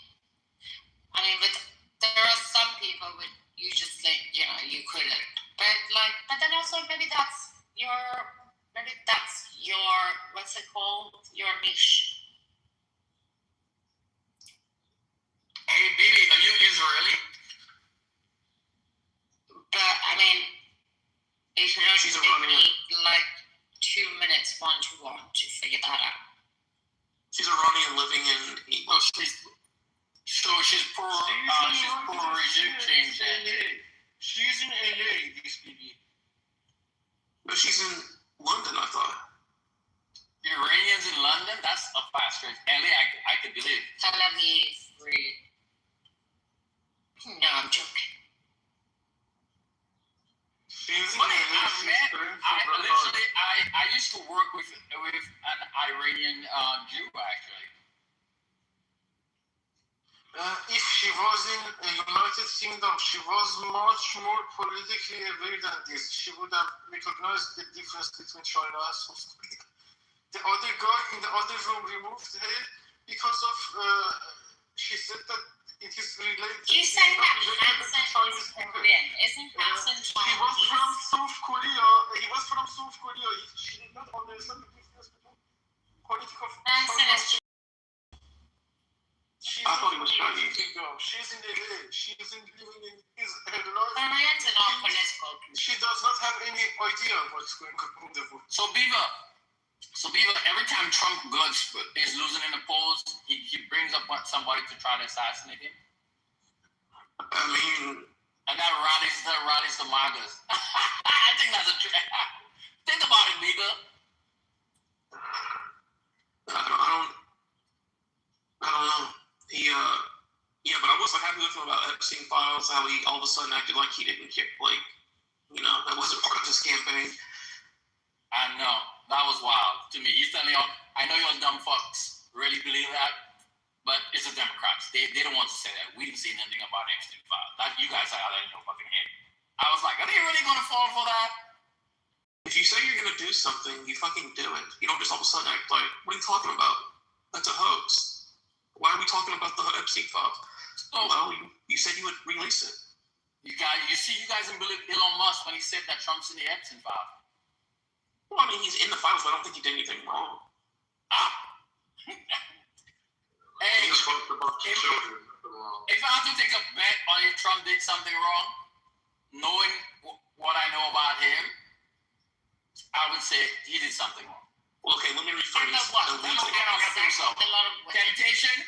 Hey, they say don't leave me to the Trump always finds temptation. Temptation. I'm sure he did plenty wrong, but I'm talking about illegal. I don't think he did anything illegal. As far as that. If you're a pedophile, you're not going to go. Dude, you cannot be that close to Epstein and don't do anything wrong. I believe Bill Gates did some shit wrong. It's like someone like you. I don't even know if you say it because you somehow believe you're Baby, do you have any you self-control? are running with it. Because you're like having a conversation with yourself among a bunch no, of people. because you're too stupid to understand. It's not going to work for you, and in the long run, it's going to like damage you even more. It's going to set you back much further. That you should even know for yourself that I'm trying to protect you. She's projecting. She's talking. I wish we have the conversation with. So, Beaver, man, what else, man? The war? Are you in favor of the war? First. I'm torn because if we struck Iran for our interest, then I'm okay with it. But I wouldn't be against it so far. But if we did it for Israel, then I have a huge problem with it. But I don't know what the case is. I kind of come to realize, but then I shouldn't tell you because if I told you, then could you make a difference? Maybe do one thing with me. Who are you talking to, and what are you talking about? You know. Okay, so this way. How many shots of tequila have you had? Tell the truth. I know, I haven't had any drinks. But I have plenty of... I think she is under something, still hungry and stuff. Alright, but anyways, that's like, but... I mean, but why should I say it? What do you want, sweetheart? I want to try something. What you play with? I want to get to where you're at. That's what that Fetty White. Alright, let me put it this way. So it's like, you get pushback from the left, you know, because they have their own agendas with you. And you know, you're like perfectly happy to like buy into that because for some reason you think it works better for you, and I don't really know why, but you know, but that's the whole. That's when you know when you're dishonest. It's like somebody else is going to be more dishonest than you always. Okay, so that's like one habit, but then you know you also have like the Hispanics in America who's also pushing to take over somehow your spot and trying to be exactly not like you and be like a little bit how to say that. But then as Americans, it's like you really don't want that because you know you let them one foot inside, they're gonna like fucking colonize you. So somehow that's somehow a little bit of a good deterrent to kind of like keep that there. Are you in Afghanistan, Bibi? You sound like you're in a giant poppy field. Yeah, but this is when, you know, stupid people try and like rule the world. And they kind of like, you know, deliver it. I mean, it's like somehow just like landed it. But anyways, so for like the Americans, it's like at this point, just okay, so how are we dealing with the black community? Because it's like when we need them the most, they're kind of like letting us down the most. Like, oh, we have megas like this and this and that. But then again, isn't that better? Because that way it's kind of a deterrent towards like the Hispanics to somehow utilize if there was any do you freebase, snort, structure there. So, you know, like either way, but the thing is for the Americans, because they kind of like actually good people, they kind of like lost touch of how to, you know, consciousness, but also because they've grown, you know, they kind of like feel a bit guilty, but at the same time, they don't think it's but the thing is, it is what it is. Industrial. Something's going on. So why not just be aware of it, like mutually? As you probably always have been, but I mean, you can reject it all you want. It's not going to make a difference. It's probably going to even help the cause even more. But for the American minds, it's like it's just about dealing with it in a different way.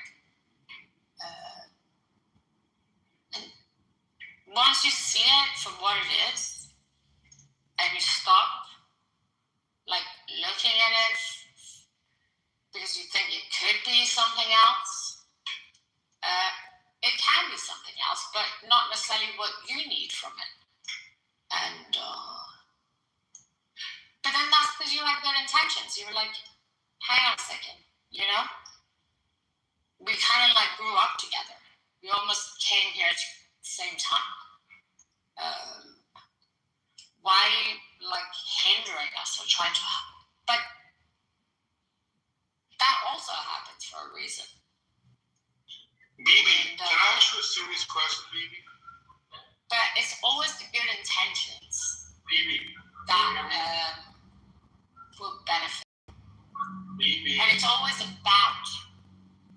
So, you know,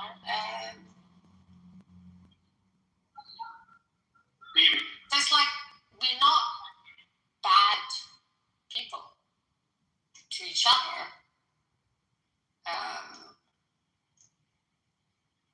How do you say each other when you cannot distinguish between people, between countries? Exactly. You know the difference of countries. But, how do you know the difference of people? But we're not bad people to each other if we don't know how to manage what needs our management in the right way, rather than in the wrong way. Oh. Yeah, because you know, you could also be a perfectly nice person. What is the right way? First clarify that. I mean, someone like Korea, you know, but that's part of me. That's a person. You can also I can deal with that. A narcissist. Deal with that. But you, I take responsibility for. It's like the whites with the leftists. So, and it's through people like this, you know, someone like Peter, you find this out. What did you find out from me? What do you think that you found out? You think that you know something? I knew from first minute. Okay, let us know too.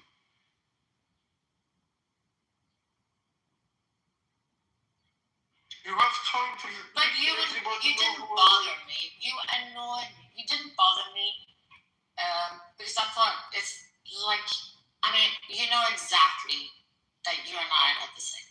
You play that game because I am who I am. Exactly. You are just generalizing the bullshit. And you are not specific in this point. You are just. But then actually, it's not a game. It's exactly how they look at you. It is not a game. When it is look. No, but you think it's a game against me, but they already see you as an idiot. When I wear my yellow vest, it is something special. It is not gay. I call my yellow vest. It is very dangerous. It is good. But I mean, Germany, maybe in Britain, you should get away with it. Yellow vest I wore. Germans, they'll stick with that like within a second. Why do you think they let you through? Because I am a good asset. I was both bringing from Tehran to Berlin for them. They assess their risk. This is their homeland. Yes, this because this you is are Germans' home. collateral. This is the homes of Germans, and they saw the risk that I can justify to their own people to attack also President by letting people like you in. Gave me the opportunity to become a moderator like Germans. They trusted on me. All my countrymen. They were like fully exposed. Do you think they're gonna let like people who really smart in? Did you see? I can mute you. You cannot talk over me. You should listen. I told you that they assess the risk for their homeland. When they want to let anybody inside Germany, they don't take any suggestion from any country. This is their ultimate sacred land for Germans. When they let you in, they assess everything beforehand. I promise you, this keeps them in the highest level of credibility assessment in the whole world. They are one of the top tier credibility assessors of the whole world.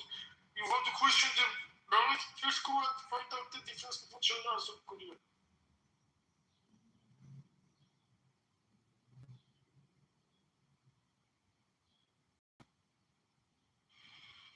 Now tell me the reason.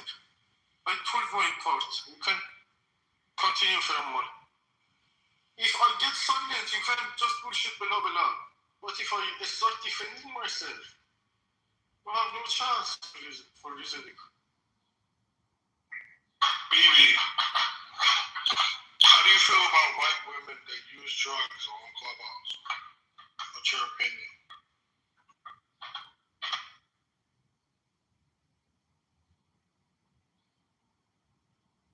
این مثل پشت دستی بود ها. قد حرف نزن رو حرفات دیگه.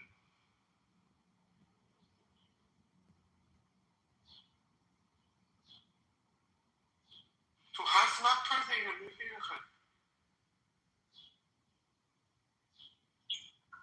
Peter, are you on dope too? Are you on drugs too, bro? Sorry, what can you... I couldn't get your question. Are you on drugs like Bibi? No. But I am cooking lunch, I am hungry. We gotta get help for Bibi. We gotta help her. Yes, we need to help her first. She needs a couple of coffee to get to her best state in this moment. Then we can continue the discussion more reasonably. But she's all this moment.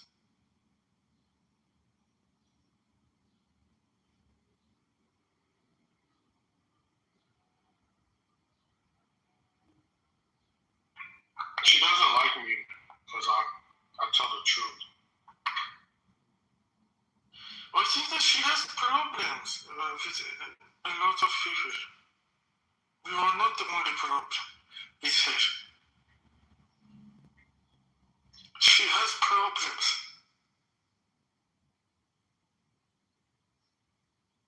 We gotta fix her. We can fix her. Yes, if she wants. If she's not willing to.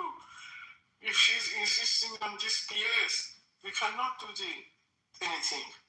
But that depends on the willingness. Peter, where are you from, man?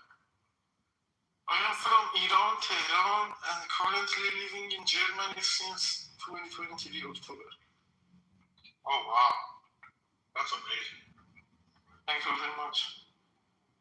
I was really honored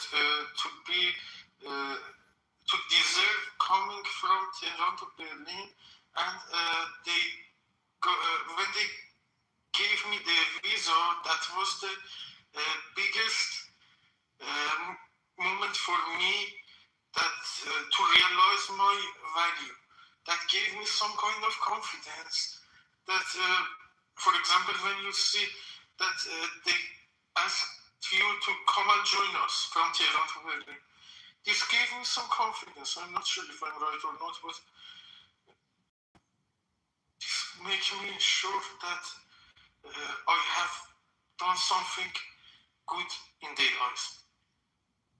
What did you do to get your visa?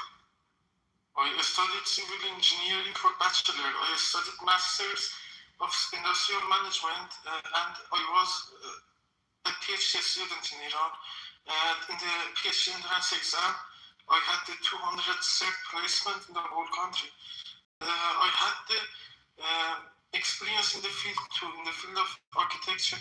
I was working in the time of studying masters and PhD, and during some gaps in between, I had found time during the COVID to build a three-story building in north of Iran, which was truly economical for my family. From scratch to the end of the project, they were just financing as much as materials, and the other things were handled by that level of expenses. The other parts, the engineering parts, they did not have to pay, and that is the biggest thing on my resume to get the admission from Technical University of Berlin. And since 2023, I am in Berlin and studying that, civil systems engineering for second master's, because my first master was industrial management, and this was related to my first bachelor. Why don't you come to China? You can get a lot of experience in industrial management, a lot of big projects. We need you. In Thailand? China. There's a lot of jobs, a lot of money. Also, Germany has a good engineering reputation, and it is, in fact, safe for me to say here too. It is more safer than China for me, and it is more. They value humanity much more than Chinese, I think. Even though Chinese people are also good people, they are intelligent and they are progressing. However, I was thinking that Germany is the top tier in this. I see Germany as good as United States somehow, but much smaller. United States has a much bigger territory, but in the area of wisdom, I saw them using their maximum capacity when they want to act on something. They use their own best version. This is very respectable.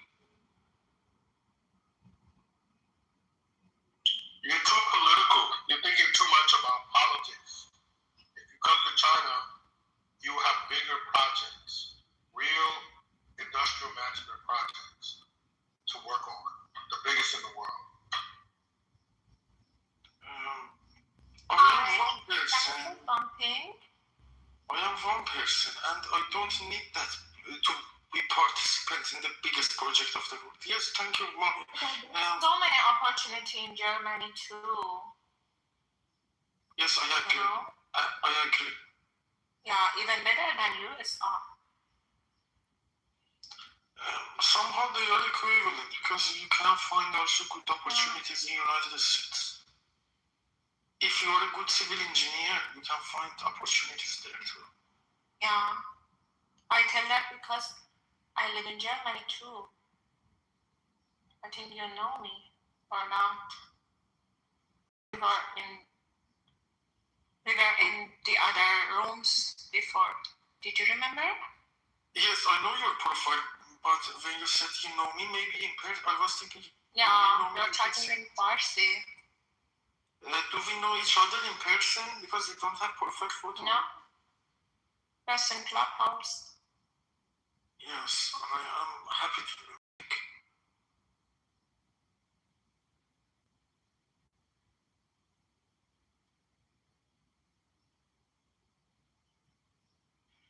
Mommy, you're Iranian? Yeah. I'm from Iran, Tehran, but living in Germany. Wow. Peter, I thought you were the only one. Okay. I think that she is wiser, based on what we discussed by now. She is wiser than Bibi. Much wiser.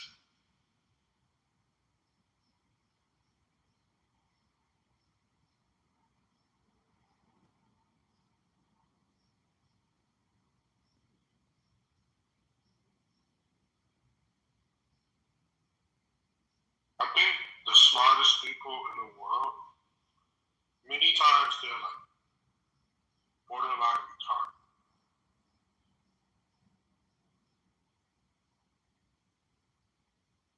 So I don't need to be a participant in the biggest project of the world, even if China is proposing the biggest project to me. Because my capacity is clear. I need to use my own capacity to work the benefits of the projects that I am involved in.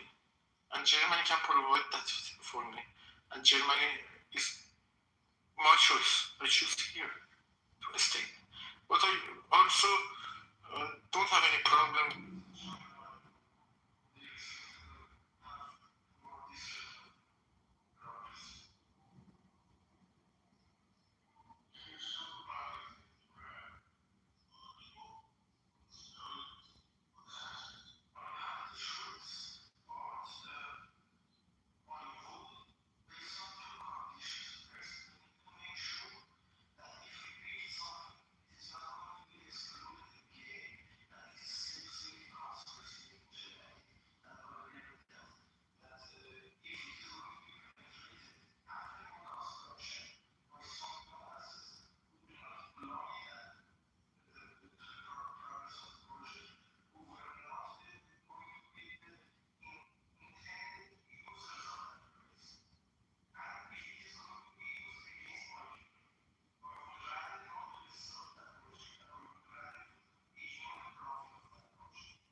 impatient as the searching begins.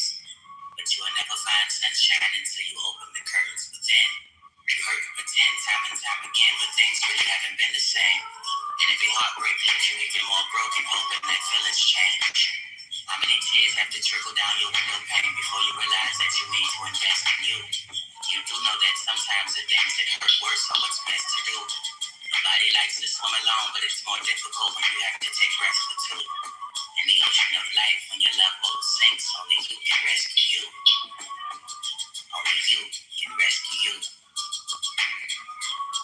You are the healer, but you can't heal.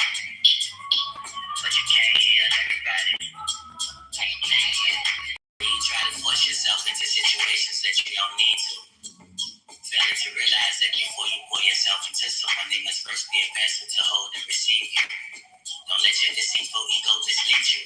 The more you try to pour yourself into a broken vessel, it will overflow and leak through. And that's what seems to defeat you. Because you try to be the healer in heal situations that you're not meant to treat through. See through the blind illusions of your own mind games. You have to understand that people and times change. And you can't walk back into the same hurtful doors expecting not to find pain. You see, letting go is easy, but we make it seem challenging. Because we're so caught up in the memories and not focused on the reality. You are the healer, but you can't heal. But you can't heal everybody. You can't heal. You are the healer, but you can't heal. But you can't heal everybody. You take my soul, or is it too heavy to hold on? Ask me if I look within your eyes.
enough people know that.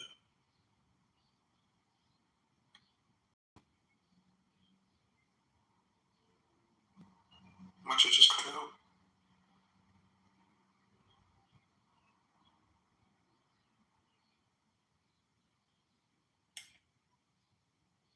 Oh, there we go.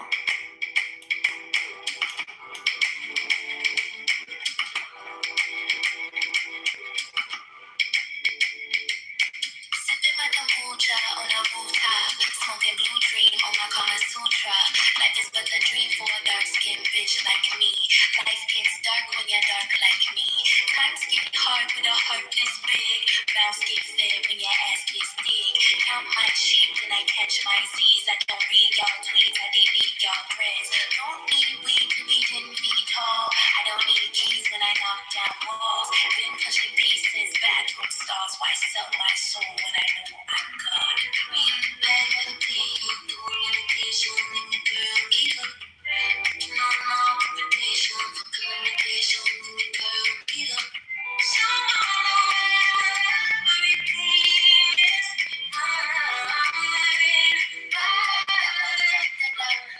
all that industry playing shit whack. I see it on the flaws, I see you in the chats. You suck every rap nigga dick from the back. But what's the agenda when that big girl black? Y'all can't fathom that I worked this hard. And y'all can't fathom that I earned this chart. Y'all can't stand my vibe cause I'm anointed. All y'all evil assholes just annoying. Blame it on the fame, blame it on the coke, blame it on the Douce, got you feeling low. Y'all wanna believe I'm on drugs and forsaken. They won't credit me, so they blame it on Satan. Blame it on my label, blame it on my team. End of the day, everything is on me. Miss Mac Lady, Little Messiah, Little Miss higher, them hoes, they fire them.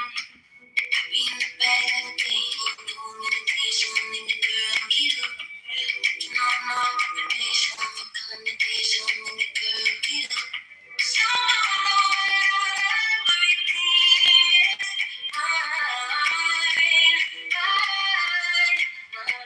they calling me the intellect, the most pussy rap. I still be popping pussy to my sister, so I can't agree with that. These niggas misogynistic, I'll address it on the album. For now, let's sink into the fact that hate don't make you powerful. Y'all monitoring spirits, go monitor that checkbook. Fashion week was radical, diamonds what my neck took. Tried to turn the other cheek, but y'all just too damn extra. I had to take it to the stew and show these niggas pressure. Fuck the deal, they gon' be hurt when I deliver. The album 6 months old, and need a fucking babysitter. I did 8 years of feeling, plus a lot of cold winners. Used to be a starving artist, now I want the whole thing. A bitch, I rock like things. Me signed to a thing, fuck you mean? Got a co-sign from K-Dot, she's me. God keep me from the bitterness, help me reach the masses. All the black women gon' finish shit.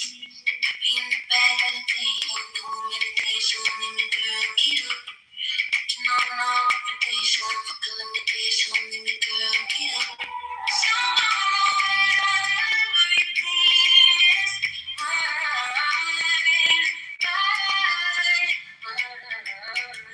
wake up, get up, get your tits up, get my makeup, face fuck, get your wake up. Big blood, big tough, nigga sticks up, put your sticks up, with a motherfucking princess.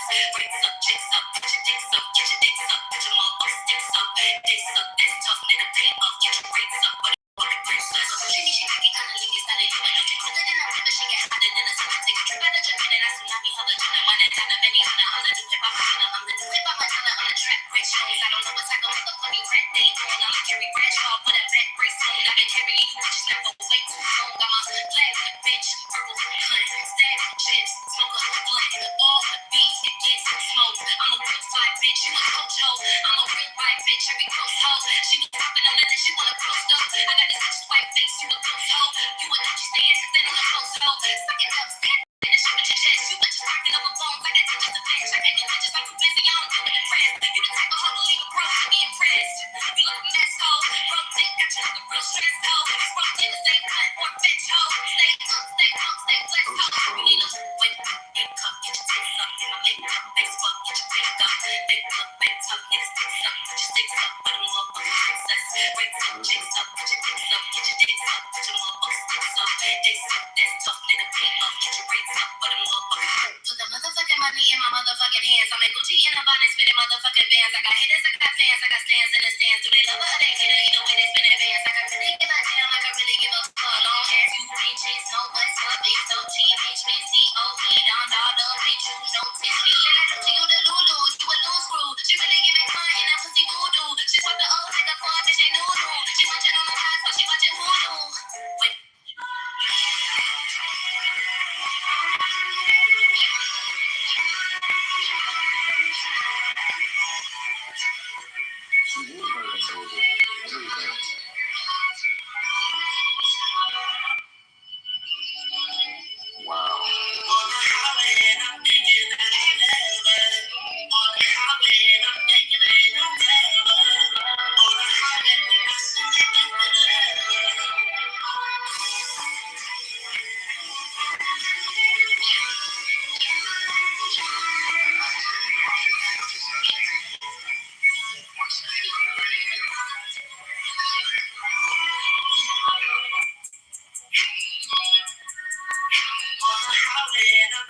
I'm about to shoot my shot.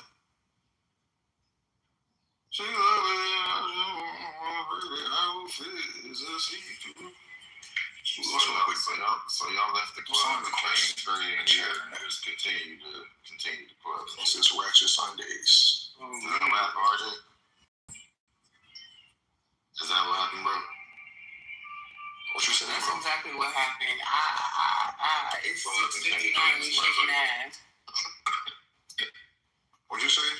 Niggas left the club and came straight in here and shit. Who left the club? You confused, bro? What you, 21? You 20? You a little boy or something? What'd you say? I'm saying, never mind. Do your thing, bro. No. I'm confused. What you talking about the song I played? The song just playing music. I woke up, came in here, bro, and heard club music. I'm saying y'all left the club and came straight in here. Oh, yeah. It wasn't club music. The one song I was playing wasn't club music.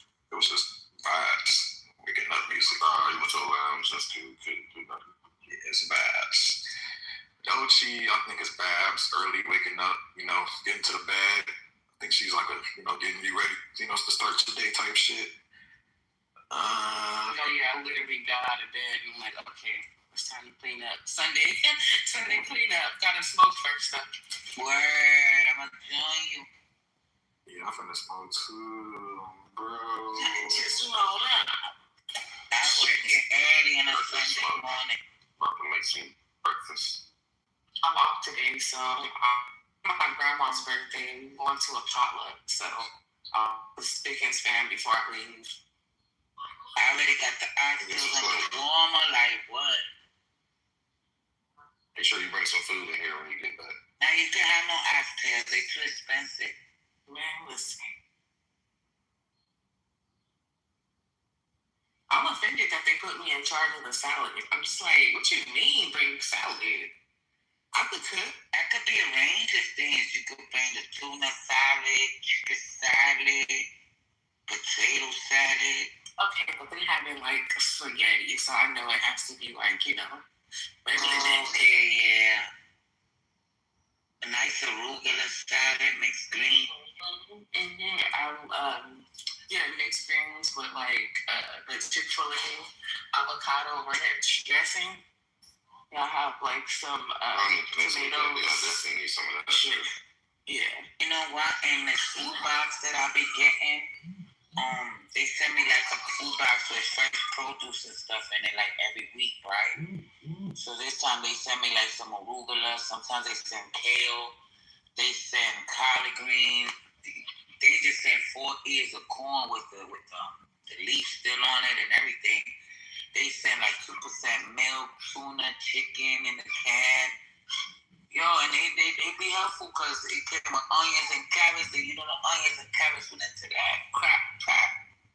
I wasn't expecting to pay $40 for stuff for salad. Like, what? Yeah, they be sending cabbages too. They send cabbage. So it be alright. Like them things that I be needing last minute, it coming up. From who is it called again? It's for people in New York. It's called Project Food Block. Oh, you know what? I think they have one of those out here in California. Because I've been seeing a lot of, what are they called? Like, where they do give out like boxes of food. So a whole bunch. Yeah, because according to why they give out this food, it's like a food prescription, let's say, like healthier choices and stuff like that. So like low income people will get it. I jumped on that shit, ain't no shame in my game, right? And then the thing is, we get 2 boxes, right? With one coming my name, one coming my older daughter's name. And I take what I need, and then I put the rest out. The neighbors could take what they need. Yes, I love that. Isn't that like what the government cheese came in? Yeah, kind of like shit. And I powdered wish milk. like that shit, right? Okay, I know what you mean. It's definitely close. Like, this is like fresh produce. I get oranges, apples, radishes, turnips, like that's fire. Yeah, it comes with mad stuff. So like I said, it come with, I got a little bag of mini pizzas right now that came in there. So like I said, whatever, I shared with one lady in the building. She came up to me, she's like, where do you get the boxes from? I'm like, why? She said, because I took some of this stuff. I said, I'm glad you did, so I'm going to go knock on her door, help her get her box too. We're going to take care of each other. Yeah, that's what neighbors are for. Is it though? Oh, is it along with my neighbors though? I mean, it has to happen in this building, but we call it community. That's called community. Yeah, I'ma still, even if they don't like me much, you know what I'm saying? Mm-hmm. Your feelings towards me don't got nothing to do with me, like I'm not gonna change who I am because you don't like me. I'ma still do what I do. Like I put it out. It might help you.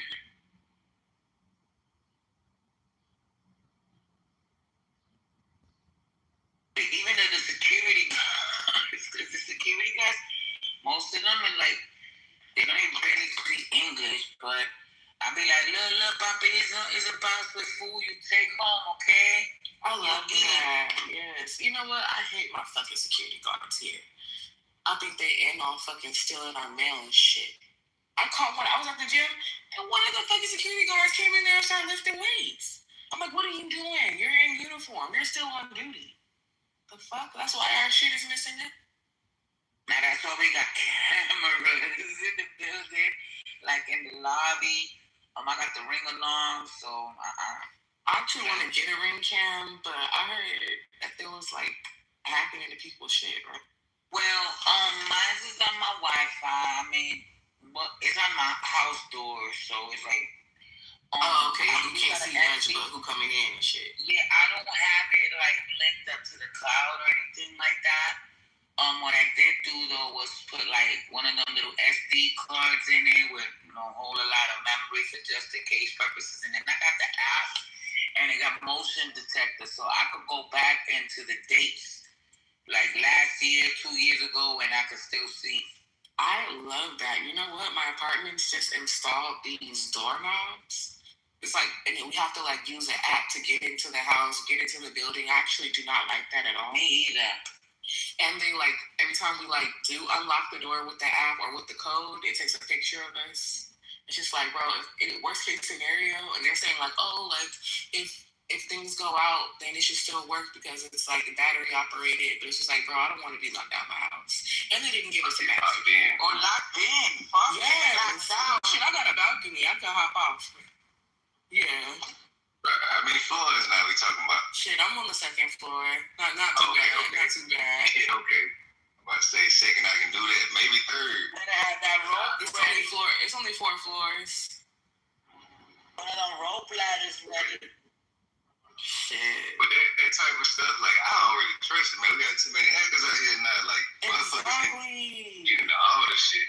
And I don't see many volumes in my house. Like, I don't like that at all. And then, like, I feel like maintenance, because, like, every time maintenance come in, they always compliment, like, my collection. I don't like that. I'm like, nah, don't compliment shit. Come in here and do what you do and get up out of here. Hey, watch them too, man. I'm just get mad. Back in the day when niggas was doing that breaking shit real bad, man, look, that stayed in. The maintenance man was giving motherfuckers a spare key to keep shit. It was gone. Like, hey, you see her packing up, going out of town, he let them go in there and clean this shit up. And my gun has been stolen. I would crash, man. If there's somebody come with my shit, I'm crashing the fuck out. Like, I'm crashing. But you know what? I saw my pictures for like insurance and shit. When I had the ring alarm at my other apartment, I had it fixed in a certain way because the way my apartment door was set up, it was like on an L shape, and it was only a door like to the left, and no other way to get in out the building. So I had it set up where I could see anybody that was coming towards that side. I tell you what, ever since I put that ring alarm, no packages were missing on that side of the building. Wow. You know what? Somebody just stole my neighbor's rug. Her welcome mat. It didn't say welcome on it, but they stole it. I'm just like, man. If you live in a building, right, sometimes the same management companies and stuff, they'll take it out because people do wicked shit and set those shits on fire. So it could be like a fire hazard, so I could see why they would remove.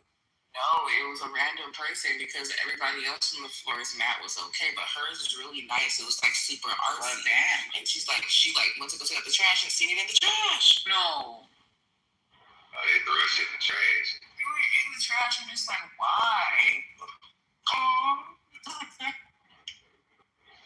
If the dog would have hit my shit or no? That's exactly why I got a Dovey camera though. Yo, my cat used to steal weed. Stop it. That's not catnip. Then my homegirl used to be like, "Yeah, you smoke the weed?" I'm like, "Nah, bitch. Like, you smoke this shit." One day I started sweeping out and shit, the kids' room and like the closet. I found all the little bags, like half a bags of weed, all chewed up, clawed up and shit. I'm like, look at this shit. That's crazy. Cat used to get high in his past life. He hasn't done it no more. See, she ain't done that shit in years now. But shit, Kitty put us through some shit. Why you over here thinking like somebody stole my weed? What the fuck is the weed? The whole time it's the cat. Yeah. Nobody believed me.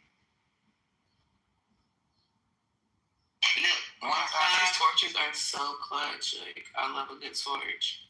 You hear it? I need a big girl. I'm a big girl all day, every day.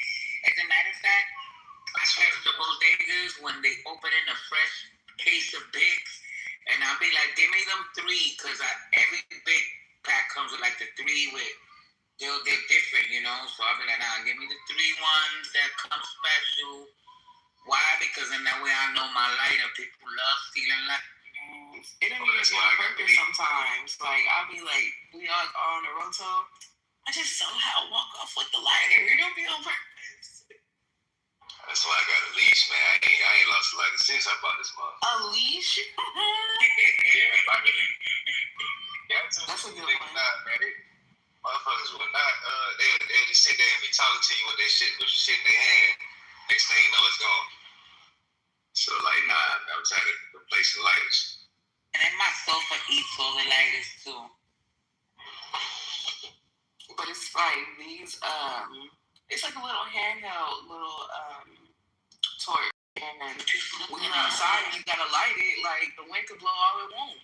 Well, what you smoking on, though? Just smoking on some tree. And right here, what is this called? Frostberry? It's a hybrid. Got some platinum because I really just like the way it tastes. It's just that taste of And then I got something called Gold Digger. Ooh, little naked. I'm saving that for last because it smells really good. You said you got some platinum? Yeah. I got the same thing. It's kind of purpley. Yeah, I love platinum. This shit tastes good as hell, though. Hell yeah, they get me all the time. Like, I'm like, I'll take 2 of those. So the kind I got is a little bit, I ain't gonna say compressed, but it's like kind of hard to break down. It's like, it's real firm. But nah, that shit. You know what's wild? That my older kids, they smoke, but the only one one that might smoke with me would be my oldest son when he comes, because he still roll up like I do. But my other two kids, nah, they be putting that grab up. No, thank you. So we don't smoke cigarettes. I gotta stop putting grab. Yeah, I have a paper. I have a grab. Well, yeah, I have a paper, and I put like a full load in there and rolled it like that. Because the paper like makes sure like it don't burn too fast or side burn. Like it's cool. But my sister hates that shit. She used to be one of the full grabber. Like she do not like when I roll it. That shit make my motherfucking chest hurt, man.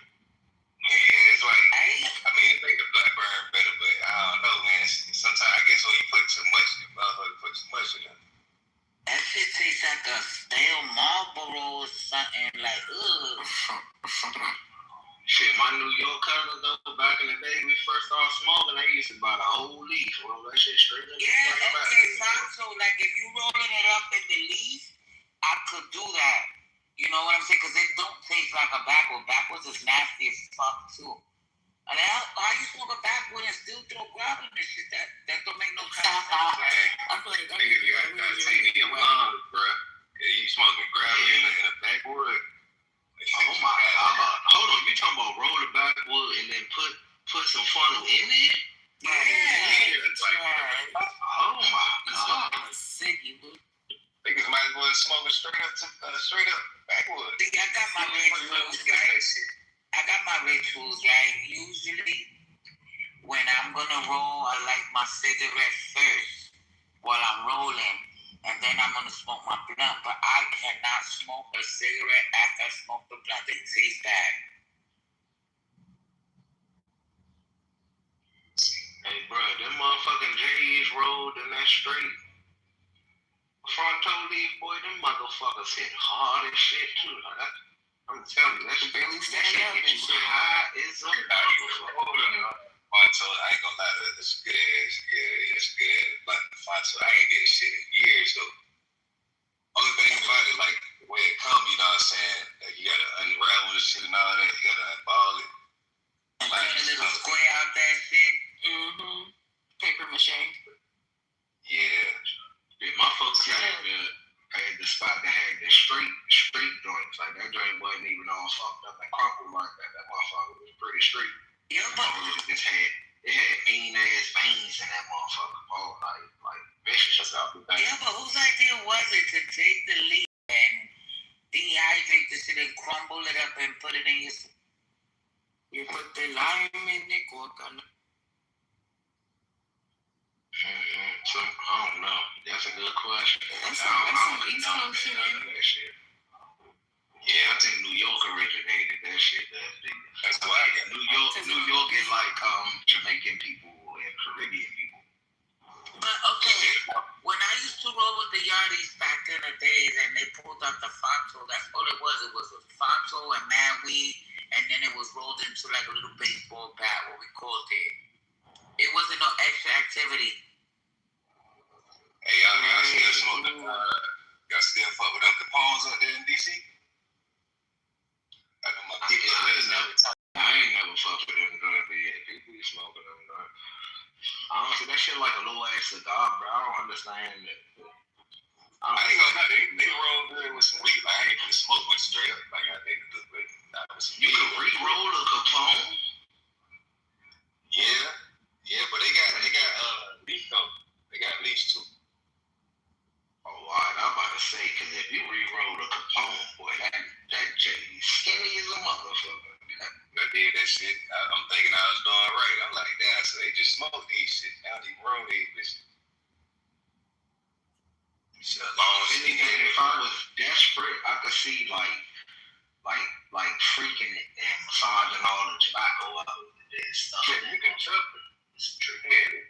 If you stuff on that bitch be good. No lie. Why is there hella centipedes in my, not in the house, but in the building? Nah, y'all got them new joints that's like a half cricket, half spider joints. You know what I'm saying? What? No. Oh, y'all ain't got no cricket spiders, and they got like little spots on them and shit. I swear, I see them joints as part of the alien invasion. The motherfuckers came to do y'all. Damn, I ain't seen shit like that before. Absolutely. Yeah, them bitches they jump like they crawl, but then them bitches they jump like a motherfucking cricket, and then the motherfuckers stick to the wall too, like a spider. So I don't know what's going on there. Cricket spider. Oh, it's like a black thing, right? Well, it could be dark, or it could be like grayish, or brownish, and it be having spots and shit. Like, look up cricket spider. Yeah, I know. I've seen those. They real creepy. They look like a frog. Yeah, if I see one of those, I'm gonna freak out.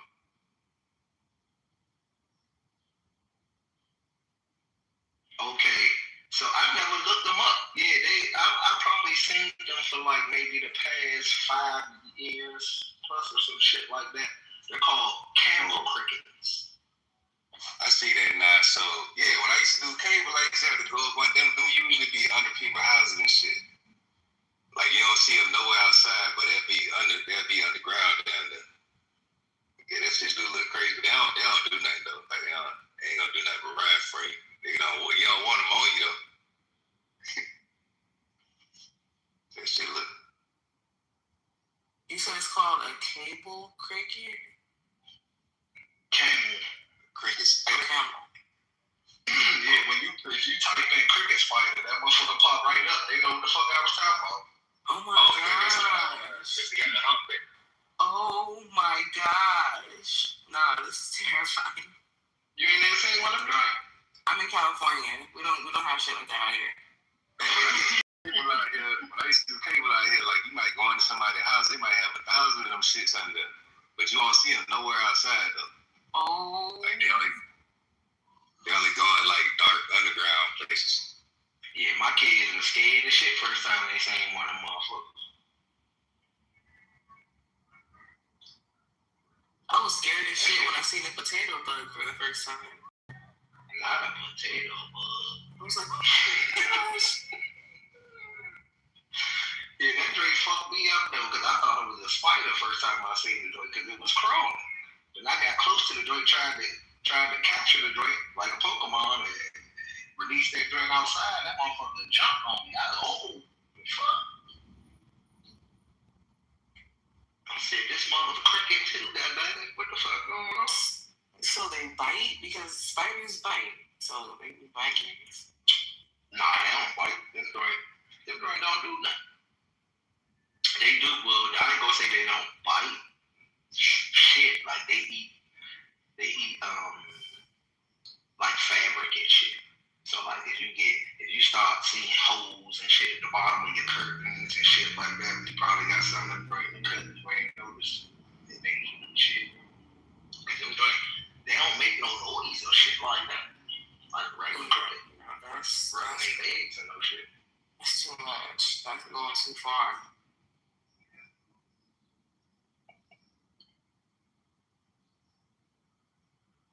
Man, Doc, you're supposed to like spiders, man. Aren't you onto that nature shit? That's supposed to be your best friend right there, spider.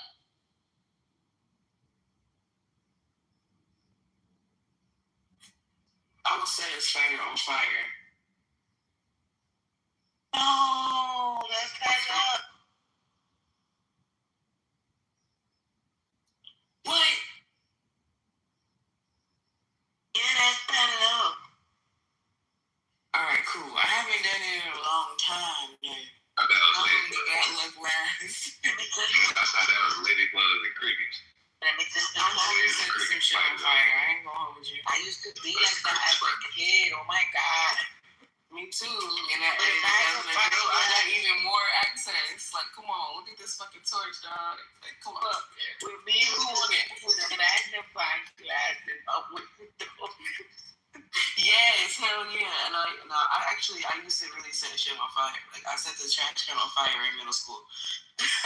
Yeah, I used to really do shit. Oh, but I'm great. I don't do things like that. When I was younger, I was sitting in front of my building, the old building I lived at, and we was just chilling on the stoop, and then next thing you know, the beat came, So I popped it, but I didn't smash it to oblivion, right? I just popped it and shit. It was laying there. Would y'all believe another fucking bee came, picked that bee up and flew off with it? What? Yo, I shit you fucking not. Damn. Does that make you feel bad after? Like, damn.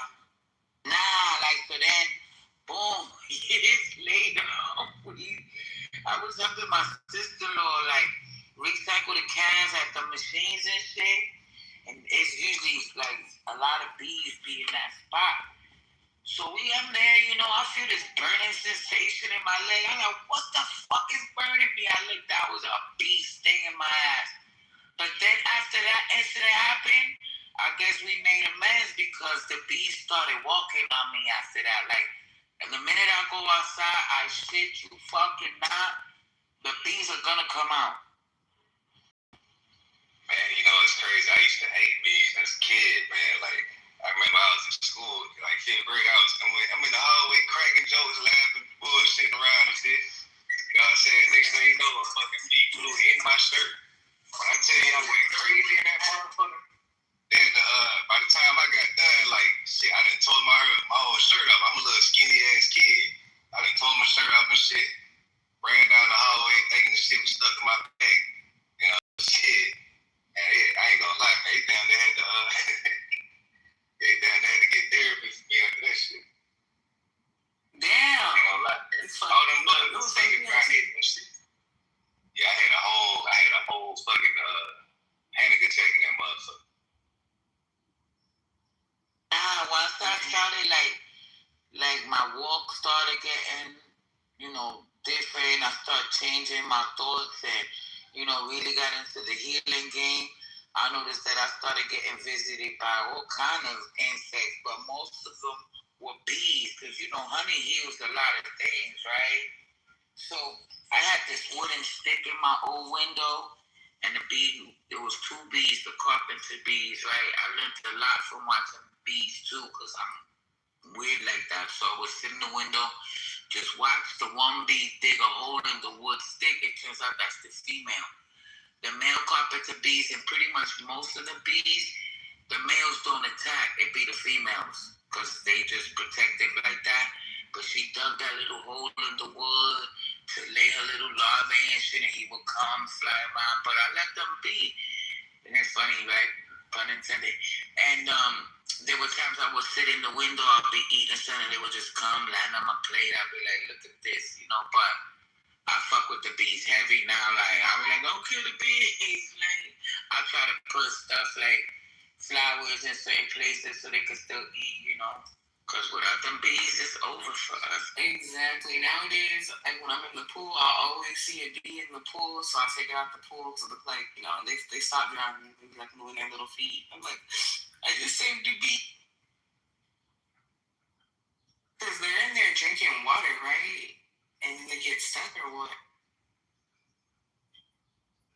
I had probably the other day with a scarab beetle.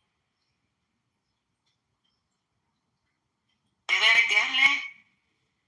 A scarab beetle, like the little Egyptian beetles. I seen one the other morning, and it was in my dog's water bowl outside, and I was just like, wow, this beetle is so pretty. Like, it was like emerald green and red, and usually I think they're like on the east, like in like over there in the Middle East, like Asia or whatever. But that was my first time ever seeing one, and I let it, I dumped the water out or whatever, and it was just struggling to fly, but eventually it flew. I was like, oh man, look at that. I just wanted to.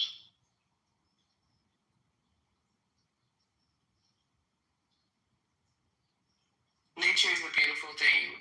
I have over 50 plants in my house and on my balcony. Like, every time I get a new leaf, I literally like shed a tear because it's just so beautiful. My boyfriend be like, what's wrong? I'll be like, look, a new leaf. I used to study the the caterpillars, like I guess the butterfly effect. What is it called? It's called function. Something. Or the life cycle of the butterfly. Oh yes. I know we learned about it in like first or like kindergarten, but as an adult, that shit is hella dope. Like to like witness it. Like when I saw, what was it called, Cocoon? I was like, hey, you're morphing. Yeah, like the little fluffy flowers that come out of it. It's like, wow. Never again. Put my butterflies. Yeah. Never again. That was probably I'm scared of butterflies though. That's the problem. I love a little, but when a butterfly comes near me, I'm like, listen. I love butterflies as a kid. I remember always collecting like butterflies. Like if I found them dead outside and shit and taking them. But here's the thing, why I did that in the child shit? Right? My God. So let me entertain my inner child and go order me some caterpillars with the whole butterfly net thing and all that shit, right? And like I would tell you, like when I do things like that, I like to watch the observation, the process of everything, right? So I get the little caterpillars, I follow all the instructions. It was dope. Like I said at the beginning, I watched them, spin themselves into the cocoon. Fire. But why? When they bust out that cocoon, oh my God, I was like, oh, what the hell? This is just nasty. Like, what is it, slimy or what? It's blood everywhere. What? Yeah, I was like, oh, what the hell, right? Okay, so I got over that trauma. Right? So it was a one little butterfly that where he had his thing. He had like a retarded wing and shit. It was just deformed and shit. I was like, damn, buddy, you not fly. I guess it's me and you, right? We in this, right? So I decided, let me let them out, right? I'm not gonna keep them captive. Let me let my butterflies free. It was a lot of them too. So my ass forgot that right underneath my old fire escape window, I also had like 4 sparrow nests because I used to feed the birds too. So they, I gave them a home. I let them live on my windows. Why? Like 3 of them flew out like, hey, mom, like Charlie Swam. Actually, love it. Flying away and shit. And be scared of it. Wait, but no soon as they hit the air, the fucking sparrows came out, chased them and ate them. I started crying. Damn. I would have never planted another nothing ever. My big ass was in with them crying. So you know what? I'm gonna wait till nighttime when the sparrows are sleeping to let them sleep.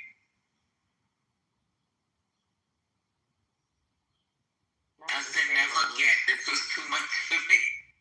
That's too much for your little heart back there. Cause what? It was the other day during the pandemic. Oh, Lord. You saying when you was a child? No, I was doing inner child healing work, right? I was in that healing everything. I had to touch. I was just, what? Maybe growing some butterflies will help. Shit, never again. Damn. Oh my God, that's messed up. That is dope though. Like I low-key want to try it, but I'm afraid of them, so I don't know how it's gonna work out. It was but like grow 1 or 2 won't hurt. It was a good experience. And then I'm telling you, when they hatch, I would stick my arm in there, let them fall on my arm and shit. Like build a relationship with them. See, I love that, but dang, they just got to. I was yelling at the sparrows like, motherfuckers, I feed you. Why insects are like a cross between plants and animals. So I would fuck with growing a caterpillar. Like, hey. Well, I never seen that like that, okay? That's interesting. I just seen one yesterday in my garage too. I'm like, no, but hear me, because right, I've seen like this leaf it looked like a fucking leaf. And when I got closer, it was a whole insect. It looked like it was on each side of it. I've seen the tree, little branch things with a leaf on a little head, look like in the center. It looked like a whole twig, and it's an insect, so I feel that. Oh man, the other day, y'all, I seen this huge moth. I'm talking massive, like the size of my hand. Like my hand ain't big, but like the moth was the size of my hand. Like, it was big. And I've never seen like an extra large moth before. I thought it was hybrid. I looked it up, and apparently they're native to the eastern part of Oklahoma.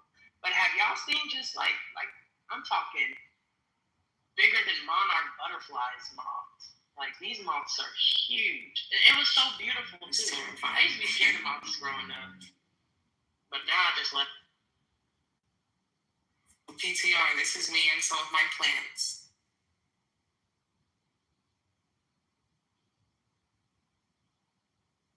Okay, plant mama. I have a whole different setup now. I have to do a little update. I love those. It's all aesthetic. Fire. They look like a snake back there. There's a lady on Instagram that she raises moths, like the ones he was talking about. Like hand-sized moths. I'm gonna see if I can find her. I'm over here seasoning the bathroom. Hold on. Period. I'm gonna season my bathroom. Yeah, you don't know me. She's a Virgo. He's very aesthetically pleasing. It's that inner needing to be perfect.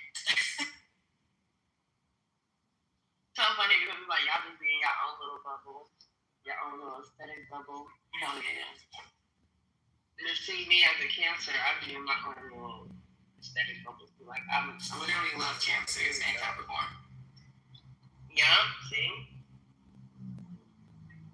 The vibes be vibing. Oh.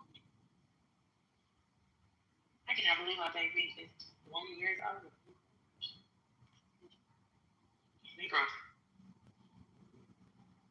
I found out. I put the link in the Wait, 9 years old today?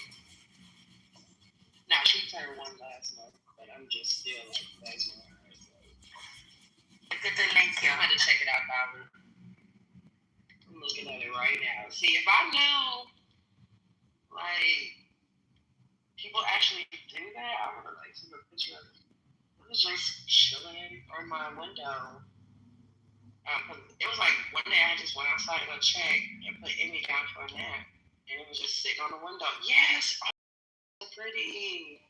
Wow. Okay, so like I'm not that scared now. Okay, I just followed because I see art.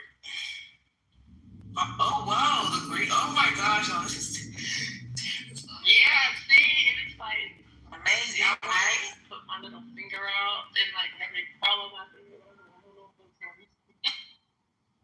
She said that her fascination started when one followed her. And so she rescued it, learned about it, and now she raises them all different kind. Oh, that's beautiful. I love this one with the green moths all over her. Okay, that's a praying mantis. And I was gonna like raise it and take care of it, but I was terrified of it. I was hoping my boyfriend would help me raise it, but he wasn't in the mood, so I told him to let it go. If it's a woman, kill that, sure you kill her. Okay? Alright? I was so scared of it, but it was like so cool because it's literally like a plant animal. And they can kill birds. See, after they finish mating, you know, as far as y'all talk about praying man. Hey, you know, after they finish mating, yes, I have some these my chaps too. Yeah, after they finish mating, the woman kill a man. It's terrible and despicable. Yeah, that is terrible. Don't most things that'd be the vibe sometime. Like female insects, so they kill off their mate. Or that may be just spider. Wow, I only thought those praying mantises did. Do bees have mates? Okay, so it says sometimes spiders do. Bees. Oh, we were talking about bees earlier. Oh yeah, male honeybees die immediately shortly after mating due to violent mating process, which rips their abdomen open. Their endophallus is torn from their body during ejaculation, leaving part of themselves inside of the queen. Furthermore, workers may kill or evict surviving males before winter to save resources. Big buster. Dang! Look, big buster. They say also black widow spiders, jumping spiders, scorpions, and midges. What that is? MIDGES. Midges. Let me look that one up. What the fuck is that? No, that's wild. But you know what? It does take a lot of energy out of the man to ejaculate, so I get it. They kind of die low key too. Look at my PTR. I took a picture of this bug. This shit was following me, and I kept hearing that voice that said, "Look back, look back." I looked back. That shit was following me. Then it landed, and I took a picture. Whoa, what is that? That's a dope picture. That's a cicada? A cicada.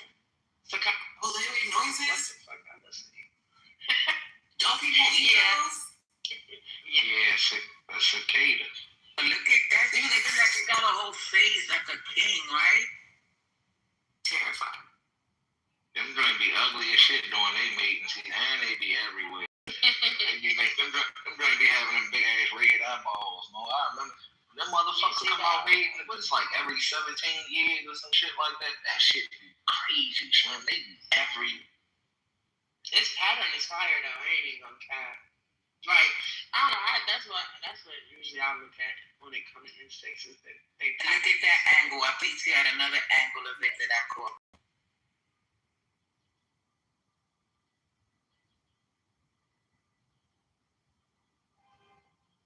I'm surprised they let you get that close. That's because not for nothing. I know I be crashing out and talking shit on here, but in real life, like, like my vibe is the thing. Like my frequency is dope for real. Like I'm not trying to toot my horn or nothing like that. Because you the birds. Like I sit in the park and next thing you know, I'll be like, all right, I want to see the Blue Jays, and next thing you know, the Blue Jays will show up. Then I'll be like, okay, where the Cardinals at? And then I'll start hearing this different chirping, and I'll be like, I know what that is. Like, I guess it's the Capricorn in me, you know, Earth, but I fuck with all nature. Like, I don't, worms, like, all of that shit. I'm one of them girly girls, but I grew up with 7 brothers, so I think that's just me, like, but. Like my intentions is always pure. Like I don't really have wicked intentions in me. I don't wake up every day trying to do wicked shit. That's not me. I was just about to say that your energy attracts your tribe, and that's like with anything in the world. So, when people say babies and animals are attracted to good spirited people. Like people with good energy and stuff like that. I solely believe that with insects as well. Like they just know. Like when you were saying that you're like from me, and like you said, like the queen bees was following you around, or the bees was following you around. I've had that happen too, and I solely believe it's because you are a royalty. But the queen bee ain't just gonna come. She just being by you, like that's funny, no pun intended, being by you. But like you just like that Earth knows, like, and that's the beautiful thing is when you purely genuine and authentic, like Earth has no choice but to, I guess, mirror that back to you, whether it's through, like, because on a random, like, I'll see, what you call them things? Hummingbirds. And I used to, like, look up the meaning and stuff. But it's like, we are the meaning in a way. And peacocks are dangerous, y'all. Really? Oh, my. Girl, because I don't live too far from the zoo, right? And one day the peacock escaped, and why he was attacking people in the street?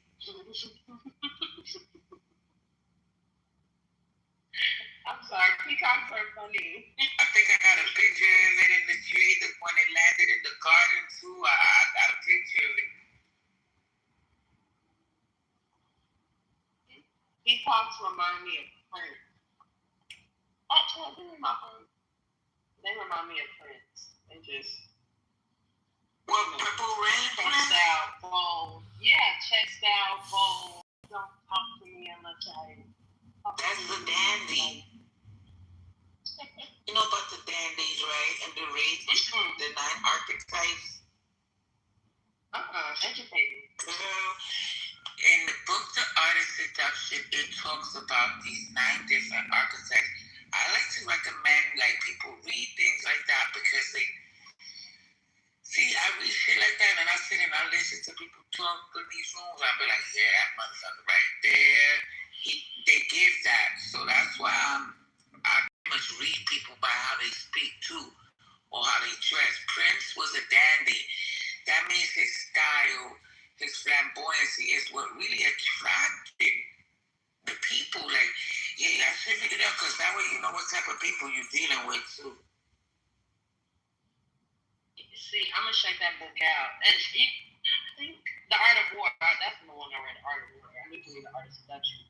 But yeah, this one of buoyancy, like he didn't give off necessarily like, gay. Like he didn't give off the like he gave off like dominant in his own whimsical way. Yeah, you got that feeling too. Like bold.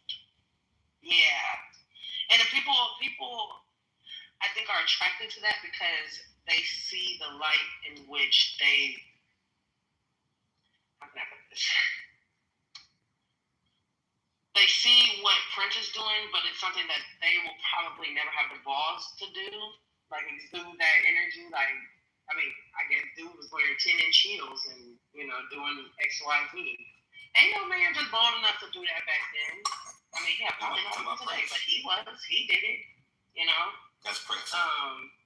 He made doves cry, Is that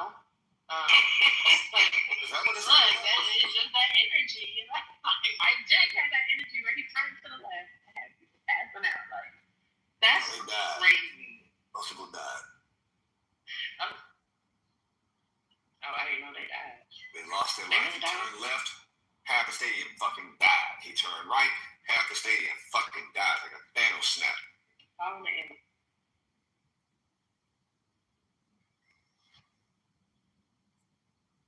But yeah, dandy, I'm gonna have to look into that. Yeah, dandies and rake. That book. Like the garden rake, R-A-K-E, rake. What is rake like? And you have the coquette.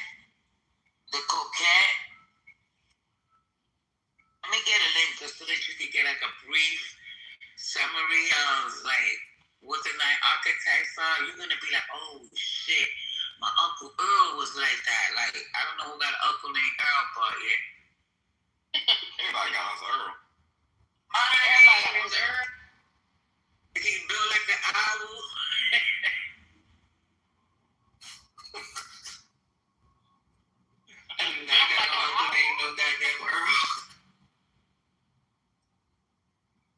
It's a spiritual joke. I don't mind me. But you know what? I did date a guy named Earl. He was low-key like my first boyfriend.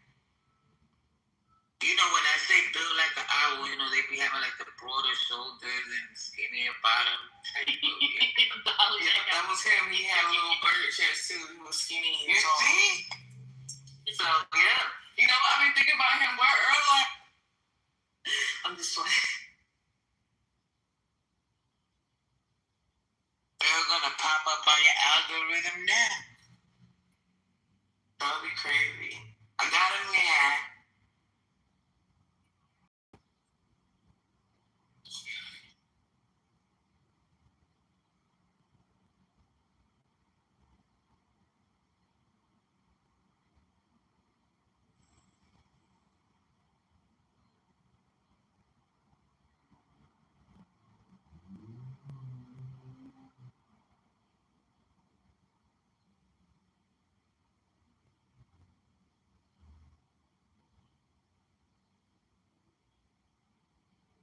Okay, listen to this, y'all. The 9 archetypes. The siren, the rake, the ideal lover, the dandy, the natural, the coquette, the trauma, the charismatic, and the star. And where can we take the test down? Just Google up, you know, the 9 archetypes, look for those, and you find all type of literature and shit that will pretty much describe it, unless you just want to go get the whole Art of Seduction book, or should we recommend it for the book club or book, because that shit is also helps you. Like, if you're going to be doing business, you're going to want to read that book, because then that way you know, just by people's appearances, their body language, if you want to do business with them. Make sense? And you might be even enlightened to know that you, too, carry a lot of these archetypes as well. Enjoy.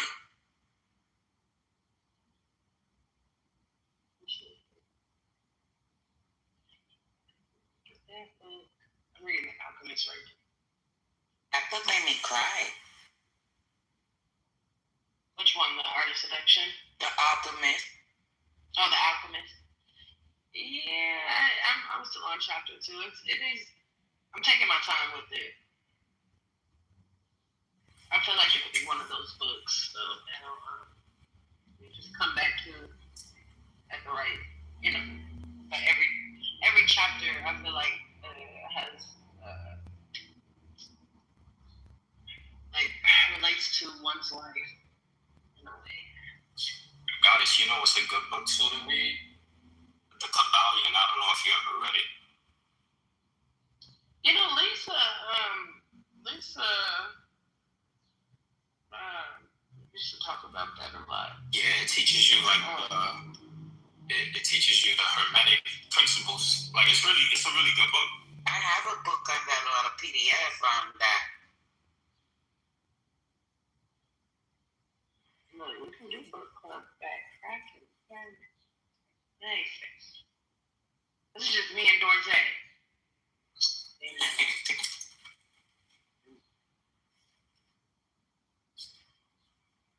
Yo, I may be late, but yo, quick question. Yo, that shooting that happened in DC, y'all think that shit was real? They were talking about it last night. I'm looking at the pictures. I'm like, yo, what kind of people must really think we're these people must really think we're dumb. Like these photo ops, the way they taking these pictures now, I'm like, yo, Trump must really think all of us is like retarded. Because just like his whole assassination attempt, when he took that photo of him with his hands up, I'm like, come on, my dude. Really?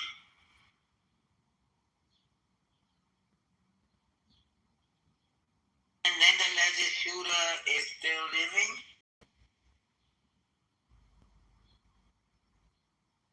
Yeah, that part I didn't really understand, you know. But they saying that it wasn't really an assassination attempt. That's what I want. But they got a picture of the dude in an old picture. Only had an IDF shirt on. Talk about, you see, this is what I be saying, man. Yo, these people know what the fuck they doing.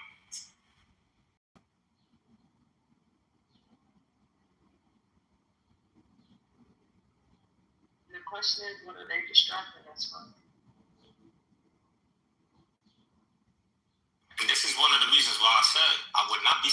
because if something happens this year on the 4th of July, I would not be surprised. False flag attack.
Yeah, man. That's why this year I'm staying in the crib for the 4th. Fuck that shit.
Yo, if the room is this quiet, that must have mean the Knicks must have lost last night.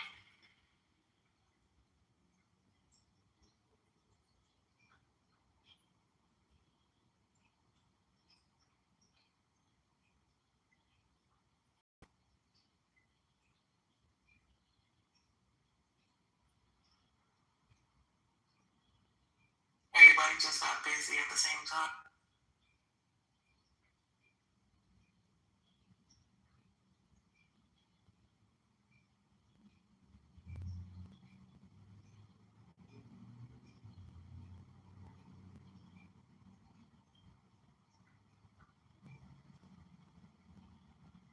The room just stayed quiet.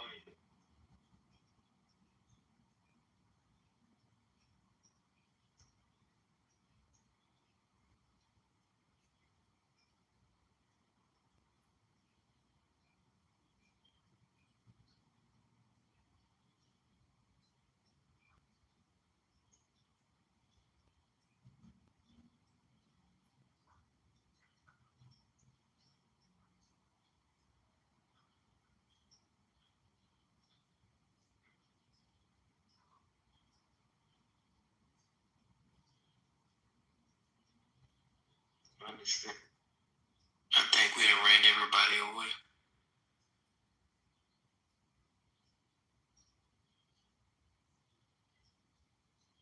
What happened? What I missed? Why everybody run away?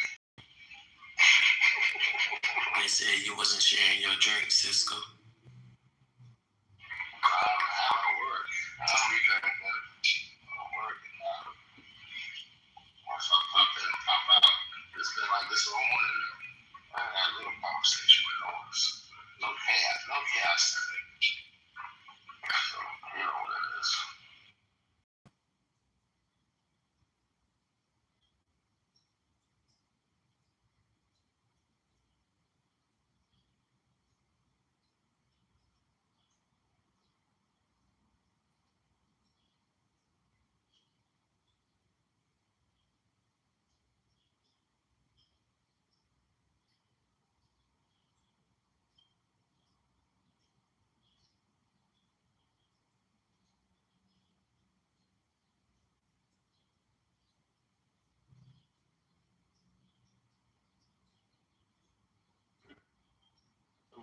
One of our favorite motor mouths will come in the room and Lefty said, and that's when everybody would come in and want to talk and argue with that one person.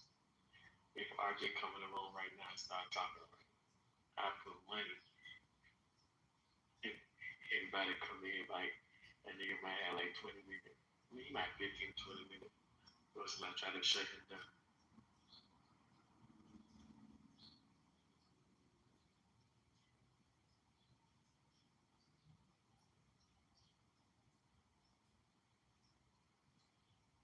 Basically saying exactly what I'm saying. People want drama. Is RJ the Gematria guy? Oh yeah. My whole point is when certain people start come in the room, they attract the rest of the people. Then they want to talk. But when the people leave the room gets silent. So if RJ come in and start talking, or Dane, who else, I be peeping the cycles like, damn, it's like other people algorithm attached to them because they wouldn't even be in the room. It's like some spiritual shit. I was like, damn, this shit crazy as fuck. The number, do you do break down the RJ number and see what happens if you break it down in Georgia? They say chaos and talking, right?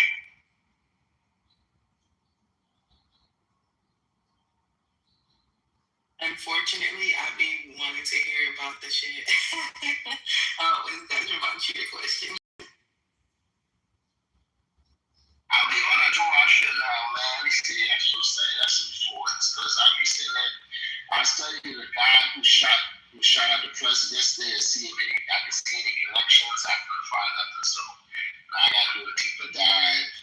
I think I saw something that connected to the Golden Gate Bridge. I don't even have me hear that. Most of the time, it's the Golden Gate Bridge now destruct. What if it's not the Golden Gate Bridge? What if it's the Vincent St. Thomas Bridge? Another bridge in California. It could be. I think it could be all the bridges at the end of the day. They want us all on the side anyway. They want us to be metaverse. Even though they say they shut down the metaverse, it's still there. So I'm like, oh, this is like one of those empty buildings.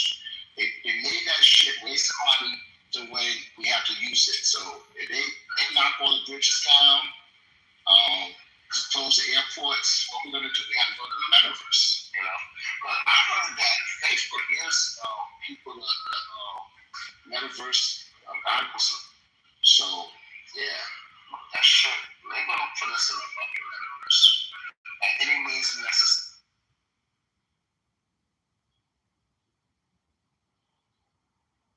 I want to get into sports for child. Remember that movie came out 10 years ago or so? I don't know if y'all saw it. Maybe Player One.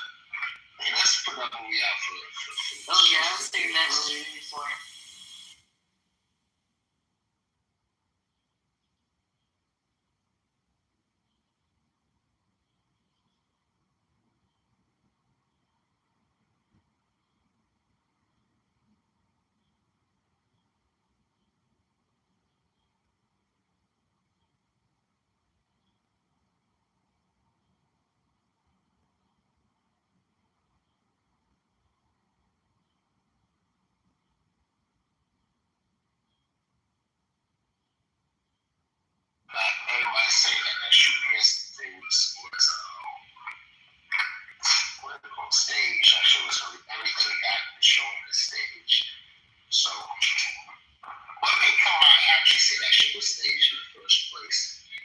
fuck goes on full reality. It's like, oh shit, so what's real now?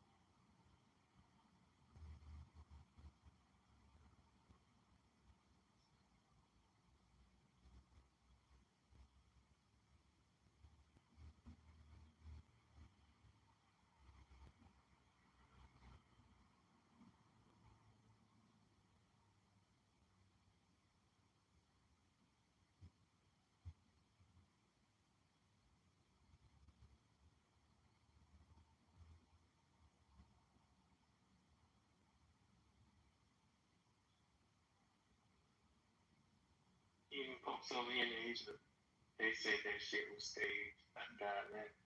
Somebody asked me, did you ask me? They were like, it was like, see that Trump thing? I was like, yeah, just like, so what you think? It was like staged. I was like, damn. You know it's bad when you can't go with people outside your country.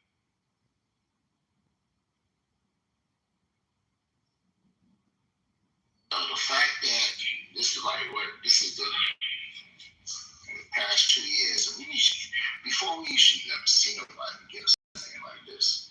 So Charlie Kirk got assassinated, so-called for real. He got Trump, 2 assassinations. This is the past 2 years. Trump forged this assassination attempts. We got people really dying though in Iran, so-called. We don't even know if that's real, but we got to go off the media's telling us. So because with that, think of it. He said the son's in charge now, or the grandson. So if that's a redeem change, why would they put the grandson in charge and be okay with it? You know, that sounds very iffy because no one picked that up. Like, oh well, that don't make no sense. I mean, you killed my father, and I mean, it's like I don't want to negotiate with you. And maybe they do, but J.D. Vance went over there 3 times now, but Trump don't want to go over there. So that means Trump said, if I go over there, they're going to kill my ass because I killed, so I'm going to say Vance. If he gets killed, so what? I don't care. Christian get killed, I'm tired of him anyway because he's telling me to go to war and then we're in this fucking mess now. So any of those 2 guys get killed. I don't care. But I'm not going. Until Trump said he going over there, I don't know they really try to negotiate. They're not trying to get out to those people.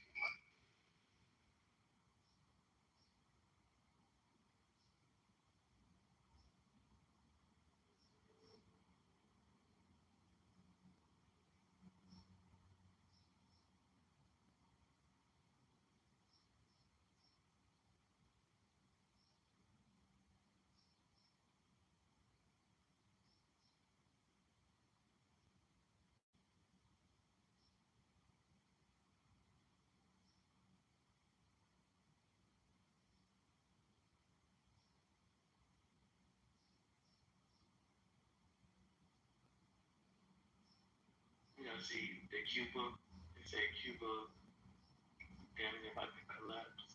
Said they had no power, don't have no fuel anymore. I was like, damn. They had Cuba fucked up. Showing all these videos of Cuba with no power and nothing. Yeah, so that should be going on since they did the Maduro thing because apparently they had the guards protecting him, and when they stormed through, it was their military because they were on like Christmas break or whatever was going on. I think it was around Christmas time or one of those fucking holidays. I don't know, New Year or something, but nobody was there, so they had the Cuban guards protecting him. So they was pissed for Cuba since then, but they've been pissed for Cuba. So I won't be shocked. I mean, but it's been like 2 months now. There's people still out there living in there. I mean, if they're not, I think they would have fell already. But you know, it's that coincidence.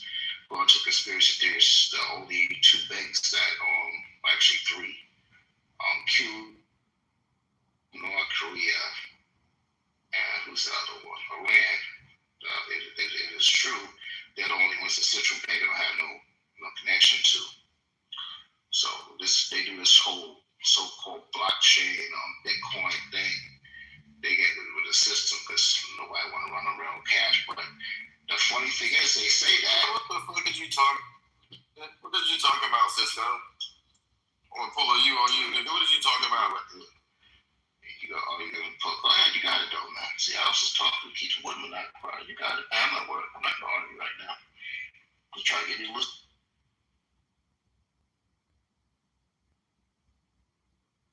All right, I'll be ready for this one. They said the banks, U.S. banks, bought back $33 billion of their own shares recently. Man, they got plus more money right now, man. That's Rothschild banks. The Rothschild banks, remember the 6 Rothschild banks that control the U.S. I think it's Wells Fargo, Bank of America, Capital. Shares, though. Think about that part. Yeah, because they want to be part of the Bitcoin shit, because that's $1 trillion industry. You see, I don't think most people realize why they want to go Bitcoin. It's because everybody got a phone now, and they want to connect everybody either through Cash App or Chime, fucking your bank, whatever, and they got all your shit, and it's across the whole world, so they don't have to do anything else no more. It's like the banks. Y'all really think banks will be around in the next 10 years? Come on, let's be honest. Yes, they will. Doing what? They only work for the thing they're doing now. Slave owners like they always do. I can see credit unions doing away, but not big banks. So why would credit unions go away? Smaller customer bases, not enough money coming in to cover like taxes or whatever the case may be. I'm still trying to figure out why would banks go away and credit unions. That means we're just gonna have one single corporate organization that is utilizing this stuff. That literally means no banks. That means the whole system is over. We would have a brand new spanking system.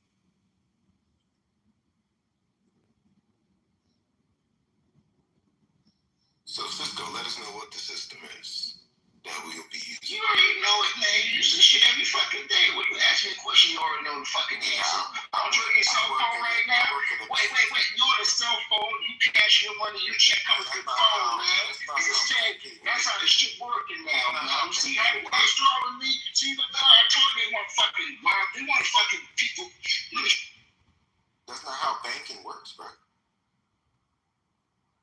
I'm supposed to go to the fucking physical bank before when I want to get my check. I used to have to go to the physical bank before to get my check. I don't have to do that shit no more, nigga. Let me ask you a question.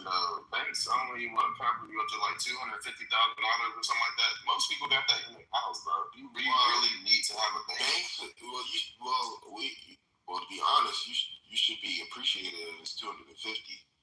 It was only $100,000, and then they did an emergency increase, and then they never released the emergency increase, so it stayed at $250,000. So, to be honest, if you're going into a digital time, then all of your money needs to be covered. I hear what you're saying. I think most people's assets though aren't in cash. I think New York is actually about to pass a bill or just passed a bill to where like they're about to start fining or taxing the rich for having condos and shit in New York, and they don't even live there. So I don't think it. I think it can be digital, but most people are worried about cash, and most times they probably just keep it in their house. Well, banking doesn't completely consist of cash. You got securities. You got everybody just thinks about like the saving aspects. That's where you get your loans, your commercial loans.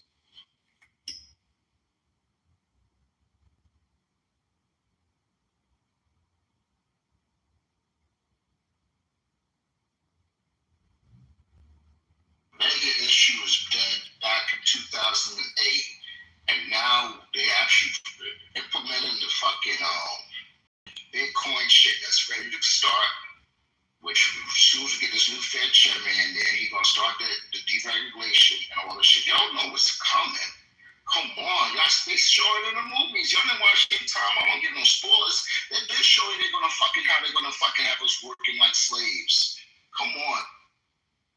And also, then like once you get to like a certain financial like once you get rich enough, bro, you become the bank. You know what I mean? You start, leveraging your money to your shit to other people. Like you don't rely on the bank as much. You rely on the people that pay you.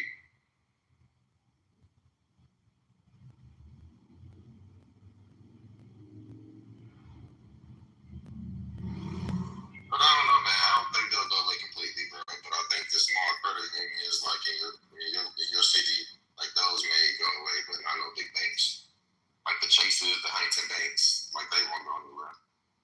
So they're gonna have one big old I'm gonna say big ass building where all the banks be in, but your fucking shit gonna be on your computer and your phone. You ain't gonna go no physical place no more. Y'all know that. Come on, they keep showing you this. And y'all really think they're gonna have everybody gonna have a bank shit? They're gonna have ATMs probably for people that still use cash, that 1%.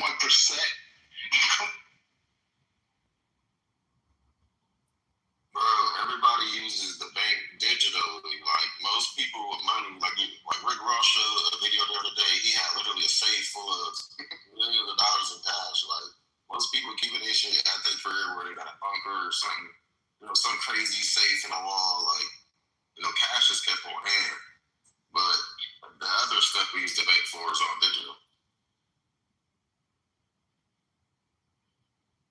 That's what I'm saying. Okay, it's like I want to slow it down to everybody now, since y'all probably think. Nah, I'm on your side. Okay, that's what I'm saying. I don't know why Odette is trying to keep his job. Shit, now you better start working for the government.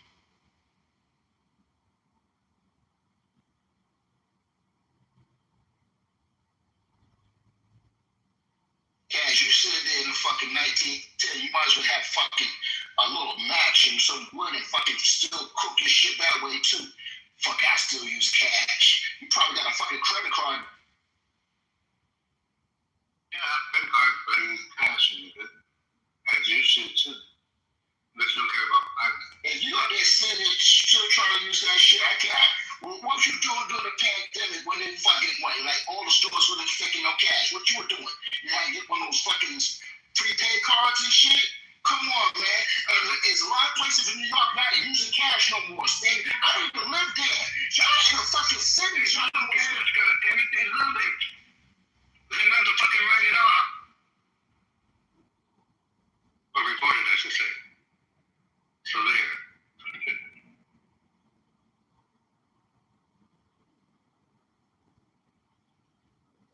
Isn't there some stadiums in New York City? I think all stadiums in New York City. So why this game?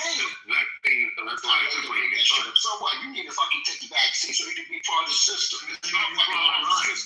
That means you follow in line, so I'm not surprised that you don't use cash. I mean, it's to make it more easier, man. I don't fucking come on, G. Easier, it's not that much fucking easy. Man, even my barber takes cash. Yeah, you gonna sit there and still you gotta fucking use. Y'all joking with me right now. I think y'all just want gaslight me to get me upset.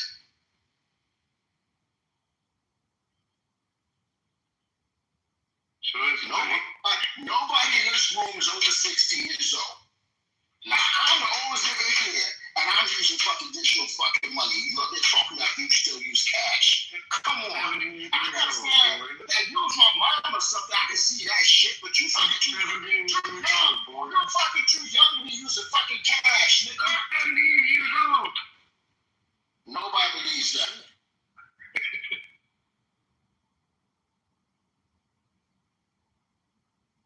Yeah, we already don't use checks no more. Nobody balances the checkbook, so that's out the window. I'll be mad at Walmart because they don't take Apple Pay. Y'all the same world I'm in?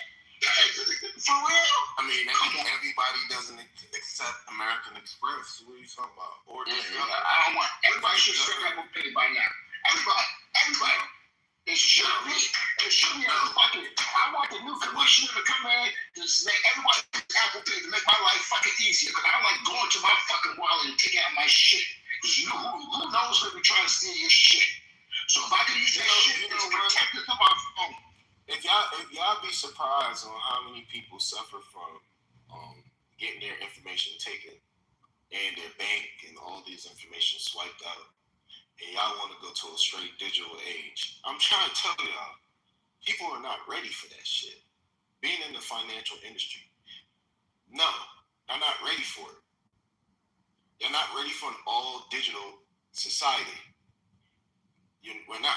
We are not ready for an all digital society. Stop trying to lie to yourselves. And you're not prepared for an all digital society.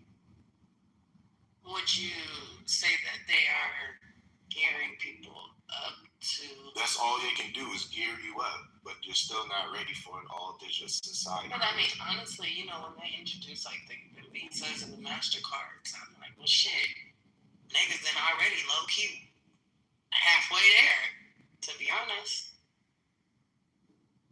I mean, even giving up your cash to put in a bank, I'm like, you giving up your cash to put in a bank for a card that supposed to hold. But that shit started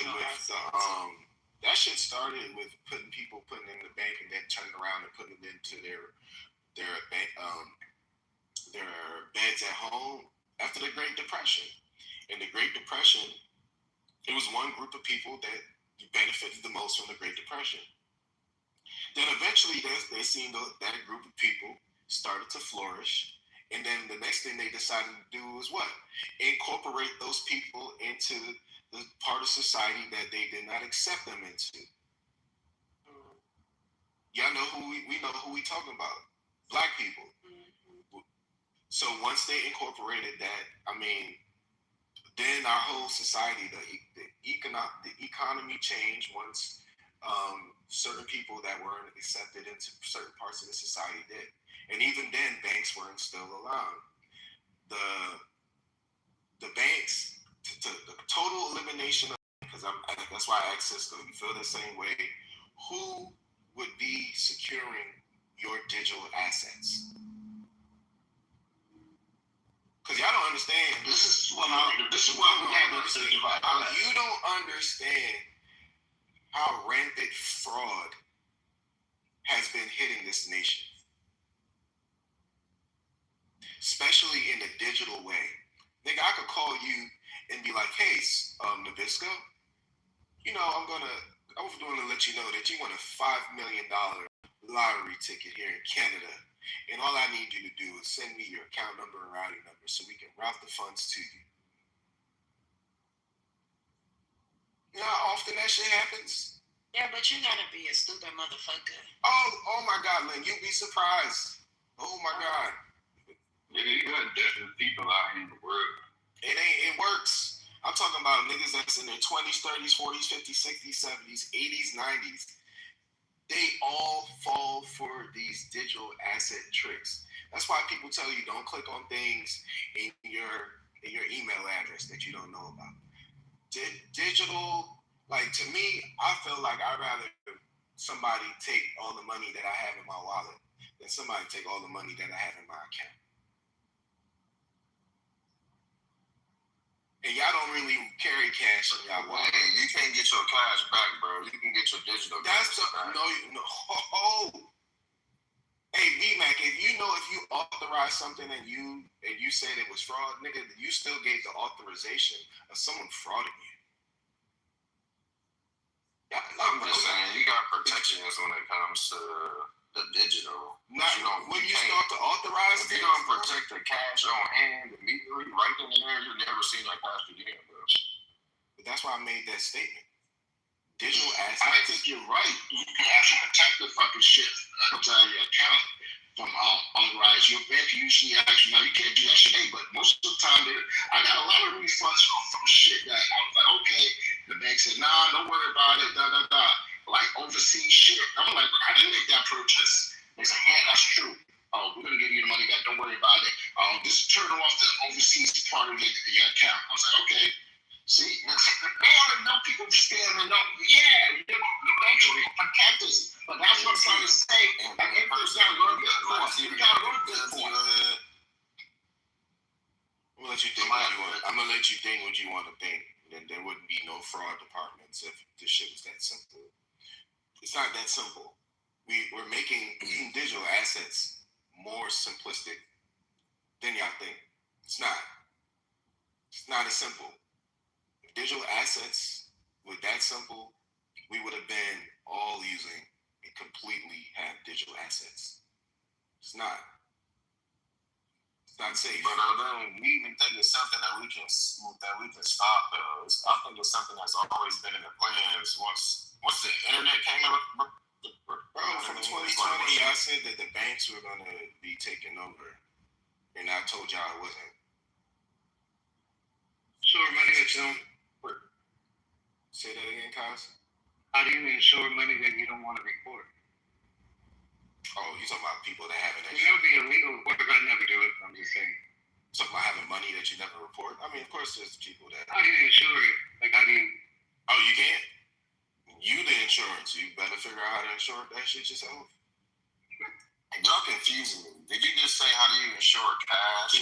He was being facetious. Insure cash that you don't want to report. What do you mean that you don't want to report? Bro, you're talking about hiding money, like under your bed or one of those places. Why does that money have to be reported? So it can be insured without reporting? Insured, that's what he's saying. No, I said the digital currency is the only currency that'll be insured. I didn't say cash will be insured. You have to insure that shit. Or somebody rob your bitch ass and they take your cash. You never gonna see that cash again. Nah, you can go fine. So how much do you think that? Because listen, if they didn't change the 100,000 to 250,000 all the way until like 2011, and then because of the emergency extension, they just decided to keep it at 250. They go to digital assets. How much money do you think they're going to cover in the aspect of digital assets? I don't know, bro. I'm just asking. I wasn't trying to quiz you, but I'm just saying, like, how much? No, hopefully there is some type of cap on it. Maybe I don't know. I mean, if it's 250 right now, yeah, why would you keep $1 million in your account? Because the average bank don't even got that much money in it at one time. Well, per person. So if you and your wife, for an example, BMAC, they got share an account at one institution that gives you 500,000, or if you got like a child or of age or something, that makes it another 200. Most banks can, or this is why some people they'll use a trust, and then you will be like a trustee. That can get you like, if it's just a trustee and 2 joints, that'd be 750,000. That'd be 750,000, but you can have you and 4 other people at the max at most institutions. They get you 1.25 million, and that's why a lot of people kind of disperse their funds. To be honest, it's like you see why the rich people are fucking shiesty. It's because it's like you're penalized for having too much money. That's the other thing, though, Dan. You're giving them the cash as to be digital. A safe hold, but then they turn around and use it like to make interest off of it. Exactly. You're right, because like for an example, the $100,000 customer interest comes from the $1,000 customer.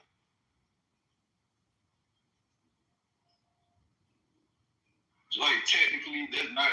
I wouldn't consider that like bad business, shady business. It's like you got to make some type of profit somewhere. I ain't just doing this out of kindness of my heart, opening up a bank and shit. But like, we want to keep this shit running as efficient as we needed to. We still got to keep it safe. And all that shit, safety deposit box is upgraded and all that stuff. We got the state of the art, whatever plan you sign up for. It's like, yeah, that money got to come from somewhere, bro. It ain't like they ripping you off. It's like, yeah, they might use some of this bread, pay Peter and Paul and all them, but as long as they paying you back, it's like, yeah, I ain't expect you to go about it that way, but at the same time, it's like, no harm, no foul. Real. And that's the same thing we doing, bro. Taking out debt for credit. That's why the national debt is so crazy, because they taking our money, we going into debt. It's just a cycle. Yeah, if they go into debt. Like, I don't think the average bank, well, the average, a lot of them, because you start to see them do mergers and banks go in debt from bank for, listen, Discover, bro. Capital One bought out Discover. The reason why Capital One bought Discover because they wanted their, what the fuck is the name? I gotta say it properly. It's the system that allows transactions to go through. Like the church? What that shit? It's the no, Swift is no, that's not Swift. It's basically their processing service. Because MasterCard, like Visa, MasterCard, and Discover, those are processing. Merchant services. Thank you, East. Yeah. So Discover, because a lot of places don't really take it Discover as much. So Capital One took Discover so they can incorporate themselves.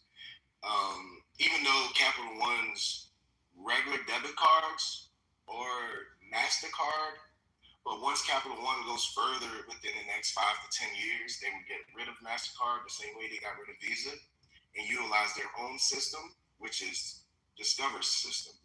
So that's the reason why Capital One bought Discover, because they want to use their merchant system. Because MasterCard and Visa, they're the ones that are the most dominant, especially Visa. So most of your debit cards, outside of you having a Capital One, if you have Capital One, I believe your new debit card should say Discover. But all your older institutions, your other institutions, are either have a MasterCard or a Visa. Yeah, majority, not all, mine are Visa. Yeah, because that's where they get the concept that Visa is accepted everywhere, because Visa is their merchant servicing kind of is more acceptable in more places. Kind of where people, you might find something that you like, but the place that you go to doesn't accept American Express, because American Express is not accepted everywhere.